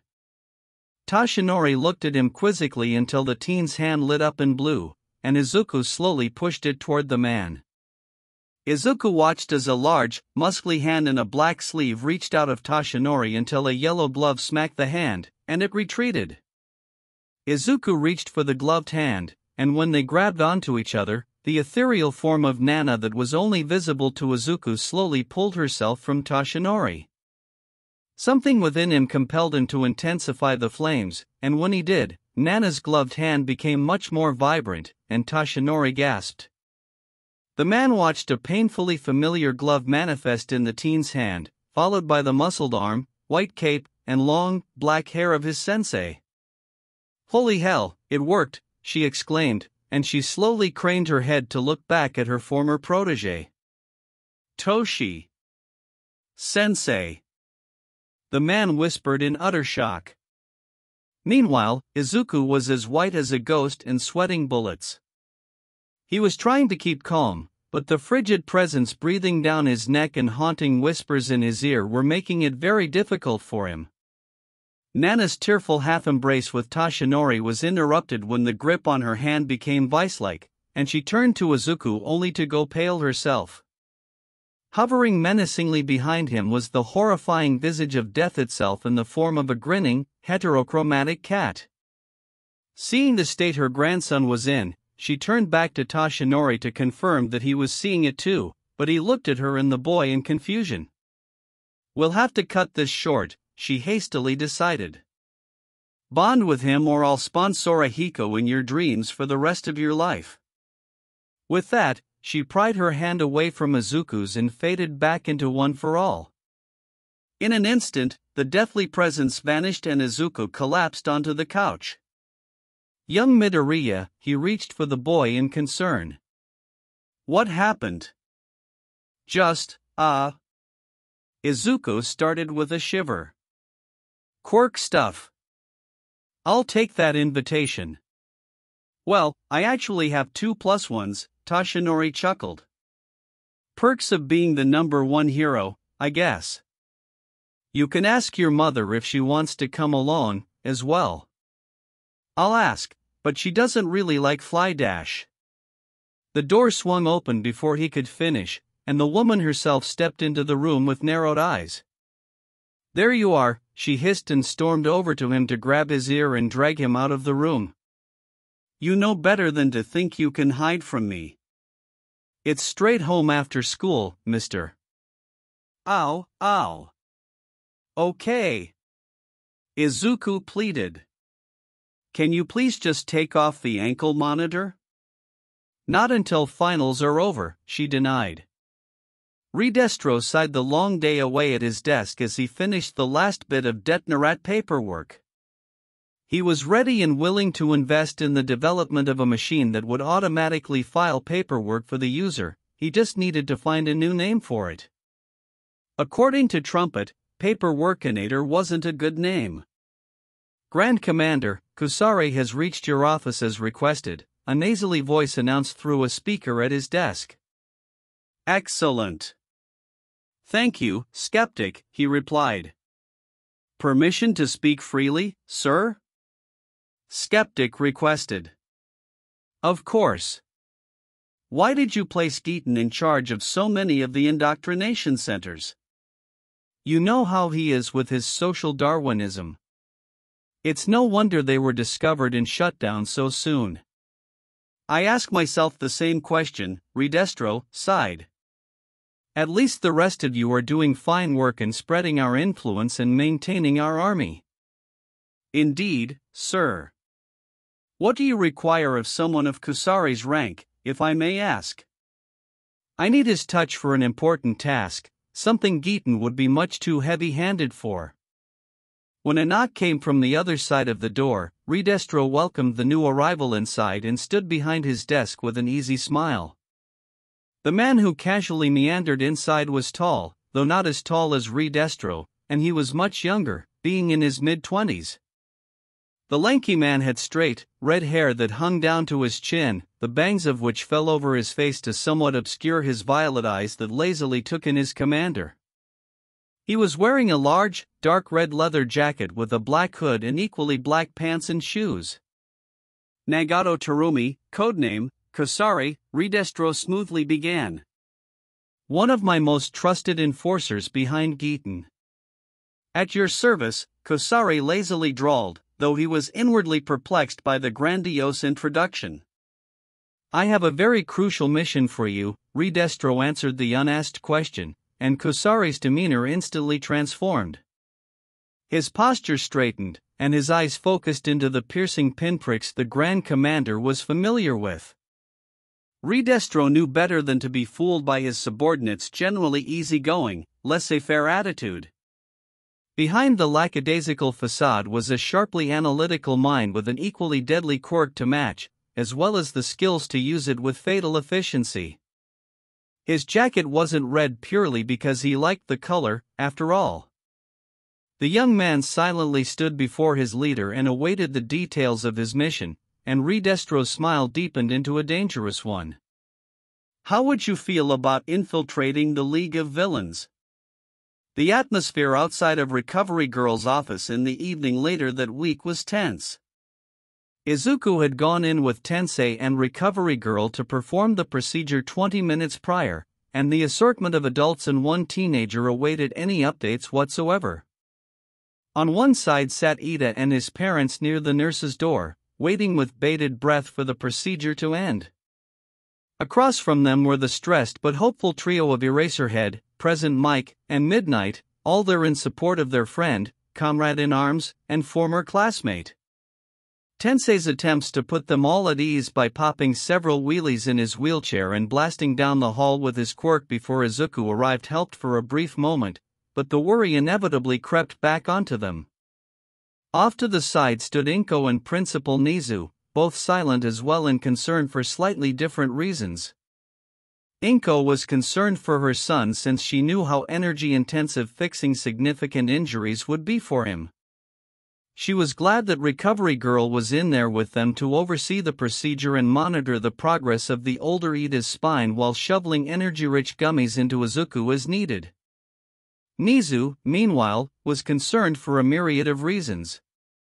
The procedure on Tensei was chief among them, but he was also thinking about the fallout of Stain's declaration and what it could mean for his students, as well as the moves that the HPSC was starting to make in response.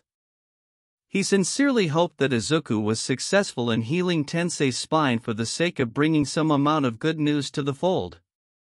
He'd have to figure out a way to explain away Ingenium's miraculous recovery to the press, though. The door to Recovery Girl's office swung open, and everyone's breath hitched. Tensei slowly rolled himself out of the room in his wheelchair with a blank, unreadable expression.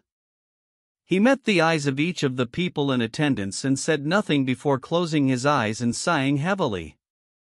The mood in the hall became completely crestfallen at the gesture, and his brother clamped down onto the hands of his parents.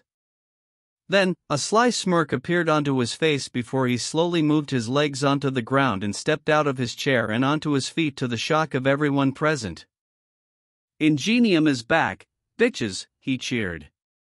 Just like that, the tension was cut through like butter by a hot knife, and he was quickly surrounded by his crying family on all sides. As tactless as ever, elder brother, the youngest Ida present remarked through his tears. "Well, it seems I'll need a new hero name now that you've taken the actual mantle of Ingenium," Tensei joked to his younger brother. "No," he vehemently shook his head in response. "I cannot accept the title. I'm not yet worthy of bearing that name." "HM? Are you sure?" Tensei questioned. "Yes, I am sure," he emphatically confirmed. "Ingenium symbolizes a true heroic heart and a paragon of justice for all. I have not lived up to that as of yet, so I cannot accept that name. I must carve my own path to being the hero that you believe I can be." Tensei silently considered his words before shrugging in acceptance. The present teachers then stepped forward to greet their friend. "Let me know whatever you decide, just make sure it's appropriate," Midnight assured the younger Ida brother with a warm smile. As the group gathered in, Tensei gave hugs all around. A pale Izuku stumbled out of the room assisted by Recovery Girl, and he fell into the waiting arms of his mother. She softly ran her hand through his hair, and he leaned into her touch with a contented sigh. "Damage was a lot worse than I expected," Izuku muttered to his mother. "Had Stain been a touch more reckless, Ingenium would be dead." "Well, he isn't," Inko assured, "and now, he can walk again thanks to you." Yeah, I suppose, Izuku yawned, drawing the attention of the Ida family. The barrage of gratitude he received from all four of them zoomed right past him until his friend tearfully clutched his hand between his own. I owe you my life, Midoriya, Tenya choked out. Don't worry about it, Izuku replied before lazily reaching into his pocket and handing him a small slip of paper. Tenya took it and curiously inspected it as the others looked over his shoulder to read what was written, including the teachers with Nizu inexplicably nestled in Aizawa's scarf. You owe me, one race, Tensei read and looked to the debatably conscious teenager. And I'll dust both your asses, too, Izuku slurred, receiving 3 sets of snickers from the human educators and a light smack to the head from his mother. That night, a quiet, dimly lit street of a residential area was met with the soft footsteps of a blonde girl in a traditional schoolgirl outfit. Her blushed face was pensive, and in her hand was a grocery bag with a singular item inside. The girl steadily walked toward an alley that she knew very well, and she stopped at the entrance to the dark space between houses. Staney says you're worthy, she muttered to no one in particular before looking down at the grocery bag for a lengthy moment, and then she tossed the bag into the empty alley. We'll see. Then, practically on a dime, her demeanor flipped and a wide smile took form before she bubbly skipped away into the darkness.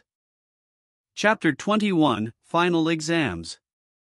The lead-up to their final exams was a mixed bag for Class 1A. For those near the bottom of the class rankings, such as Ashido and Kaminari, it was a tumultuous nightmare with direct implications on their eligibility for summer training camp. For those near the top of the rankings, such as Izuku, Shoto, and Yayorozu, it was business as usual, although Yayorozu was admittedly dreading the practical exam. Ultimately, though, everyone was on a mission to prepare as best as they could for the written and practical tests in order to be allowed passage to the training camp. Izuku wasn't particularly worried about the exams. Provided the written portion wasn't designed by Nizu himself specifically to mess with him, he was confident in his ability to ace it.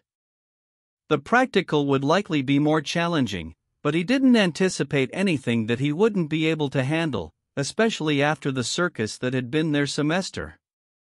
Many of his classmates, on the other hand, did not share his confidence. I'm a little worried about the practical, Toru lamented at their lunch table. Aizawa won't tell us much about what to expect, just that it's comprehensive. That could mean robots, rescue training, or actual combat against other people, Sue added next to her while picking at her food. Or some combination of all of them. Did your mom give you information about the exams? Ochako asked the absent-mindedly eating Izuku across from her. Nah, she was pretty tight-lipped about it when I floated the topic, he shrugged, much to her dismay. He paused with his chopsticks and put the soba noodles back into his dish before looking up. Completely off-topic, but how does your invisibility work, Toru? Does all light pass through you as if you weren't actually there, and how do you see if that's the case? Toru acknowledged before the question caught up with her and she put her chopsticks down. Oh, light doesn't just pass through me entirely. Otherwise, I'd be blind, like you said. I just refract almost all of the light I come into contact with at any given moment. The amount that I don't refract is so negligible that I'm pretty much invisible to anything short of heat sensors and black lights. My own eyes are immune to it, though. I can see myself below the neck, I just don't show up in mirrors or on camera. That small fraction of light that you don't refract, Izuku began, now completely invested in the conversation upon learning about the intricacies of a quirk, is it a fixed percentage, or does it change? It can fluctuate, she answered. Under very specific conditions and at very specific angles, I am visible to the average naked eye.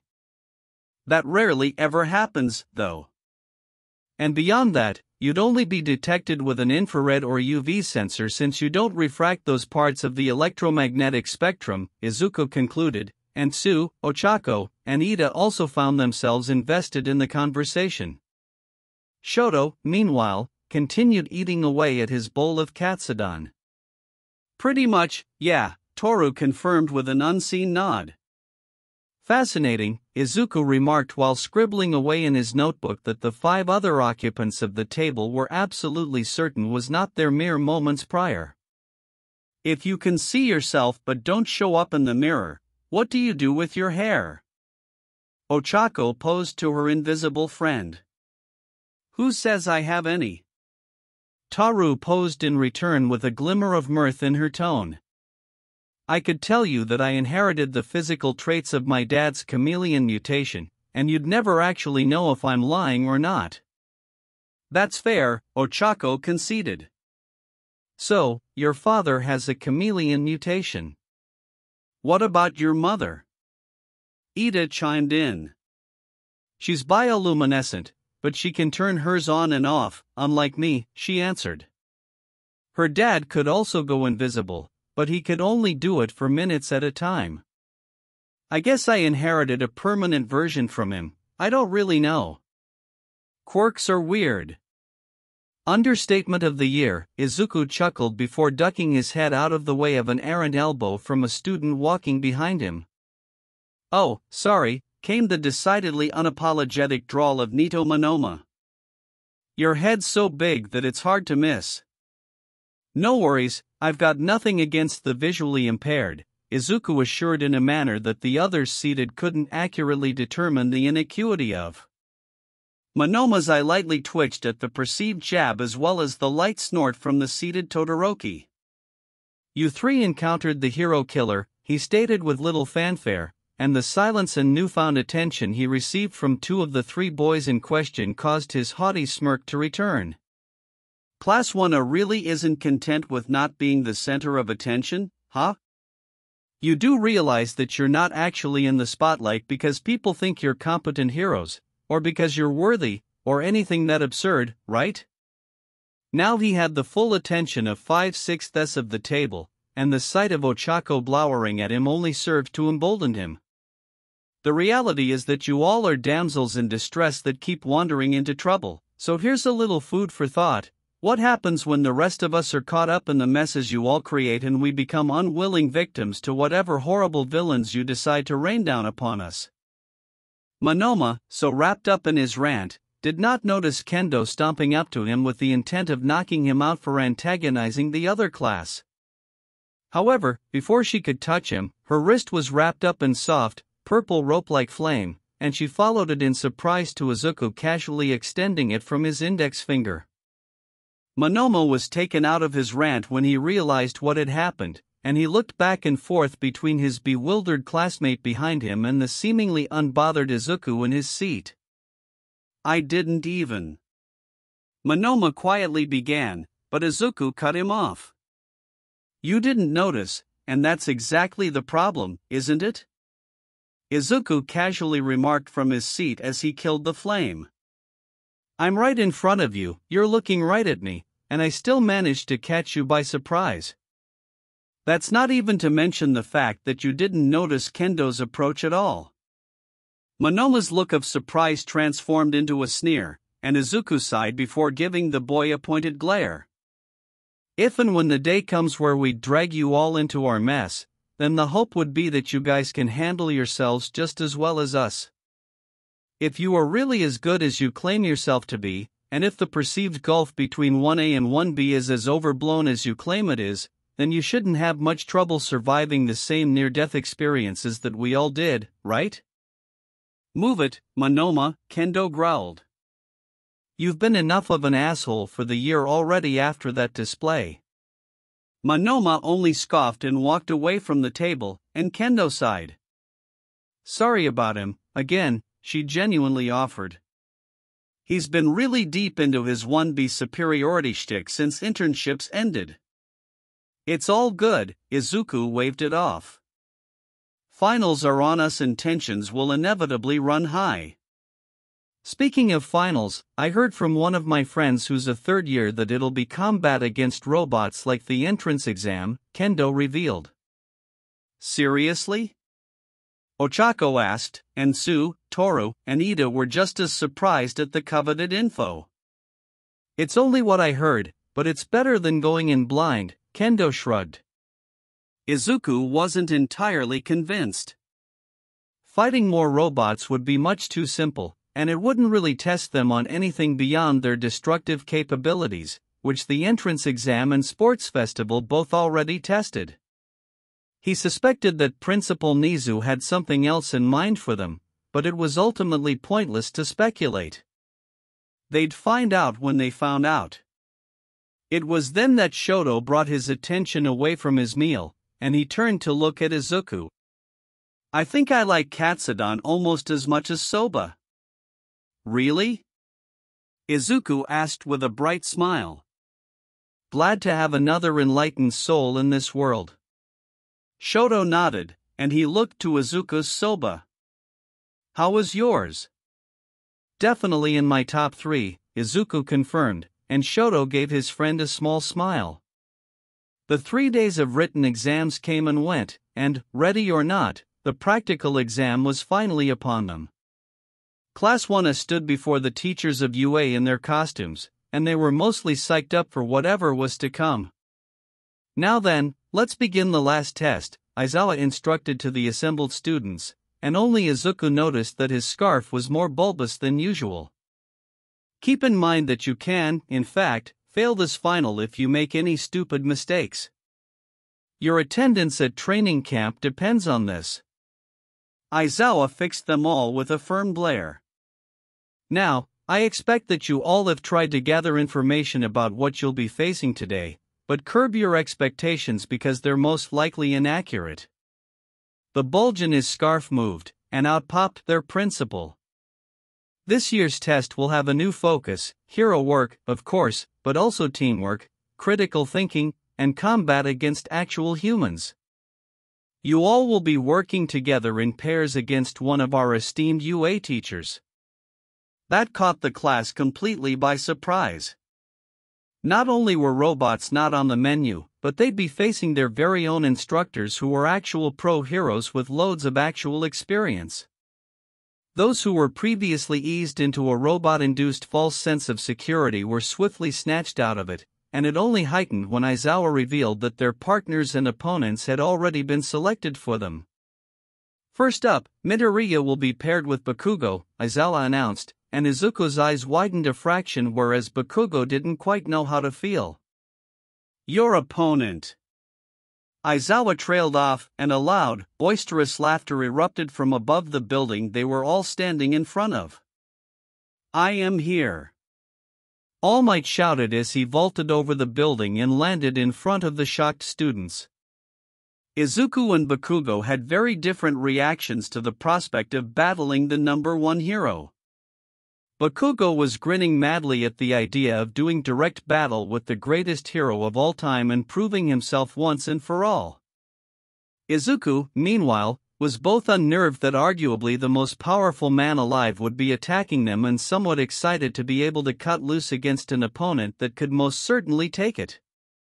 Sitting at her desk in an office at Ketsubatsu, Ms. Joke was nearing the end of grading her students' final exams. Suddenly, her hand froze in the middle of a question, and her eye began to twitch. I'm gonna skin that bunny for corrupting my intern. To introduce your opponent. All Might finished with his signature grin. Just like that, Bakugo's own grin vanished and irritation took over. Izuku, while a mixture of relieved and mildly disappointed, looked on curiously for who their opponent would actually be. He took stock of the assembled teachers, and just about everyone short of Recovery Girl was present. It wouldn't make sense for All Might to show up just to introduce someone who was already standing there and could have just introduced themselves, and he doubted that they would fight Recovery Girl. That only left. Oh no. On cue, as if Matatabi was playing a cruel prank on him, a slender form in a black unitard stepped out from the shadows and around All Might. The dark green boots, utility belt, gloves, and hair came into view, and one thought simultaneously ran through the heads of both boys: shit. That would be me, Verdant announced to the pale duo of Izuku and Bakugo. Come on, can we get All Might instead? Izuku almost pleaded to his homeroom teacher. No, he succinctly denied with a smirk. Think of this as the conclusion to your training, Verdant offered to Izuku with a smile that was neither warm nor comforting. You've been on excursion since the entrance exam. Show me what you've learned. Then, she turned to Bakugo, and the smile became even more dangerous. And you, let's see if you've learned anything at all since the start of the year. You'll all have 30 minutes to complete the exam, Nizu explained. Your objective is to lock one of these pairs of handcuffs onto your adversary or escape from the combat zone entirely. This exam will be very similar to a real battle scenario, All Might continued. You must think of your teachers as real villains, or else you will be crushed.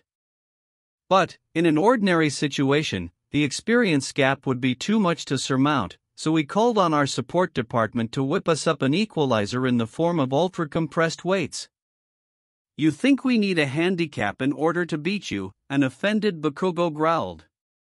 Verdant only smirked and got right into Bakugo's face. Yeah, you do. Got a problem with that? Prove us wrong.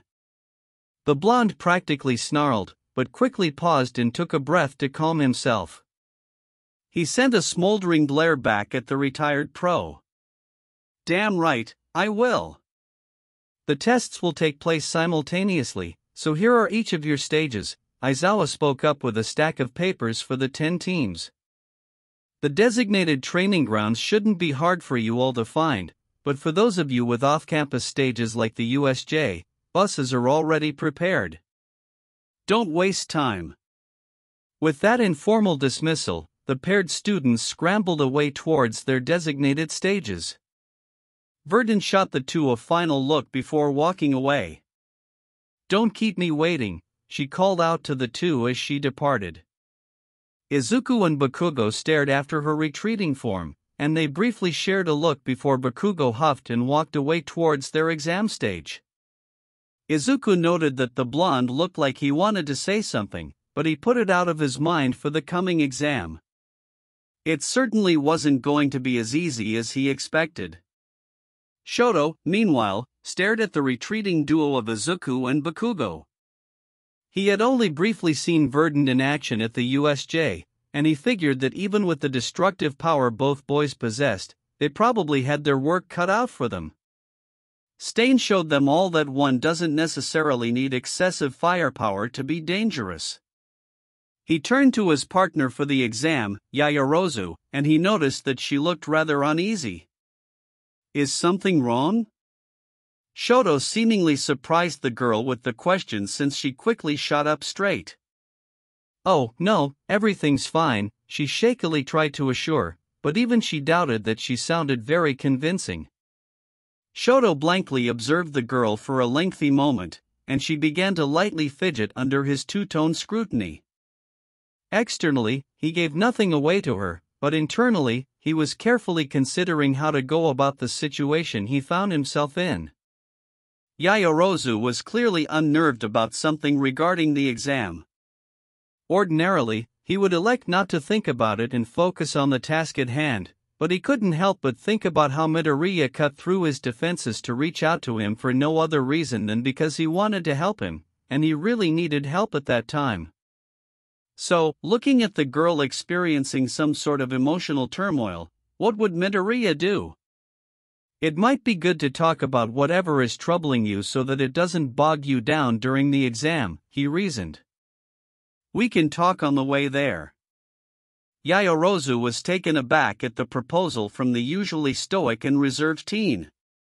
More than that, he raised a pretty valid point. Oh, okay, sure. As the two began their trek, an awkward silence fell over them as Yaoyorozu worked up the nerve to say what was on her mind. Shoto stayed silent, struggling at winging his attempt to be helpful but refusing to back down after already committing to the action. Do I deserve to be here? She finally spoke. Do I deserve to be here at UA in the hero program amongst so many other exceptionally talented people?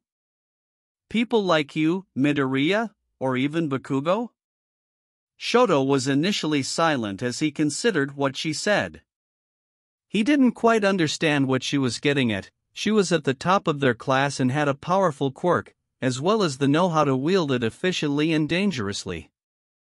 Why wouldn't she consider herself to be among the people she named? Then again, she named Midoriya, and he would firmly place his new friend in the category of what Natsuo deemed bullshit personified, a designation for things that shouldn't exist or are too good to be true and just exist anyway in spite of all logic. All Might was the premier example to point to.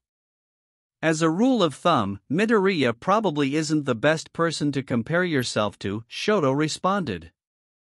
In anything. But aren't you two practically rivals, she questioned. You're basically each other's equal in strength and skill, as well as foils to each other's quirks. Even the hero killer acknowledged you both. Shoto was about to comment on that, but she continued. Meanwhile, I got in on a recommendation that I truly didn't even deserve just because my family had the connections, and I've done nothing of note outside of academics since then. I was useless in the sports festival once I was on my own, and Iwabami only selected me for an internship for my looks, not for my lacking ability. I've never been able to meet anyone's expectations for me, and I'm painfully mediocre at the one thing I've legitimately wanted to do in my life. The tears pricking at her eyes ramped up their attempts to escape. Maybe they were right all along. I should have just stuck to being the heiress instead of chasing a childish fancy. Once again, Shoto was silent. While he may not have agreed with her summation of herself, and he didn't know who they were, he was beginning to understand the situation he was dealing with. Again, he had absolutely no idea how to approach consoling someone, so he was left with one thought: WWMD? He tentatively reached out and placed a hand on her shoulder, and she looked at him through puffy eyes in confusion. You're not alone, he assured. You never are. Yaoyorozu sniffled, and Shoto felt a wave of déjà vu before pressing onward. I know a bit about meeting insurmountable expectations. Our situations aren't exactly 1:1, but my old man wanted me to be something I wasn't meant to be, and I had to let go of basing my existence around him, even if it was based purely around spiting him. Yaoyorozu did not wake up that morning expecting to get a bit of insight into her classmate's backstory and his rocky relationship with his father, the number 2 hero, but she was certainly captivated by everything he was saying. Now, I live and exist for myself and myself alone, Shoto continued. I want to be a hero, and I'm going to do it my own way. I'll be the kind of hero I want to be, not what anyone else expects of me. You want to be a hero, too, and you're already well on your way, regardless of what anyone has to say or think about it. He mentally noted that they were approaching the exam stage before continuing. You may not be as strong or have the raw power that Midoriya or I have, but you're far superior in other areas. You're smarter than I am, and you're probably a lot better at planning than I am, too. He paused again, and he racked his brain for anything else to say. Then, something came to him. You got 2 votes for class rep at the beginning of the semester, right? One of them was from me. I believed that you'd be good at the job, and I still do. I believe that you're a much better leader and hero than you give yourself credit for, and I believe that you'll lead our team to a decisive victory in this exam. The two stopped their trek, only partially because they had arrived at the exam location. Yaoyorozu was floored. Nothing could have prepared her for hearing something like that from her generally stoic classmate. The only person who spoke less than him was Kota, and the animal whisperer was functionally mute. To receive such heartfelt encouragement from him when she was practically at her lowest made her both want to cry and march into the exam with a fire she had never realized she possessed. It didn't hurt that the implication in his last remark was as clear as day. He was letting her take the reins and plan their strategy because he truly believed in her. Honestly, the way he spoke sounded a little alien coming from him. She knew that he meant it, but it would have felt much more fitting coming from. Oh. Well, that made much more sense to her. Midoriya was impacting lives without even being present. Now, let's go past this exam, her partner encouraged with a nod. Yaoyorozu closed her eyes, took a deep breath, and steeled her newfound resolve. Thank you, Todoroki. You're a good friend. A great friend. Let's pass this exam. The exam stage that Izuku and Bakugo found themselves in was a surprise to both. They didn't quite know what to expect when they were instructed to head underground, but a series of massive sewer tunnels wasn't on the list. The most spacious area was a dimly lit redwood forest of cement support beams that provided ample cover and shadows to skulk around in. Where the hell does UA get the money for this? Izuku thought out loud. A low grunt from his partner for the exam drew his attention to him, and he took stock of Bakugo's pensive demeanor. You've got something on your mind, Izuku stated to his partner.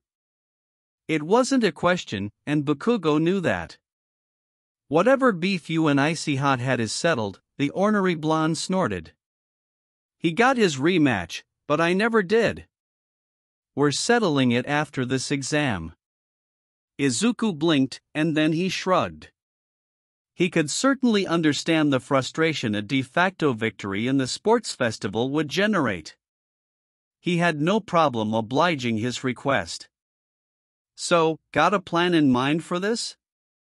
Izuku asked. The hell do you think? Bakugo scoffed. We find Auntie and blow her up. The blank stare Bakugo received in response made him huff in frustration. Yeah, I know, not that simple. And why the hell are you asking me? You're the nerd with plans for every situation.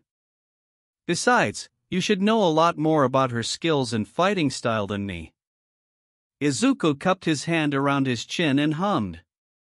Well, it's safe to say that she doesn't have the same firepower that we possess, so taking us both head-on wouldn't be wise.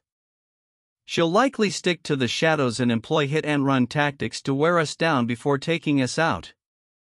All she really has to do is incapacitate us in the span of half an hour in order to win. We're the ones who need to defeat her or escape. And there ain't no fucking way we're running, Bakugo growled. Right, Izuku shrugged. The question becomes how we go about fighting her. Close quarters would be difficult. That's one way of phrasing it, the blonde remarked while rubbing a phantom pain in his ribs. And I can't go all out with my quirk with all the support beams around. Izuku blinked, and his head snapped up to gawk at Bakugo. Do my ears deceive me? Is that character development? Fuck off, nerd. Jokes aside, we could use your explosions and my flames to light up the immediate area and expose her position when she slinks off. Now there's just the matter of what tricks she'll have up her sleeve that I don't know about. You think she's holding out on you? I'm certain of it. Attention! All students have reached their testing areas. The practical exam will begin in 30 seconds.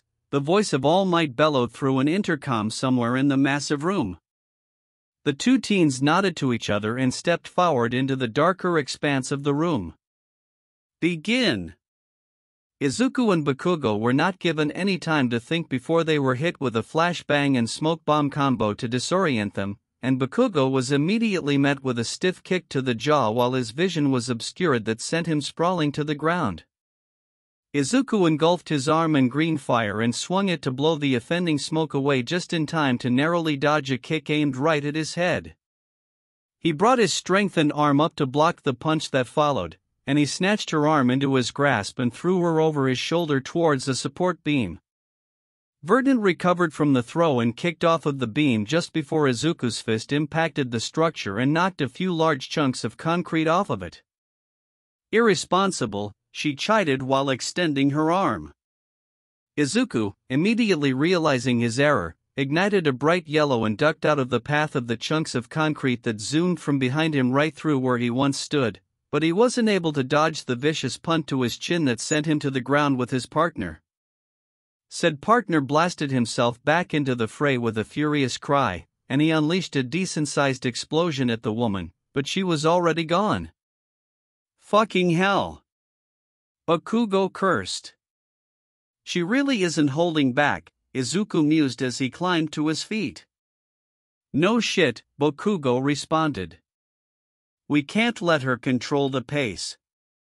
She can't take us both on at once, so let's find her and overwhelm her. Izuku nodded and his yellow flames intensified while Bakugo blasted into the air and zigzagged around the columns. The smaller explosions he was setting off illuminated the area enough to expose Verdant's hiding spot, and Izuku zoomed into action once they spotted her. He bounced from pillar to pillar toward her while Bakugo came down on her position from above. Verdant shot them both an unsettling grin that practically beckoned them to attack, and attack they did. Izuku was first, launching himself at her with a yellow fist to her guarded abdomen. Verdant grabbed him and used some of his momentum to pivot and toss him into the air toward the approaching Bakugo. The explosive blonde snarled and snatched him with his left hand without missing a beat, and he unleashed a powerful explosion at the ground she was standing on, creating even more rubble. As expected, she dodged the blast, but she was very quickly met with the form of her son flying at her courtesy of Bakugo. Izuku and Verdant met in combat once again, this time launching into a heated exchange of blows that the woman was swiftly getting the better of. Having taught the boy just about everything she could, she was easily able to read his movements and counter his attacks because they were so familiar to her. The ease in which she was keeping him at bay was almost disappointing to her until a fist wreathed in green fire seemingly cut through the air next to her face, slicing through some of her hair in the process. Then, all she saw was her son's smirk before Bakugo practically materialized from the darkness and propelled himself around a pillar to hit her in the back with an explosion that both sent her flying and knocked the wind out of her. Quickly recovering, she instinctively grasped the discarded rubble from the explosion with her quirk and pulled it towards her with the two teens in the line of fire. They had seemingly been expecting that, as a wall of orange formed behind them to block the rubble, and Bakugo launched for her unimpeded with more explosions at the ready. It became clear to her as the blonde peppered her with his quirk that the two had deliberately led her into a trap, with her son acting as a distraction and support while Bakugo unleashed hellfire on her. She was genuinely proud of the two for the quick thinking, and she'd definitely make them a big meal after it was all said and done. However, it was not all said and done just yet. It was about time that she introduced the two heroes in training to the silent, green assassin. As Bakugo was bombarding her with small explosions to wear her down, she reached to her utility belt and grabbed a large capsule of powdered sugar that she prepared specifically for the battle. She whipped the powdery substance between herself and her attacker, and she stuck her left hand out, practically strafing out of the line of fire of the much larger explosion than Bakugo intended to release due to the ignition of the sugar, the backfire of which sent him sprawling back to the ground with light burns on his upper body. Her open palm landed on the nearest pillar, but her focus shifted when that arm was then ensnared in a collection of violet ropes courtesy of her son, followed by her waist and midsection becoming tightly coiled with even more of the ropes. She turned to see her son readying a green flame-enhanced haymaker while he had her locked within his clutches. With a simple flick of her wrist, the teen stopped dead in his tracks with a gasp and crumpled to the floor like a severed marionette. "The fuck?" Bakugo questioned before a flick of her other wrist sent a wave of pain through his ribs, sending him crashing to the ground as well. The two boys writhed in blinding pain on the cold concrete, struggling with all their might to figure out what the hell was going on. All the while, The retired pro hero stood over them with an appraising smile that just bordered on sadistic. Funny thing about my quirk is that it isn't just a derivative of basic telekinesis, she began with a much bubblier tone than anyone should have in her situation. I can attract anything that could feasibly fit in my hand, and that includes tugging at your bones and internal organs. I wonder how you'll get out of this jam. I wasn't aware that her quirk could do that, a deflated Toshinori said in mild horror as he watched the screens showcasing the concurrent exams beside Recovery Girl. His hand unconsciously traveled to his scarred side with a grimace. To manipulate someone's internals like that. She needs some way to incapacitate people with strong mutations and superpowered oafs like you, Recovery Girl answered. Quirks can do a lot to make your body as solid as can be, especially externally. Most people can't do much for their internal organs, though. You can't just make them rock solid. It's an easy thing to exploit when you need an edge against an opponent that outclasses you physically. Toshinori hummed in acceptance, though it didn't make him feel any less queasy about it. Recovery Girl, meanwhile, watched the screen with a bit of worry for her friend. They had gotten to know each other a good bit since she started working at UA, and the old medic learned a little bit about why the mother retired in the first place. It wasn't pretty, and she just hoped that the woman didn't lose herself in the battle, especially with her own son involved. Verdon watched the two boys squirm in front of her as they tried their hardest to soldier through the excruciating pain and make it back to their feet, but each time they made a push, they were unceremoniously brought back to the unforgiving floor. The pain was otherworldly, and it only grew as the seconds ticked on. It truly felt as though several of their bones, muscles, and internal organs were practically fighting to shoot out of their body. It's a strange feeling to have your life literally rest in someone's grasp, isn't it? Verdon spoke to the two, not that they were really listening very hard with the torment they were enduring.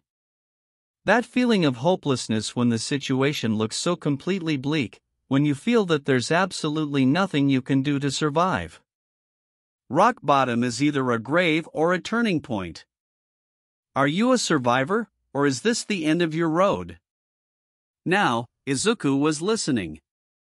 He got the gist of what his mother was saying, and it dawned on him that their current situation was quite literally another test within the test. She was testing their mental fortitude to soldier on at their lowest, literally against all odds. He craned his neck over to Bakugo, and he was met with a shaky yet determined nod. The two had a conversation with only their eyes, and they were in agreement on a plan. Izuku fought through his mother's quirk and reached into his costume for the handcuffs, and he brandished them with a weak grip once he got a hold of them. In a flash, though, the handcuffs were swiped out of his grasp and into Verdon's awaiting hand. I don't think so, she practically cooed with malice, and it started to unnerve the two teens. Bakugo stared up at his pseudo-aunt before them, and he noticed that her eyes became a little vacant, a 1,000-yard stare occupying its place before the pain ramped up even more, and he curled in on himself with a howl. How does it feel, Musha? She began in a strangely dead tone. To be the one with your life in my hands? To be at my mercy? To be certain that you'll die a horrible death, alone and forgotten? She knelt down and leaned closer to Bakugo, her usually weary, emerald eyes now dull and unfocused. Do you feel what I felt now? Before Bakugo could gasp and Verdon could utter another word, she was kicked in the side of the head by a newly mobile Izuku who snatched the handcuffs from her grasp. While she was temporarily disoriented, he quickly latched them onto her wrist and connected her to himself, ending the exam right then. A buzzer sounded once the cuffs were applied, and All Might's voice bellowed over the hidden intercom once more. Midoriya and Bakugo have passed their exam.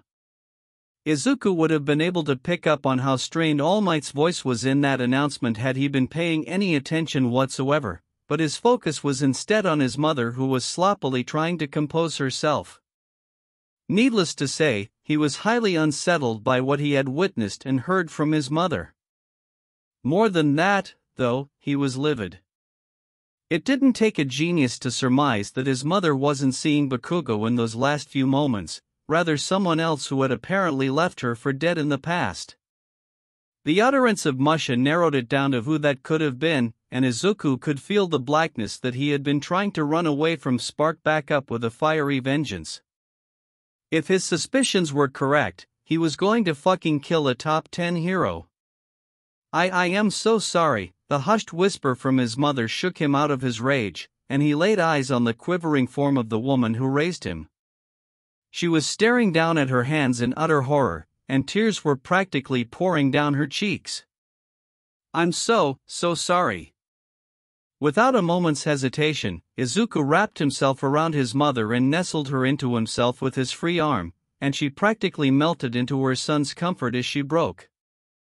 It's okay, Izuku assured. You're here, and you're safe. You're alive, and you have me. You'll always have me.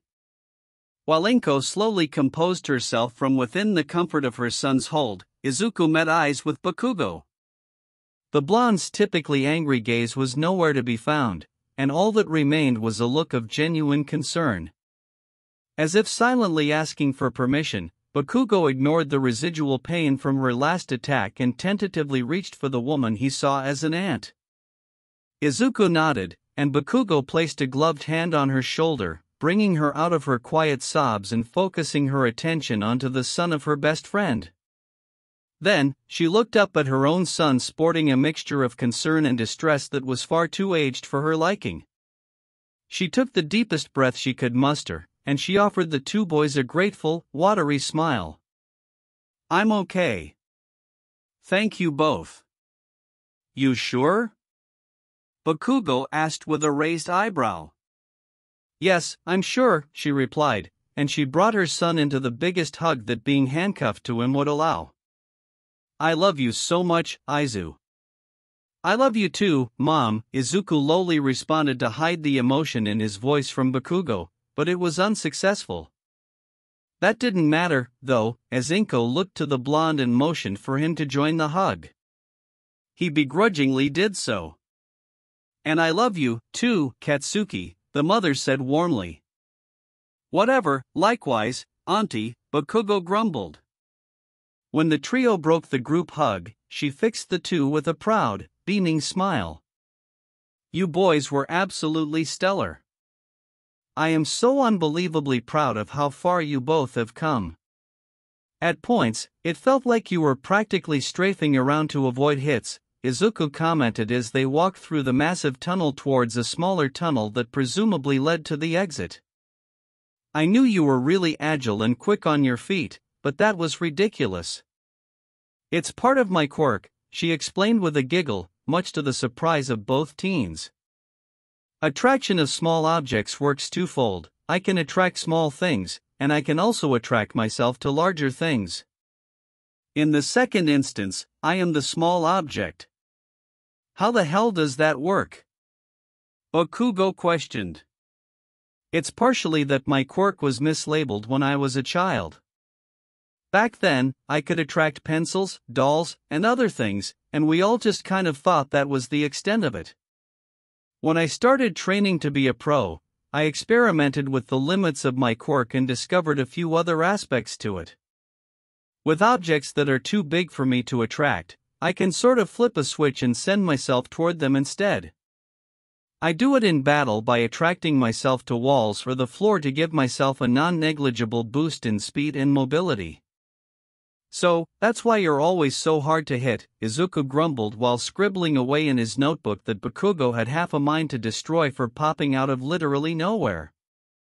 Yep, she cheerily confirmed as they exited the larger tunnel and strolled closer to the exit of the exam stage entirely. None of the three mentioned the hiccup at the end of the match.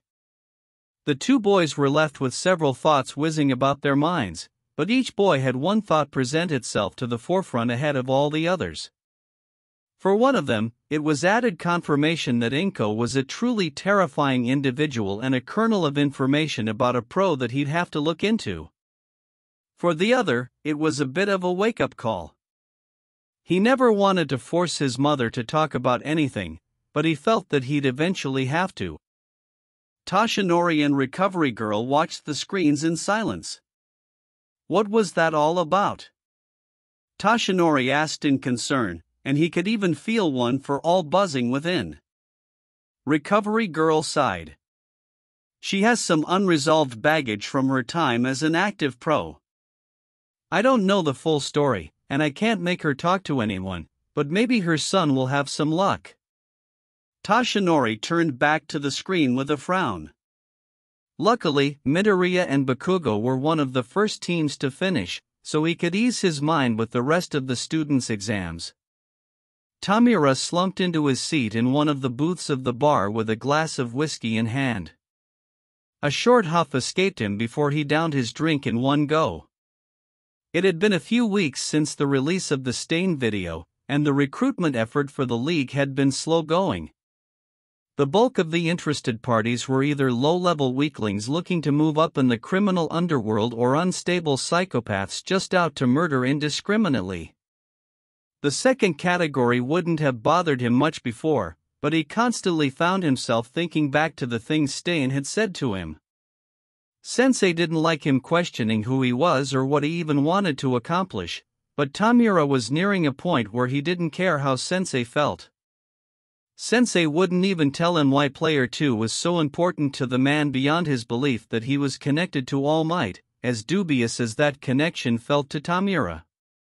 He hated not being in the loop, and he especially hated being underestimated and talked down to. On the subject of All Might, the symbol of peace was becoming muddied in his mind, as well. He wanted to destroy All Might because he loathed everything the man represented for their broken society. That much he felt in his bones. However, did he actually hate All Might as a person, as well, or was Sensei just projecting his own personal disdain for All Might onto him? And that just tied back to the crux of the issue: who even was he? Was Tamura Shigaraki even a real person? Was he just a puppet for his sensei, a successor when it was convenient, and a pissy child when it wasn't? Going even further, what did he even want to do with society after tearing it down? Did he want to build a better one in its place, or did he just want to play in the ashes? His inner struggles had bled into his selections for recruits. Even when parsing through the decent candidates, he wasn't satisfied with the motivations he came across. The best recruit Jiren had been able to bring them thus far was some whiny brat with an axe to grind against UA, and he was only memorable because he had a rather useful quirk. "Shiggy, how's it going?" came the smooth call of the league's info broker as he entered the bar. "Call me that again and I'll make a 1,000-piece jigsaw puzzle out of you," Tamura growled. Jiren's smile widened, putting the gap in his teeth on full display. "Ah, don't be like that, you know you love me too much to kill me. I'm also much too valuable to get rid of. Why the hell are you here?" Tamura begged the man to get to the point. "I come bearing gifts," he started before beckoning in 3 new arrivals. "I know you've been iffy on the last few batches, but I'm feeling good about these 3. In stepped a unique collection of individuals. One was a tall, slender man who looked a little older than Tamura. His red hair somewhat hung over his eyes, but he could see the boredom in his gaze that complemented his slouch. They were already starting off on the wrong foot if one of them looked like he wished he was literally anywhere else but there. The second one was an equally tall, slender man covered in a myriad of burns and staples with a bored yet piercing turquoise gaze to round it out. "So, it's really you," the second arrival spoke. "I saw a picture of you, but you look gross in person." "You're one to talk, Patchwork," Tamura shot back before assessing the final arrival. She was a short, teenage girl with an unsettling smile and what looked like a knife hidden in her sleeve. He'd have to help her hide those better in the future. "It's the hand guy," the girl excitedly cheered. "You're friends with Mr. Staney, right? Please, Let me join the league. Tamura's eye twitched, but he kept a lid on his emotions. Who are you, and why do you want to join the league? The girl's bright smile dimmed, and her eyes minutely started to sag as if a lifetime of exhaustion had just caught up with her in that moment. Tamura could relate. Because existence is pain when it doesn't have to be, the girl bluntly stated before her smile returned and the mania in her eyes was back. Himiko Toga. The world is a hard place to live in and I want to make it better. Tamura was mildly taken aback by the mood whiplash, but he supposed that he could empathize with that desire, which was news to him because he wasn't even aware that he had the capacity for empathy. What about him? Tamura pointed to the burned man.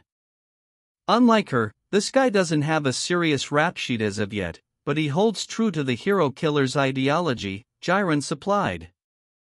More or less, the man shrugged. Society is fundamentally broken and someone has to step up to do something about it. Since Stain is out for the count, might as well be me. And your name? Tamura groused. I go by Dabi, was his simple reply. Real emo, Tamura muttered before turning to the last arrival. And you? Names are power. Call me Kasari, he flippantly answered. And why are you here? Tamura gritted out. The too edgy for me shtick from the two men was really starting to grate on him. The redhead raised his head at the question and locked eyes with Tamura through the villain's mask. Something seemed to change within the man, and that put Tamura on edge. This superhuman society has been forced into a bronze straitjacket by needless and discriminatory regulation of our very birthrights. Burn it down and start anew where people can wield their natural abilities as they please. Everyone, even Kurogiri, stopped and stared at the man. Jiren wasn't super knowledgeable about him, which made the broker nervous, and he only brought the redhead with him because he could sense the predator under the calm facade and figured that Tamura would enjoy having a reliable mercenary. Toga and Dabi gave him long looks, one curious and one calculating. The smoky barman considered him carefully before looking to Tamura. The man's answer felt adjacent to popular rhetoric he had encountered before, and he wondered if Sensei was listening. All for One was indeed listening, and if he had eyes, they would have been narrowed at Kusari's declaration. It appeared that Destro's nth times removed brat was trying to make a play. He could only smile at the development. Things really were becoming so amusing. Then, without another word, Kusari slid his hands into his pockets and resumed his slouch before looking to Kurogiri. Got any Yamazaki? Kurogiri nodded and retrieved a bottle of the requested whiskey as well as a freshly cleaned glass. Tamura silently watched the man meander to a stool at the bar and sit down with his drink as if nothing had happened. Yeah, that man was dangerous. More than that, he had conviction. All three of them seemed to have it in their own special ways. Conviction and an identity. They all had it. Hell, even Spinner and Kurogiri had it. It was what the League needed. It was what he needed.